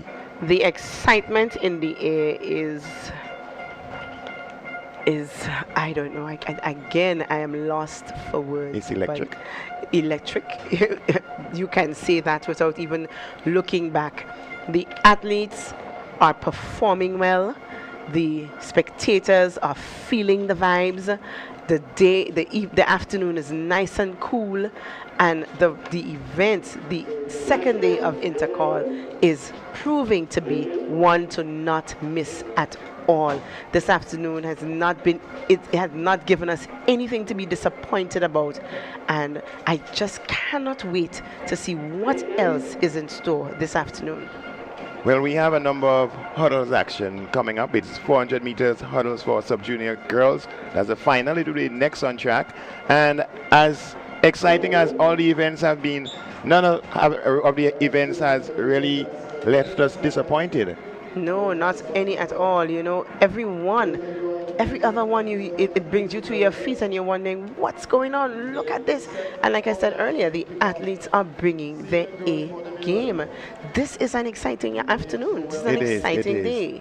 It is. And it doesn't matter what the event is. Short sprints, middle distance, long distance. They all got thrilling endings. What do you see, Clyde? Yes, certainly it's been a really interesting day. The day has really lived up to the expectation. A lot of the athletes putting out their best. And this evening you're seeing some of the finals, I mean, that are just phenomenal.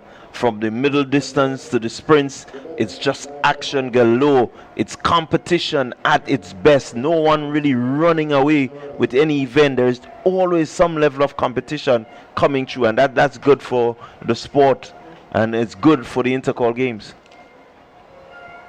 So next up will be the 400-meter hurdles for sub-junior girls. It's the final, and we are going to take the lane assignments from the house announcers.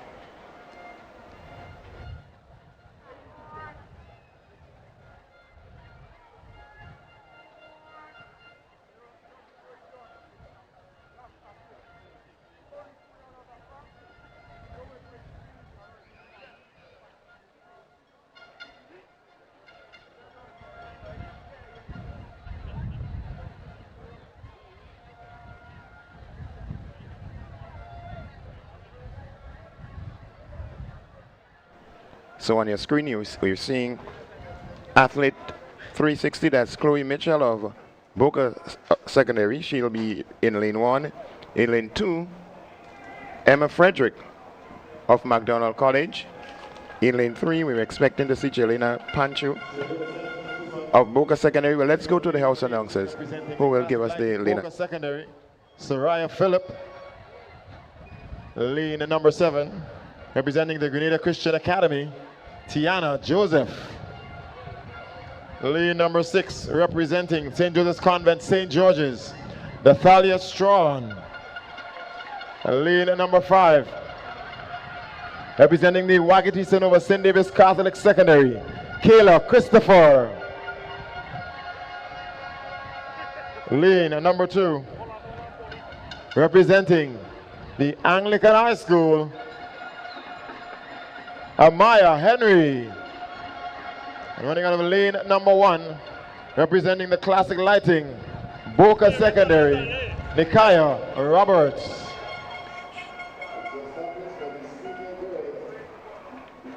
So that's the senior girls.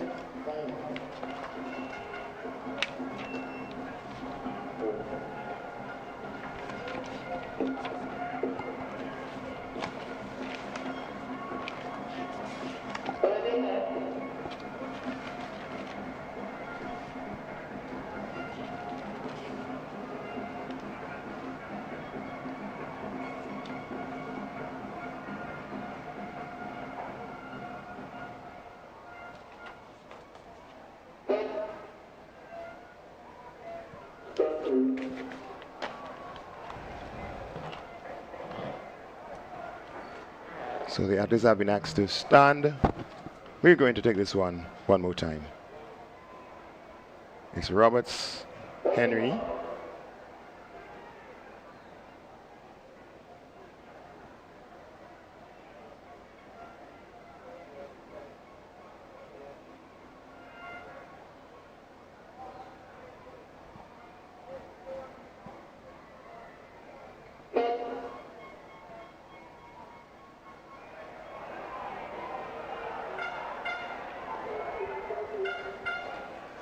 As we try to get it right, seem to be having some difficulty with the start of event number 72, the girls 400-meter hurdle senior.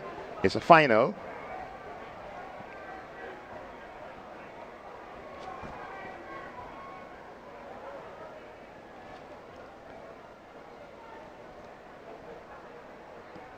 So it's Roberts of Boca Secondary in lane 1, Henry of the Anglican High School in lane 2.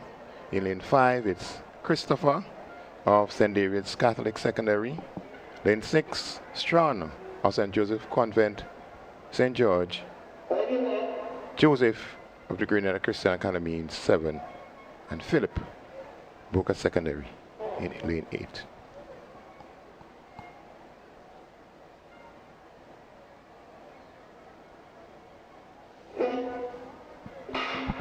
And this time the gun sends them off. It's a 400-meter hurdles finals for senior girls.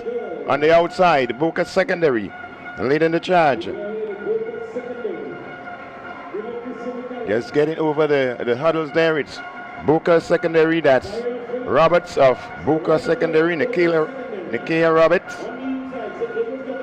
Motoring down the back stretch, it's Nikia Roberts of Boca Secondary. She has opened up a gap of some Soraya Phillip it is of Boca Secondary. Opening up a comfortable lead here from the rest of the field. Still going. St. Joseph Convent now coming into the picture. Also Anglican High School in the person of Amaya Henry. She's there.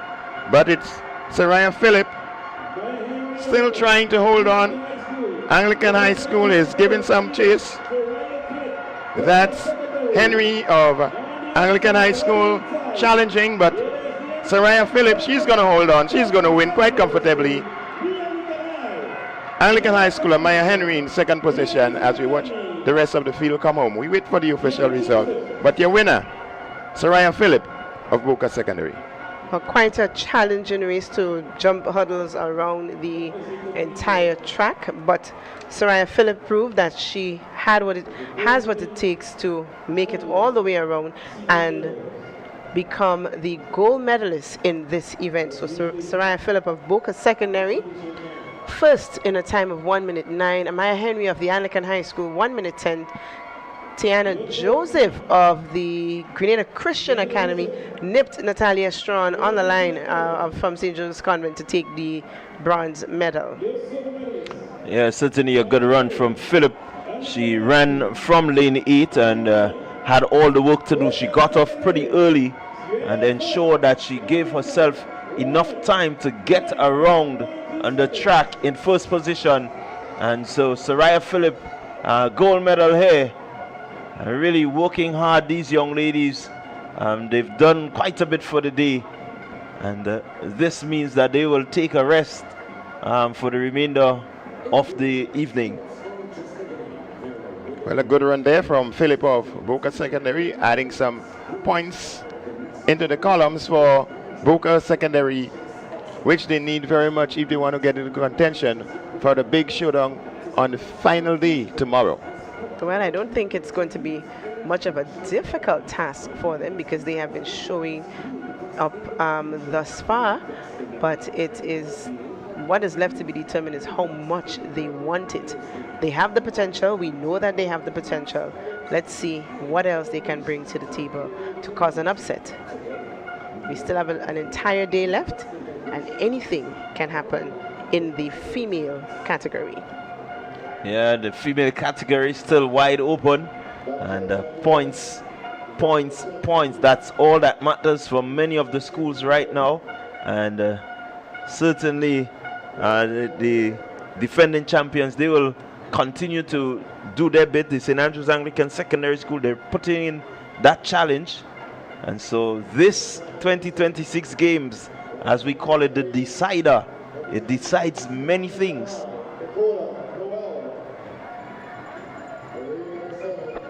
Representing the Wagiti Sonova St. David's Catholic Secondary, Janae Alexander. Lane number 6. Representing the Nawasa SAS, Kelina Modeste.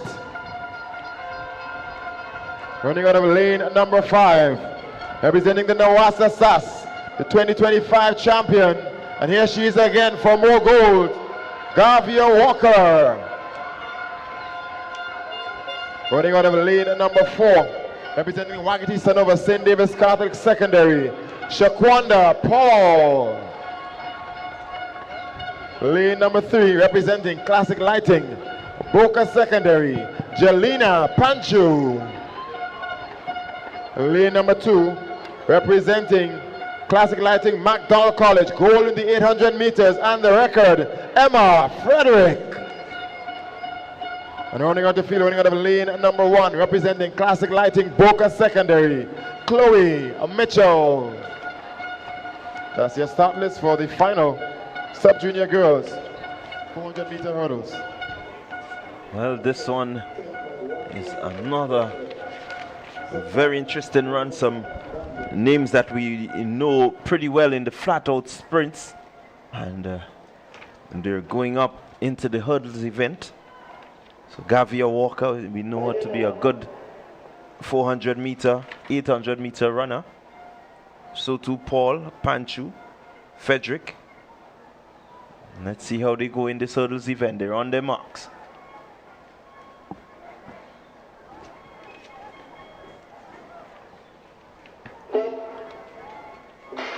Here we go, clean start.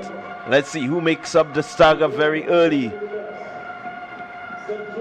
Make it to be Walker in the middle of the track, as one of the athletes has just fallen, but Walker making her move very early. Walker and Modeste. Sass 1, Sass 2. Walker with still a slight lead. And she gets into the hurdle just about now. Joining her will be Modeste. It's Walker, Modeste. St. Andrews Anglican Secondary School, 1-2. Here comes McDonald College. It's McDonald College, Emma Frederick on the inside.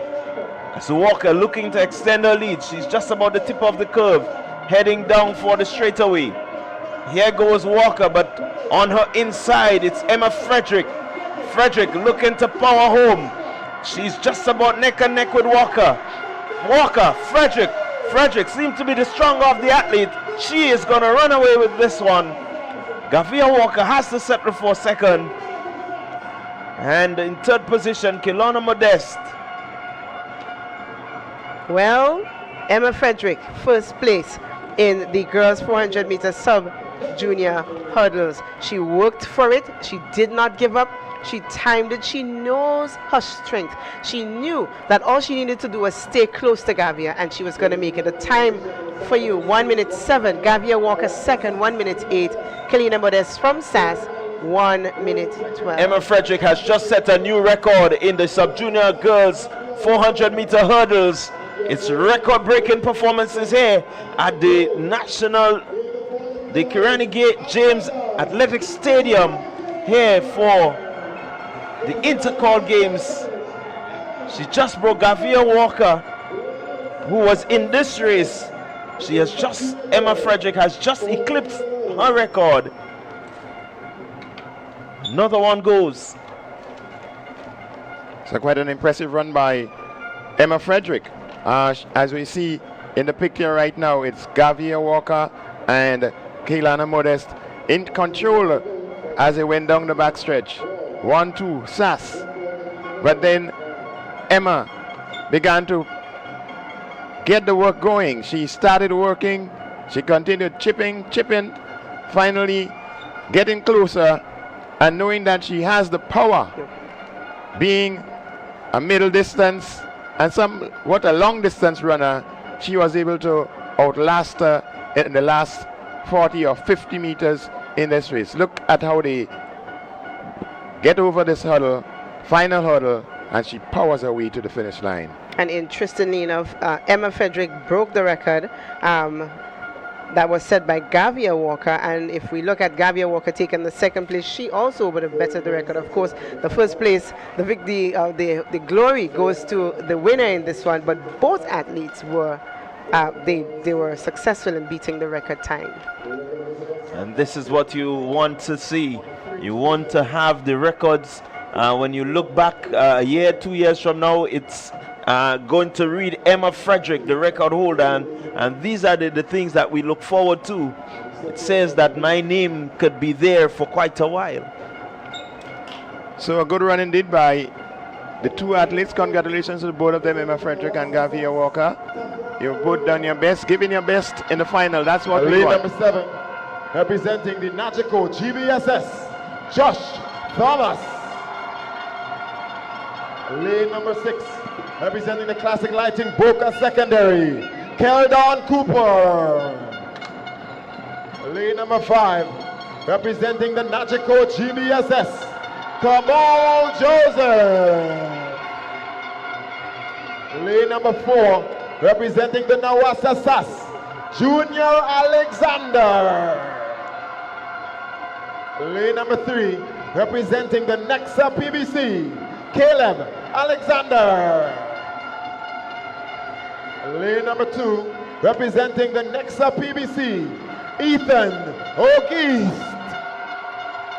And then you got lane number 1, representing the Classic Lighting, Boca Secondary, Riley Forrester. So we're expecting a very interesting race here. Is the 400-meter hurdles for senior boys. Final, event number 73. Next on track.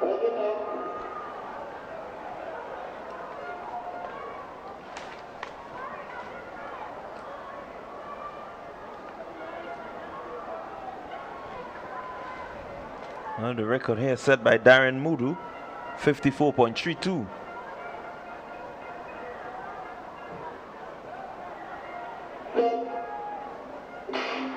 And they're off. It's the 400-meter hurdle finals for senior boys, chasing a time of 54.32 seconds. In the middle of the track, that's where the action is. It's PBC, that's Caleb Alexander. He's right there, Junior Alexander of SAS, also in the mix. But it's GBS's Josh Thomas, who is in the lead on the outside, lane 7 at the moment. A strong run from Auguste of PBC. Ethan Auguste in lane 2 is making up the stagger. On the outside, we see Junior Alexander of SAS, but it's a battle between Auguste and Thomas. Auguste and Thomas. And it's an obstacle race, and as you know, if you lose your rhythm or you clash into one of the barriers, bad things can happen. But winning smartly in lane 7, Josh Thomas, GBSS, your winner. Well, Josh Thomas was able to hold his own and take the first position in this one. An upset there is, but at the end of the day, as you said, it is an obstacle race, and it's who gets over the obstacles first, who clears it and crosses the finish line. We're going to have a look back at what this race played out to be. There we go. The athlete Ethan Auguste was right there, but there was an upset, and all for now, the glory stays with the GBSS. Well, Auguste just seemed to be having a bit of trouble with that hurdle. He recall he fell in the 110 hurdles yesterday, and here he is in the 400 hurdles in a good position and just clipping that hurdle and falling again. So really the luck not going with Auguste. He was still able to hold on for third, but certainly he was in a good position to maybe cause an upset. So he must be a very disappointed young man at this point, having ran so much of the race. 400 meters, it's the long race. He was there at the 300-meter point, leading into the final 100 meters, and just crashing into that hurdle put everything out of focus for him, and he ended up in a third position. As we see, just about the, let's say, 75-meter mark, he's still in control here, then crashed into the hurdle, but was able to get up, somewhat regain his composure, and be able to power onto the finish. He'll still be rewarded with a bronze medal, but this was not his plan when he started off that race. Yeah, not going to plan for Auguste, and one will feel it there for him. Really well poised, but this is how the hurdles go. It's a technical event. You want to make sure that you complete the hurdle down to the last. And that is why I say, we see them in preliminaries and we say, okay, look, you came in with a good time. He looks like the favorite to win, or she looks like the favorite to win. But it's always a gamble to say, okay, that is it, because you just do not know. And that's just the spills and thrills of athletics. We love it, and sometimes we hate it when it happens. Yeah, we really don't like it.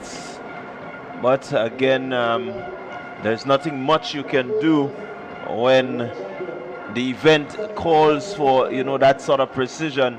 It's always unfortunate, but he had the presence of mind to get up and to still run to the finish, and that's important. So we're getting ready for Another hurdle event is the boys 400-meter hurdles sub-junior. Let's take the lane assignments. So your lane assignments for this one. Lane number 8, Nagico GBSS, Akel Briggs. Lane number 7, Nawasa Sass, T. Sean Lambert.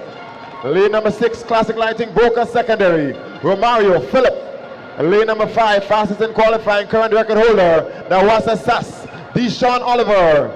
Lane number 4, Nagico GBSS, second fastest in qualifying, Levi Rocher. Lane number 3, Wagiti Sanova, St. Davis Catholic Secondary, Christian Collins. Lane number 2, Wagiti Sanova, St. Davis Catholic Secondary, Alonzo Mitchell. Running out of lane number 1, representing the Nexa PBC, Jedediah Roberts. That's your start list for the sub-junior boys 400-meter hurdles final. But in this one, we're going to see who really has the strength. If you were paying attention throughout the day, you would have noticed that this lineup almost just came off another event. And here they are at the 200.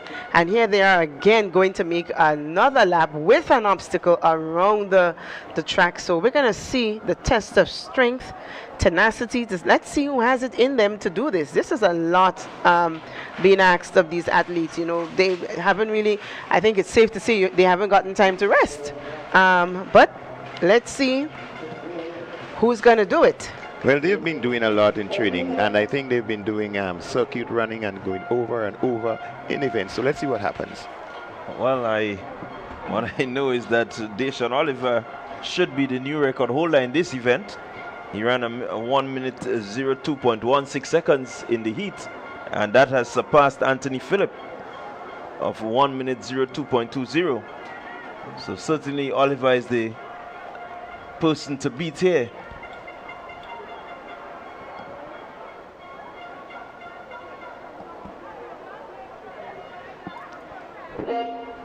Here we go, and we have a false start.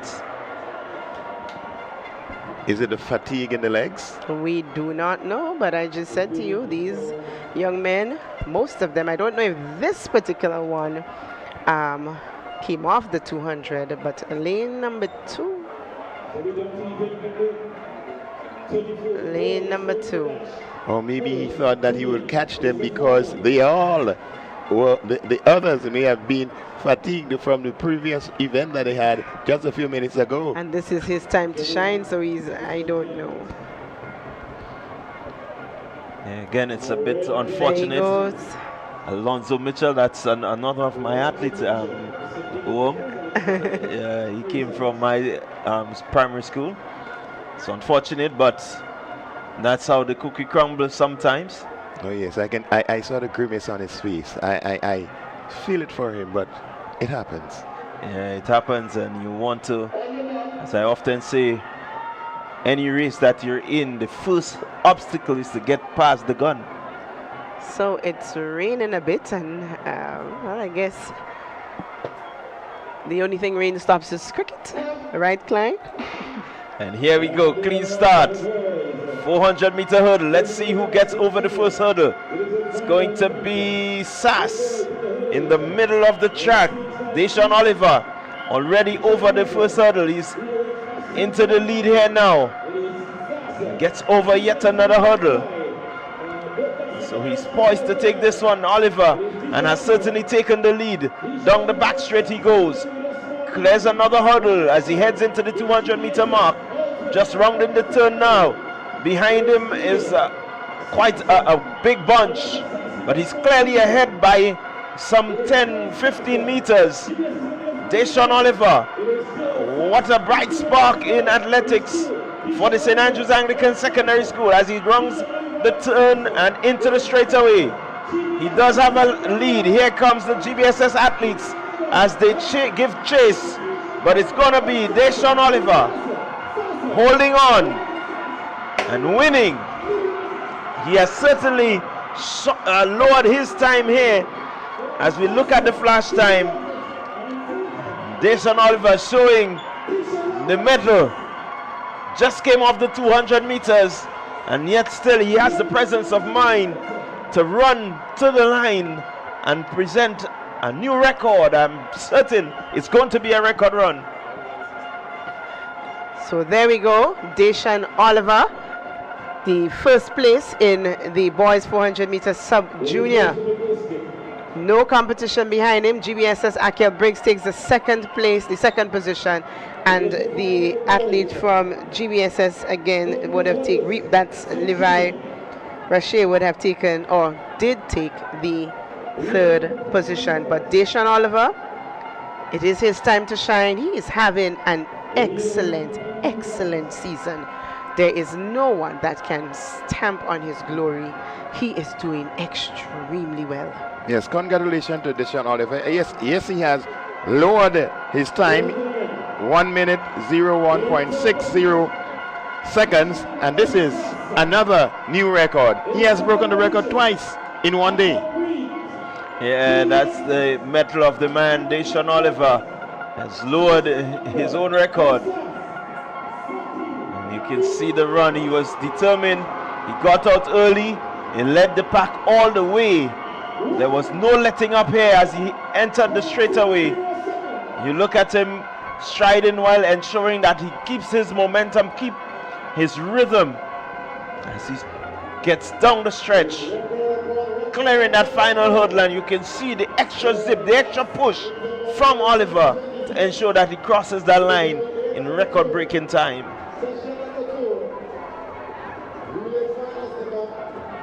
So we've come to the end of the series of 400 meter hurdle events, and they all lived up to expectation.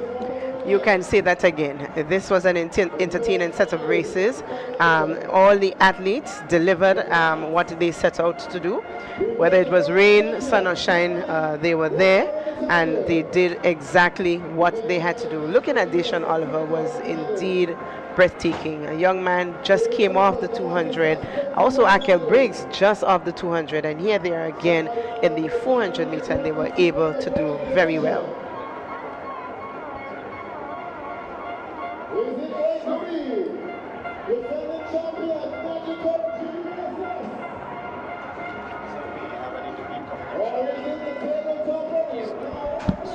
With Ian George.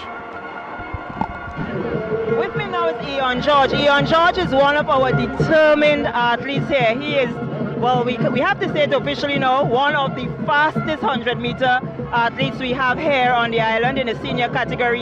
10.39 gave you a win. You had a remarkable season.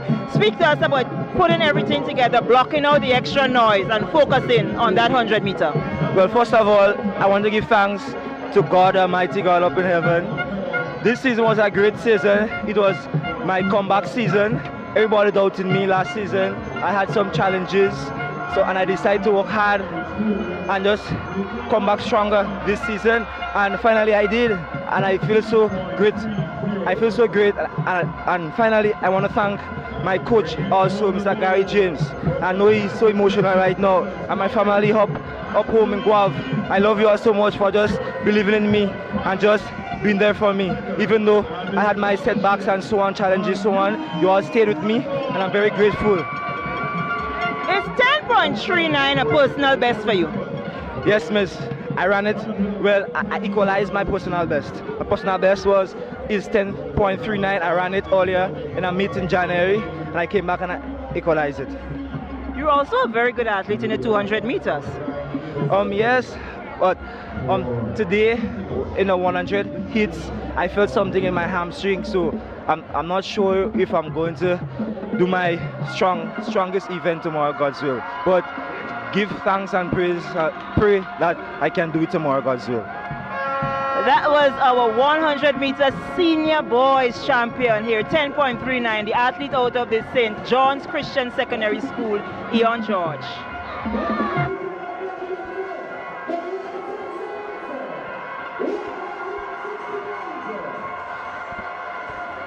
So there you see it, the scores.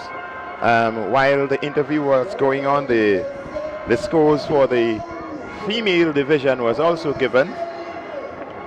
We can tell you that there is a possibility that history can be created tomorrow. We can see the first ever double SAS winning both the boys and girls division of Intercol, something that has never been done in the history of Intercol, all its 54 years of existence. SAS on the road to history if they're able to complete a double victory tomorrow. Yeah, it certainly will be historic if they can complete the double. But again, we just want to highlight the fact that the girls division is very competitive. They are leading the St. Andrews Anglican Secondary School. So they will continue to make the charge for that double-double. Well, they're only separated by some, it looks like 7 points. So it's not a big gap, but we know it's going to be competitive, and that's what we're looking for. Even though in the boys division, the gap seems to be widening between SAS and GBSS, we have a situation where we've heard one of our commentators already declaring as an election, but it's too early. I think it's too early to call any of the divisions. So let us concentrate a little bit on the female division for the moment. Well, as we say, the Intercol Games 2026 was going to be an epic one. It has lived up to the hype. It has lived up to that sort of excitement that we've been expecting. All the schools have been represented, and so we have another interview coming up. We're gonna go to Sherian again. Excellent performance from one of the athletes out of the Presentation Brothers College, that Taz Thomas, and he won the 800 meter senior boys. It was a rather crowded race, very competitive. The McDonald College athlete led straight up until the point, maybe about a little meter or less from the start, from the finish line, sorry. Tell us about that run, because you actually clipped him on the finish line.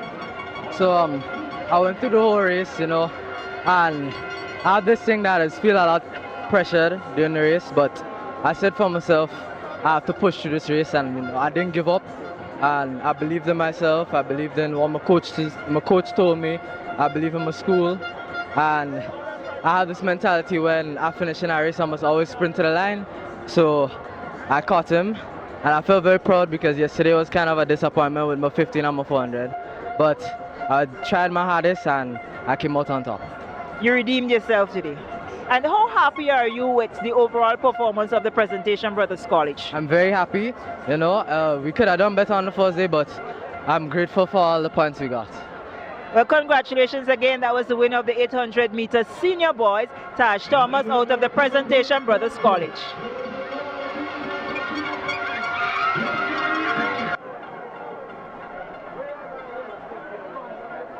We're getting ready for what should be one of the longer distance running, 3,000 meters for junior boys. Up next will be the boys 3,000 meters. It's final for juniors. Yeah, quite a long list of athletes in this one. Certainly we will be looking to see who establishes themselves very early and maybe just look to set a pace that the others need to try and keep up to.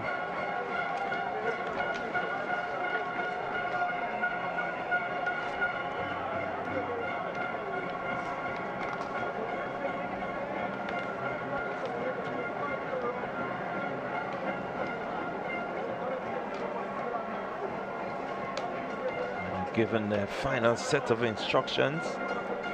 On paper, we have some 23 athletes. It doesn't look like 23 on the starters line. However, we'll try to keep you posted as we are able to identify the athletes as they move around the track.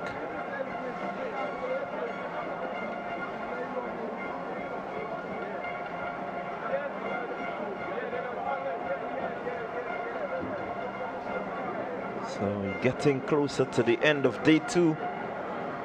This 3,000 meter run. It's quite a long run.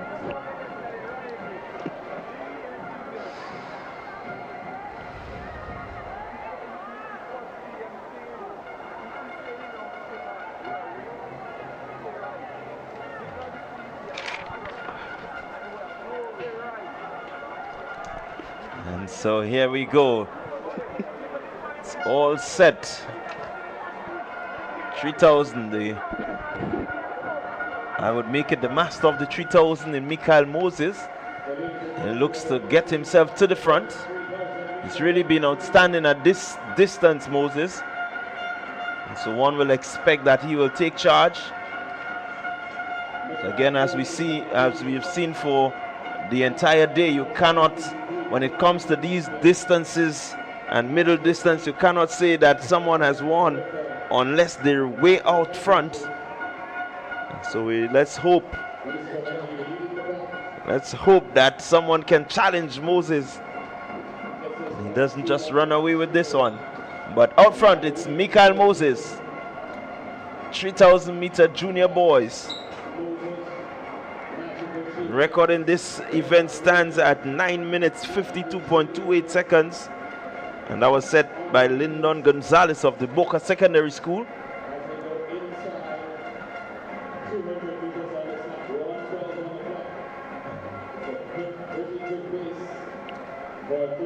Moses still with the lead. 3 athletes there just at the front, looking to set the pace. Just about 8 meters lead over the athlete from the St. David Catholic Secondary School who's in 4th. But 1, 2, 3, nicely bunched. It's the Najiko GBSS, 1, 2, followed by the St. Andrews Anglican Secondary. St. David Catholic Secondary slots in at 4. And another athlete there from the St. Andrews Anglican. He is in 5th. So it's Moses of GBSS. And we also have Williams of GBSS, SAS, represented here by Ethan Abraham. He's right there. And Jensen Mitchell of St. David's Catholic in your leading pack, but it's Moses of GBSS who is in control of this one.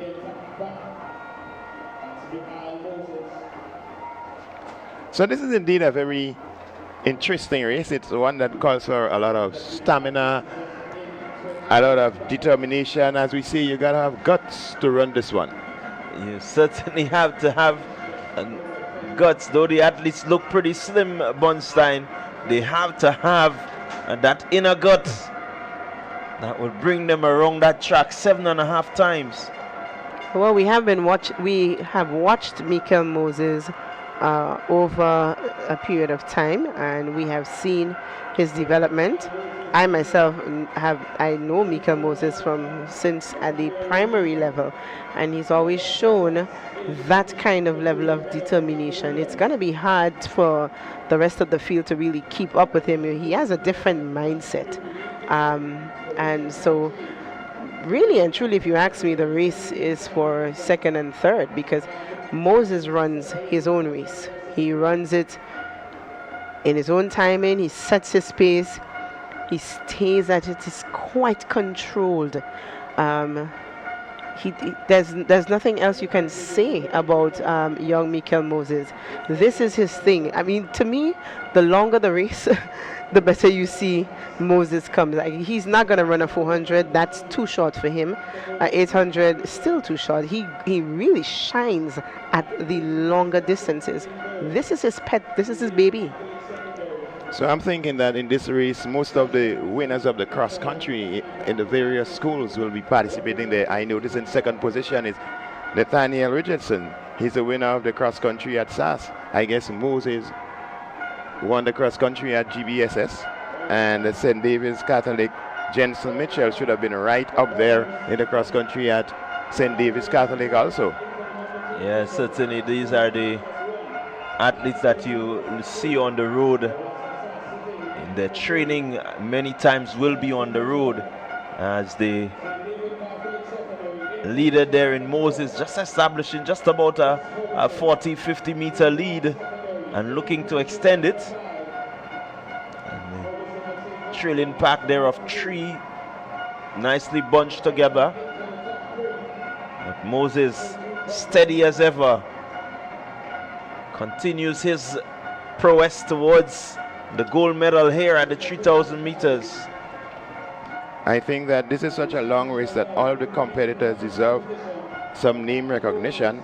Mitchell Jensen of Jensen Mitchell of St. David's, that's Chris Ferguson of St. Mark's Secondaries, down to run this race, Quinton Richards of Boca Secondary, Jaden Williams in Johns Christian, Isaiah Keaton of Hillsborough Secondary, Nathaniel Richardson of SAS from Wesley College, there is Jordell Glean, Kenobi Charles of Hillsborough Secondaries there, Caleb Simon, Grenada Christian Academy, Michael Moses, GBSS, Jontel Mark, Grenada Christian Academy, Renard Williams of GBSS, Ethan Abraham of SAS, Grenada SDA, has Nike Phillip, Kawani Joseph from the McDonald College, he should be there, Caleb Williams of PBC and Hammond Frank, they're down to run there, Aaron Alexander, Grenada 7-day, Joshua Sylvester of Boca Secondary, Caleb Thomas, Happy Hill Secondary, Tyrese Maloney of Wesley College, Amridge Harris of Happy Hill Secondary, and Zion Blackett of St. David's Catholic. So that's your leader right there. It's Michael Moses. Moses, the 3,000 winner at the national championship. He's taken the lead and I make it 80-90 meters lead over Jensen Mitchell, who has moved into second position from the St. David Catholic Secondary. But Michael Moses is turning it on. The record is 9 minutes 52.28 seconds, and it was only set last year by Lyndon Gonzalez of Boca. Michael Moses is a member of the Carifta team, of course, again at this kind of distance. So this is he's no stranger to this. Very comfortable looking young man. He doesn't even look winded. He's like he just zoned off, and he knows where he's going. He knows what he has to do. He's not racing. He's not bothered with who is behind him. He is in his own race. Don't be surprised if he laps a couple along the way, because he's definitely not slowing down. He's not grimacing, nothing of the sort. He is comfortable in this. He seems to be enjoying what he's doing. Yeah, more than 150 meter lead now for Moses, and certainly he's running by his lone self out there, way out there, I should say. Well, he's really putting on a show. He knows that his supporters, his fans are here, and they are celebrating his exploits, and so he's just doing what he does best, which is run these long distance races and show his class. So here he comes up the straightaway. He's going to be getting into the bell lap right about now. He's completed 6.5. This means that he has 1 lap to go. 1 lap for Michael Moses, and certainly I think now he will eclipse or lap a couple athletes in his way. He's looking strong. He's looking really well composed here at the 3,000 meters. So he goes about lapping the first athlete. Michael Moses. He's just showing off, man. He's just doing his thing, enjoying it. I know that deep inside he has a smile somewhere, just enjoying this. Here he goes, rounding the 200 meters. Is he going to turn it on a bit? Is he going to look for maybe a record in this one? 9 minutes 52:28 is the record. Is he on record pace? I just believe he just may be on record pace. Can he get up there within the next, I make it 25-30 seconds? as Michael Moses looks to come home. It's gonna be a record-breaking run if he can get there. Let's look at the clock. He's getting there. He's getting there. He's getting there. Did he do it? I think he did. The I clock believe stopped he did. Stopped at 9:45. The record was 9:52. He seems to be happy. Oh, young Moses continues to shine. He continues to shine. This is his pet event. There is no one, I believe, and you may have a go at me, but there is no one, I believe, that can really test him in this. This is his event. And we are just waiting to see that time come up. We believe he snatched the record. Of course, he is one of our character athletes. Pretty young man, pretty petite little fella. If you see him close up, you would wonder if this is the little man that's running these long distances so comfortably. He's got the body type for this kind of long winding and long winding races. Look at some of the other athletes when they completed this race. But Moses, like a stroll in the park, he's at ease, just sipping there and chatting with his compatriot. The young man isn't even the least bit exhausted. Not at all.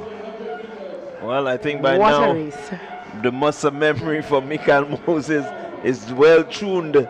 It's tuned to 3,000 and it doesn't really take much from him to run that sort of distance in this record-breaking time.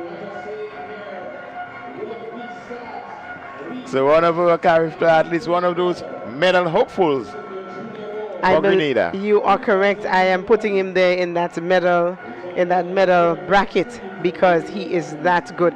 And what I know about Mikel, he thrives off of the energy of the spectators. And when he knows he has backing behind him and he's going to be running Carifta on home turf, don't be surprised if he takes that gold medal. Look at him.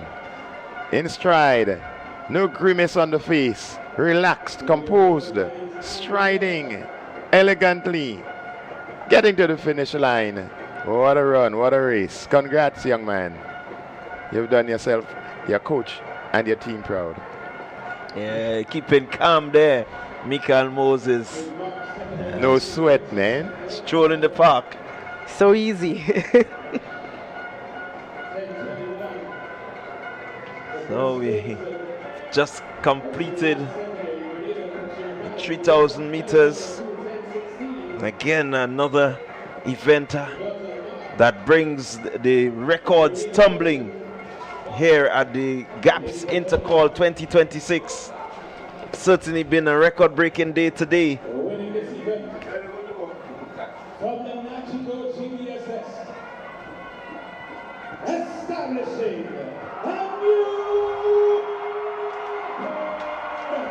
Just been confirmed.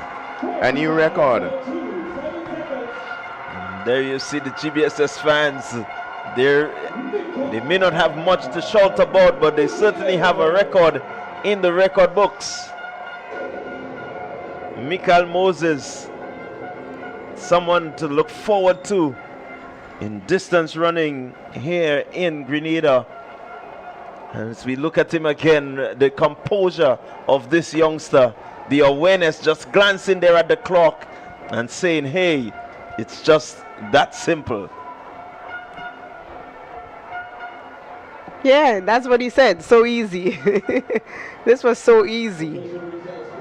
It's easy for you. It's definitely not easy for me. Clyde, is it easy for you? I do not really want to comment on that because I'm not certain if I start how far I will get. In recent times, I've been really off-piece. Can't recall the last time I actually maybe walked around the track. I am going to plead the fifth. Oh, okay, the fifth is yours.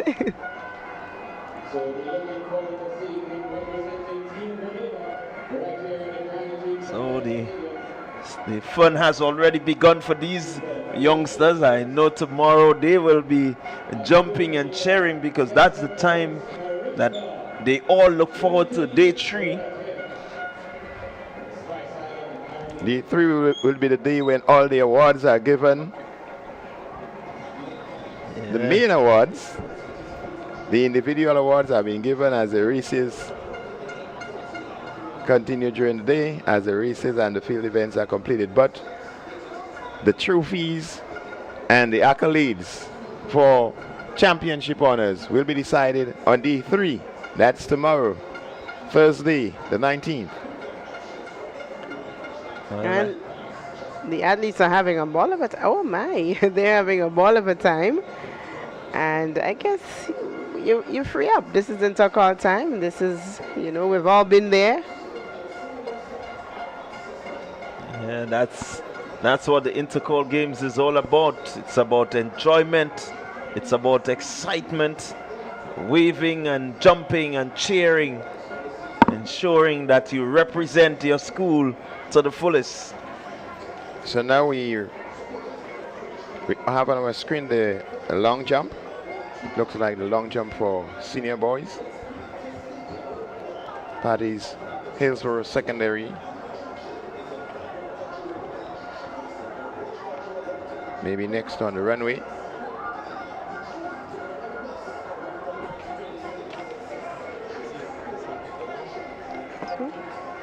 It's a long jump for junior boys.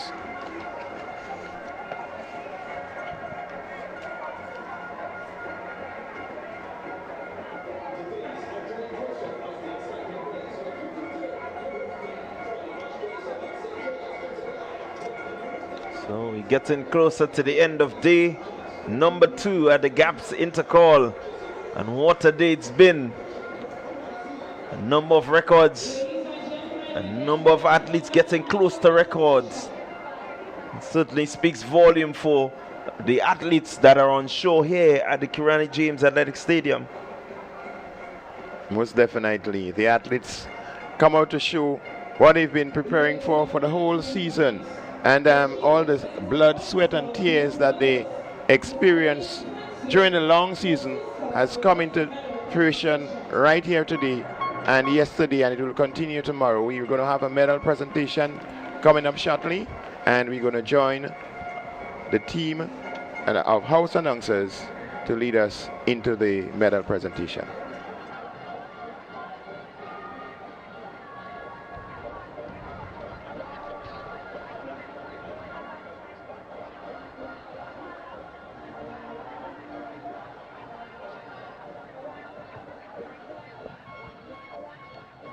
Medal presentation.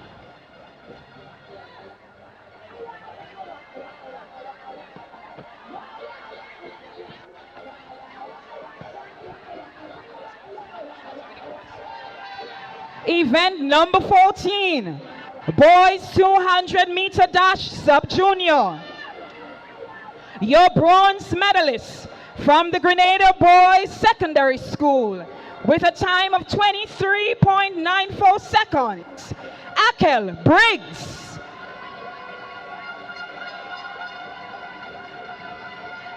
Your silver medalist from the St. John's Christian Secondary School with a time of 23.89 seconds, Aquil Cumberbatch.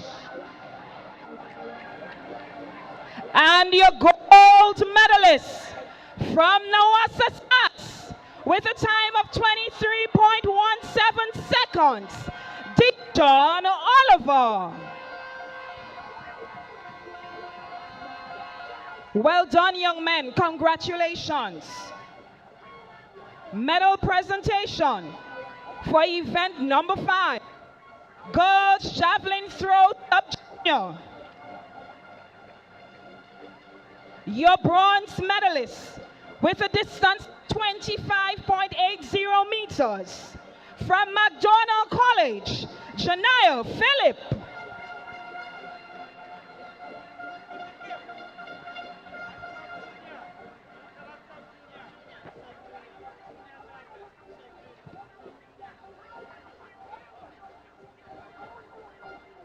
Your silver medalist from the Westmoreland Senior Secondary School with a distance of 28.00 meters, Dominic Joseph.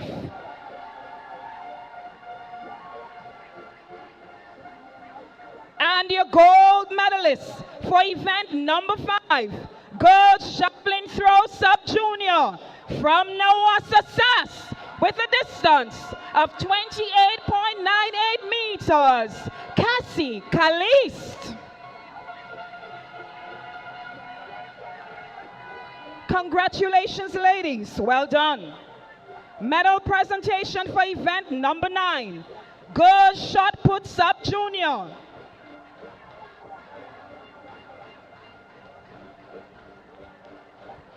Your bronze medalist from McDonald College with a distance of 9.58 meters, Tasia Thomas.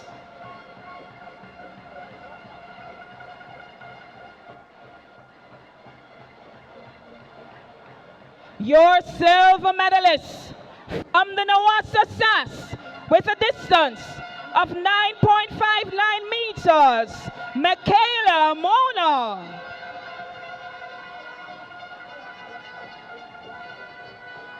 And your gold medalist for event number 9, girls shot put sub-junior with a distance of 10.51 meters from the St. Andrews Anglican Secondary School, Nawassa SAS, Sarah Adonis.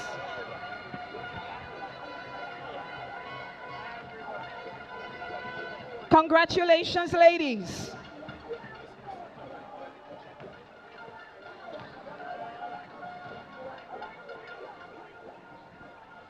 Medal presentation for event number 23, girls 400-meter hurdle sub-junior. Your bronze medalist from the St. Andrews Anglican Secondary School, Kelina Modeste.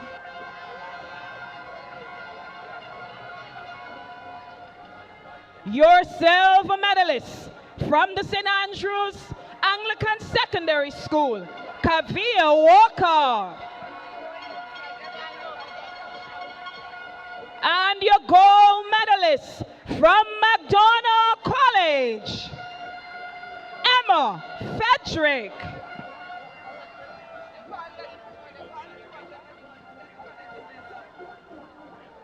Establishing a new record. Let's put our hands together for winners. Well done, medalists. Medal presentation for event number 24, boys 400-meter hurdle sub-junior. Your bronze medalist from the St. Andrews Anglican Secondary School, Tishon Lambert.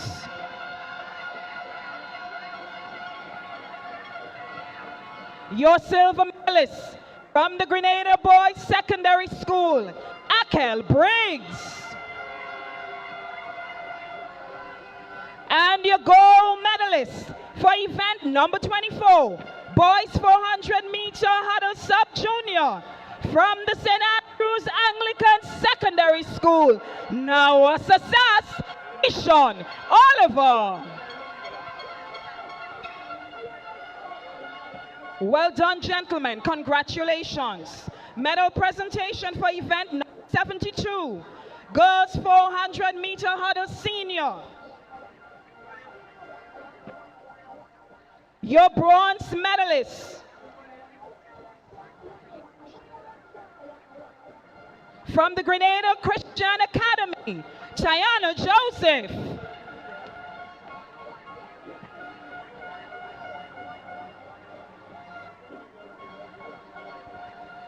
Your silver medalist from the Anglican High School, Amaya Henry.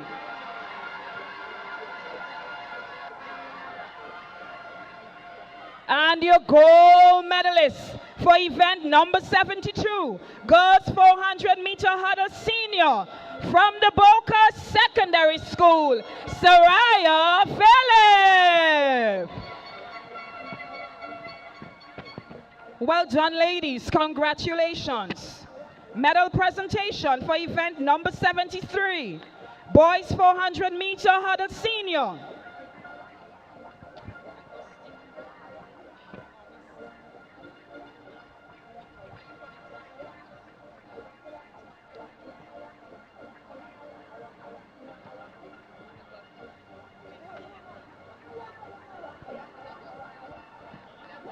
Your bronze medalist from the presentation Brothers College.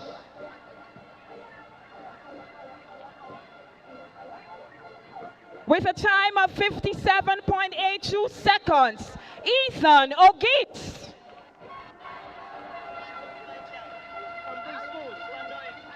Your silver medalist with a time of 56.60 seconds from the St. Andrews Anglican Secondary School, Junior Alexander. And your gold medalist for event number 73, boys 400 meter hurdle senior from the Grenada Boys Secondary School, Josh Thomas.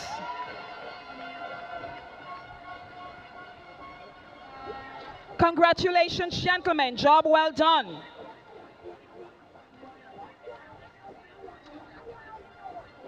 Medal presentation for event number 54. Boys long jump senior. Your bronze medalist from the presentation Brothers College with a distance of 6.40 meters, Joshua Telesford. Your silver medalist from the St. Andrews Anglican Secondary School with a distance of 6.48 meters, Rick Cadet. That's new record. And your gold medalist from the St. Andrews Anglican Secondary School, Nawasa Sass.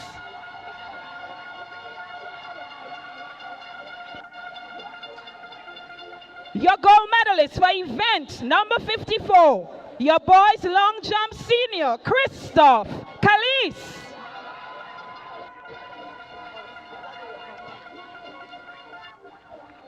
Congratulations, gentlemen.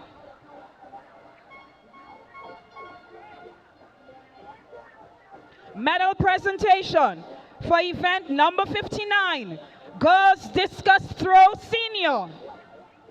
Your bronze medalist with a distance of 26.08 meters from Bishop's College, Naomi Douglas.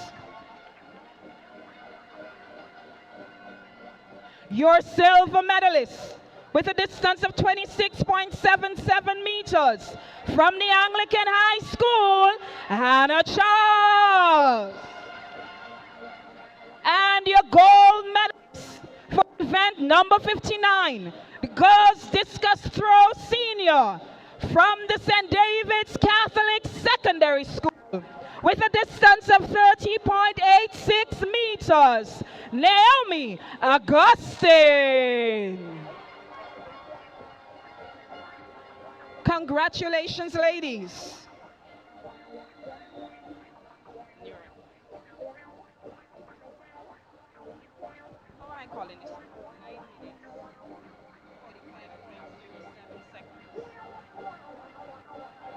Medal presentation for event number 50, boys 3,000 meter run junior. Your bronze medalist with a time of 10 minutes 21.38 seconds from the St. Mark's Secondary School, Chris Ferguson. Your silver medalist with a time of 10 minutes 16.51 seconds from the Grenada Christian Academy, Johnson Mark.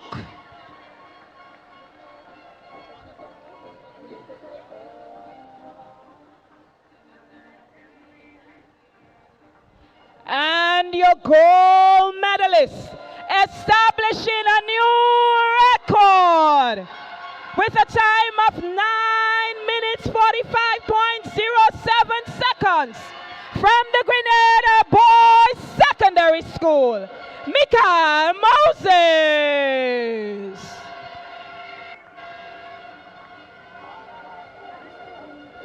Congratulations to all our winners. Job well done. And we extend sincerest thanks to you, Mr. Leon Francis, CEO of Blue Bubbles, for assisting with this medal presentation.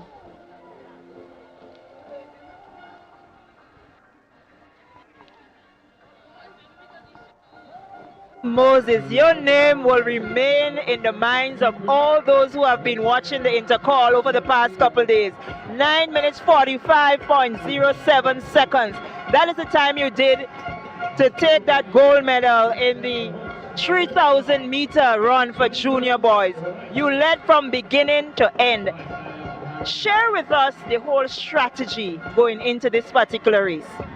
Well, the strategy I use is to run the first 200 hard and then regulate myself between the race. When it comes to the last final lap, start to pick up and final few events I left just here on finished. day number 2, gaps. You realize that you literally lapped a number of the athletes. Yeah, I realized. It was expected. Why do you say it was expected? Well, I built for the long distance and the boys was afraid of me. So I just come out and do what I had to do. And how happy are you with the overall performance of the GBSS in 2026 in terms of you being able to help them gain points and stuff? Well, I'm very happy, but I'm not so happy at the same time because some of our athletes didn't do very well in some of the races and it make us lose a lot of points, and I'm glad to come first to build back up some of the points. Well, congratulations again to you, same way, and we hope that you continue to train so that you would become better at your events. Thanks. You too. So that was Michael Moses. He is the winner of the 3,000 boys junior hair at the Intercol Day 2. Okay, thank you very much. Very confident young man. Indeed, he is very confident. I told you when he was running this race that he knows his potential. He knows his potential. And there you have it. So we're getting ready for the heptathlon girls 800 meter run, 800 meter run. Hep.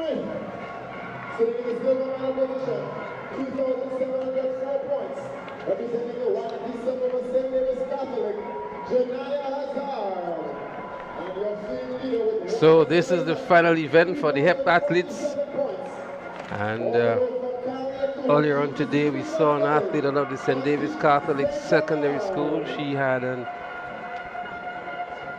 commanding lead on this event. We're going to try to get you some updated scores, but this is their final event. They've been competing over several events for the last 2 days, and leading was Montisha Senbonad. It was not from St. David's Catholic Secondary. Montisha Senbonad from Bishop's College. She is actually in the lead on 3,047 points. Second is Janaya Hazard of St. David's Catholic Secondary on 2,704 points. Janelle Smith, Anglican High School, she's in third on 2,666 points. Jadissa Mark of Sass is in fourth as they start here now the final event, the 800 meters in the heptathlon for girls open. So look for Montisha Senbernard. She's currently in the second position. She moves into the lead now, and she goes into this final event in the top position with 3,047 points. Just to give you a breakdown of the events that she participated in, she ran a 17.49 in the 100 meter hurdles. In the high jump, she did 1.34 meters. Shot put 8.64 meters. The 200 meters, she was at 26.48. The long jump, 4.3 meters. And the javelin, 21.61 meters. Gaining some valuable points to be at the lead at the moment.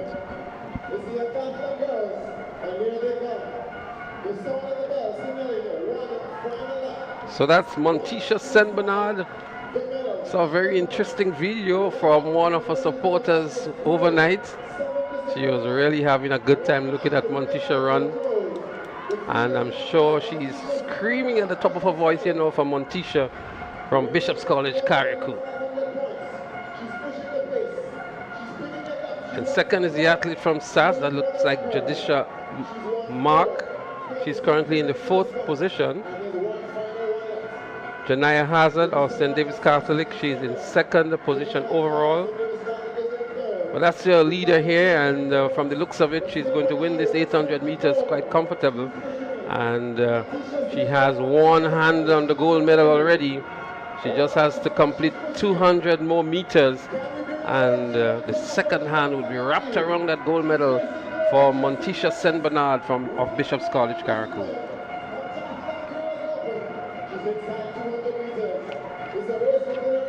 Montisha St. Bernard with under 200 meters to go. No challenger in sight on this final event in the heptathlon. And there she goes, entering into the home straight now. Let's hear it, Carriacou and P.T. Martinic, for your daughter of the soil, Montisha St. Bernard of Bishop's College. She's going to be the eventual winner of the heptathlon for girls. A grueling 7 events. Montisha St. Bernard wins the heptathlon for girls. Jadissa Mark looking for a good time in the 800 meters. She's currently in 4th. Boca Secondary is giving her a run for it here. And also Hazard of St. David's Catholic Secondary wants to cement a position for 2nd. We're going to update you with the final scores, but what we can confirm is that Montisha St. Bernard of Bishop's College, Carriacou is the winner of the heptathlon for Girls Open. And congratulations to young St. Bernard of Bishop's College. She ran a good race. She has done 7 events for the day, an event of strength, endurance, and she's given it her all. We've been hearing her name for the last 2 days. She's been doing very, very, very well. And this is the end of it. She gave her all. She's no doubt the victor in this one. For the victress, she's going to be the one who is going to stand on the gold medal position. Her island will be very proud of what she has displayed, and we want to say congratulations to her. Of course, we're going to await the official release of results from that 7 event later today. Well, congratulations to Montisha St. Bernard. You have ensured that Bishop College goes home with a gold medal. So congratulations to you, congratulations to your coach, your team, and your fans in Carriacou who are currently celebrating with you. They're all smiles. And the P.T. Martinic, I can tell you. And P.T. Martinic also. Since she started yesterday in the 100-meter hurdles, she looked like someone who was in control of this event, and she showed her prowess throughout the entire 7 events, and here she is today, the gold medalist. So congratulations to you one more time. Well, the first gold medal for Bishop's College in these games, and it came from Montisha St. Bernard in the multi-events. And there we see the time that she returned in the 800 meters.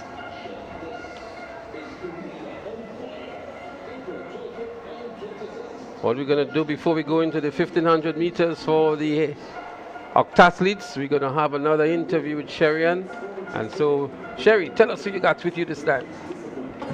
Congratulations, it's definitely in order. You fought to the end, winner, 400-meter junior boy. Speak to us about the execution of that race, because we had some really competitive athletes there. You had Philip Mitchell, you had Kashe Stevens, sorry.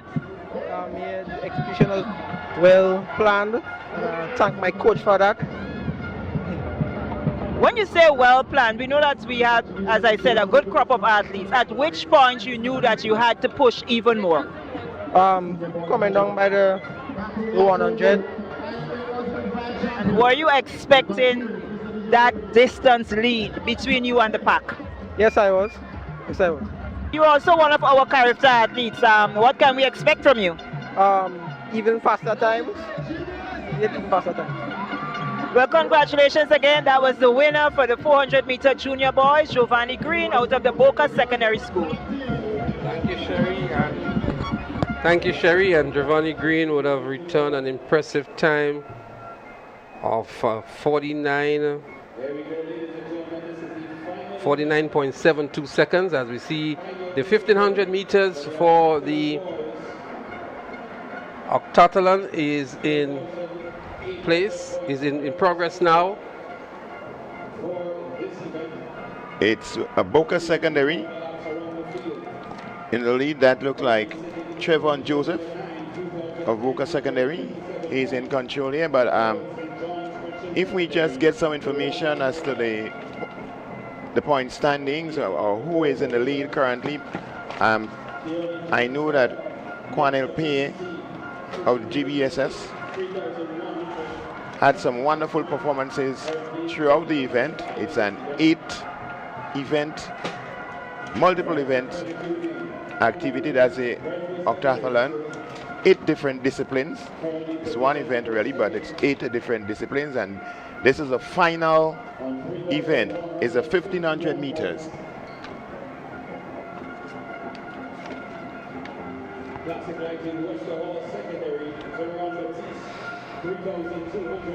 So Quanel Pay is your leader currently on 3,880 points.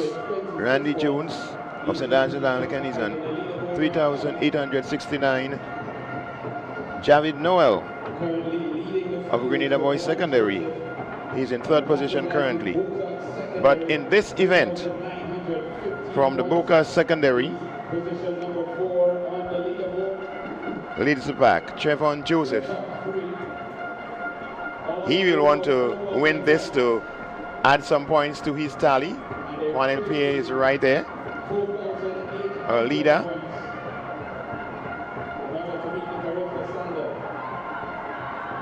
Randy Jones is somewhere in 5th position. It's a matter of your personal best and how your time compares to your personal best. That's going to give you your points. But winning adds to the glory. So here we go. Is the 1500 meters for the octathlon boys.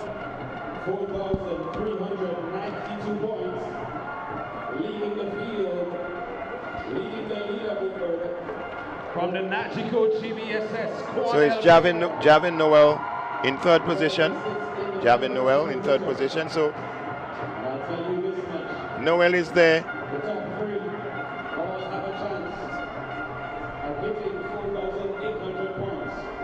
Their task will be to complete this run in 4 minutes, 53 seconds or less. That's for Javid Noel. Quanel Pay needs to come in 5 minutes, 28 seconds or less. We're going to keep our eyes on the clock. So they continue. It's the 1500 meters in progress. So it's still Boca Secondary in the lead.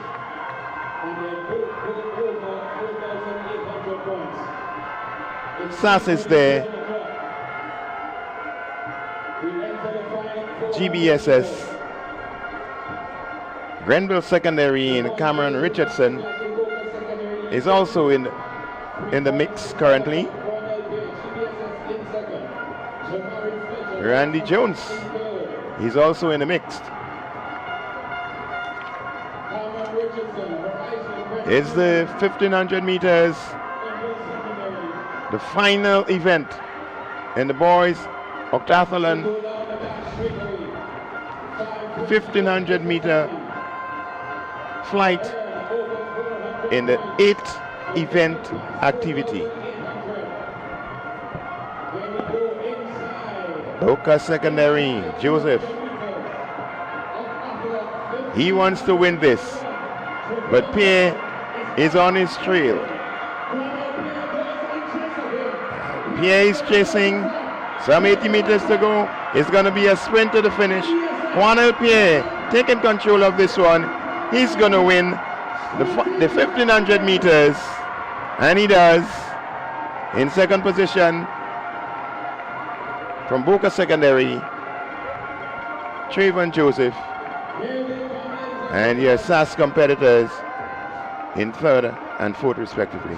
Well, congratulations to Cornell Pair for taking the 1500 meters, but we cannot tell you if he has outright won the event as yet, because we're still awaiting an update of the scores of the performance of the athletes in the javelin event. What we do know is that I do know that Cornell would have placed, or not would have, but he placed third in that event. So we have to wait on updated scores for us to say outright who took or who is going to take this title. What I can tell you, what I noticed for sure is that Javid Noel is just coming in. We didn't see him much at all in this race. We thought for a moment that he dropped out, and he is currently in third position before the javelin scores have been added, and he was not featured at all in the race. We almost called him a dropout in the race, and we just saw him there crossing the line. That's Javid Noel of the GVSS. Randy Jones was in second before the javelin, but he was very close. There was only 11 points separating Pair and Jones after the 6 events were completed. So this is the event that tests the strength and endurance of athletes. 8 events later, some would have not finished, but so far we've had, I think about 10 of them would have made, or 9 of them have made it to the end of the 8 events. That is quite commendable in itself, because so very often we see them falling out after 4 events, 5 events. Sometimes some make it as close to 7 events and they don't make it to the last one.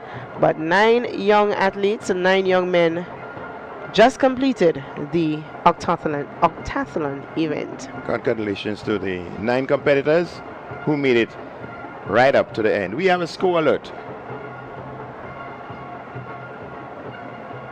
Keep your eyes on the screen.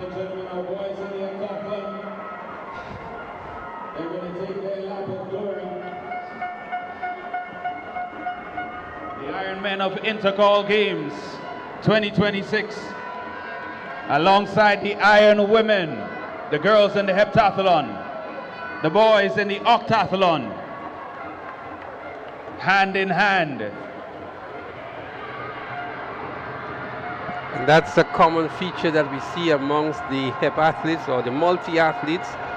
They always do this sort of a lap, and they show appreciation to the fans who would have been cheering them on for 2 consecutive days in so many events, just to show their appreciation. And they're doing it together. Most times it's done by the males by themselves, the females by themselves, but as we witness the conclusion of those 2 events, it's so good to see these athletes coming to the finish line here and really being recognized and appreciated for a Herculean effort over those 2 days.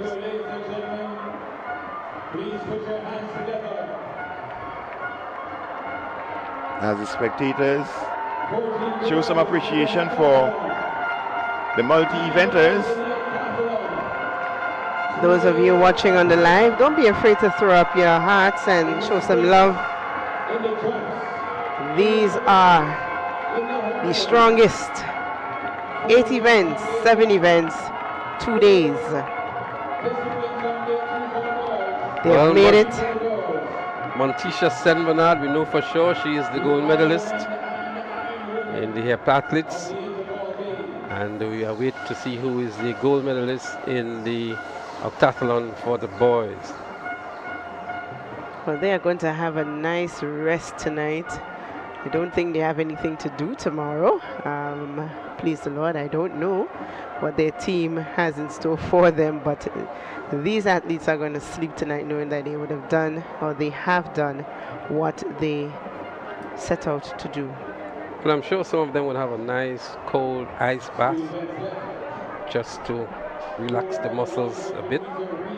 There's been some grueling events for them, and we're happy that they're able to complete those of them who have done so successfully. So we were getting ready for the relays, which is going to take us to the end of today's activities on the track.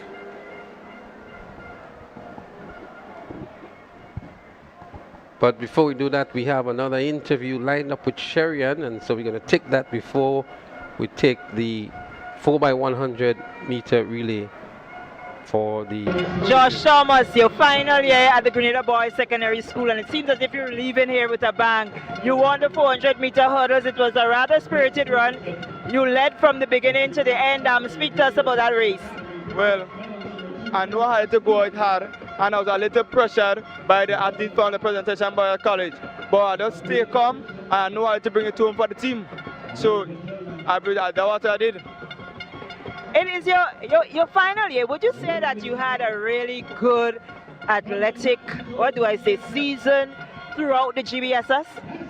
Yeah, it was a good season. I accomplished a lot of things what I wanted to accomplish. So I'm very grateful for that. Well, congratulations to you, and we hope that you don't stop the running as you finish the schools. Yeah, man, thank you.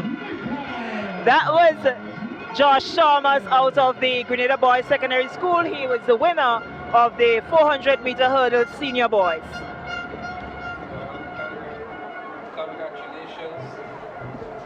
Congratulations are in order for Josh Thomas. He's had a very busy 2 days so far, and coming back to win the 400 meter hurdles is an accomplishment for him. We know him as a sprinter, and taking part in the 400 meter hurdles is indeed another achievement for Josh Thomas of the GBSS.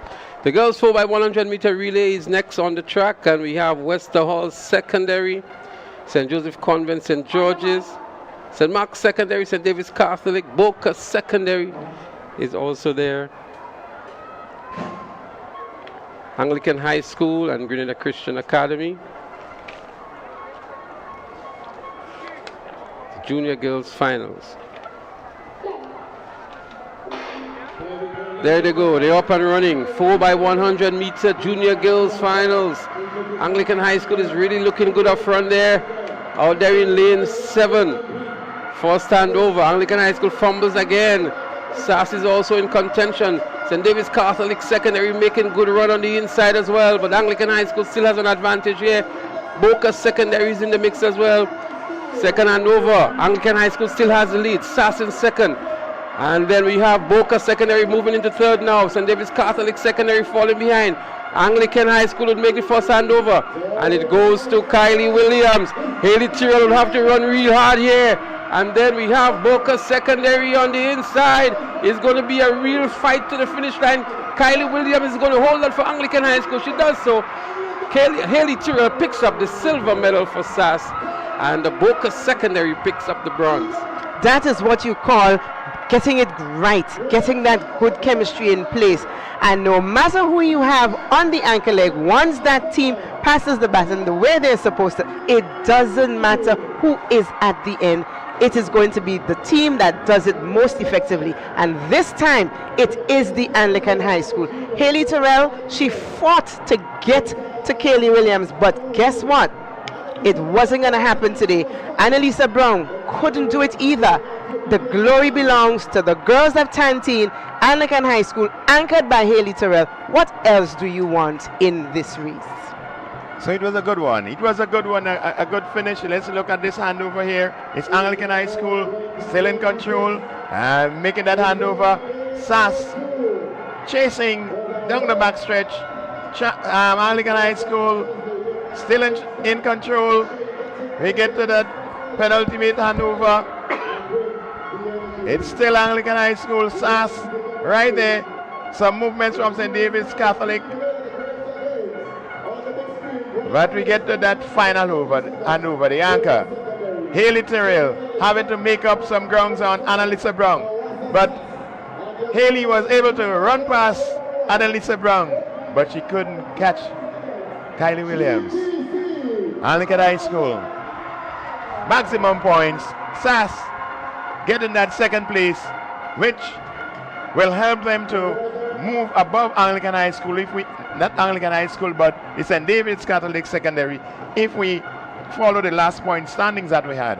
I don't know if our viewers at home saw, because it was on the screen while an interview was going on, But the last points update for the female division had SAS and the St. David's Catholic on 104 points. They were tied. So now that SAS would have gotten a higher position than St. David's Catholic, technically at this point, SAS will be leading. We do not know if there are more points to be added, but before we leave here this afternoon, you should have a clear idea of who is leading in the girls division. Well, that was an exciting one. I'm sure when Haley Tyrrell got that batter and she knew it was Kylie Williams, she told herself, I'm sure going to catch you. That didn't happen today. Kylie Williams held out for Anglican High School.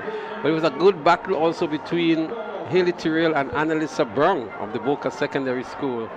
As we see the lineup now for the junior boys relay, Grenville Secondary in 1, Boca Secondary in 2, St. David's Catholic in 3, SAS in 4, GBSS in 5, McDonald College in 6, Hillsborough Secondary in 7, and Happy Hill Secondary in 8. So it's going to be an exciting one. The final race for the boys today, the 4x100 meters for junior boys, upcoming. It's going to be exciting.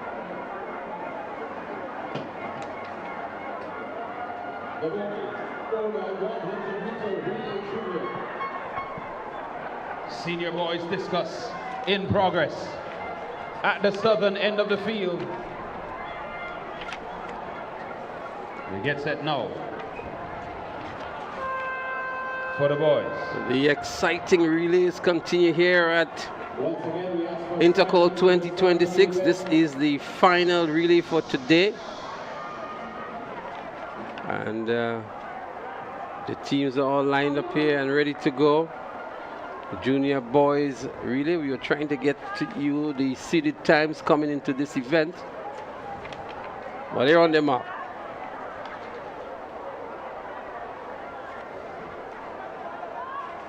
The 4x100 meter relay is final, and it's the final event for the boys.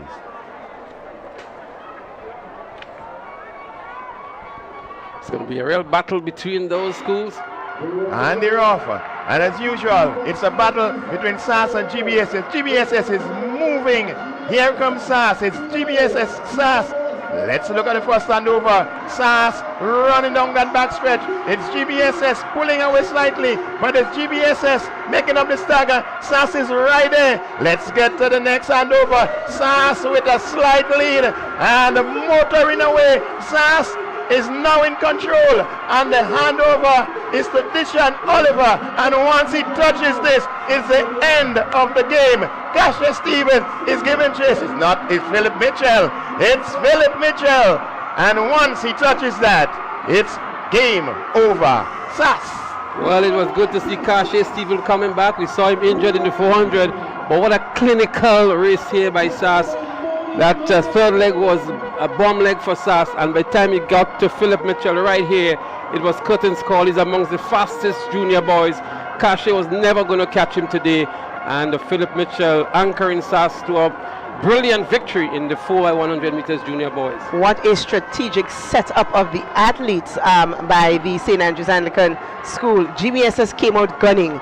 The first two legs, they had it in the bag, but by the time it got to the third leg, you said it's over already. SAS took it, they have it, they lined up the athletes well, knowing exactly what needed to be accomplished. I mean, GBSS came out gunning, they really did.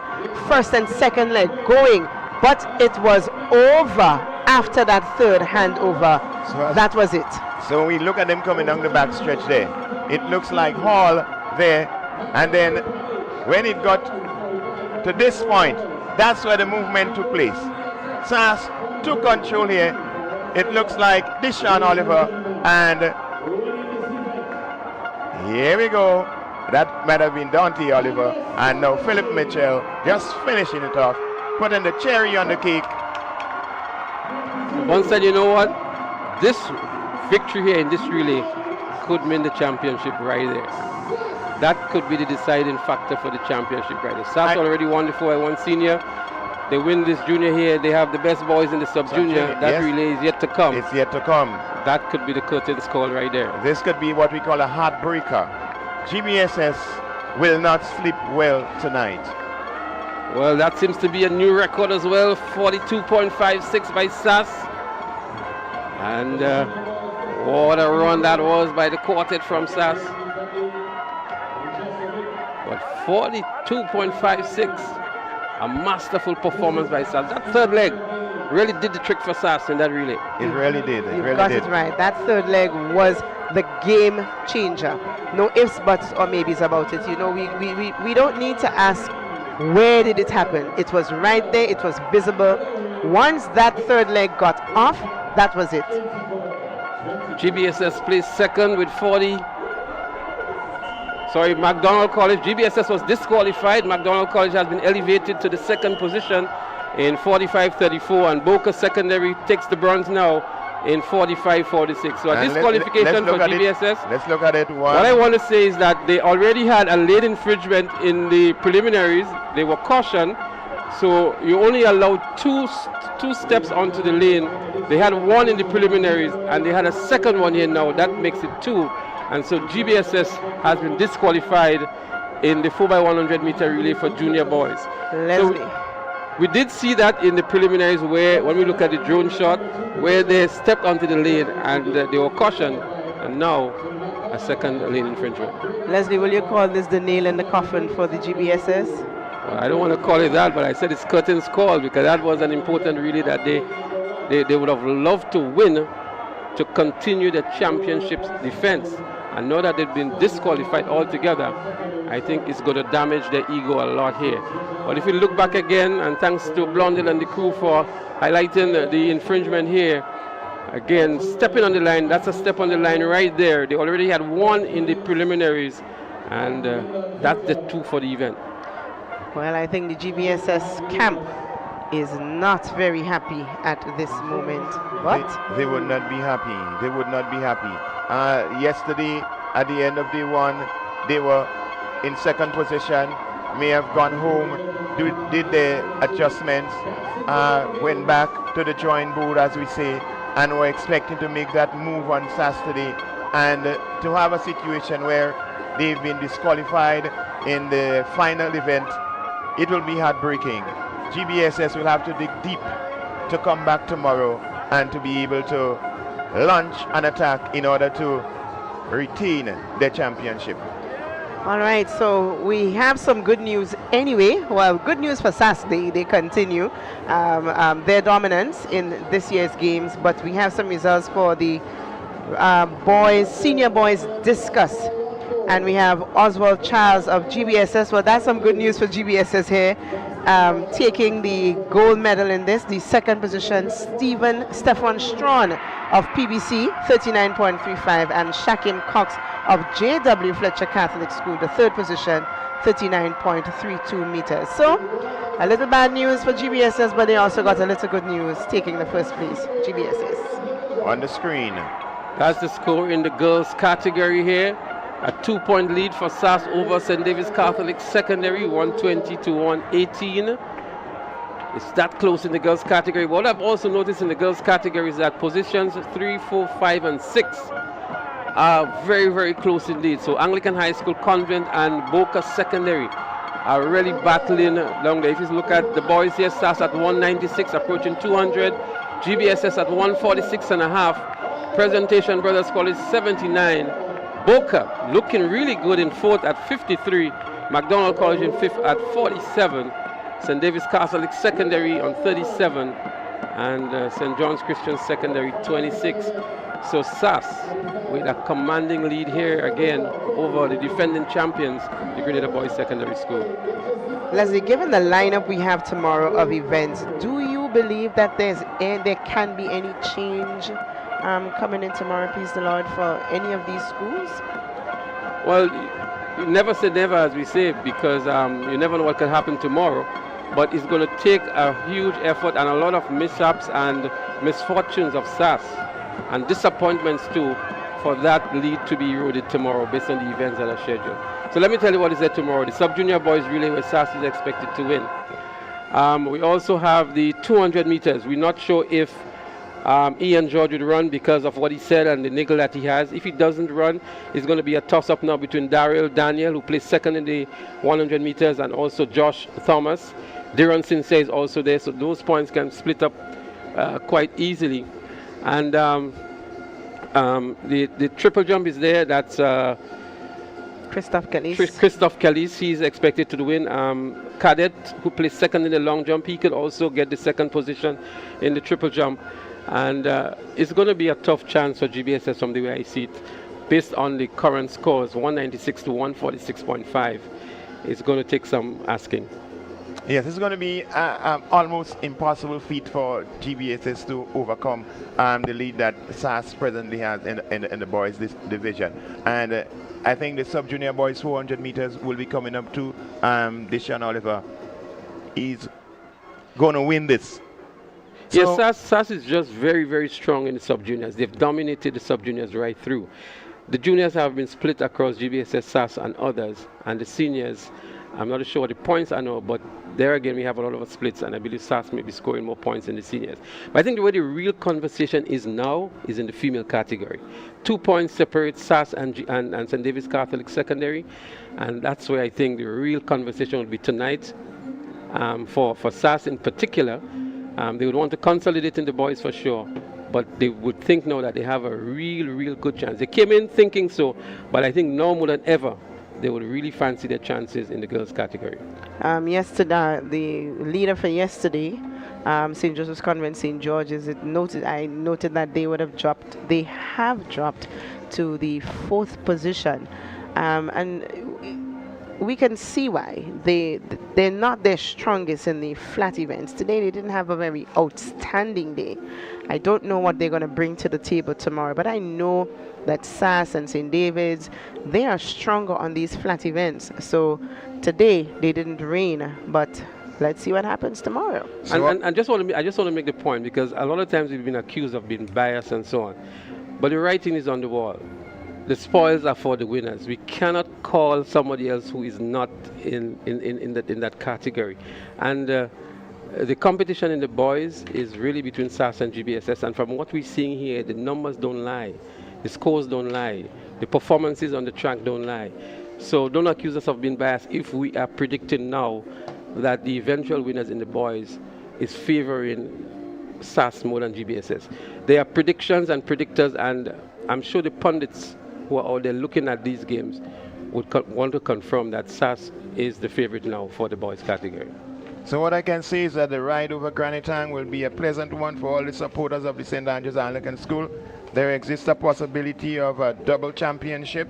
Tomorrow is the day when this will be decided, and we're expecting the SAS contingent to come out in the numbers tomorrow to make some noise in the stadium, and at the end of the day, may the best teams win. Well, we're going to leave with some highlights. We have created a nice highlights package, and we want to look at some of the record-breaking performances as well as some of the other outstanding performances that we've had during the day. And to join me to do that recap of today, I have with me Clyde John, and we're going to look back to some of these events, Clyde. Clyde, your assessment of today in terms of the performances, the individual performances, the team performances, and the overall performances that we saw here today. Well, I definitely have to say that today has been phenomenal. Number of records being broken. The athletes really seem top of their game. And I mean, it says so much when you look at all the teams, many of the schools making points, getting themselves into finals. And it's really good for athletics. I quite agree with you. We had some very good performances. We're going to start by looking at the 400 meters for the sub-junior boys hurdles. A record-breaking performance here by Deshaun Oliver, running 1 minute 1.60 seconds. That was the record-breaking performance in the finals for Deshaun Oliver in the sub-junior category. Yeah, I really like that run from him. Again, he knew he wanted the record. You could see it. He went for it, and he did what he had to do to make sure that he got across that line in a really good time. Deshaun Oliver, a really good, phenomenal athlete. Well, we also saw a very good performance in the junior boys 400 meters. Giovanni Green, an impressive time here in the junior boys 400 meters. He returned a time of 49.2, but before we do that, we look at one of the other hurdle events. And that was Emma Frederick of McDonald College who broke the record here in the sub-junior girls 400-meter hurdles. Another good run by Emma Frederick, 1 minute 7.86 seconds, breaking that record. Here is Giovanni Green now in the 400 meters for junior boys, 49.72. Yeah, again, another good run from Green. We know he has the potential. I like the fact that he's a nice, tall, rangy guy. And once he strengthens up, he will do well.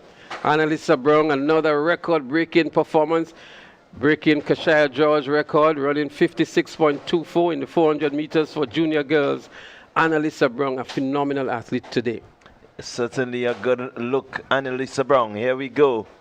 That's Dishon Oliver in the 200 meters, and he ran a 24.58 to win this event. He continues to be the golden boys of the games. And Haley Tyrrell here, some fans were really admonishing her for slowing down on the tape and missing an opportunity to establish a record. She actually ran 24.58. That was her time, missing the record by some measure here. And then we had this other record-breaking performance from Anthony Phillip in the 110 hurdles for junior boys. A national record, a new record has been established here by Anthony Phillip. Very smooth over the hurdles, very focused, and a great run indeed by Anthony Phillip. And then we had the big guys, the 100-meter senior boys. Ian George here, running a fast time of 10.39 seconds to be the runaway winner in the 100 meters for senior boys. Yeah, certainly he wanted it. He knew that this is his season, George, and he's really lighting up the stage for the senior boys in the 2026 GAPS Intercol. And then we had a very close finish in the 100 meters for senior girls between Shade John and Christopher from the St. David's Catholic Secondary School. It was that close in the end, an impressive time of 12 seconds flat by Shade John. Yeah, running to the tip here, John. And maybe one of the standout athletes today, Michael Moses. Look at the poise here, breaking the record in the 3,000 meters for junior boys, 9 minutes 45.07 seconds. A new find for Grenada. I like this guy. And he's just quiet about it. He doesn't want anyone to say nothing much. But Michael Moses, hats off to you. Trust me, I think once he continues, we could well be represented in the longer distance by Michael Moses at the regional and maybe international stage. Well, there's one other race that I want us to look at. It's not on the highlight package here. The 1,500 meters for sub-junior boys. Tyrese Braveboy redeeming himself from an unglorified performance yesterday. And he came back and he said that he was very concerned about what happened yesterday and wanted to do something for himself and his school. Running 4 minutes 36.84 seconds to win the gold medal in the 1,500 meters for sub-junior boys. Now, I really appreciate this youngster. He understood that he did not have the best of days, and definitely you can see that he went back, he looked at what he did, he looked at the performance, and he said, look, I'm coming back, redemption will be mine. And he came to the line. He actually won that race at the line, saying that he's never going to give up until he crosses that line. So there you have it, the highlights package, as we feature some of the most outstanding athletes, the record-breaking performances, the euphoria, the spectators who have enjoyed it, and that's the winners of the 100 meters for senior girls, the two athletes there from the St. David's Catholic Secondary School, Kayla Christopher and Shade John, really having a moment here, a classic moment, as we say, as we bring the curtains down on day 2 of Intercol 2026. On behalf of the entire production team, Richie and the crew, and the commentators here, Clyde John, Samantha, Worm, Bunstein, Calise, Bernard, Antoine, Sherry and Noel and Blossom Alexis. We say join us again tomorrow at 9 a.m. for the continuation of the games, the final day, the day in which the stadium will be maxed out, the day in which the euphoria would be at its peak, the day in which the champions would be crowned. And we look forward to bringing it to you live wherever you are from the Kirani James National Stadium. Until then, we say so long and join us again tomorrow morning. Thursday, April 2nd, 2026, the official pre-Carifta, all-inclusive, all-white cruise experience is here. Hosted by the Grenada Olympians. It's respectfully yours. Premium entertainment and Grenada's top DJs. It's food and drink inclusive. All white dress code experience. It's an Olympian hosted celebration. Secure your spot now.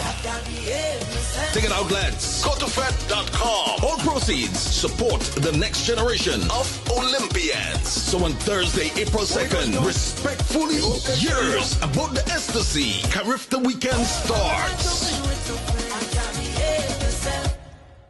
Do you live or own a business in Calavini, Marianne, Hopevale, Westerhall, or surrounding communities? The government of Grenada invites you to a town hall meeting this Wednesday focused on Grenada's healthcare transformation and Project Polaris. Hear directly from the project team, ask questions, and gain a better understanding of the new hospital development in your community. The town hall meeting is on Wednesday, March 18th, 6 p.m. at the Westerhall Secondary School. The Honorable Prime Minister and members of Cabinet will be attending. You are an integral part of this conversation. Join the Government of Grenada, 6 p.m. Wednesday, March 18th at the Westerhall Secondary School. Come out and learn more about this exciting project happening in your community. Kites in the sky, families on the beach, good food. Get set. Boy, it's coming. It's coming. Classic Lighting and Communal Credit Union Invitational. Rani James Athletic Stadium, April 25th and the 26th. Come and see strength and pressure, yes? Police taking on busmen in the tug of war of the century. Huggins sizes up Hubbards. Now what's up pulling down Grenlec? Pull the pin and go. Flo going head to head with Digicel in a biting final. It's a family affair, yes? Giveaways, vibes, and real competition. Don't miss it. April 25th and 26th. Rani James Athletic Stadium. Be there.